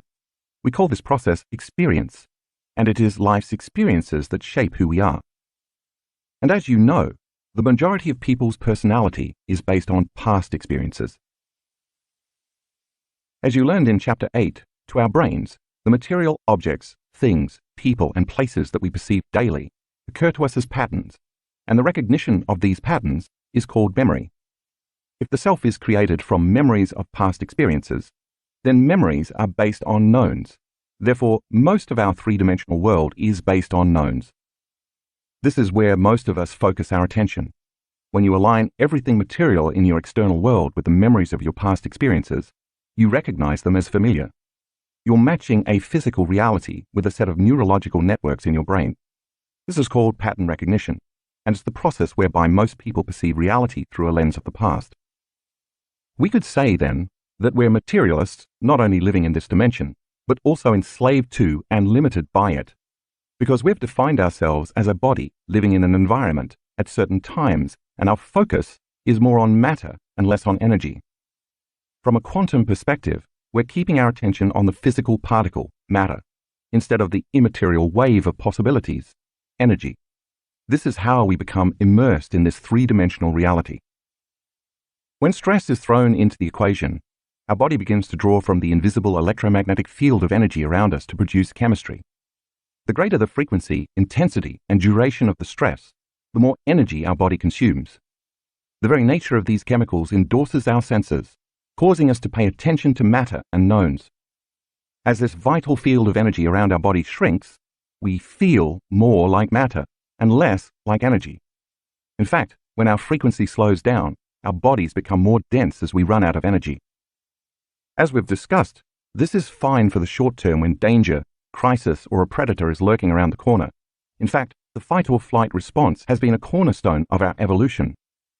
In this state, stress chemicals heighten our senses, narrowing our focus to whatever matter in our environment represents potential danger. When this happens, our neocortex, the part of our brain involved in sensory perception, motor commands, spatial reasoning, and language, fires and becomes aroused.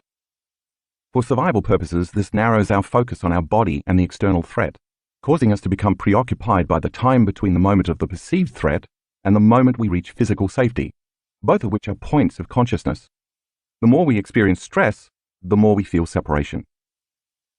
As you read in Chapter 2, the long-term effect of living in survival mode is that we begin to thrive on and become addicted to these stress chemicals. The more addicted we are to them, the more we believe we are our bodies that are local, that is, that are living in a particular place in space and occupying a particular position in linear time. The result is a manic, frenetic state where we continuously shift our attention from one person to one problem, to one thing, to one place in our environment. The evolutionary trait that once protected us now works against us, and we live in a constant high alert, obsessing about time. Because we view our external environment as unsafe, all of our attention is on our environment. As our outer world now appears more real than our inner world, we're addicted to someone or something in our external environment, and the longer we live in this state, the more our brain moves into high beta brainwaves. And as you know by now, prolonged high beta brainwaves cause us to feel pain, anxiety, worry, fear, anger, frustration, judgment, impatience, aggression, and competition. As a result, our brainwaves become incoherent, and so do we.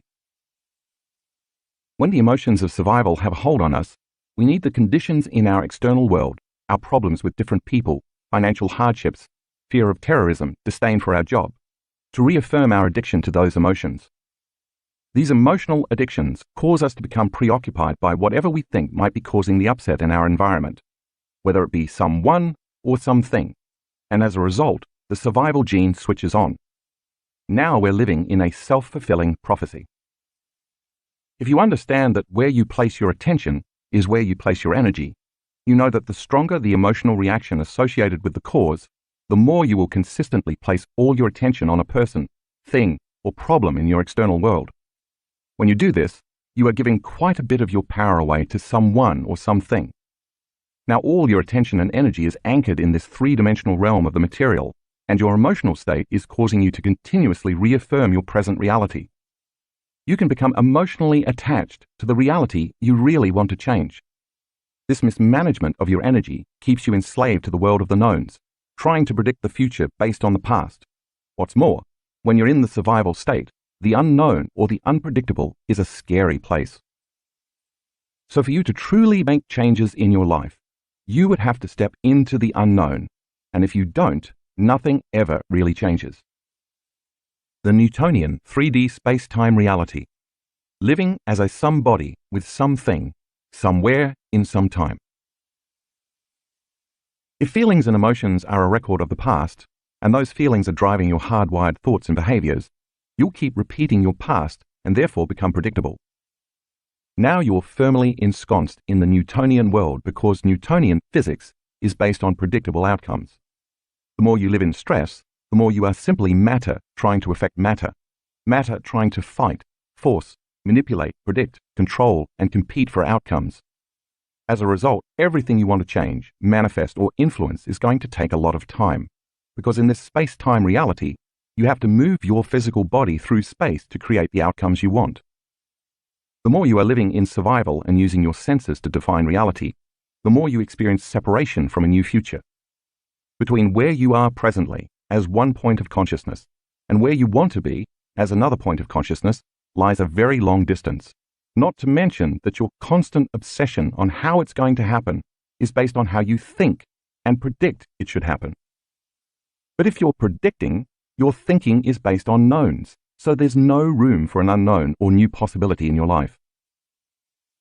If you were trying to buy a house, for example, you need to save for a down payment, look for a house, get a loan, go through the application process, beat out other buyers, and then spend 30 years dragging your body back and forth to work, through space, trying to pay it off. These 2 points in consciousness, having the idea to buy the house and having the house with the mortgage paid off, are going to take time to intersect. In a similar way, if you want a new relationship, you might go online, set up a profile, scroll through countless other profiles, make a list of people to reach out to, contact each one, and eventually go on many dates in the hope of finding someone intriguing. If you want a new job, you might take the time to create a resume, search for open positions, and go on interviews. What these processes have in common is they require time, which you experience as linear. You may get what you want, but the more you live in survival, the more time it's going to take because you're matter trying to influence matter. And there's a distinct separation in space and time between where you are and where you want to be. We can agree then that in this three-dimensional reality, within your experience of time, there's a definite past, present, and future. Since you live in linear time, you also experience a separation from time because the past, present, and future appear as separate moments in time. You are here and your future is there. Figure 11.2 graphically represents how the past, present, and future all exist as distinct, discontinuous moments.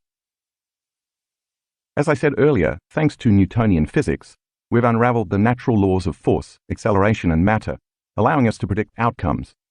If we know the general direction, velocity, and rotation of an object traveling through space, for the most part, we can predict where it's going to end up and how long it will take. This is why we can travel from New York to Los Angeles by plane, predict how long it's going to take to get there, and know where the plane will land. Within the understanding of Newtonian physics and this three-dimensional world we live in, many of us spend most of our lives focusing our attention outward on trying to become a someone, have some body, own some things, go somewhere, and experience something in some time. When we don't have the things we want, we experience lack, and lack and separation cause us to live in a state of duality and polarity. It's natural for us to want what we don't have. In fact, this is how we create things. When we experience separation from our future desires, we think and dream of what we want, and then set about performing a series of actions in linear time to get them. If we're always under financial stress, for example, we want money. If we have a disease, we want health. If we feel lonely, we want a relationship or companionship. Because of this experience of duality and separation, we are driven to create, and this is how we naturally evolve and grow toward our dreams. But if we are matter, focused on matter, trying to influence matter to get money, health, love, and so on, as we've established, it's going to take quite a bit of time and energy. When we finally attain what we're seeking, the emotion we feel from the fruition of our creation, or the meeting of those 2 points of consciousness, satiates the sense of lack we formerly experienced. When the new job comes, we feel secure. When the new relationship manifests, we feel love and joy. As we heal, we feel more whole. If we are living in this state, we are waiting for something or someone outside of us to change how we feel internally. Once we feel relief from the experience of lack, because we are embracing the emotion correlated with the manifestation of the external event, we pay close attention to whomever or whatever caused the relief. This cause and effect forms a new memory, and to some degree, we evolve. When something in our world doesn't happen, or seems to be taking a long time to happen, we experience more lack because we feel even more separate from what we are trying to create. Now, our own emotional state of lack, frustration, impatience, and separation is keeping our dreams at a distance, further increasing the time it will take for our desired outcome to occur. From somebody to nobody, from someone to no one, from something to no thing, from somewhere to nowhere, and from some time to no time. If Newtonian laws are an outward expression of the physical material laws of space-time, a dimension where there's more space than time, we could say, in a sense, that quantum laws are the inverse. The quantum is an inward expression of the laws of nature, an invisible field of information and energy that unifies everything material. This immaterial field organizes, connects, and governs all the laws of nature. It is a dimension where there's more time than space. In other words, it's a dimension where time is eternal. As you learned in chapters 2 and 3, when we take our attention off people and things at certain places in our external world, no longer placing our attention on our body and ceasing to think about time and schedules, we become no body, no one, no thing, nowhere, and in no time. We do this through a process of disconnecting from our body, our identity, our gender, our disease, our name, our problems, our personal relationships, our pain, our past, and so on. This is what it means to get beyond the self, to go from the consciousness of somebody to nobody, from the consciousness of someone to no one, from the consciousness of something to no thing, from the consciousness of somewhere to nowhere, and from the consciousness of being in some time to being in no time. See figure 11.3. And take a glance at figure 11.4. As we move from a narrow focus to an open focus and begin to surrender all aspects of self, we move away from the external world of people, things, places, schedules, to-do lists, and so on, and turn our attention to the inner world of energy, vibration, frequency, and consciousness. Our research shows that when we take our attention off objects and matter, and instead open our focus to energy and information, different parts of the brain work together in harmony. The result of this unification of the brain is that we feel more whole. When we do this properly, our heart begins to open, beat more rhythmically, and thus become more coherent. As the heart moves into coherence, so too does our brain. And because our identity is out of the way, meaning we've gotten beyond our body a particular place in our known environment and time, the act of eliminating those things causes us to move to alpha and theta brainwave patterns, and we connect with the autonomic nervous system. As the ANS becomes activated, its job is to restore order and balance, causing coherence and wholeness in our heart, brain, body, and energy field. This coherence is then reflected in all aspects of our biology. It is in this state where we begin to connect to the quantum, or unified field. From the illusion of separation to the reality of oneness. If Newtonian physics explains the physical laws of nature and the universe on a grand scale, the gravitational force of the sun upon planets, the speed with which the apple falls from the tree, and so on, the quantum world deals with the fundamental nature of things at their smallest scale, such as atomic and subatomic particles. Newtonian laws are physical constants of nature, so the Newtonian world is an objective world of measurability and predictable outcomes. Quantum laws, however, deal with the unpredictable and the unseen, the world of energy, waves, frequency, information, consciousness, and all spectrums of light. Governing this world is an unseen constant, a single field of information called the unified field. We can think of the Newtonian world as dealing with the objective, where mind and matter are separate, and of the quantum world as dealing with the subjective, where mind and matter are unified by energy, or better yet, where mind and matter are so connected that it's impossible to separate the two. In the quantum or unified field, there's no separation between 2 points of consciousness. It is the domain of oneness or unity consciousness. Whereas in our three-dimensional reality, space is infinite, in the quantum world, time is infinite. If time is infinite and eternal, it's no longer linear, meaning there is no separation of past or future. With no past or future, everything is happening right now, in this eternal present moment. Because time is infinite in this time-space reality, as we move through time, we experience space or spaces. In the material world of things, when we move through space, we experience time. Yet in the immaterial quantum world of energy and frequency, the opposite is true. In the world of space-time, as we increase or decrease the speed with which we go from point A to point B, the time it takes to get there changes. In the world of time-space, as we become aware of an increase or decrease in the speed of the frequency or vibration of energy, we can go from one space to another space or from one dimension to another dimension.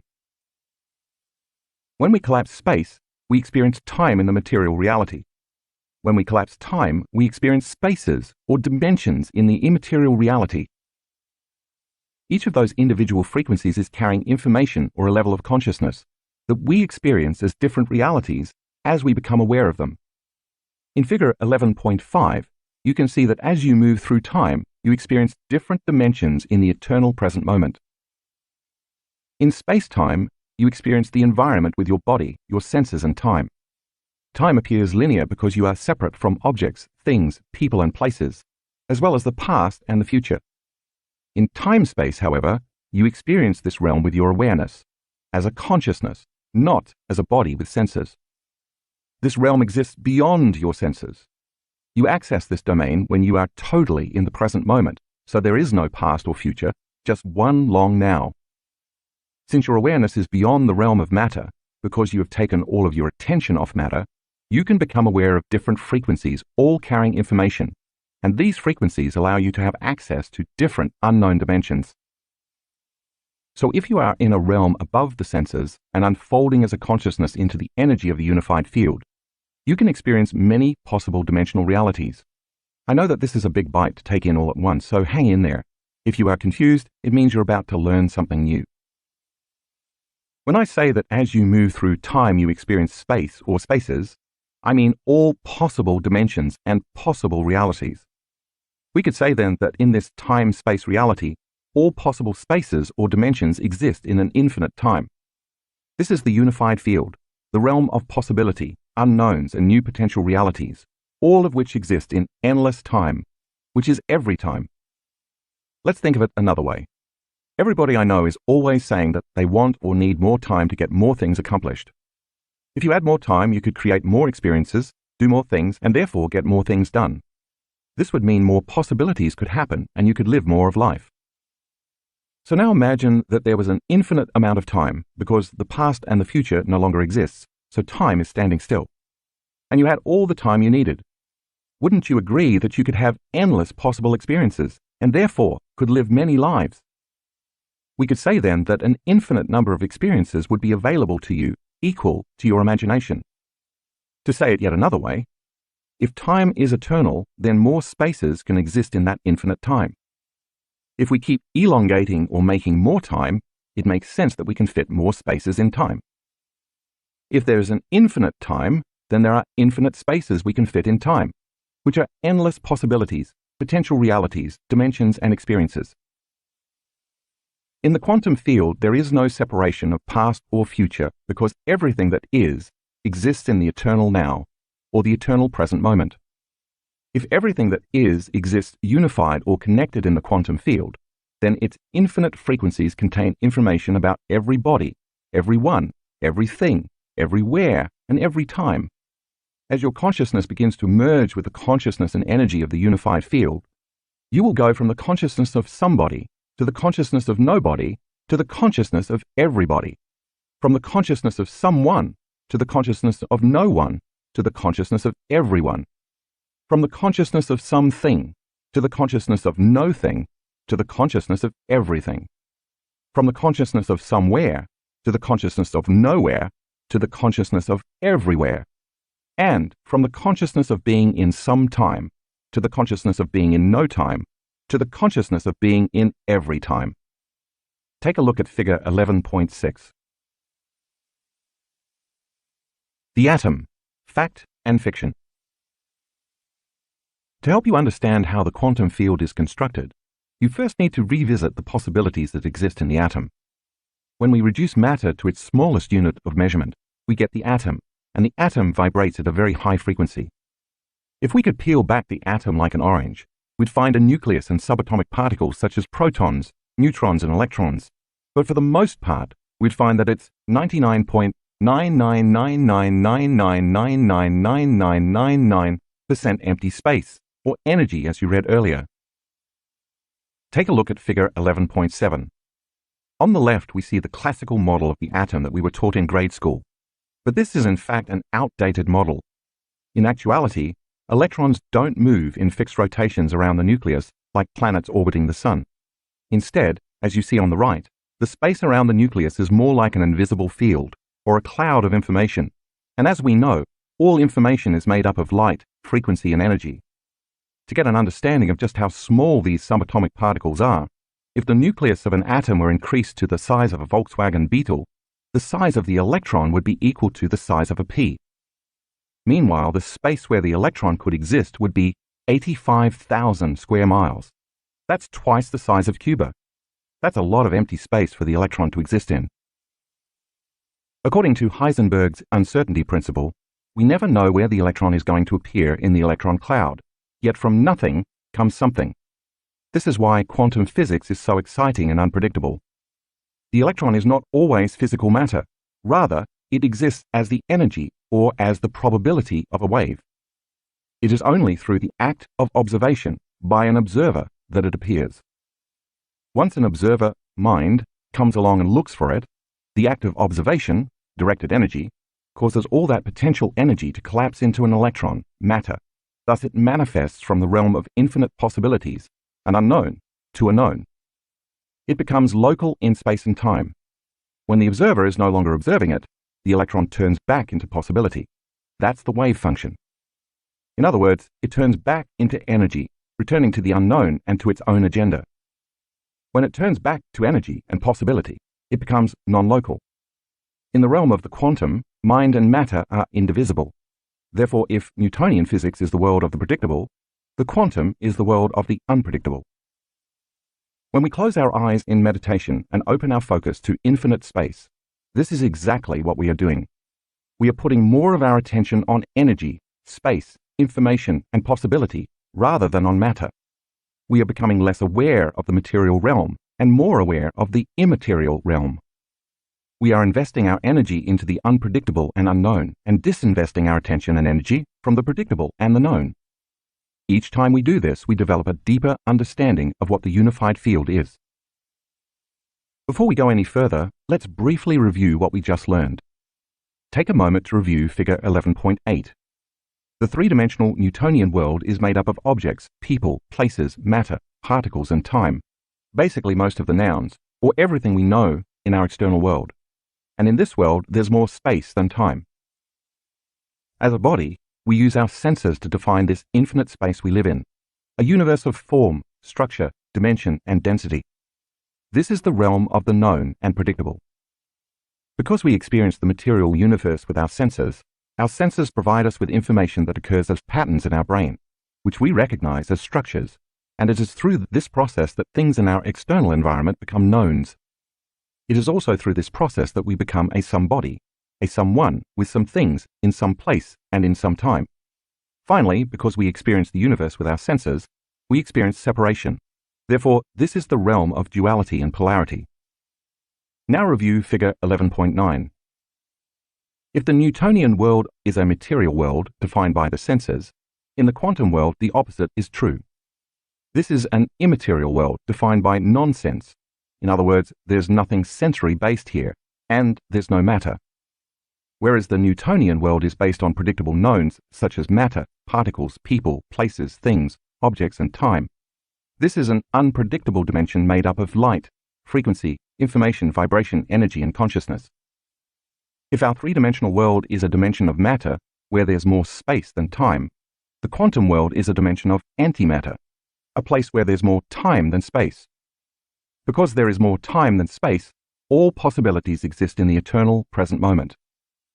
Whereas the three-dimensional world is our universe, meaning one reality, the quantum world is a multiverse, meaning many realities. If the space-time reality is based on separation, then the immaterial quantum world, or unified field, is based on oneness, connectedness, wholeness, and unity, non-locality. In order for us to go from our known space-time, three-dimensional universe, a universe made up of matter where we experience duality and polarity, to the unknown time-space, five-dimensional, multiverse, a place where there is no matter, but instead light, information, frequency, vibration, energy, and consciousness, we have to cross a bridge. That bridge is the speed of light. When we become pure consciousness and become no body, no one, no thing, nowhere, in no time, we are crossing that threshold from matter to energy. When Einstein introduced the equation E equals mc squared in his theory of special relativity, for the first time in the history of science, he demonstrated from a mathematical standpoint that energy and matter are related. What converts matter to energy is the speed of light, which means anything material traveling faster than the speed of light leaves our three-dimensional reality and turns into immaterial energy. In other words, in the three-dimensional world, the speed of light is the threshold for matter, or anything physical, to retain its form. No thing can travel faster than the speed of light, not even information. Anything traveling from one point to another that is traveling slower than the speed of light is going to take time. Therefore, the fourth dimension is time. Time is the nexus that connects the three-dimensional world to the fifth-dimensional world and beyond. Once something is traveling faster than the speed of light, there is no time or no separation between 2 points of consciousness, because every thing, material, becomes energy. This is how you go from 3 dimensions to 5 dimensions, from a universe to the multiverse, from this dimension to all dimensions. Let me give you an example to help simplify this complex idea. French physicist Alain Aspect performed a famous quantum physics experiment in the early 1980s called the Bell test experiments. In the study, scientists entangled 2 photons, causing them to bond together. They then shot the 2 photons in opposite directions, creating distance and space between them. When they influenced one photon to disappear, the other photon vanished at exactly the same time. This experiment was a cornerstone study in the breakthrough of quantum physics because it proved that Einstein's theory of relativity wasn't completely correct. What it showed was that there is a unifying field of information existing beyond 3-dimensional space and time that connects all matter. If the 2 particles of light were not connected by some invisible field of energy, it would have taken time for information to travel from one local point in space to the other local point in space. According to Einstein's theory, if one particle disappeared, the other particle should disappear a moment later, unless they were occupying the same space at the same time. Even if the second photon was affected a millisecond later, because they were separated by space, time would have played a factor in relaying the information. This would have reaffirmed that the ceiling of this physical reality is the speed of light, and everything material that exists here is separate.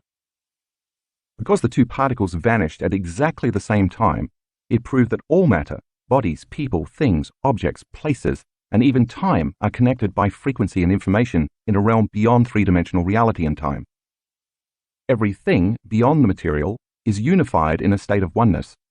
The information was communicated between those two photons non-locally. Since there is no separation between 2 points of consciousness in the five-dimensional reality, there is no linear time. There is only all times. Mystical quantum physicist David Bohm called the realm of the quantum the implicate order, where everything is connected. He called the explicit order the material realm of separation. If you look at figures 11.8 and 11.9 again, it will help you to get your mind around both worlds. When you take your attention off being somebody, someone, something, somewhere, in some time, and you become no body, no one, no thing, nowhere, in no time, you are becoming pure consciousness. Your consciousness merges with the unified field, which is made only of consciousness and energy, where you connect to the self-organizing consciousness of everybody, everyone, everything, everywhere, in every time. Thus, as you surrender as an awareness, without your senses, into this field of oneness where there is no separation, and you keep going deeper into the void or blackness, because nothing physical exists there, you, as a consciousness, become less separate from the consciousness of the unified field. If you can keep becoming more conscious and aware of it, and keep paying attention to it, you are investing your energy in it, and your attention directly at it. Thus, as you keep moving toward it, you will feel less separation and more wholeness. Finally, since only the eternal present moment exists in the unified field, because there is no linear time, only all time, the consciousness and energy of the unified field that is observing all matter into form is always in the present eternal moment. Therefore, in order for you to connect and unify with it, you will have to be completely in the present moment as well. If you review figure 11.10, it shows how you can collapse your own separation and individual consciousness to experience the oneness and wholeness of the unified field. One last point about the speed of light. In this realm of the material world, visible light is a frequency based on polarity, electrons, positrons, photons, and so on. If you look ahead a bit at figure 11.11, according to the scale, approximately 1/3 of the way up from the slowest frequency is where the division of light takes place. Above this wave or frequency is where matter goes from form to energy and singularity, and below this frequency are division and polarity. When the division of light takes place, photons, electrons, and positrons come into being because the visible light field holds the information template of matter as organized frequency in patterns of light. This division of light is where the Big Bang occurred, where singularity became duality and polarity, where the universe eventually appeared as organized information and matter. That's why this void is eternal blackness. There is no visible light. Because matter vibrates at such a slow frequency, to enter the time-space dimension or the unified field, you can't enter as a body or matter, so you must become no body. You can't take your identity, so you're going to have to become no one. You can't take things, so you must become no thing. You can't be somewhere, so you're going to have to get to nowhere. Finally, if you're living by a familiar past or predictable future where time appears linear, to get to the place of time-space, you're going to have to experience no time. How do you do this?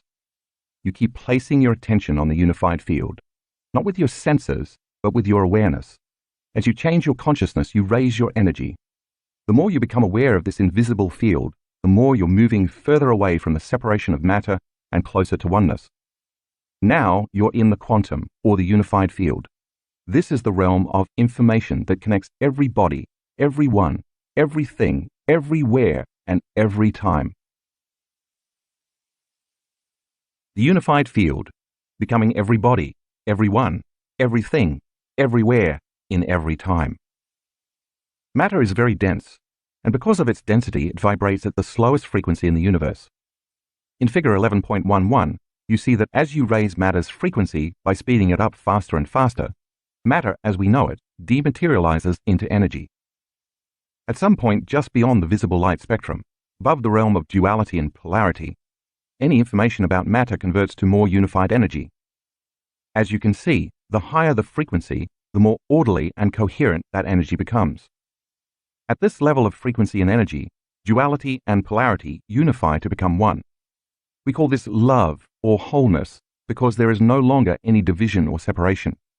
It is where positive and negative join, where male and female unite, where the past and future merge, where good and bad no longer exist, where right and wrong no longer apply, where opposites become one.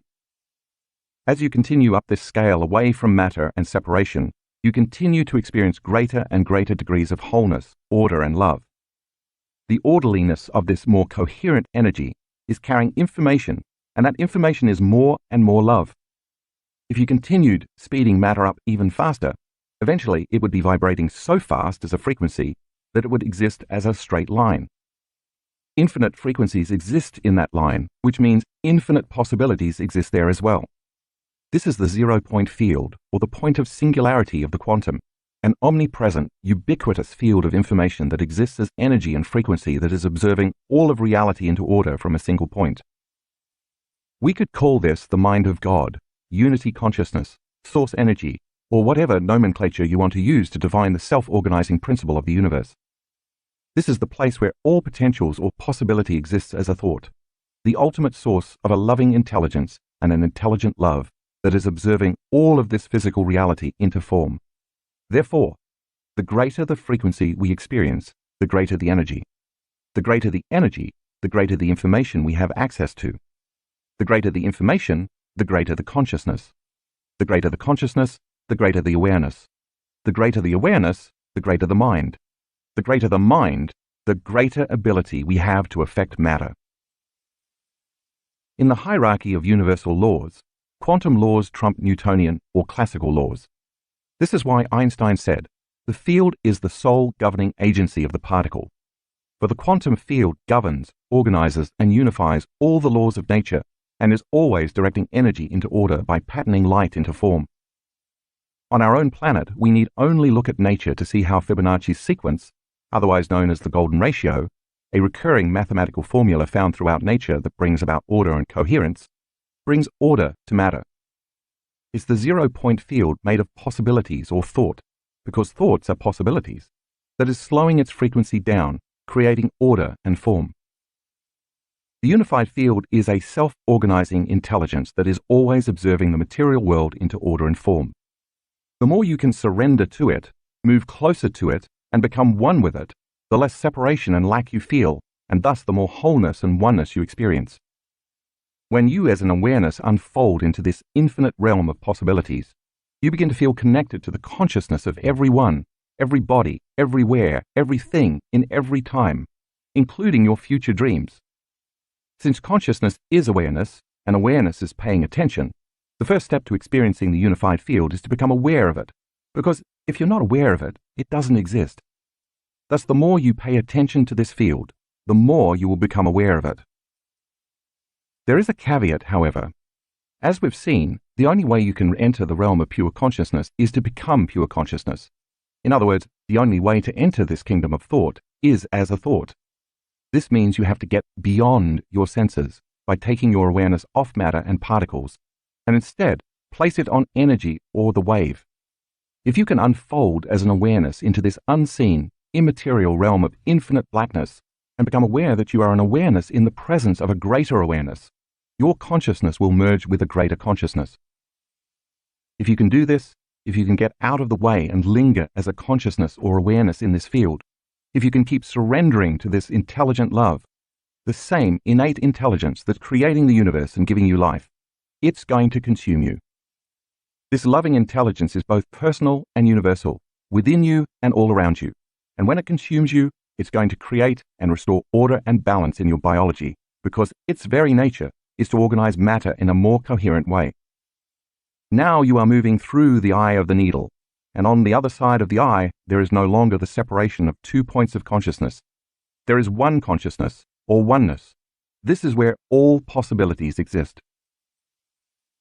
Because you are entering the domain of consciousness, thought, information, energy, and frequency, the bridge that gets you from space-time to time-space is going from being somebody, someone, something in some place in some time, to being nobody, no one, no thing, nowhere in no time. This is the nexus, the threshold to the unified or quantum field. Go back and review figures 11.8 and 11.9. In this realm of infinite unknown possibilities, unlimited new potentials and experiences await you, not the same old familiar ones that you've experienced time and time again. After all, isn't that what the unknown is? An unknown is just a possibility that exists to you as a new thought. When you are in this realm of pure thought as a thought, the only thing limiting you is your imagination. But when in this realm of thought, if you find yourself thinking again about someone, something, somebody, somewhere, in some known time, your awareness, and thus your energy, is back in the known reality of three-dimensional space and time, back to the realm of separation. Since every thought you think has a frequency, the moment you start thinking about the pain in your body, or the advancement of your disease, or the problems at work, or the issues you have with your mother, or the things you must do within a certain amount of time, you are back in this space and time. Your awareness is back in the realm of the material world, and your thoughts are producing the same frequency equal to matter and particles. Review figure 11.10. Your energy is back to vibrating at the same level of the known physical world of three-dimensional reality, so you exert less of an effect on your personal reality. You are back to vibrating as matter, and we know how that goes. As your frequency moves further and further into density, you are moving further and further away from the unified field. As a result, you feel separate from it. In this scenario, if your dreams exist as thoughts in the unified field, it's going to take a lot of time for your dreams to come true. If you are thinking about somebody, someone, something, at some place in some time, you are not getting beyond your identity, which has been shaped by the totality of your past experiences. You are literally still in the same memories, habitual thoughts, and conditioned emotions that you've associated with all the familiar people and things at certain times and places in your known reality, which means your attention and energy are bound to your past, present, personal reality. You're thinking equal to your identity, so your life is going to stay the same. You're the same personality, trying to create a new personal reality. When I say you have to get beyond yourself, it means to forget about yourself. Take your attention off your personality and your past personal reality. It makes sense then that to heal your body, you're going to have to get beyond your body. To create something new in your life, you're going to have to forget about your same old life. To change some problem in your external environment, you're going to have to get beyond your memory and the corresponding emotions related to that problem. And if you want to create a new, unexpected event in your future timeline, you'll have to stop unconsciously anticipating the same predictable future based on your familiar memories of the past. You are going to have to move to a greater level of consciousness than the consciousness that created any of those realities. In the unified field, there is nowhere to go because you are everywhere. There is nothing you can want because you are so whole and complete that you feel like you have everything. You can't judge anyone because you are everyone, and it's no longer necessary to become anybody because you are everybody. And why would you be worried that there is never enough time if you exist in a domain where there's infinite time? The more whole you feel, the less lack you experience, and therefore the less you want. How can you want or live in lack when you feel whole? If there is less lack, there is less of the need to create from duality, polarity, and separation. How can you want when you're whole? When you create from wholeness, you feel like you already have it. There is no longer wanting, trying, wishing, forcing, predicting, fighting, or hoping. After all, hope is a beggar. When you create from a state of wholeness, there are only knowing and observing. This is the key to manifesting reality, being connected, not separate. If time in your three-dimensional world is created by the illusion of space between two objects, or 2 points of consciousness, then the more one you are with the unified field, the less separation there is between you and everything material. When your consciousness merges or becomes more connected to the unified field, to the realm of wholeness and unity, there is no longer separation between 2 points of consciousness. This wholeness is then reflected in your biology, chemistry, circuitry, hormones, genes, heart, and brain, thus restoring balance to your entire system. A greater frequency or energy is now moving through your autonomic nervous system, a system that continuously gives you life, whose agenda it is to create balance and order. This energy is carrying a message of wholeness, and as a result you become more holy. The greater the frequency you experience, the shorter amount of time it takes to unfold in this three-dimensional space-time reality. As we learned earlier in this chapter, when you diminish the space between 2 points of consciousness, you collapse time. When this illusion of separation no longer exists, you perceive less space between you, an identity living in a body in a physical environment in linear time, and people, objects, things, places, matter, and even your dreams. Therefore, the closer you move to the unified field, the more connected you feel you are to everyone and everything. You as a consciousness are in the realm of oneness, and because there is no separation, time is eternal. And remember, when there is infinite time, there are infinite spaces, possible dimensions, and realities to be experienced. Wherever you think you are, or whoever you think you are, you are. In fact, there is nothing to try to create because it already exists as a thought in the realm of all thoughts. All you have to do is to become aware of it and observe it into being by experiencing it. Take a peek at figure 11.12 to follow along. As you do this and move your attention from being somebody to being nobody to becoming everybody, you can create anybody. As you move from living as someone to becoming no one to being everyone, you can become anyone. As you can take your attention off something, move into the realm of no thing, you merge with everything. Thus you can have anything. As you move your awareness from somewhere to nowhere, you will be everywhere, and you can live anywhere. And finally, when you shift your consciousness from some time to no time to become every time, you can be in any time. Now that's becoming supernatural. In the work I do around the world, I have labored for many years teaching our students how to get beyond themselves. I now know the first step in this process is for them to master their body, get beyond the conditions in their external environment, and transcend time. When they accomplish that, they find themselves on the precipice of experiencing the unified field. Once they arrive at this nexus, however, they must be taught that there is even more to experience. If learning means making new synaptic connections, the more you learn about something, the more you can appreciate it, become aware of it, and experience it because now you can engage it with a new set of neural networks. It is in the act of learning that you further change or enrich your experience. After all, if you haven't learned anything new, your experience will probably stay the same, since you're perceiving reality with the same neural circuitry as before. Knowledge is the harbinger that evolves your experience. For example, I love red wine, and I lead several wine tours a year in different parts of the world. Many people who come to these week-long events initially tell me that they know nothing about wine. How I translate this statement is that they probably never learned anything about, or have had limited exposure to, the fermented grape. The truth of the matter is that because they have limited knowledge and experience from their past, they have very limited neural hardware installed to perceive any real taste or nuance. We could say then that they just don't know what to look for to truly enjoy the experience. But what if they learn how winemakers produce wine and understand its history, the type of grapes they use and why they are used? Then they learn about how the wine is stored in oak barrels, for how long and why. This would familiarize them with the whole process and reasoning as to what makes a particular wine so enjoyable. That's the process, but now think of that great wine in the bottle. If they are not aware of the plum flavor, the notes of black cherry and currants, its hints of vanilla and leather, the smell of its floral perfumes, its percentage of tannins, and whether it was aged in oak barrels or stainless steel drums, and for how long, then they don't know what to look for, and they are not going to be able to fully experience it. Only in the moment when they know what to look for and what to become aware of, does it exist. We could say then that their awareness changes their experience. I know this to be true because in just 1 week, those same people who initially said they didn't like red wine or knew nothing about it, walk away with a whole new experience of interacting with it.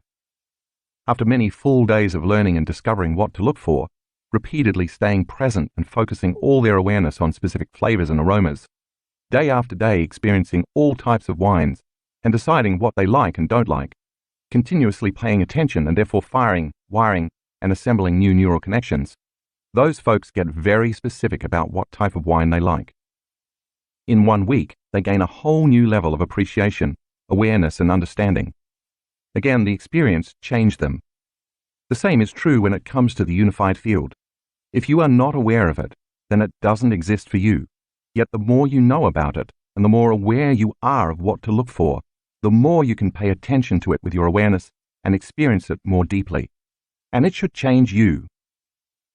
Starting at birth, you are trained to keep your attention on matter and not on energy.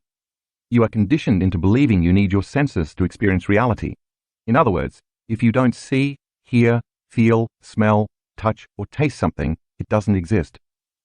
Because of this, the majority of people place most of their attention on matter, objects, and the particle, while taking very little time to put their attention on energy, information, and the wave. For instance, you are not aware of your big toe on your left foot until you put your attention on it. It has always existed for you, but you were unaware of it. The moment you put your awareness on it, however, it comes into being. The same is true for the unified field. The more you become aware of it, the more it will exist in your reality. By focusing solely on matter, people exclude possibility from their life. That's what the wave is, an energy of possibility. The more you pay attention to it, the more possibilities should show up in your life. Because wherever you place your attention is where you place your energy, the moment you become aware of the unified field, your attention upon it causes it to expand.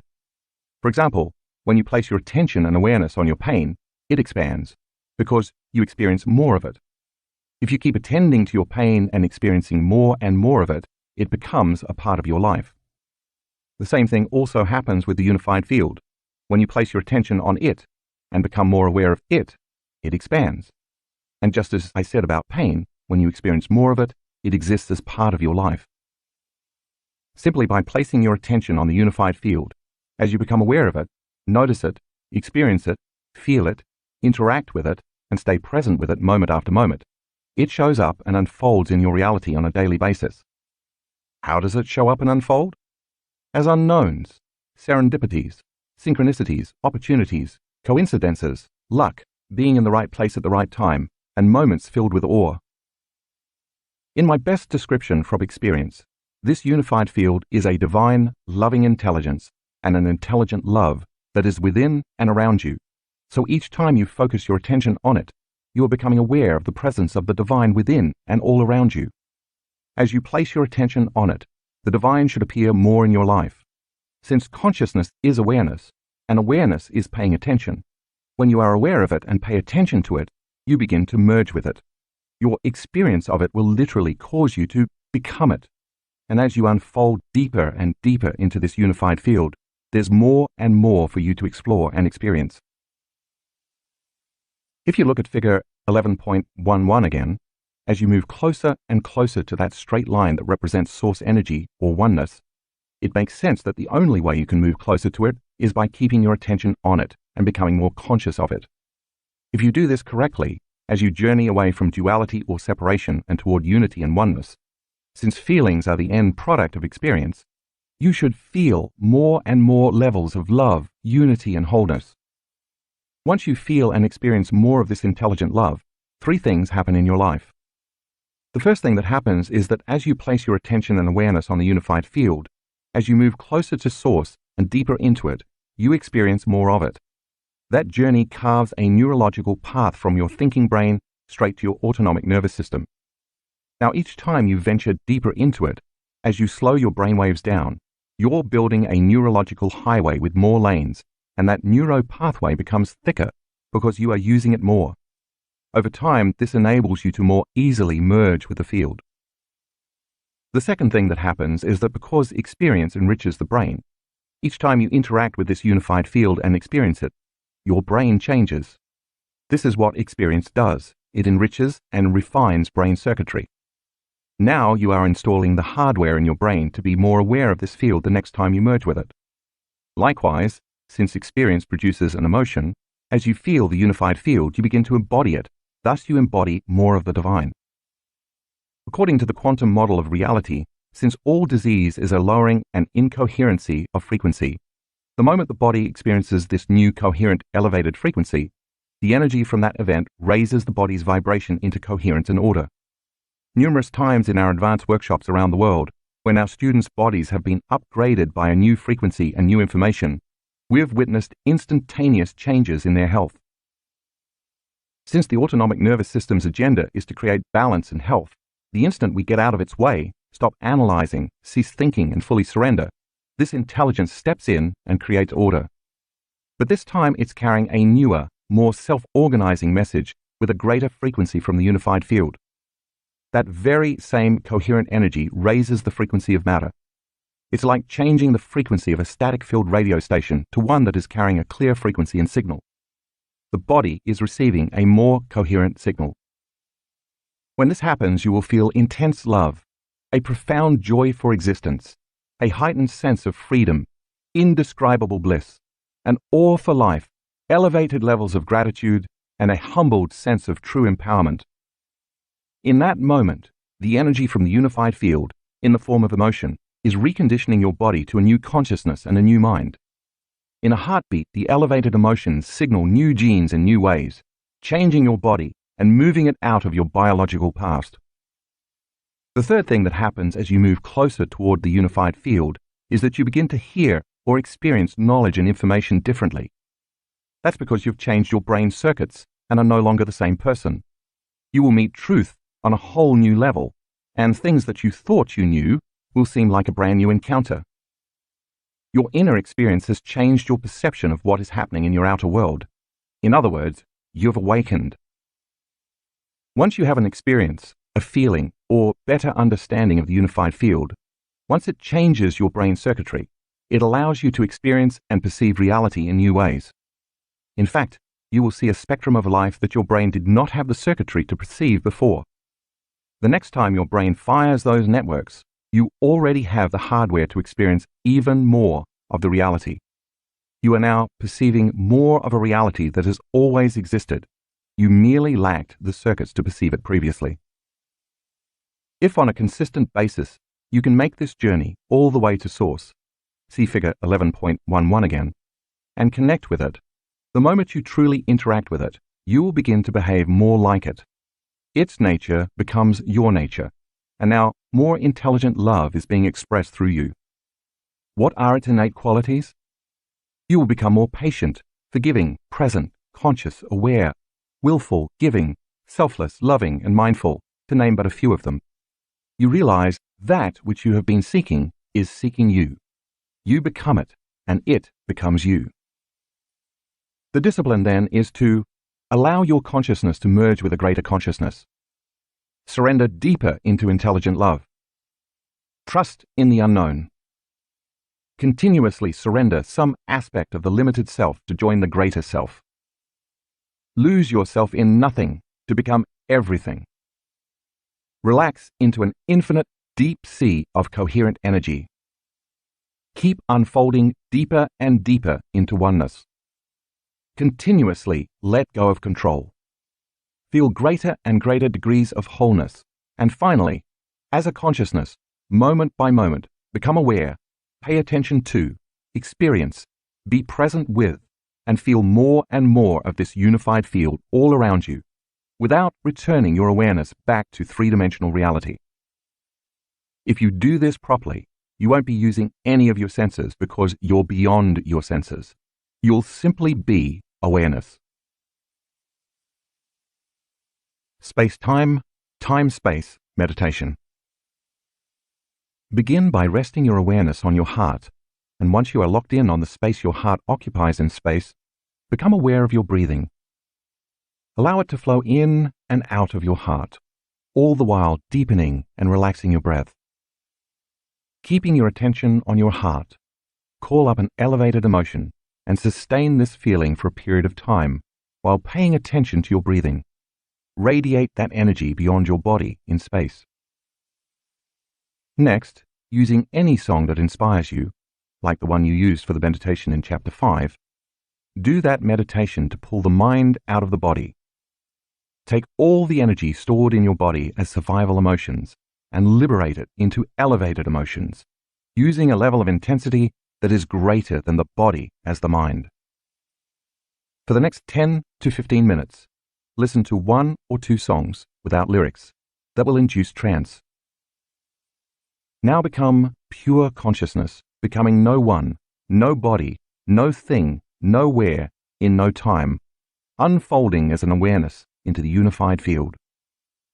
Now it's time to become connected to the consciousness of everyone, everybody, everything, everywhere, in every time, unifying with a greater consciousness in the unified field. All you have to do is become aware of this field. Pay attention to it, stay present with it, and feel it moment by moment. You will begin to feel more wholeness and oneness, which will be reflected in your biology, because your body is experiencing more coherent energy moving through it, and you are building your energy field. Maintain this state for about 10 to 20 minutes, surrendering deeper and deeper into it. When you're done, bring your awareness back to a new body, to a new environment, and to a whole new time. Chapter 12. The Pineal Gland.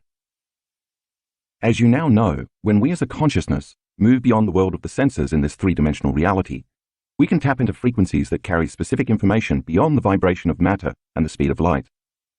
When this happens, the brain processes extremely high amplitudes of energy. Time and time again, we've measured and observed this phenomenon in our advanced students' brain scans. You've also learned that when there is an increase in energy in the brain, there will always be an increase in consciousness and awareness, and vice versa. In fact, it's very difficult to determine whether it is the energy or the level of consciousness that causes these extreme measurements.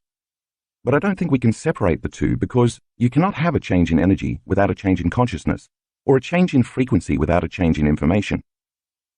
As you connect to deeper levels of the unified field, the brain is activated by a greater energy that carries specific information in the form of thoughts and imagery. The brain then literally tracks and records this profound inner event, and to the person having the experience, whatever is happening in their mind seems more real than any past external event. In that moment, the increased energy in the form of a profoundly powerful emotion captures all the mind's attention. This is the instant the brain and body receive a biological upgrade. If someone can sit in a chair with their eyes closed during meditation and have a significantly heightened sensory experience without their senses, it begs the question, what is happening in the brain to explain this supernatural effect? To the person having the experience, despite the fact that they're sitting still, it seems more real than any other experience, determined by their senses, that they've ever had. This begs more inquiry. How can we have a fully amplified sensory experience without our senses? What are the specific functions of the brain and body that translate interactions with the quantum field into profound inner experiences? In other words, if we can interface with a more coherent field of information, which then creates such stimulating inner events, there must be a neurological, chemical, and biological explanation for such supernatural occurrences. What are the unique systems, organs, glands, tissues, chemicals, neurotransmitters, and cells involved that could give rise to such intensely profound experiences? Could there be physiological components that are just sitting dormant, waiting to be activated? 4 states of consciousness will help provide a framework for the information in this chapter. The first is wakefulness, which of course is when we are aware and conscious. Next is sleep, where we are unconscious and the body is restoring and repairing. Then comes dreaming, which is an altered state of consciousness when the body is catatonic, but our minds are engaged in inner visual imagery and symbolism. And finally, there are transcendental moments of consciousness that are beyond our understanding of reality. These transcendent events seem to change us and the way we look at the world forever. I want to give you my best understanding about the biology, chemistry, and neuroscience of those transcendental experiences. Let's start with the molecule melatonin, which is responsible for all of this. Melatonin, the dreaming neurotransmitter. When you wake up in the morning and return to the world of the senses, the moment your eye perceives light through your iris, receptors in the optic nerve send a signal to a part of your brain called the suprachiasmatic nucleus. It then sends a signal to the pineal gland, which responds by making serotonin, the daytime neurotransmitter. As you will recall, neurotransmitters are chemical messengers that transmit and communicate information between nerve cells. The neurotransmitter serotonin tells your body it's time to wake up and start your day.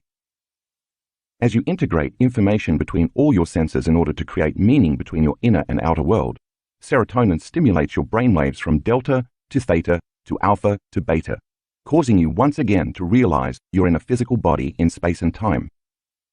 Thus, when your brain is firing in beta brainwaves, you put much of your attention on your outer environment, your body and time.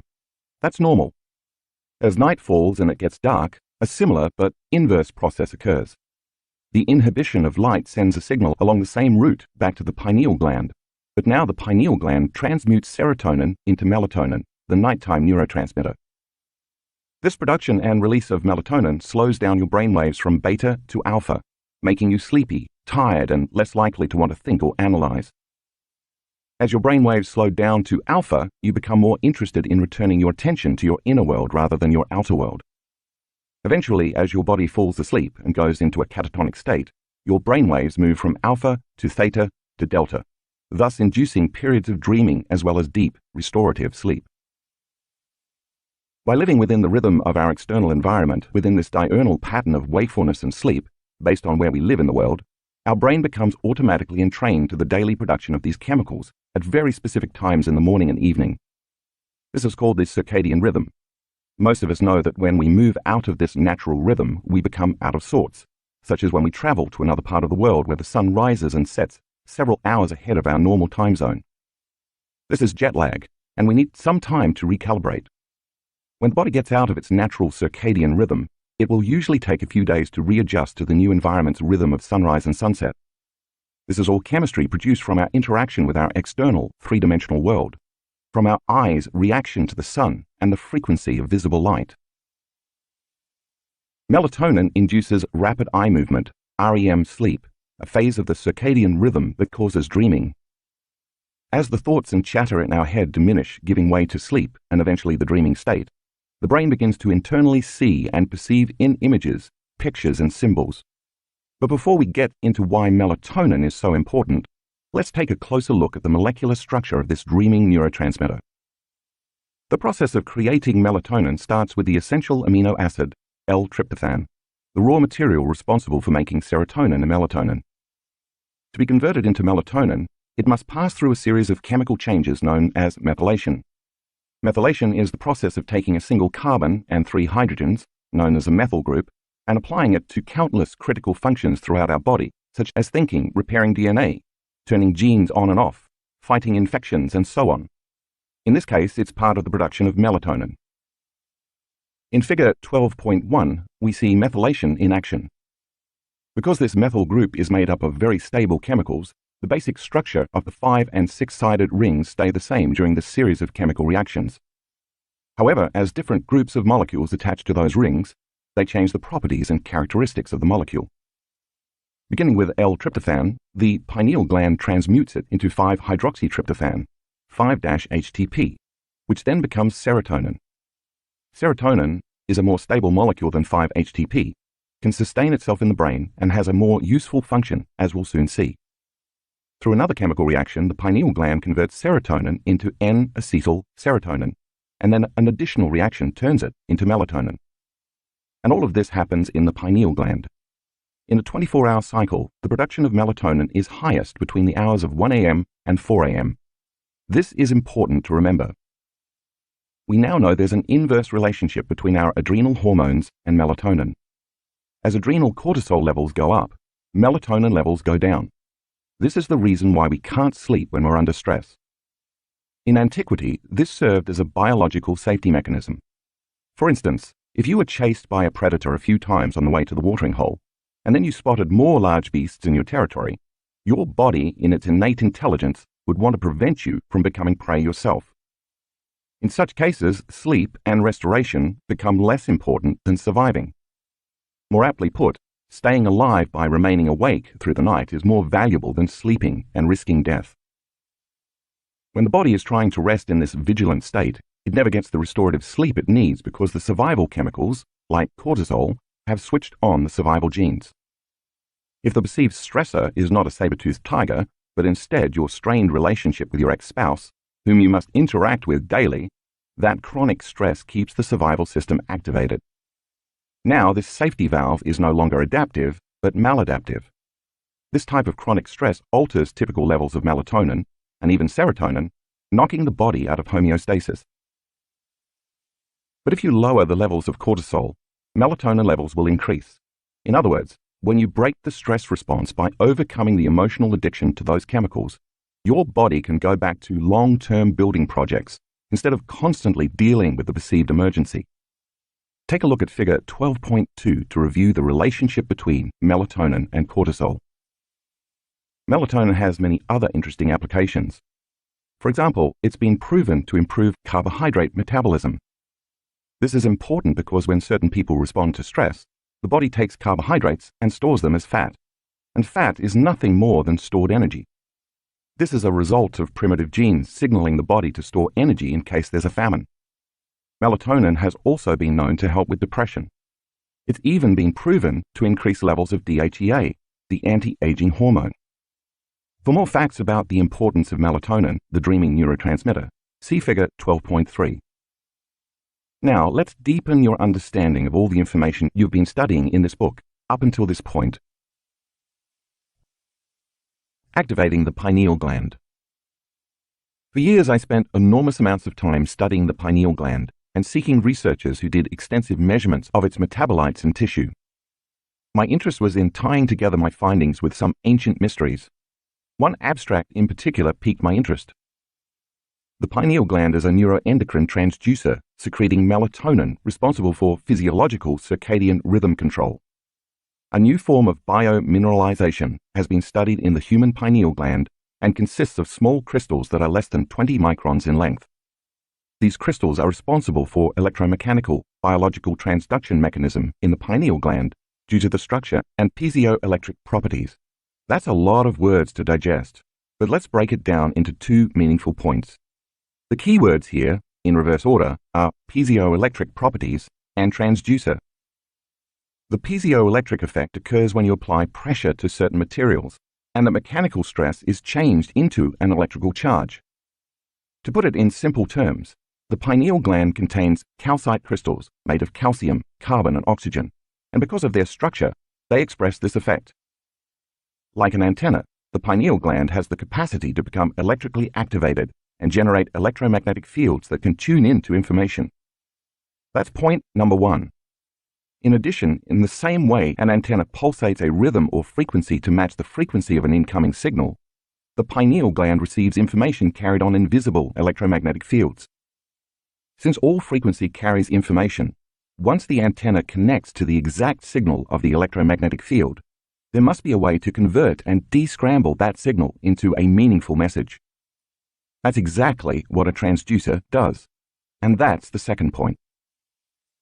A transducer is anything that receives a signal in the form of one type of energy and converts it into a signal in another form. Take a moment to look around you. The space you are sitting in is filled with TV, radio, and Wi-Fi waves that are all different frequency ranges of invisible electromagnetic energy. You can't see any of them with your eyes, but they're still there. For example, the antenna that picks up a range of frequencies carrying a signal to your TV is transduced into a picture on your TV screen. When you tune in to an FM station, you are tuning your antenna to a specific electromagnetic frequency. The information carried in that frequency range is then transduced into a coherent signal, which is the music you hear with your ears. The study I quoted says the pineal gland is a neuroendocrine transducer capable of receiving and converting signals within the brain. When the pineal gland acts as a transducer, it can pick up frequencies above our three-dimensional space-time sensory-based reality. Once the pineal gland is activated, it can tune into higher dimensions of this space and time, which we learned in the previous chapter is the realm of time-space. And like a TV, it can then turn the information carried on those frequencies into vivid imagery and surreal, lucid, transcendental experiences in our mind, including profoundly heightened multi-sensory visions beyond our vocabulary. This is a bit like experiencing a multi-dimensional IMAX movie. At this point, you may be wondering, since this little gland exists inside my skull, how am I going to exert mechanical stress on the crystals in it, create a piezoelectric effect, and activate the pineal gland so it becomes like an antenna? And how will that antenna pick up frequencies and information beyond matter and light so that it can transduce those electromagnetic signatures into a meaningful imagery, like a transcendental experience beyond this three-dimensional reality? For the pineal gland to become activated, 4 important things must happen. I will address 3 of them now, and then I will give you the fourth step and it's time to learn the meditation. 1. The piezoelectric effect. Critical to creating the piezoelectric effect in the pineal gland are the calcite crystals mentioned above and shown in figure 12.4. Remember, these are very tiny crystals, approximately 1 to 20 microns in length. To put this in context, their size can range anywhere from 1/100th to 1/4 the width of a human hair. For the most part, they are octahedron, hexahedron, and rhombohedron in shape. As we already learned in Chapter 5, the purpose of the breathing technique we do before many meditations is to pull the mind out of the body by liberating potential energy, stored as emotions, in the lower 3 energy centers. As we inhale and contract those intrinsic muscles, follow our breath from the perineum all the way up our spine to the top of our head, and then hold our breath and squeeze those muscles more, we're increasing intrathecal pressure. As I mentioned earlier in the book, this is the internal pressure created when you push up against your insides. For example, when you hold your breath and lift something heavy. The word piezoelectric is derived from the Greek words piezein, which means to squeeze or press, and piezo, which means to push. So it's no coincidence that I ask you to hold your breath and squeeze those intrinsic muscles. When you do this, you are pushing cerebrospinal fluid up against the pineal gland, exerting mechanical stress on it. This mechanical stress translates into an electrical charge, and it's this exact action that compresses the stacked crystals in the pineal gland and creates a piezoelectric effect. The crystals of the pineal gland generate an electric charge in response to the stress you're applying. One of the unique characteristics of the piezoelectric effect is that it's reversible, meaning that the materials exhibiting the direct piezoelectric effect, the crystals, also exhibit a converse piezoelectric effect. Once the crystals in the gland are compressed and are creating an electrical charge, the electromagnetic field that is emanating from the pineal gland causes the crystals in it to stretch as the field increases. When the crystals generating the electromagnetic field reach their limit and can stretch no further, they contract, and the electromagnetic field reverses direction and moves inward toward the pineal gland. When the electromagnetic field reaches the pineal gland crystals, it compresses them again, producing yet another electromagnetic field.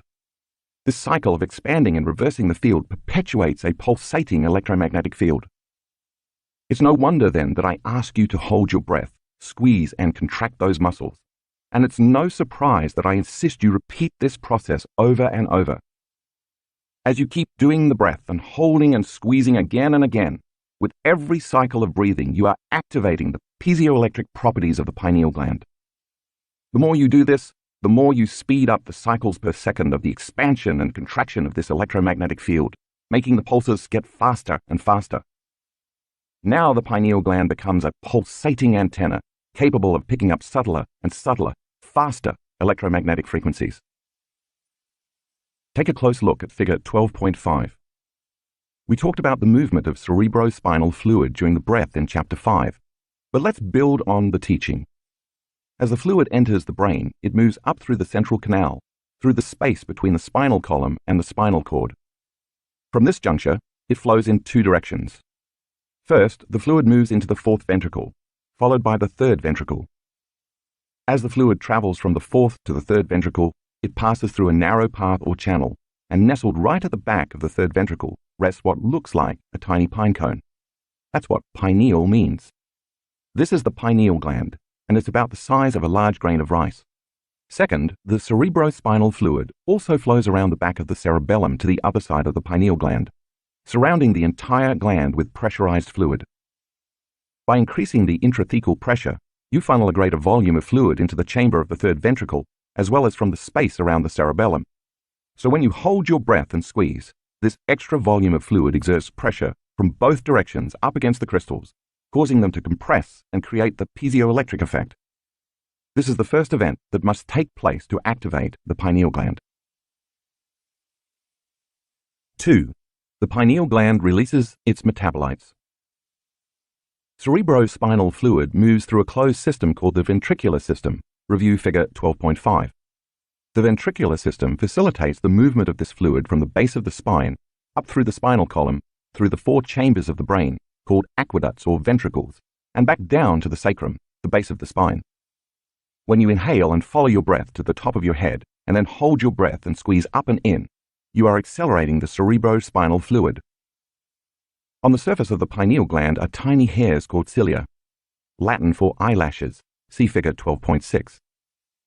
The action of the accelerated fluid moving faster than normal through the chambers of the ventricular system tickles the tiny hairs, which overstimulates the pineal gland. Because the pineal gland is shaped like a phallus, the stimulation produced by the acceleration of fluid moving past it, combined with the electrical activation created by an increase in intrathecal pressure in a closed system, causes the gland to ejaculate some very profound, upgraded metabolites of melatonin into the brain. You're now one step closer to activating the pineal gland and having a transcendental experience. 3. Energy is delivered directly to the brain. Much like sending a rocket ship into space, overcoming gravity to get it off the ground is the part that requires the most energy. So to move that energy from our lower centers demands a great deal of intensity and effort. The breath becomes our passionate intention to free ourselves from the self-limiting emotions of our past. The spinal column becomes the delivery mechanism for this energy, and the top of the head becomes the target. As you know by now, every time you perform the breath, you send charged particles up the spinal column. As these particles increase in velocity and acceleration, they create what's known as an inductance field, see figure 12.7. This inductance field reverses the flow of two-way information that typically facilitates communication from the brain to the body and the body to the brain. Much like a vacuum, the inductance field draws the energy from those lower centers, energy involved with orgasm, consumption, digestion, fight or flight stress, and control, and delivers it directly to the brainstem in a spiraling motion. As the energy travels up through each vertebrae, it passes the nerves that run from the spinal cord to different parts of the body, and some of that energy is then transferred through the peripheral nerves that affect the tissues and organs of the body. The current that runs along these nerve channels activates the body's meridian system, resulting in all other systems of the body getting more energy. Once the energy reaches the brain stem, it must pass through the reticular formation. It's the job of the reticular formation to constantly edit information going from the brain to the body, as well as from the body to the brain. This formation is part of a system called the reticular activating system, RAS, which is responsible for levels of wakefulness. For instance, when you wake up from a deep sleep because you hear a sound in your house, it's the RAS that alerts you and arouses you. That's its rudimentary function. However, as the sympathetic nervous system is activated and merges with the parasympathetic nervous system, instead of depleting the body's stored energy, it releases that energy back to the brain.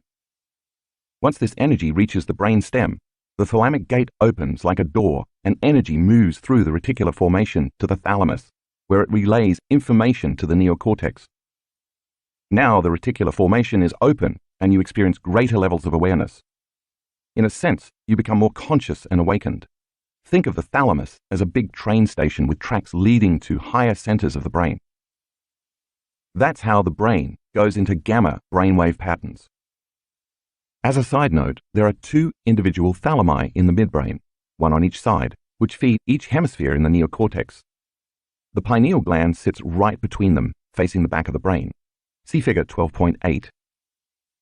When the energy reaches each thalamic junction, remember the thalamus is like a relay station to all other parts of the brain.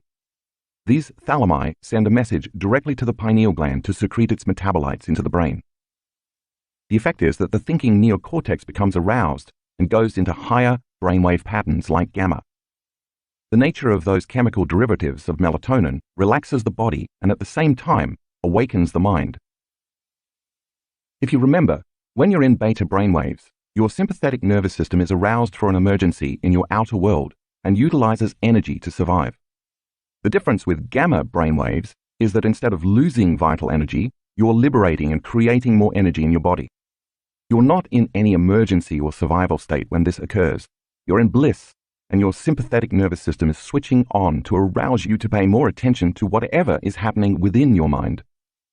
In Chapter 5, I said that when energy moves from the body to the brain, a torus field is created around the body.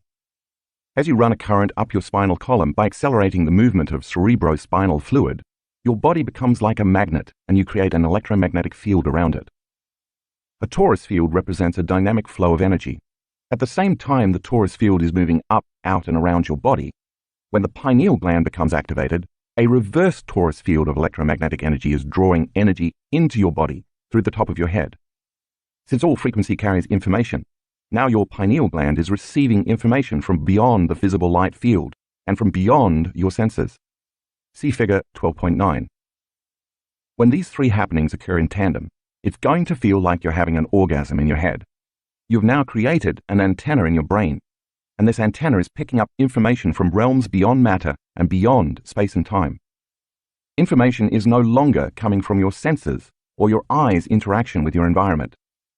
Instead, you're getting information from the quantum field moving to another eye, your third eye, from the pineal gland in the back of your brain.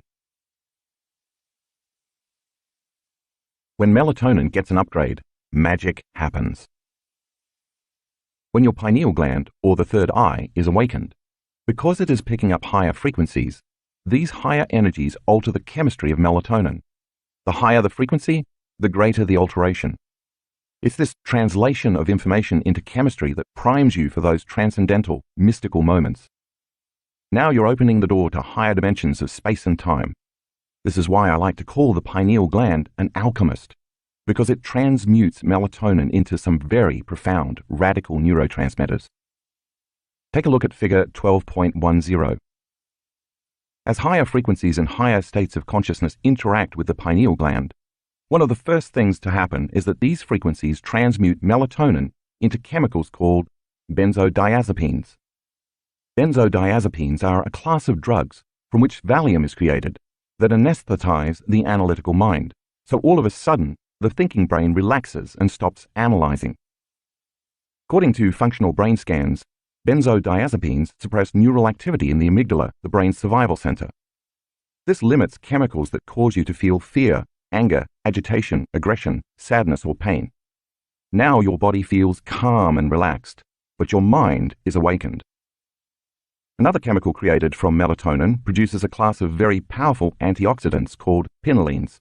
See figure 12.10.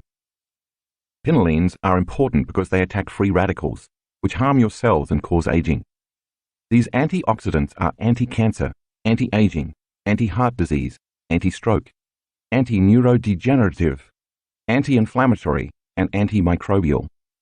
That's a perfect formula to upgrade melatonin's normal role as an antioxidant to the role of a supercharged antioxidant that further restores and heals the body to a greater degree than the melatonin molecule normally does. See the powerful antioxidants listed in figure 12.10 that are all produced from metabolites of melatonin. If you take that molecule and tweak it again into a cousin of melatonin, you find the same chemical that makes animals hibernate. When melatonin, which makes us sleepy and dreamy, alters just slightly into this more powerful molecule, it carries a message to extend rest and repair even further. This message also causes the body's metabolism to slow, in some cases for months. It makes sense, then, that when mammals hibernate, they break the typical habits of their habitat. For example, they lose their sex drive, their appetite, their interest in or need to move about in their environment, and their connection to social networks. They hide to protect themselves and to feel safe, and during this time of going within, their body goes into stasis. The same might be true for us as these values elevate. Because the body is no longer the mind, we temporarily lose our interest in the outer world. And because we have no biological drives and aren't distracted with bodily needs, we're able to move more fully into the present moment and go deeply within. If you're going to dream the dream of the future, wouldn't it be a good idea to get your body out of the way? If you take that molecule and advance it yet again, you produce the same chemical found in electric eels, a phosphorescent, bioluminescent chemical that amplifies energy in the nervous system. You can refer to figure 12.10 again. This chemical can be powerful enough to cause a significant shock. I have a strong hunch this is the rare chemical that influences the brain to process those increased amplitudes of energy that we've repeatedly measured in our students. Just imagine an electric eel that literally lights up with energy when it gets stimulated. That's what happens in the brain when it gets activated. But the energy and information that are created do not come from an experience in our environment that we perceive through our senses, but instead from within the brain, caused by an upgrade in frequency. When we see those high energy levels in the brain, we know that the person is having a profound, subjective experience that can be measured objectively. Think about that for a moment.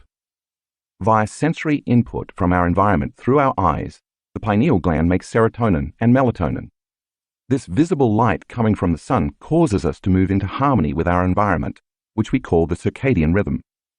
As a result of this process, serotonin and melatonin carry information equal to the frequency coming from the physical world.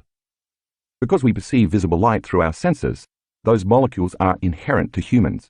Thus, they are equivalent to the realm of our three-dimensional reality.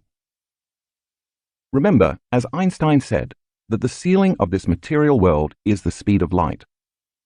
But what happens as the brain processes an increase in frequency and information from a realm beyond the senses and beyond the speed of light? Is it possible that information and energy coming from the unified field change the chemistry of melatonin to become another chemical counterpart in the brain? And could our brain translate those frequencies into a message? If energy is the epiphenomenon of matter, it makes sense that the information coming from a frequency faster than visible light would be able to alter the molecular structure of melatonin into profound elixirs within our brain. The pineal gland is responsible for translating that information into a chemical variation of melatonin. Therefore, that molecule carries a different message equal to that frequency. That new frequency is now influencing an enhanced superchemical. That's no longer natural, that's supernatural. Melatonin gets an upgrade. Not only does this phosphorescent, bioluminescent chemical increase the energy in the brain, but it enhances the imagery the mind internally perceives so that everything looks as though it's made of vivid, surreal, luminescent light. As a result, people have reported experiencing colors they've never seen before because they exist outside their known experience of the visible light spectrum. These colors appear as profound, otherworldly, glowing lights in a technicolor, lucid, opalescent world of suspended beauty. Everything appears as if it's emitting beautiful light made of vivid, radiant energy that you can feel. This world of golden, shimmering, bright halos within and around everything appears more illuminated than your sensory-based reality. And of course, it will be difficult to take your attention off all its beauty. Because all your attention is on this experience, it will seem as though you are actually there, totally present in this other world or dimension. Take a look at figure 12.10 again. Alter melatonin one more time and you produce the chemical dimethyltryptamine, DMT, one of the most powerful hallucinogenic substances known to man. This is the same chemical found in ayahuasca, a traditional spiritual plant medicine used in ceremonies by the indigenous people of the Amazon. DMT's primary active ingredient is said to create spiritual visions and profound insights into the mystery of the self. When ayahuasca or other plant chemicals containing this molecule are ingested, the body receives only DMT. But when the pineal gland is activated, it receives the whole blend of aforementioned chemicals, and this causes some very profound inner experiences. Some of these experiences have been reported to create profound time dilation.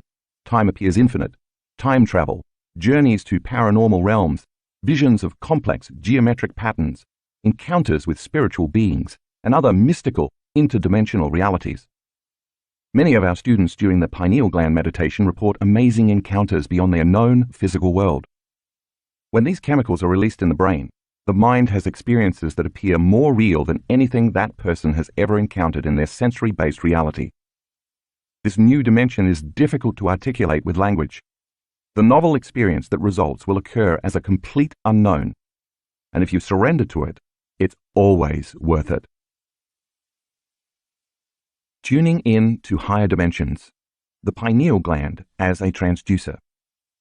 Depending on the translation you're using, in Matthew chapter 6, verse 22, Jesus said, "If thine eye be single, thy whole body shall be full of light."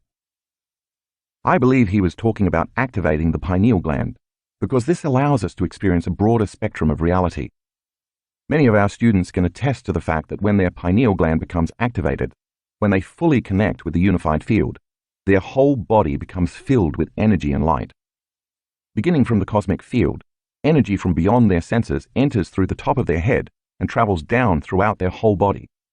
When this occurs, they experience downloadable information beyond their memory base or the predictable knowns of their daily lives. and it all begins with the chemical alteration of melatonin in the pineal gland. In all of my research about the pineal gland, I've evolved my own understanding of it into the following definition. The pineal gland is a crystalline superconductor that sends, as well as receives, information through the transduction of energetic vibrational signals, frequency beyond the senses, also known as the quantum field, and translates it into biological tissue, the brain and the mind, in the form of meaningful imagery, the same way as an antenna translates different channels onto a TV screen. When the pineal gland is activated, because you now have this tiny antenna in your brain, the higher the frequency it picks up, the more energy it exerts towards altering and transmuting the chemistry of melatonin. As a result of this change in chemistry, you're going to get a very different experience from what melatonin normally produces. Perhaps a better way to say it is that you're going to get a clearer picture. Think of it this way. The higher the frequency, the more your experience will feel like you've gone from the picture of a 1960s television screen to a 360-degree IMAX 3D experience, complete with surround sound. Melatonin, the dreaming neurotransmitter, evolves into a more powerfully lucid neurotransmitter to make our dreams more real. Throughout this process, the pineal gland has a co-conspirator called the pituitary gland. The pituitary gland looks like a pear, and it sits behind the bridge of the upper nose, right in the middle of the brain. The front, anterior, part of it is responsible for making most of the chemicals that influence the glands and hormones associated with each of our energy centers. Once the pineal gland is activated and it releases certain upgraded metabolites, the back, posterior, of the pituitary gland awakens, causing it to produce two important chemicals, oxytocin and vasopressin. The first chemical, oxytocin, is known to produce elevated emotions that cause your heart to swell with love and joy. It's been referred to as the chemical of emotional connection, or the bonding hormone. When oxytocin levels are elevated above normal, most people experience intense feelings of love, forgiveness, compassion, joy, wholeness, and empathy. Not an inner state you'd probably be willing to trade for something outside of you. These states are, after all, the beginning of unconditional love. When oxytocin levels go up beyond a certain level, research shows that it's difficult to hold a grudge. In a study conducted by scientists at the University of Zurich, 49 participants played a variation of what is known as the trust game 12 consecutive times. In this game, an investor with a certain amount of money must decide either to keep it or to share some of it with another player called the trustee. Whatever sum the investor shares with the trustee is automatically tripled. The trustee is then faced with a decision: keep all the money, leaving the investor with nothing, or share the tripled sum with the investor, who is obviously hoping to make a profit.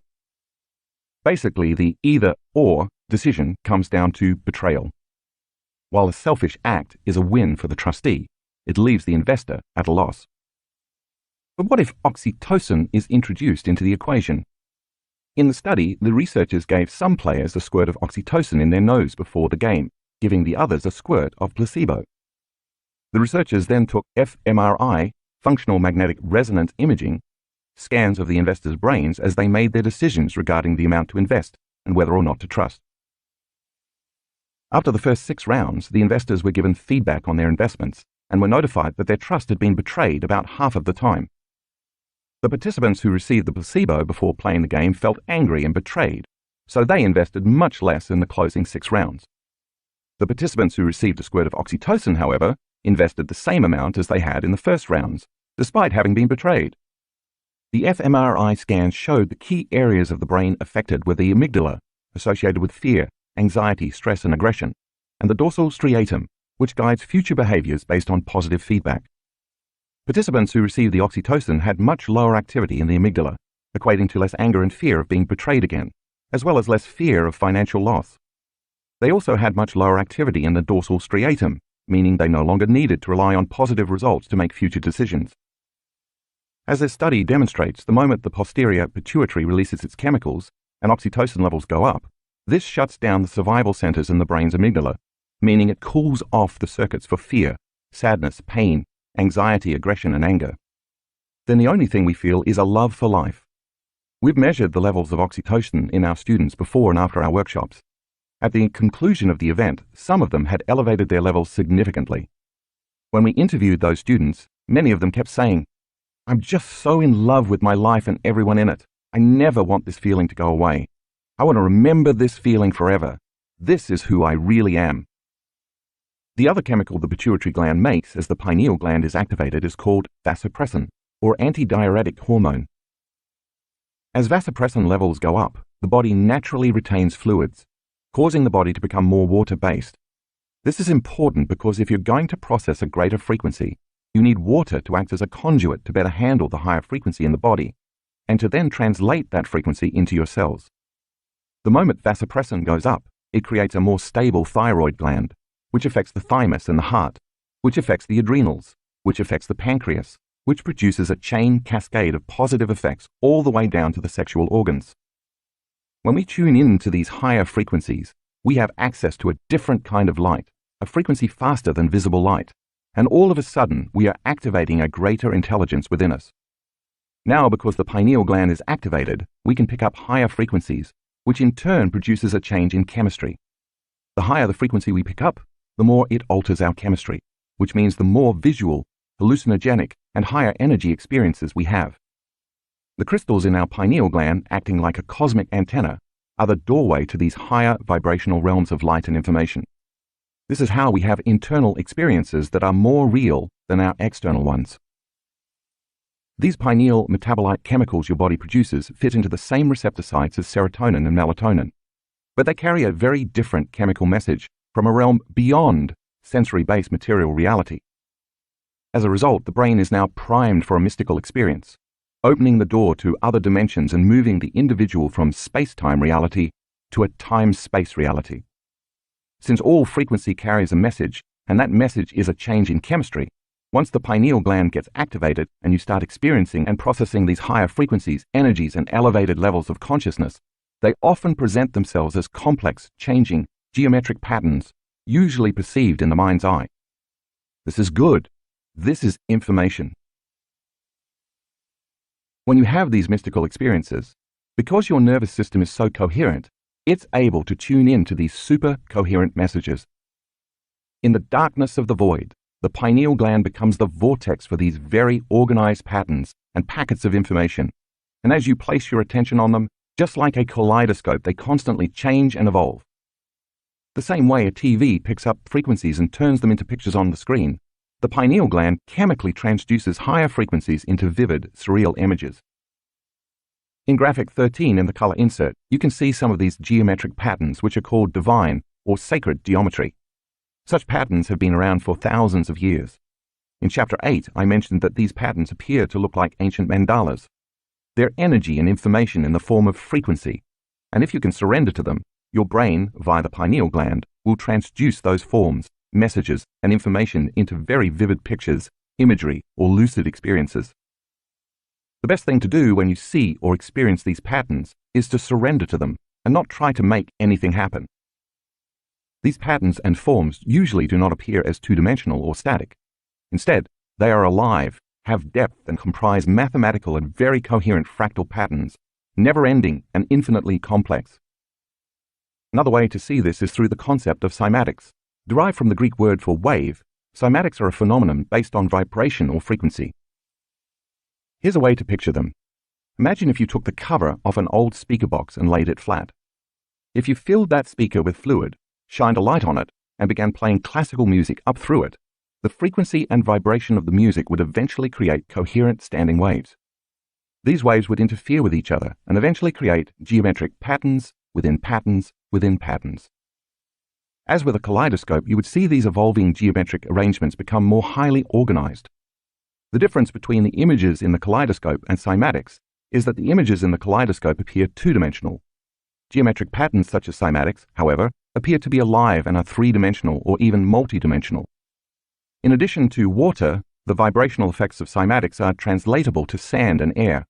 In other words, these three mediums pick up vibration and frequency and turn them into coherent geometric patterns. If you search, you can find several videos showing this on YouTube. When your pineal gland picks up information, it's picking up these same types of waves in the environment around you. These coherent, highly organized standing waves that exist beyond the visible light spectrum are constantly being consolidated into packets of information and transduced into images by your pineal gland. They are just patterns of information that are intersecting in a very coherent way, and when you put your awareness on them, they change and evolve to become increasingly more fractal, intricate, beautiful, and divine. It's all information, and just like a transducer, your pineal gland takes that information and descrambles it into imagery.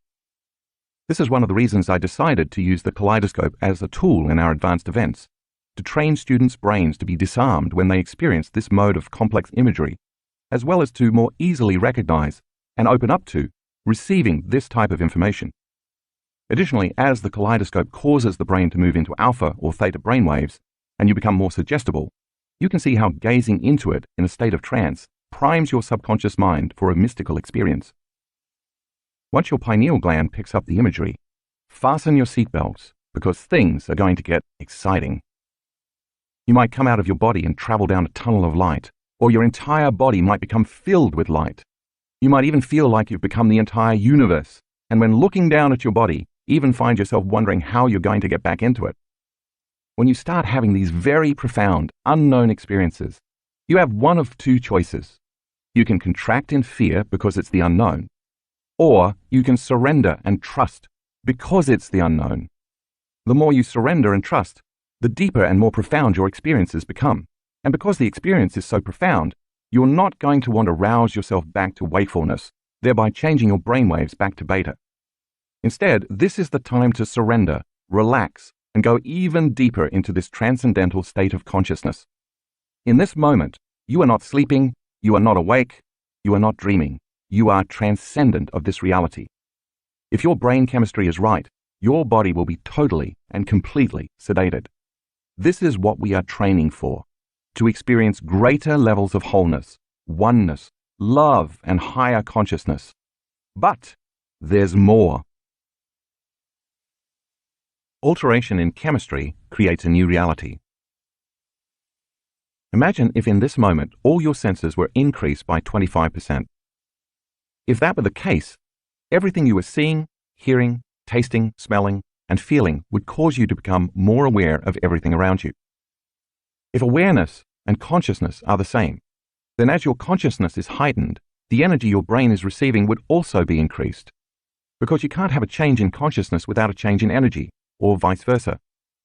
As your brain connects to a different frequency that is processing a new stream of consciousness, it is literally turning on. And because your senses feel amplified, you've produced an elevated level of awareness. The higher the energy or frequency, the greater the alteration in your chemistry. And the greater the alteration in your chemistry, the more lucid your experience will be. So when you're in this transcendental state, you feel more awake and more aware than you are in your day-to-day reality. As your awareness amplifies, you would feel as if you were truly in that transcendental reality. If you're picking up information from beyond your senses, information that is not originating from visible light or the sun, then it makes sense that it's called the third eye. Because you had such a profound internal experience, and since new experiences assemble new neural networks, that experience enriches the circuitry in your brain. As your body processes these higher energies, that energy alters your chemistry, and if the end result of an experience is an emotion, then this experience creates elevated feelings and emotions. When it's activated, you are seeing with a different eye, with inner vision. If the accumulation of feelings equals an emotion, and emotion is energy, then we know that when you experience survival emotions, because they are a lowering of frequency, you feel more like the density of matter and chemistry. But as you experience these higher states of consciousness, because they vibrate at a higher frequency, you will begin to feel less like matter or chemistry and more like energy. That's why I call this energy in the form of feelings elevated emotions. If the environment signals the genes in a cell, and experiences from the environment creates emotions, and emotions are the chemical feedback from the experience in the environment, then if nothing ever changes in the external environment, nothing changes in the internal environment of the body, which is still the outer environment of the cell. For example, when you live by the same self-limiting emotions for years, your body never biologically changes because it doesn't know the difference between the emotion coming from the outer environment and the emotion coming from your inner environment. Instead, the body believes it is living in the same environmental conditions because the same emotions are producing the same chemical signals.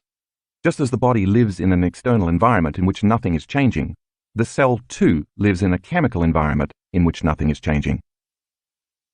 But when you start having these internal experiences of heightened awareness and expanded consciousness, experiences that are more real and sensory than any in the past, the moment you feel that new heightened emotion or ecstatic energy, you've altered your internal state, and as a result, you're going to pay more attention to the images of the reality created within you.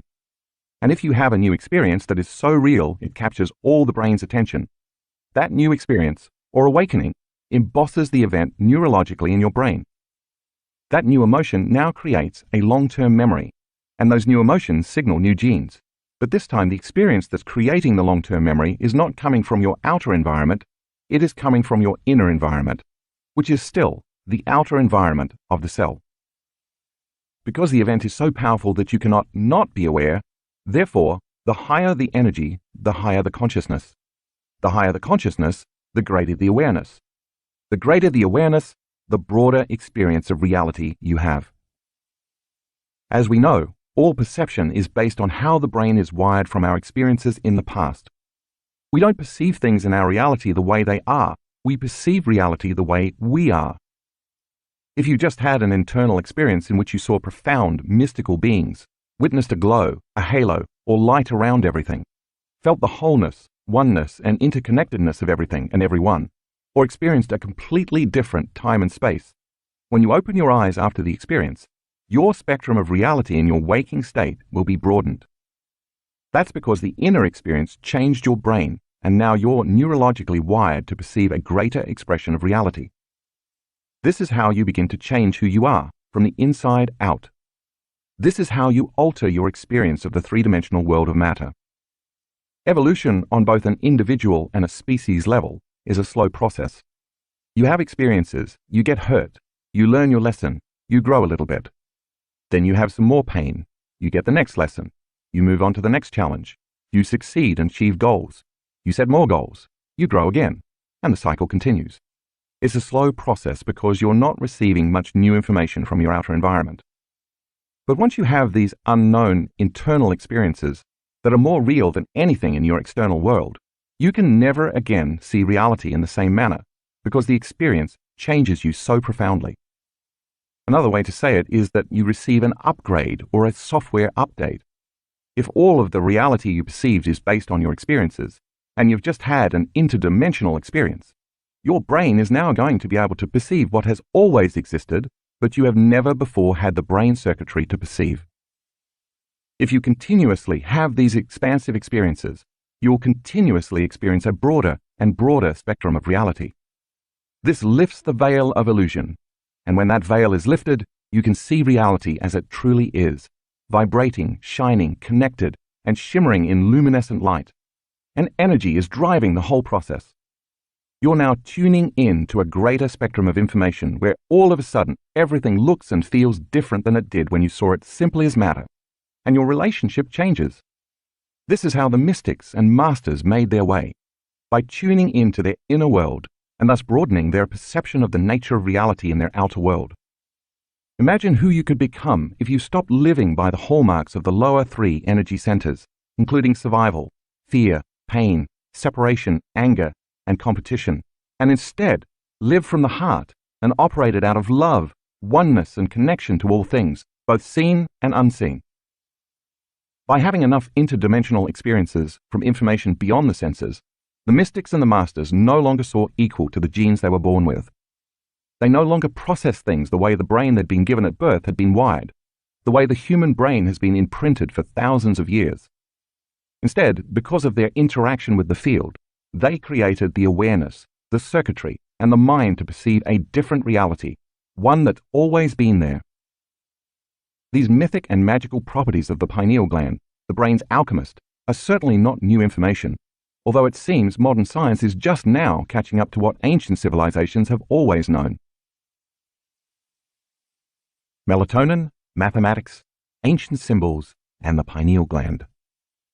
On July 23, 2011, a crop circle that looks very much like the chemical structure of melatonin appeared in the English countryside in Roundway near Devizes, Wiltshire. See figure 12.11. Is the crop circle an elaborate hoax? Or is somebody somewhere in another dimension trying to tell us something. As you read this section, you can decide for yourself whether such things happen by coincidence or intelligent design. The brain has two hemispheres, and if you divided them in half by slicing the brain down the middle, you would perform what is known as a sagittal cut. When looking at a sagittal cut in figure 12.12, pay particular attention to the location and collective formation of the pineal gland, thalamus, hypothalamus, pituitary gland, and corpus callosum. Does that formation remind you of anything? Meant to signify protection, power, and good health, it's the ancient Egyptian symbol called the Eye of Horus. Is it possible that there was an ancient teaching about the autonomic nervous system, the reticular activating system, the thalamic gate, and the pineal gland? The Egyptians must have known the significance of the autonomic nervous system and realized that activating the pineal gland meant they could enter the other world or other dimensions. In the Egyptian system of measurement, the Eye of Horus also represented a fractional quantification system to measure parts of the whole. In modern mathematics, we call this the Fibonacci constant, or Fibonacci sequence. As I mentioned earlier in the book, this is a mathematical formula that shows up everywhere in nature, displayed in patterns you can see in sunflowers, seashells, pineapples, pine cones, eggs, and even the structure of our Milky Way galaxy. Also known as the golden spiral, the golden mean, or the golden ratio, the Fibonacci constant is characterized by the fact that every number after the first two is the sum of the preceding two. If you superimpose this formula over the brain and began dividing squares while adding another square and another square, you'd get a fractal pattern, a never-ending pattern that repeats itself at every scale.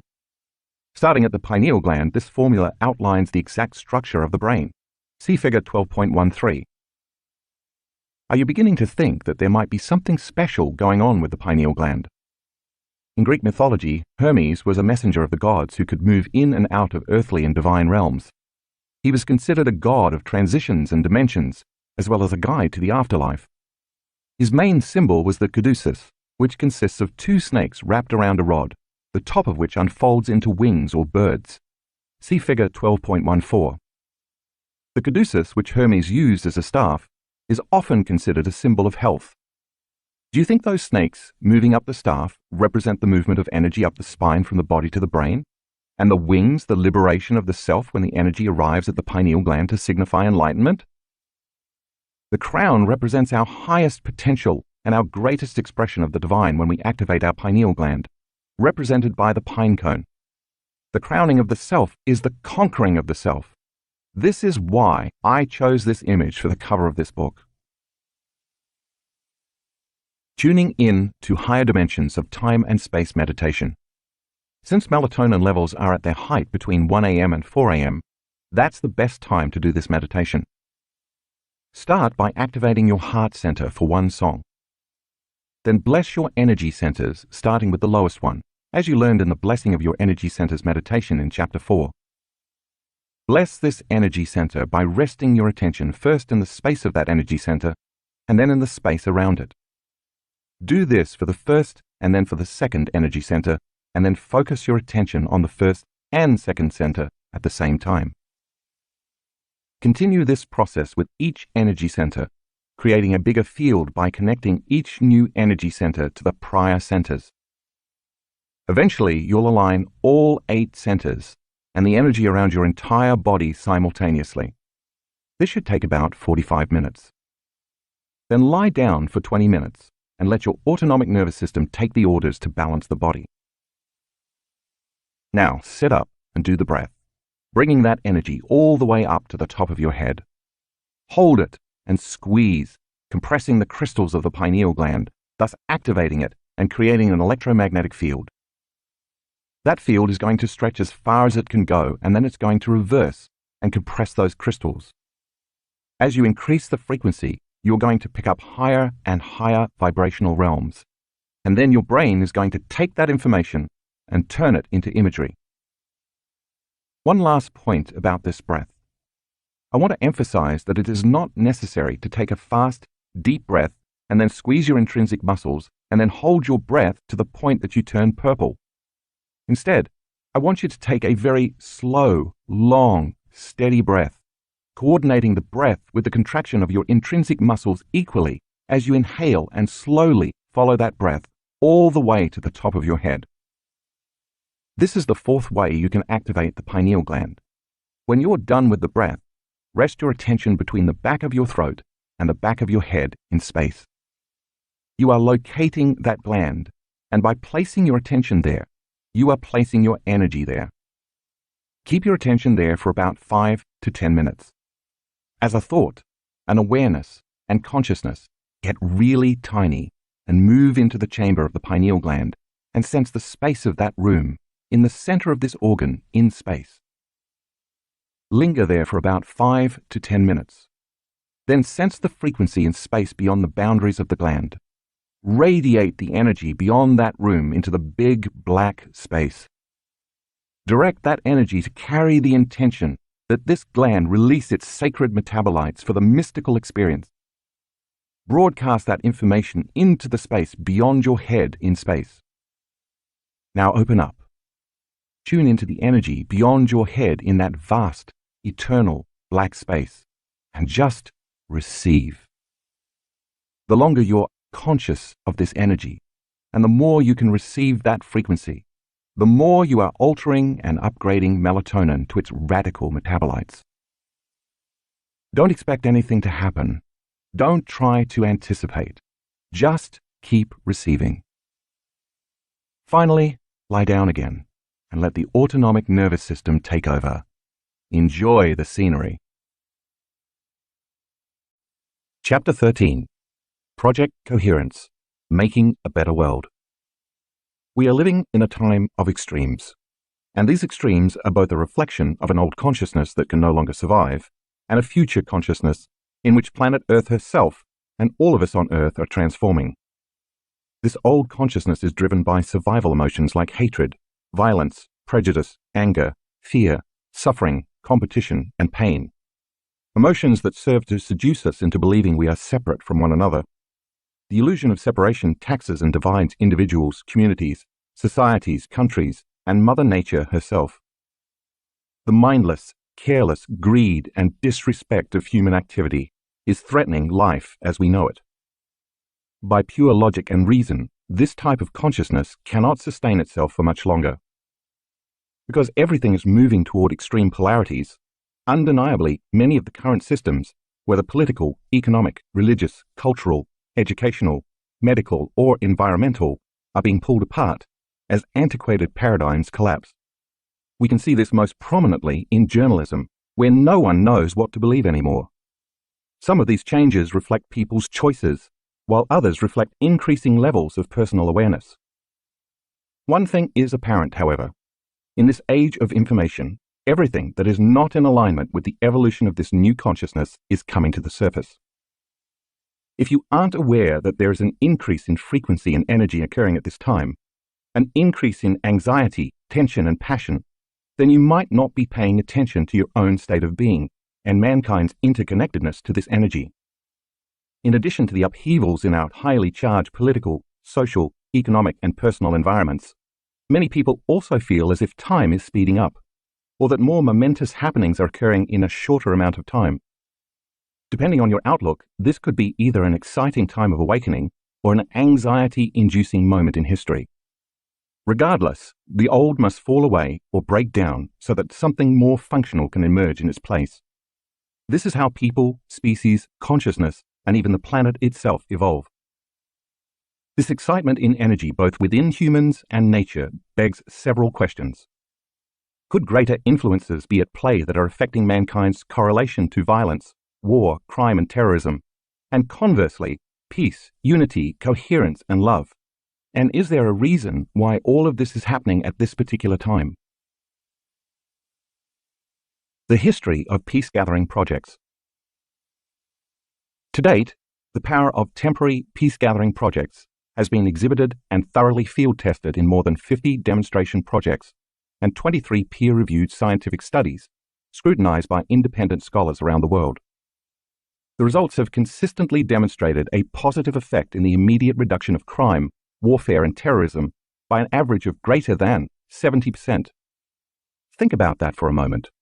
When a group of people come together with this specific intention or collective consciousness to change something or to produce an outcome, if they create it with the energy and emotions of peace, unity, or oneness, Without physically doing anything, that unified community can produce changes 70% of the time.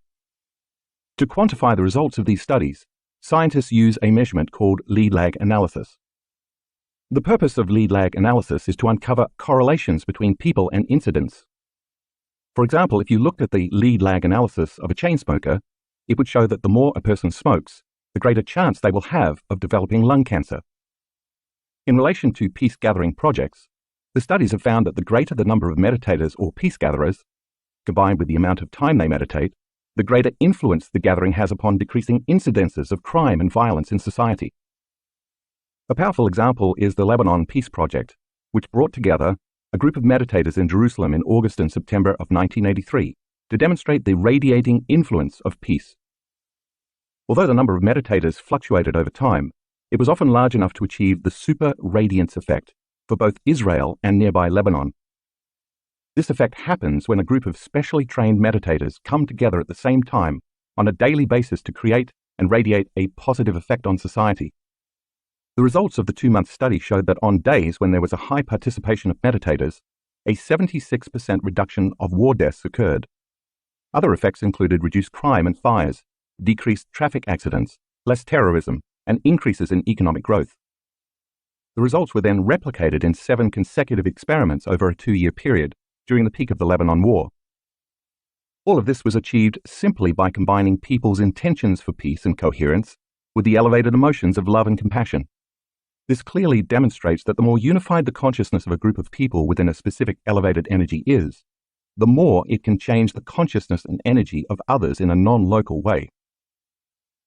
In what's considered one of the top 3 peace-gathering studies in the Western Hemisphere, the RAND Corporation think tank assembled a group of nearly 8,000, and sometimes more, trained meditators to focus on world peace and coherence during 3 periods ranging from 8 to 11 days each, from 1983 to 1985.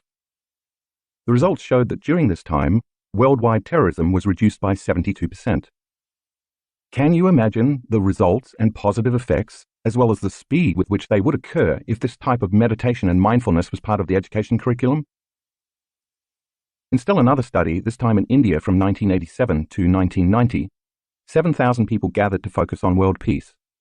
During that 3-year period, the world witnessed remarkable transformations toward world peace. The Cold War ended, the Berlin Wall came down, the Iran-Iraq War came to an end, South Africa began to move towards abolishing apartheid, and terrorist attacks subsided. What surprised everyone was the swiftness with which these global changes occurred, all in a relatively peaceful manner. In 1993, from June 7th to July 30th, approximately 2,500 meditators gathered in Washington, D.C., in a highly controlled experiment to focus on peace and coherent energy. For the first 5 months of the year, violent crime had been steadily on the rise, yet soon after the study began, a significant statistical reduction in violence, as measured by FBI uniform crime reports, crime and stress in Washington, D.C., began to occur. These results point to the fact that a relatively small group of people united in love and purpose can have a statistically significant effect on a diverse population. On September the 11th, 2001, due to the immediacy of global media, human beings all over the planet felt horror, shock, fear, terror, and grief as planes crashed into the New York City's World Trade Center, the Pentagon in Washington, D.C., and a field near Shanksville, Pennsylvania. In an instant, the world's collective consciousness tuned into this event. Powerful emotional outpourings around the globe occurred as people bonded, formed communities, and took care of one another. During the unfolding of events on 9/11, scientists at Princeton University's Global Consciousness Project were collecting data via the internet from more than 40 devices around the world. As data poured into a central server in Princeton, New Jersey, the scientists witnessed dramatic changes in the patterns in their random event generator. Think of a random event generator as a computerized coin toss. It's measuring heads or tails, or ones and zeros, so according to statistics, it should produce nearly 50-50 results. The dramatic changes in patterns right after the event caused the scientists to determine that the collective emotional response of people's outpouring was enough that it could actually be measured in the Earth's magnetic field. What all of these studies ultimately point to is that there's significant evidence that group meditations of the right size with skilled meditators who change their emotions and energy can influence and create non-local, measurable effects on peace and global coherence. If these peace-gathering projects are a force for coherence throughout a society, are there antithetical forces that could be working against humans to produce incoherence? The Earth's relationship to solar cycles. As the Earth rotates daily on its axis, every morning the sun brings light to the darkness, warmth and comfort to the chill of night, photosynthesis to plants and security to humans. It's for this reason that as far back as 14,000 BCE, adoration of the sun has been sketched onto stone tablets and cave walls. Countless mythologies, including civilizations in ancient Egypt and Mesopotamia, the Mayans and the Aztecs, and the Australian Aborigines, to name just a few, have extolled the sun as worthy of worship, as well as a source of enlightenment, illumination, and wisdom. No matter the location, most cultures have recognized the sun as the prime controller of all life on Earth, because without it, life here could not exist. For the most part, humans are electromagnetic beings, entities that constantly send and receive messages via vibrational energies, whose bodies are made up of gravitationally organized light and information. In fact, everything material in this three-dimensional world is gravitationally organized light and information. Just as we are individual electromagnetic beings, we are but a small link in the chain of an electromagnetic world, the individual parts of which cannot be separated from the whole. On a grand scale, it is impossible to deny the interconnectivity between the sun's energy, the Earth's energy, and the energy of all living species. On a micro level, all you have to do is look at the life cycle of a fruit or vegetable to understand this interdependence. The vegetable or fruit begins as a seed when environmental conditions such as water, temperature, nutrient-rich soil, and photosynthesis conspire. These conditions enable the seed to germinate. Eventually, the blossom of the seed becomes an integral part of an ecosystem, as well as the source of sustenance and nourishment for various forms of life. This complex chain and delicate balance of events all begins with the Earth's uniquely situated location in our solar system. Known as the circumstellar habitable zone, this is a range of orbital distance around a star, our Sun, in which a planet can support liquid water. While the Sun may be almost 93 million miles away, when it becomes active, it has significant consequences to life on Earth, because the Earth and the Sun are related by electromagnetic fields. The purpose of the Earth's electromagnetic field, see figure 13.1, is to protect it from the harmful effects of solar radiation and sunspots, cosmic rays, and other forms of space weather. Although not totally understood, sunspots are relatively dark, cool areas of the Sun, caused by interactions within the Sun's magnetic field. They can be up to 32,000 miles in diameter. You can think of sunspots as a cap on a seltzer bottle. If you shake the bottle and then remove the cap, it's going to produce a large release of photons, light, and other forms of high-frequency radiation. If it were not for the protection and insulation of Earth's electromagnetic fields, life as we know it could not exist, for we would be constantly bombarded by a steady stream of deadly particles. For example, when there are solar flares, the Earth's electromagnetic field protects the planet by deflecting trillions of tons of photonic emissions called mass coronal ejections. Mass coronal ejections are huge explosions of plasma and magnetic fields from the Sun's corona that can extend millions of miles into space. Their effects tend to reach the Earth an average of 24 to 36 hours after they occur. These ejections compress the Earth's field, heating the Earth's iron core. As this core becomes altered, it changes the planet's electromagnetic field. These ejections are part of solar cycles that occur approximately every 11 years, and they have the potential to disturb all living organisms on Earth. The recording of solar cycles began in 1755, but in 1915, an 18-year-old Russian boy named Alexander Chizhevsky took mankind's understanding of the Sun and its relation to the Earth to the next level when he spent his summer observing our Sun. During that summer, he began hypothesizing that periods of solar activity might have effects on the organic world. A year later, he entered World War I, and when not fighting for Russia, he again cast his observations towards the Sun. He noticed in particular that battles tended to wax or wane depending on the strength of solar flares. See graphic 14 in the color insert.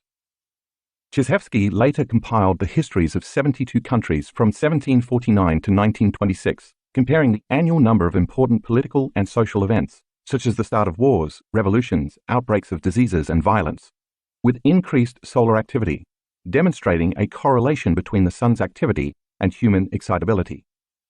Equally interesting, solar activity has also been associated with great human flourishing, including innovations in architecture, science, the arts, and social change.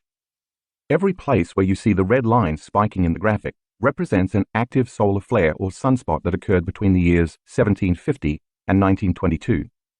The blue lines represent historically important events that took place within the same period. Chizhevsky eventually determined that 80% of these countries' most significant events occurred during solar events and geomagnetic activity. The solar release of energy, which is always carrying information, seems to be in almost perfect coherence with the activities, the energy, and the consciousness of our planet. It just so happens that at the time of this writing, in 2017, we are in the midst of a very active solar cycle. In the past decade, much has been said about how this solar energy is affecting the planet and all of life that inhabits it.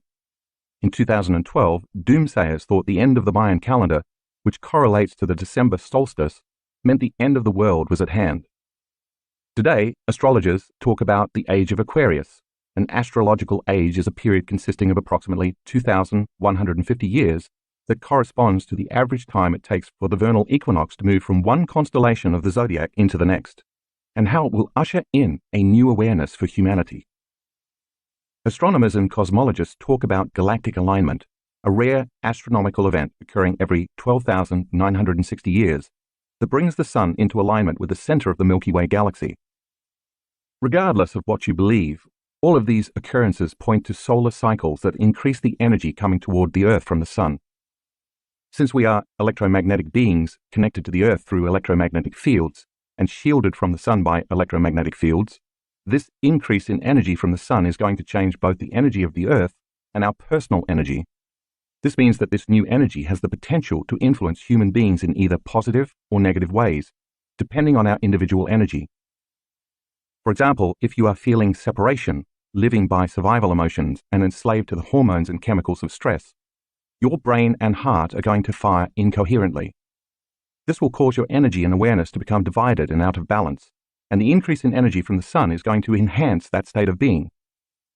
Therefore, if you are living in incoherence, that incoherence is going to become amplified.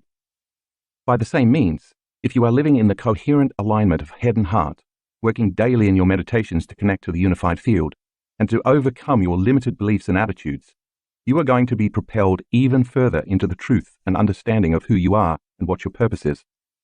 The bottom line is that we are in the midst of an initiation, and it is going to take a tremendous amount of will, awareness, and consciousness to stay focused so as not to succumb to these excitable energies. If we can maintain our focus, then instead of being victims of the uncertainty, we can transmute this energy into greater degrees of orderliness, coherence, and even peace, both personally and globally. In the simplest terms, this energy is going to endorse who you are being, that is, how you are thinking and feeling. The Schumann resonance. In 1952, German physicist and professor W.O. Schumann hypothesized that there were measurable electromagnetic waves in the atmosphere in the cavity or space between the Earth's surface and the ionosphere. According to NASA, the ionosphere is an abundant layer of electrons, ionized atoms and molecules that stretches from approximately 30 miles above the surface of the Earth to the edge of space, about 600 miles up. This dynamic region grows and shrinks, and further divides into subregions, based on solar conditions, and it's a critical link in the chain of Sun-Earth interactions. It's this celestial power station that makes radio communications possible. In 1954, Schumann and H.L. Koenig confirmed Schumann's hypothesis by detecting resonances at a main frequency of 7.83 Hz. Thus, the Schumann resonance was established by measuring global electromagnetic resonances generated and excited by lightning discharges in the ionosphere. You can think of this frequency as a tuning fork for life. In other words, it acts as a background frequency influencing the biological circuitry of the mammalian brain, the subconscious brain below the neocortex, which is also the home of the autonomic nervous system. The Schumann frequency affects our body's balance, health, and very nature as mammals. In fact, the absence of the Schumann resonance can cause serious mental and physical health issues in the human body.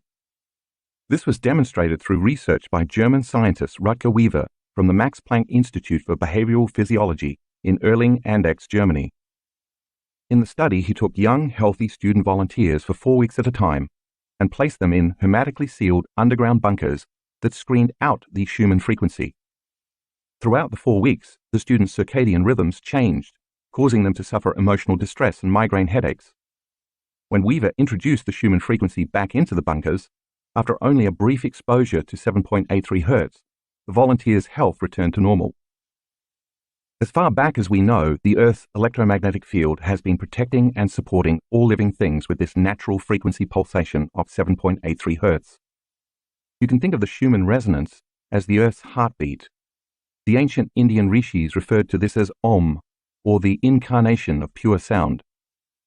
Whether by coincidence or not, 7.83 Hz also happens to be a very powerful frequency used with brainwave entrainment, as is associated with low levels of alpha and the upper ranges of theta brainwave states. It is this range of brainwaves that allows us to get beyond the analytical mind and into the subconscious. Thus, this frequency has also been associated with high levels of suggestibility, meditation, increased human growth hormone levels, and increased cerebral blood flow levels.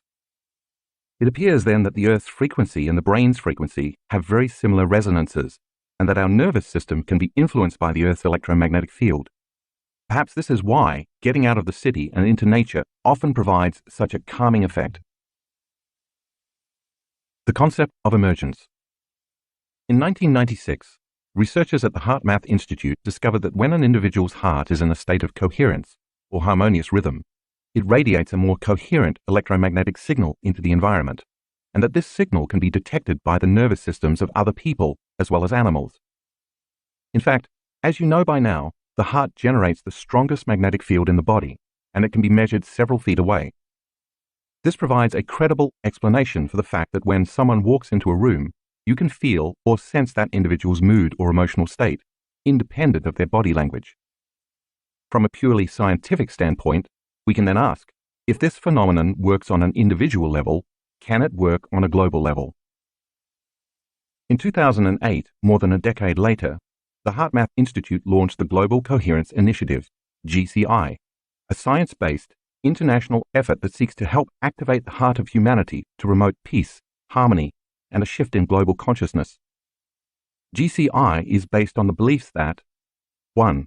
Human health, thoughts, behaviors, and emotions are influenced by solar, geomagnetic, the Earth's magnetic field, activity. 2. The Earth's magnetic field is a carrier of biologically relevant information that connects all living systems. 3. All human beings influence the Earth's electromagnetic field of vital information. 4. Collective human consciousness, where large numbers of people are intentionally focused on heart-centered states, creates or affects the global information field. Therefore, elevated emotions of care, love, and peace can generate a more coherent field environment that can benefit others and help offset the current planetary discord and incoherence. Because human heart rhythm and brain frequencies, as well as cardiovascular and autonomic nervous systems, overlap with the Earth's resonance field, GCI scientists suggest we are part of a biological feedback loop in which we not only receive relevant biological information from the field, but we also feed information into this field.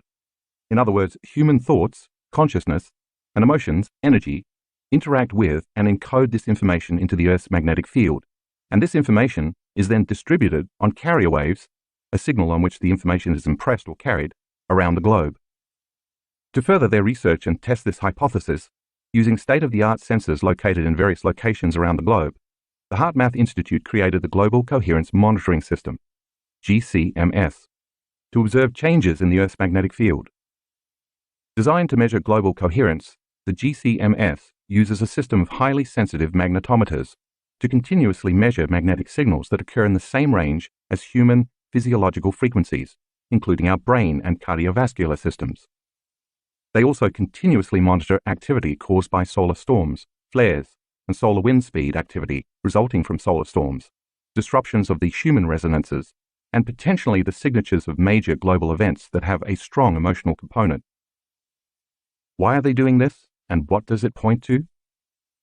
If you can intentionally create a coherent electromagnetic field around your body, and you are related or connected to someone in your life who is also intentionally creating an electromagnetic field around their body, the waves of this shared field would begin to synchronize in a non-local way. As the waves from both individuals synchronize, they generate bigger waves, and stronger magnetic fields around you, connecting you to the Earth's electromagnetic field with an increased field of influence. If we could create a community of people scattered all over the world, with each individual intentionally raising the energy of their own personal field toward greater peace, isn't it possible that this community could begin to produce a global effect within the Earth's electromagnetic field? This intentional community could then create coherence where there is incoherence, and order where there has been disorder. The evidence from peace-gathering studies suggests that our thoughts and feelings do in fact have a measurable effect on every living system.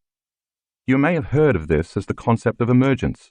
Envision the synchronicity of a school of fish or a flock of birds flying in unison, where all creatures appear to be operating from one mind, connected by an invisible field of energy in a non-local way. What is unique about this phenomenon is that it is not a top-down phenomenon, meaning there is no leader. Instead, it is a bottom-up phenomenon, meaning everyone is leading because they are acting as one mind. When a global community comes together in the name of peace, love, and coherence, according to emergence, we should be able to produce an effect in the Earth's electromagnetic field, as well as in each other's fields. Just imagine, then, what it would be like if we were all behaving, living, thriving, and operating as one. If we understood we were of one mind, one organism connected and united through consciousness, we would understand that to hurt another or affect another in any way is to do the same to ourselves. This new paradigm in thinking would be the largest evolutionary leap our species has ever made, causing the need for warring, fighting, competing, fearing, and suffering to become an antiquated concept. But how could this possibility become a reality? Coherence versus incoherence. In order for us to create some type of effect in the Earth's field, which in turn can influence another individual's field, as you might guess, we have to activate two significant centers in the human body, the heart and the brain. As we learned in Chapter 4, while the brain is of course the center of consciousness and awareness, the heart, the center of oneness, wholeness, and our connection to the unified field, has its own brain. When people can regulate their internal states of care, kindness, peace, love, gratitude, thankfulness, and appreciation, as their hearts become more coherent and balanced, they send a very strong signal to the brain, causing the brain to become more coherent and balanced. This is because the heart and the brain are in continuous communication with each other. By the same means, once someone moves beyond the association to their body, their environment and time, and takes their attention off matter and objects, they become no body, no one, no thing, nowhere, in no time. As you well understand by now, when they get beyond themselves and put their awareness on the immaterial world of energy, they connect to the unified field, the place where there's no longer separation between any body, anyone, anything, and anywhere in any time. This causes them to unify with the consciousness of every body, everyone, everything, and everywhere in every time.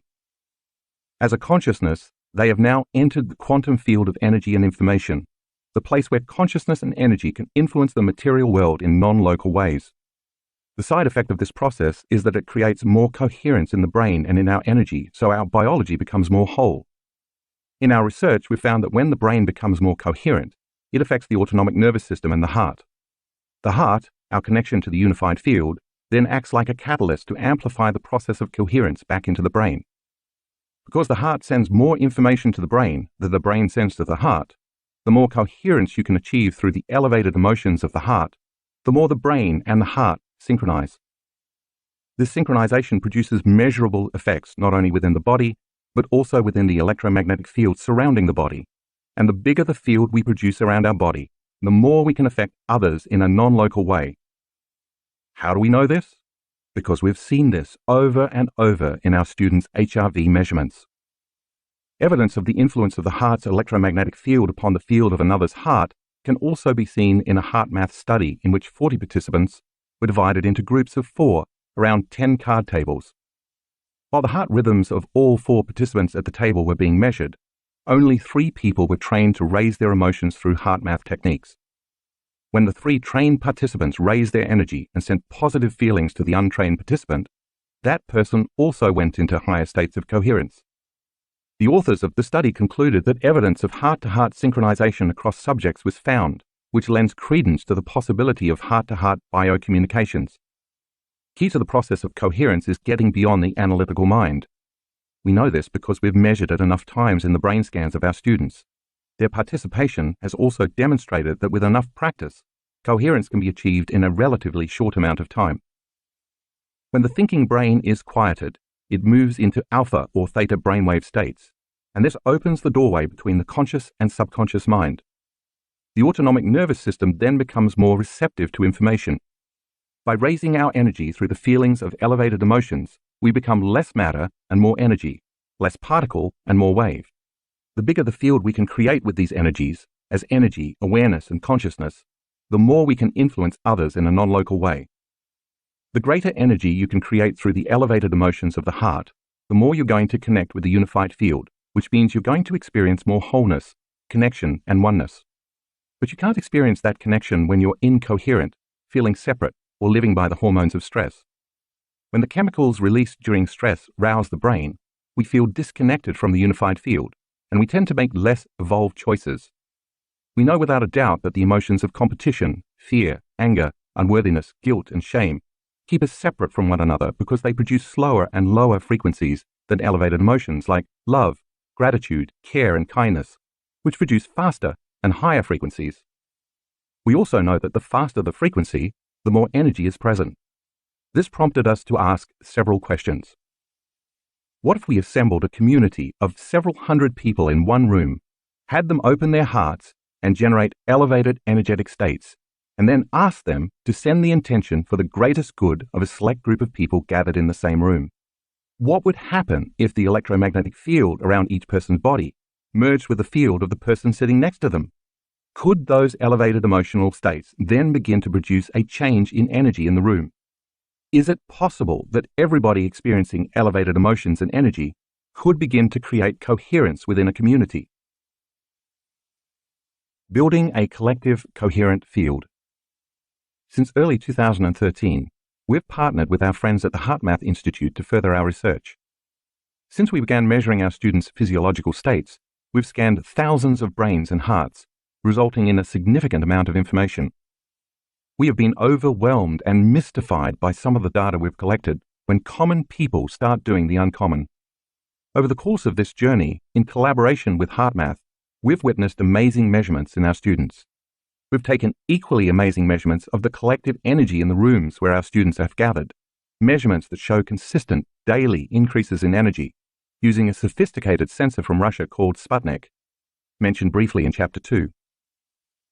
Since elevated emotions related to the activity of the autonomic nervous system produce electromagnetic fields, increasing those emotions results in changes in blood microcirculation, perspiration, and other functions of the body. Because Sputnik is so sensitive, it can quantify environmental fluctuations by measuring barometric shifts, relative humidity, air temperature, electromagnetic fields, and more. Take a look at graphics 15A and 15B in the color insert. In these measurements from our workshops, you can see a trend that demonstrates an increase in the collective energy of the room. The first line in red is our baseline measurement and shows the room's energy before the start of the event. As you look at the red, blue, green, and finally the brown lines, each color representing a different day, you can see that each day the energy steadily increases. In graphics 15C and 15D, the same color scale applies. However, these measurements reflect specific time intervals during each day's morning meditations. This means our students are getting better at raising the energy of the room by creating more unified coherence. The Sputnik readings demonstrate that the collective energy created by our students from the first day of the workshop to the final day consistently makes incremental increases. Within that trend, we've found that most groups are extremely focused and the energy rises every day. About 1/4 of the time, the energy stays relatively the same for the first day or two, but in the following days, the energy increases significantly. We believe this is because during the first day or two, the group is working on overcoming themselves by breaking the energetic emotional bonds that keep them connected to their past-present reality. So during this time, they are drawing from the unified field to build their own personal electromagnetic fields. This siphoning from the field tends to cause the collective energy in the room to drop. But once those individual fields become greater, more enhanced, and coherent, they entrain to one another, which is when we tend to see dramatic increases in the energy of the room. Figure 13.2 shows that when two coherent waves come together, they create a bigger wave. This is called constructive interference. The bigger the wave, the higher the amplitude of energy. As a result of our students' more coherent waves coming together during our workshops, the energy of the group field increases, and then there's more energy to heal and to create or access greater levels of mind, which can sometimes lead to mystical experiences. My team and I have been consistently humbled by our students' profound healings, their ability to increase and regulate elevated states, and their reports of mystical experiences or acute insights into their lives as a result of learning how to regulate their brainwaves, open their hearts, and go into coherence. Some of these occurrences could be labeled as miracles, but we believe it's just a part of the process of becoming supernatural. This led us to wonder if our students could affect the nervous systems of others, and if so, what the implications of that would be. These questions would spark the birth of Project Coherence. Project Coherence. In collaboration with the HeartMath Institute, we performed numerous experiments whereby we took a small, random sampling of about 50 to 75 people at our advanced workshops, attached HRV monitors to their chests, and placed them in the front row of the room for 3 meditations over the course of 24 hours. Since HRV not only provides insight into the coherence of the heart, but also gives us information about the brain and emotions, we wanted to measure subjects' HRV for a full 24 hours. To start the meditation, everyone in the room placed their attention on their heart center and began breathing through this center slowly and deeply, as you learned to do in Chapter 7. Next, they cultivated and sustained an elevated emotion for 2 to 3 minutes, broadening their heart's electromagnetic fields and moving from a state of selfishness to a state of selflessness. Then we had the collective of 550 to 1,500 students broadcast the energy of their elevated emotions beyond their body into the space of the entire room. Next, we had them lay the intentional thought in that frequency for the greatest good of the students sitting in the front of the room wearing the HRV monitors, that their lives be enriched, their bodies be healed, and mystical experiences find them. Our goal was to measure the collective energy in the room and its potential non-local effect on the people wearing the HRV monitors. Could those elevated levels of energy and frequency in the form of love, gratitude, wholeness, and joy cause another person's heart to go into coherence, even if they were on the other side of the room? Our results confirmed our hypotheses. Not only did the broadcast energy produce a coherent effect on the people wearing the HRV monitors, but each of their hearts went into coherence at the exact same time, in the exact same meditation, on the exact same day. And this was not a one-time occurrence. We repeatedly found consistent results across our events. What does this mean? Our data supports the HeartMath Global Coherence Initiative's belief that an invisible field exists upon which information is communicated. This field links and influences all living systems, as well as our collective human consciousness. Because of this field, information is communicated non-locally between people at a subconscious level through the autonomic nervous system. In other words, we are bound and connected by an invisible field of energy, and this energy field can affect everyone's behaviors, emotional states, and conscious and unconscious thoughts. Because all frequency carries information, the magnetic fields produced in the hearts of the student body acted as carrier waves for this information. If at our workshops we can produce non-local effects on others, shouldn't our elevated, heart-centered emotions be able to produce non-local effects on our children, partners, co-workers, or anyone we have a relationship or share a connection with? If you look at figure 13.3, you notice 17 people going into heart coherence at the exact same time, on the exact same day, during the exact same meditation. All of these students who went into heart coherence were being entrained by the energy of others. The students sending the energy embraced the intention for the greatest good of those people wearing the heart rate monitors. The results show that when we get out of our own way, we can become one mind and non-locally connect to one another. Through that connection, we can influence the autonomic nervous system of others so they will feel more balanced, coherent, and whole. Imagine what could happen if you had thousands of people all doing the same for the entire world. Shortly after these global meditation events, our students began sending us emails asking that since we showed that we could indeed create a measurable change in the energy of a room where 550 to 1,500 people were gathered, could we then produce the same effect on a global scale? So it was our students who requested we organize global meditations, giving birth to Project Coherence. We broadcast our first Project Coherence over Facebook in November 2015, with more than 6,000 people from all over the world joining together online to collectively create a more loving and peaceful world. In our second meditation, more than 36,000 online viewers participated, and in our third global meditation, more than 43,000 joined forces. It is our intention to continue to host these Project Coherence events, each time creating a stronger, radiating influence of peace and love over the planet. In time, we hope to measure these effects. Project Coherence Meditation. Start by acknowledging your heart center. With focus and awareness, lock into that center. Open your focus and begin to become aware of the space it occupies in space, as well as the space around the space your heart occupies in space. Then move as a thought and an awareness into the center of the earth and radiate your light beyond the earth in space. All I want you to do is raise your frequency and hold on to that emotion.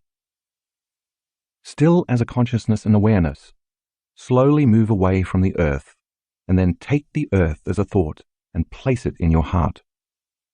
As you hold the entire planet in your heart, raise the frequency of the earth as a thought and broadcast that energy beyond your body in space. Radiate your love into the earth. Chapter 14. Case Studies. It Could Happen to You. In this final set of supernatural case studies, please note that none of the people you'll read about here tried to make anything happen. They simply had an intention and at the same time surrendered the outcome to something greater. When they hit that moment, whether it was a healing or a mystical experience, their personality wasn't creating the experience. Something greater came through them and did it for them. They connected to the unified field, and it was their interaction with this intelligence that moved them in some way. As you know by now, after everything you have read in this book, that intelligence also lives within you. Divine, can you hear me? In 2014, Stacy began experiencing severe headaches. For 25 years, she had worked in healthcare as both a registered nurse and an acupuncturist. She had always maintained a healthy lifestyle and rarely took medications, so the sudden appearance of headaches so excruciating they nearly caused her to black out was alarming. After a year of exploring countless alternative therapies, she finally went to a doctor who ordered a CAT scan. The diagnosis was a meningioma, a benign tumor that wraps around certain nerve tissue in the spinal nerves. Stacy's was sitting on or near her 8th cranial nerve, which began obstructing her acoustic nerve and creating significant changes in her neurological functions. The acoustic nerve has 2 branches, one for hearing and the other for balance. So, in addition to unrelenting pain and loss of hearing, she was dizzy and nauseated. As the lesion grew, it also began pushing against another cranial nerve that ran along her face and continued down into her shoulder, resulting in a diagnosis of Pitcher's shoulder. Soon, she also experienced pain in her eye. According to her physician, the only solution was a craniotomy, which basically entailed drilling a large hole in the back of her head to remove the tumor. Stacy did not want to pursue this path, so she continued exploring other healing modalities. By the time she attended her first weekend workshop in Seattle in 2015, she estimated she had lost 70% of her hearing in her left ear. In the fall of 2016, she attended her first advanced workshop in Cancun, where she felt herself surrender at a whole new level. Then, in the winter of 2017, she attended another advanced workshop in Tampa. Upon arrival on Thursday, she had a very intense earache that became much worse the next day. She said the sensation she felt was that her ear was closing up. By the end of that day, after the blessing of the Energy Center's meditation, her earache curiously ended. Then on Sunday morning, during the pineal gland meditation, Stacy lost track of time and space. I almost felt like I was going to fall off my chair, she said. In that moment, this amazing flash of light consumed the left side of my head. Imagine if you put 1,000 diamonds together and shined a light on them. That wouldn't even begin to touch this light. Then, boom! Her body shot upright, and a bluish-white light, like nothing she had ever seen or experienced, entered her ear. It was the most divine, loving feeling that I've ever had, she reported. I felt like the hand of God was caressing me with grace. It was so powerful and amazing that I struggled to put it into words, but every time I think of it, I still cry. First her sinuses cleared, then the whole left side of her head cleared, and then her left shoulder relaxed and let go. Finally, for the first time in 3 years, she could hear out of her left ear.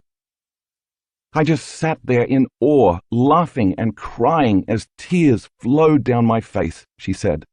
Music was playing, and I could hear it crystal clear. It was as if I could hear the celestial sound of angels singing above the song. I knew that what I was hearing was beyond the normal auditory range. The energy continued to move through the back of the left side of my head, which for years had felt like cement. When I instructed everyone to lie down, relax, and let the autonomic nervous system take the orders, the energy continued to move through Stacy's whole body, down her arms, and into her hands. She began to shake uncontrollably. It was as if I could feel every synapse and muscle in my body firing, in my toes, my legs, my head, and my neck and chest. My heart center felt wide open. I just remember thinking, whatever this is, I'm taking the ride. She completely surrendered to the unknown, and once again, she lost track of time and space. When that portion of the meditation ended, she found herself sitting in her chair, with the energy slowing and quieting down. Her thinking brain began to kick in. Even though she could hear, she began to doubt what had just occurred. Perhaps her ear was not totally healed. Perhaps the tumor was still present. Or perhaps she wasn't even worthy of healing. No sooner did she have that thought than the energy and light appeared in front of her. But this energy was different. It was red like the heart and blue like energy, and it was three-dimensional, she remembered. It was about 2 feet in front of me and was almost slithering like a snake. All this was happening with my eyes closed. It was multi-dimensional, beautiful, crazy, gorgeous, fractal, and it came right up to my face. It was almost as if this energy wanted to say, "You have doubts? We'll show you." Then it shot into my heart. My chest opened up. I sat back on the chair, and my arms fell wide open. I knew it was the energy of everything, the energy of chi, of spirit, of the divine, of the universe. Life is different now, she told me. For one, my hearing is at 100%. But it's more than that. It's hard to put into words, but I know that no matter what, I'm going to be okay. Life will never be the same because I know underneath everything, it's spirit who is looking to be heard and healed. Janet hears, "You are mine." While Janet occasionally meditated, it was never a regular habit. Yet one afternoon, 25 years ago, during a meditation, she had what she calls a spontaneous experience. With her eyes closed, she was suddenly in the presence of an incredibly bright light, yet the light had a softness that didn't hurt her eyes. She described it as the purest, most intense, perfect love she had ever experienced. For the next 25 years, she prayed, meditated, and did everything else she could to try to recreate that transcendental experience. In the spring of 2015, Janet attended an advanced workshop in Carefree, Arizona. She was in a state of deep depression and exhaustion, unable to see any solutions to the problems in her life, yet she was determined to have a healing or breakthrough. Above all else, she was excited to be with more than 500 people, united in the belief that they were greater than their physical bodies. For the duration of the workshop, Janet went after the mystical with a level of intensity that was greater than her depression. During the pineal gland meditation, she was sitting in the lotus position and resting her loving intention in the space of her pineal gland. All of a sudden, the gland activated, and a brilliant white light coming from inside her head illuminated her pineal gland. It was the same light she had experienced 25 years earlier. The light came into the space of my pineal gland and illuminated all of the crystals in that little cave of that tiny gland, she later explained. The light continued to illuminate my entire being down to the cellular level. My spine then straightened, my head went back, and I just embraced it. I just let it all happen. I was simultaneously in ecstasy, bliss, gratitude, and love. Next, an inverted triangle of light came down from above her, through the top of her head. She knew this triangle was the presence of a loving intelligence. The point of the inverted triangle joined the peak of her pineal gland, forming a double geometric shape. The intense frequency of coherent light was carrying a message for Janet. The light kept saying to Janet over and over, "You are mine, you are mine," which she took to mean, "I love you more than anything else in the world." "Please enter and take charge of my life," Janet responded, and as she surrendered to it, she started to experience a download of information coming through the top of her head in the form of the brilliant light. The light was threaded with strands that looked like luminous cobalt blue pearls. The light moved slowly and descended through her entire body. This energy was the result of a reverse torus field, the field that moves in the opposite direction of the upward field created during the breath. And it was energy from the unified field, from beyond the visible light spectrum and beyond our senses. The inner experience was so real that it rewired her brain and sent a new emotional, energetic signal to her body, and in an instant, her past was washed away. The download of the frequency of coherence and wholeness gave her body a biological upgrade. By the time she left the workshop, her depression and her exhaustion were completely gone. "This ecstatic experience," she insisted, "has changed my life forever." Connected beyond time and space by love. During a Project Coherence meditation broadcast from Lake Garda, Italy, participants from all over the world joined us in the belief that we are more than just matter, bodies and particles, and that consciousness influences matter and the world. During the meditation, Sasha was in New Jersey visualizing bringing the earth into her heart. When we went to the heart, I felt all these shoots and leaves growing from my heart center and through my body, she told me. There were branches, leaves, and blossoms coming out of my arms, fingers, and ears, as well as white blossoms all over my face. I had literally become the surface of the earth garden. As soon as the meditation was over, Sasha looked down at her phone and saw that her best friend, Heather, had sent her a picture from Ireland. While we had been doing the meditation, Heather had been walking through a garden. She happened to look down and saw moss growing on a rock in the shape of a heart. Heather took a picture of the moss with her phone and sent it to Sasha with a note that says, "Saw this and had the overwhelming feeling of your presence. Love you." Donna helps souls cross over. When Donna attended her first weekend workshop in 2014 in Long Beach, California, she never would have called herself a meditator. She'd only meditated a handful of times before. A technical writer, she had a very analytical mind. But that's the beauty of this work. When you have no expectations, you are often more open to wherever the experience takes you. So she was totally taken by surprise when at some point during one of her meditations that weekend, she slipped out of her everyday consciousness and found herself surrounded by hundreds of interdimensional beings. They weren't angry or malevolent, she told me, but it was very clear to me that they wanted something from me. Some of them were fairly young, like 12 or 13. I knew immediately that they were the people my fiancé had killed. Donna was engaged to a former United States Army Ranger, and during his service in Iraq, he had been a sniper. When Donna returned home from the workshop and told her fiancé about her experience, he confirmed that some of the people he killed to protect his fellow soldiers were quite young. While she found the connection curious and fascinating, she didn't know what to do with the information, but there was no question in her mind that the experience was real because it was beyond anything she could have simply conjured. 2 years later, Donna was at an advanced workshop in Carefree, Arizona. After completing the first meditation, she turned to a friend sitting next to her and said in a daze, without even being aware of what she was saying, "There are beings in this room, and they are here to help us." Early Sunday morning, for the pineal gland meditation, Donna was slated to have her brain scanned. Once again, at some point during the meditation, Donna found herself suddenly in the company of the same interdimensional beings who had surrounded her during her first workshop 2 years earlier. But this time they were standing in a line off to her right. Again, I felt like they wanted something from me, but I didn't know what it was, she said. Then, in my mind's eye, as though I was looking through a virtual reality headset, I saw another line forming on my left. There were 2 types of beings in this line. One type looked human-like, but they were very large and had a shimmering golden look, and the other type seemed to have a blue hue to them.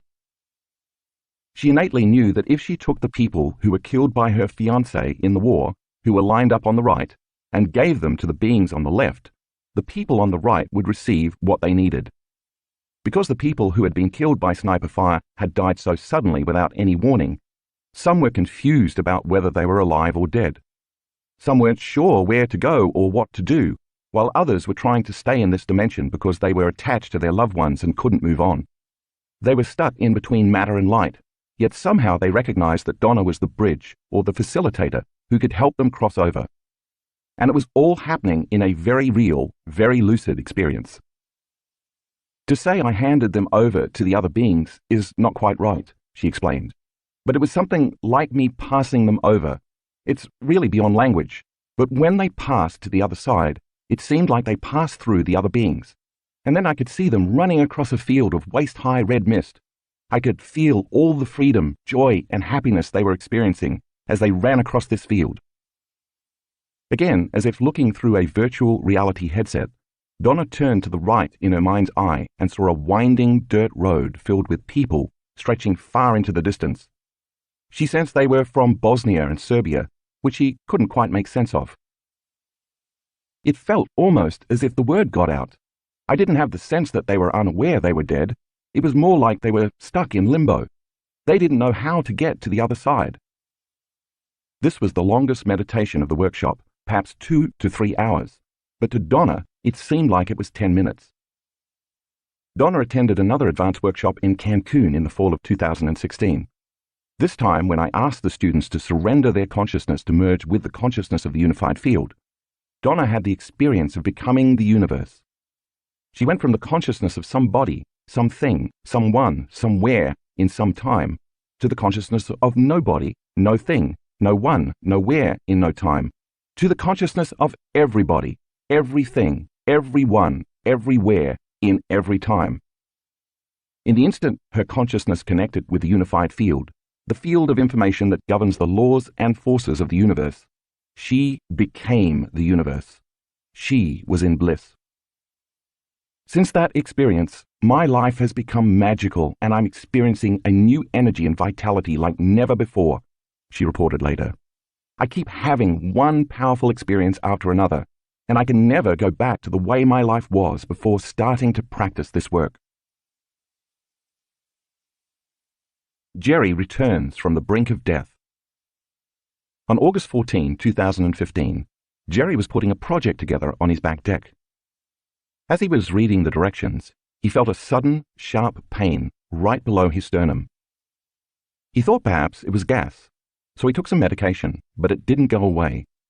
Instead, he lay down to rest, and it got worse. By the time he tried to get up, he started losing his ability to stand, and thought he might pass out. As the pain became more intense and his breathing grew shorter, he called an ambulance. With all his might, he dragged himself about 15 feet outside to the driveway so the paramedics wouldn't have to kick in his door. Kneeling on the driveway, he collapsed, waiting for the emergency medical technicians. When they arrived, they assumed he was having a heart attack and immediately began to follow that protocol. "You guys don't understand. I'm having a really hard time breathing," he told them. "We have to get to the hospital right away." Jerry knew what he was talking about. He'd worked for 34 years as a medical technician in the very emergency room where they were about to take him. Jerry knew everyone in the ER, and once he arrived, doctors, nurses, technicians, and specialists began frantically running lab work on him. When a doctor who was also Jerry's friend told Jerry that red flags had come up in every test administered, Jerry knew things were not looking good. One test in particular was particularly alarming. His levels of protease, amylase, and lipase, enzymes produced by the pancreas, were 4,000 to 5,000 units per liter, way above the norm of about 100 to 200. They put Jerry in the intensive care unit. The pain soon worsened, and none of the drugs they were giving me worked, Jerry said. They told me that a duct to my gallbladder had been blocked, and it was causing trouble in my pancreas. Worst of all, fluid started to develop in my lungs. I was now down to 80% breathing capacity in both lungs.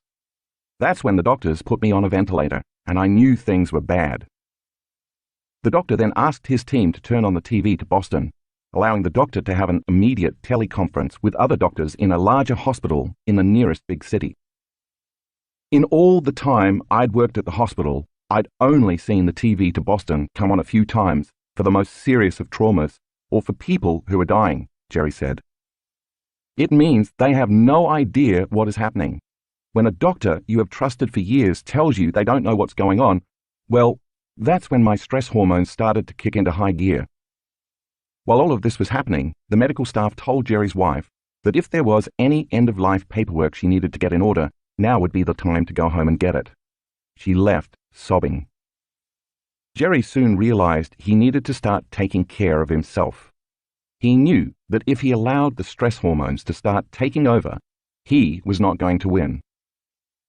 I went from being a guy who hadn't been sick in years, who did yoga all the time and ate well, to all of a sudden being in the ICU. I kept telling myself, I can't go down this road. I can't give in to the fear. So I didn't. Since he'd recently read my book, You Are the Placebo, he started thinking, I gotta change these thought patterns. I can't allow these thoughts to make more cortisol to get into the body and start doing more damage to what's left of me.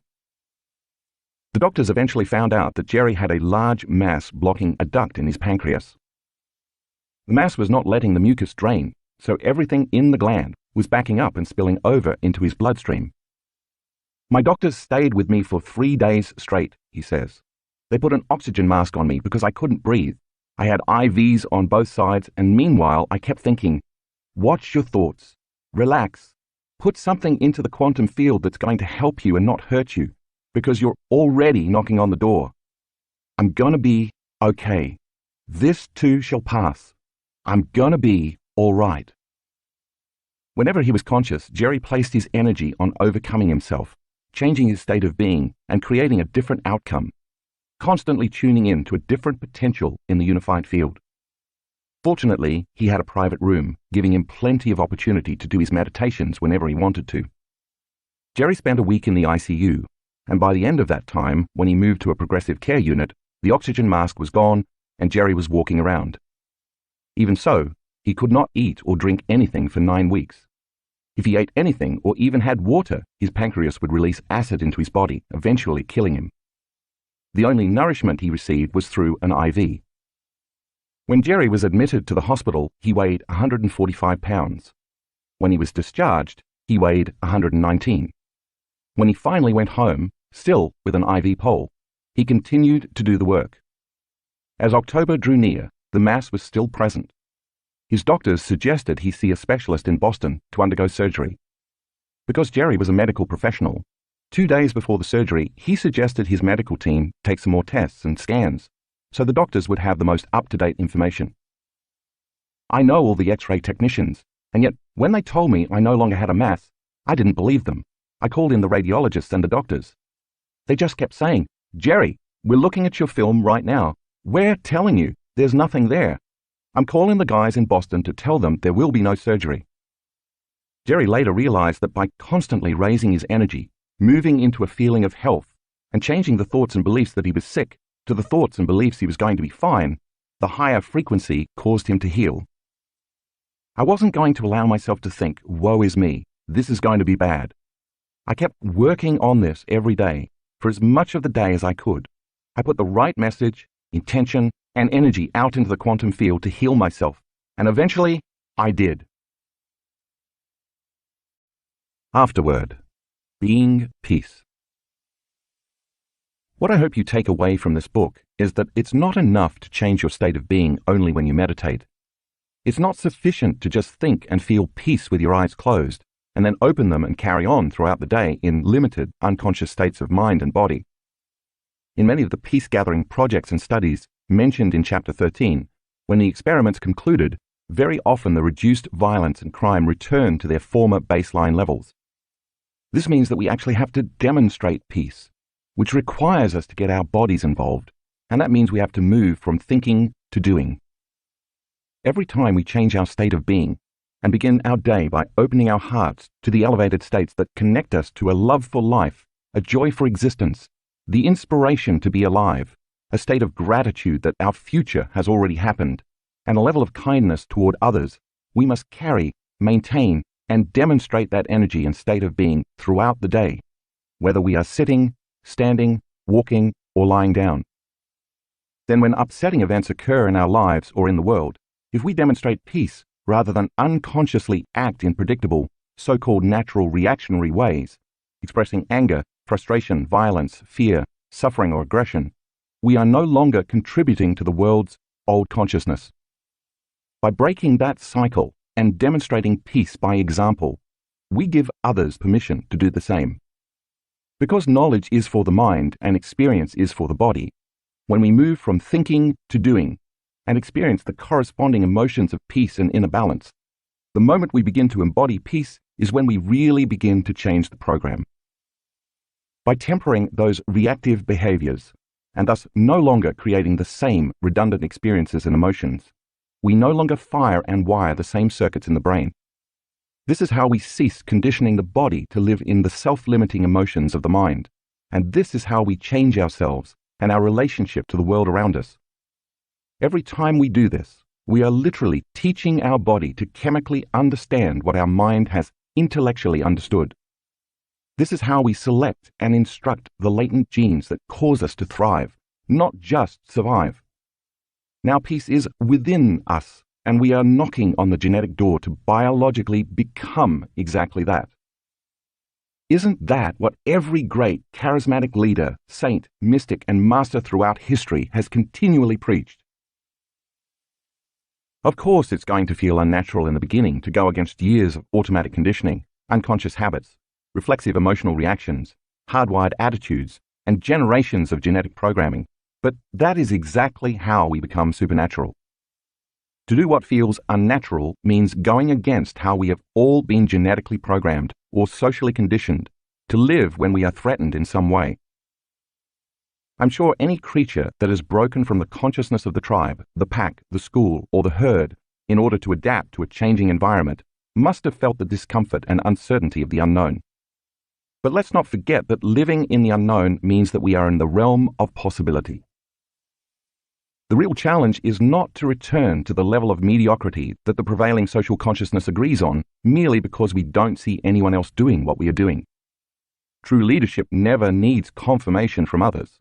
It just requires a clear vision and a change in energy, that is, a new state of being, that is sustained for a long enough period of time and executed with a strong enough will that it causes others to raise their own energy and become inspired to do the same. Once they do raise themselves from their own limited state of being to a new energy, they see the same future that their leader sees.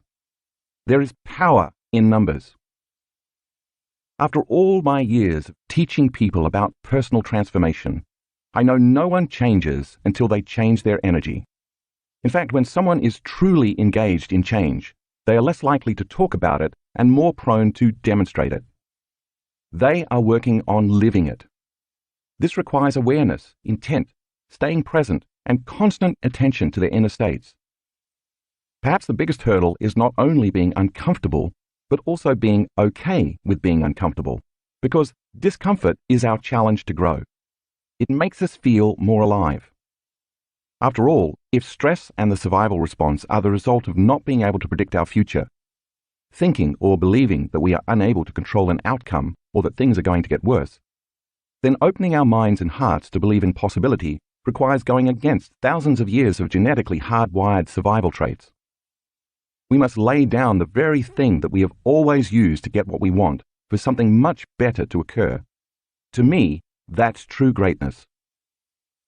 If we can do it once, disturb those neural networks equated with anger, resentment, and retribution, and instead activate the neural networks related to experiences of caring, giving, and nurturing, and so create the corresponding emotions, then we should be able to do it again. and the repetition of these choices will neurochemically condition our mind and body to become one. When the body knows how to do this, as well as the mind, it becomes innate, familiar, easy, and second nature. Then thinking and demonstrating peace, which once required focused awareness, becomes a subconscious program. Now we've created a new, automatic peaceful state of being, and again, that means that now peace is within us. This is how we memorize a new internal neurochemical order that's greater than any conditions in our external environment. Now we're not just being peace, but mastering it, as well as mastering ourselves and our environment. Once enough of us can achieve this state of being, once everybody is locked into the same energy, frequency, and elevated consciousness, just like schools of fish or flocks of birds moving as one in a unified order, we'll begin to act as one mind and emerge as a new species. But if we continue to act as a cancerous organism at war with itself, our species will not survive, and evolution will continue its grand experiment. Take time out of your busy life to invest in yourself, because when you do, you are investing in your future. If your familiar environment is controlling how you think and feel, it's time to retreat from your life and go inward so you can reverse the process of being a victim of life and instead become a creator of it. After reading this book, by now you know that it's possible to change yourself from within, and that when you do, it will be reflected in your outer world. This is a time in history when it's not enough to simply know. This is a time to know how. According to the philosophical understanding and scientific principles of quantum physics, neuroscience, and epigenetics, we now understand that our subjective mind influences the objective world. Because mind influences matter, we are compelled to study the nature of mind. Our understanding then allows us to assign meaning to what we're doing. If knowledge is the precursor to experience, then the more knowledge we have about how powerful we are, as well as understanding the science behind how things work, the more we can understand the limitlessness of our potential, both as individuals and as a collective. Because we are constantly deepening and broadening our understanding of the interconnectedness of all living systems, and because each of us is a contributor to the Earth's field, I believe we can collectively create and guide a new, peaceful, and prosperous future upon this planet. It all begins by making a habit of practicing leading with our hearts, raising our energy, and tuning in to greater information and frequencies of love and wholeness. With effort and intention, we should begin to produce a coherent electromagnetic signature. Just like dropping pebbles in a still lake over and over, as we continue to raise our energy and open our hearts, we're producing bigger and bigger electromagnetic fields. This energy is information, and we each have the power to direct our energy with intention to produce non-local effects on the nature of reality. When we direct our energy as an observer, a consciousness, or a thought, we can begin to affect a downward causation of matter. In other words, we can literally make our minds matter. When we practice these concepts on a consistent basis, changing our levels of energy from survival states to greater levels of awareness, compassion, love, gratitude, and other elevated emotions, these coherent electromagnetic signatures entrain to one another. The effect should then be that we can unify communities that were once separated by the belief that we are just matter. Once we transition our state of being from survival into love, gratitude, and creation, then instead of reacting to violence, terrorism, fear, prejudice, competition, selfishness, and separation, which, by the way, the media, commercials, video games, and all types of stimulation are constantly reminding and programming us to live within, we can come together during crisis.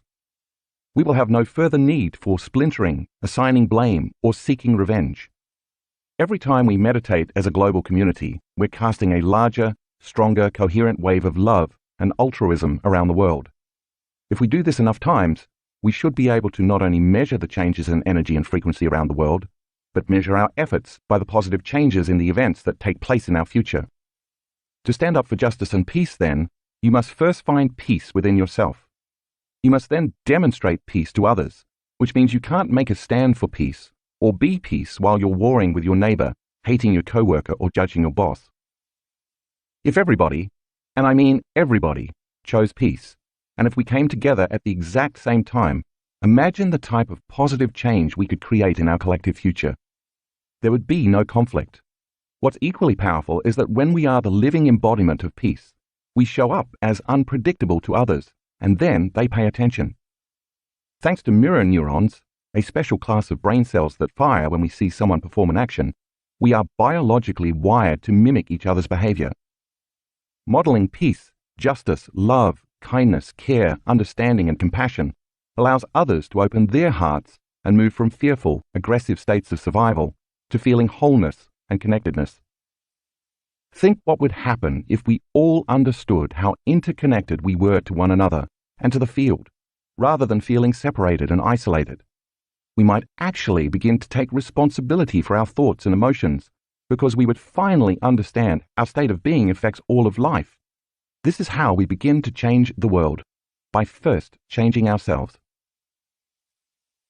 The future of humanity does not rest on one person, leader, or messiah with a greater consciousness to show us the way. Rather, it requires the evolution of a new collective consciousness, because it is through the acknowledgement and application of the interconnectedness of human consciousness that we can change the course of history. While it appears old structures and paradigms are collapsing, we should not face this with fear, anger, or sadness, because this is the process by which evolution and new things occur. Instead, we should face the future with a whole new light, energy, and consciousness.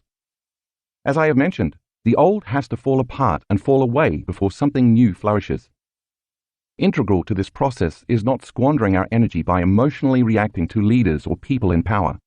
When they capture our emotions, they capture our attention, and thus they have captured our energy. This is how people gain power over us. Instead, we must make a stand for principles, values, and moral imperatives like freedom, justice, truth, and equality. When we achieve this through the power of the collective, we will unite behind the energy of oneness rather than be controlled by the idea of separation. This is when standing up for truth is no longer personal, but through unifying and building community becomes universal. I believe we are on the verge of a great evolutionary jump. Another way to say it is that we are going through an initiation. After all, isn't an initiation a rite of passage from one level of consciousness to another? And isn't it designed to challenge the fabric of who we are so we can grow to a greater potential? Maybe when we see, remember, and awaken to who we truly are, human beings can move as a collective consciousness from a state of surviving into a state of thriving. It's then that we can emerge into our true nature and fully access our innate capacity as human beings, which is to give, to love, to serve, and to take care of one another and the earth. So why not ask yourself every day, what would love do? This is who we really are, and this is the future I'm creating, one in which each and every one of us becomes supernatural. Thank you for listening. For more information about Dr. Joe Dispenza's workshops, meditations, and products, please visit drjoedispenza.com.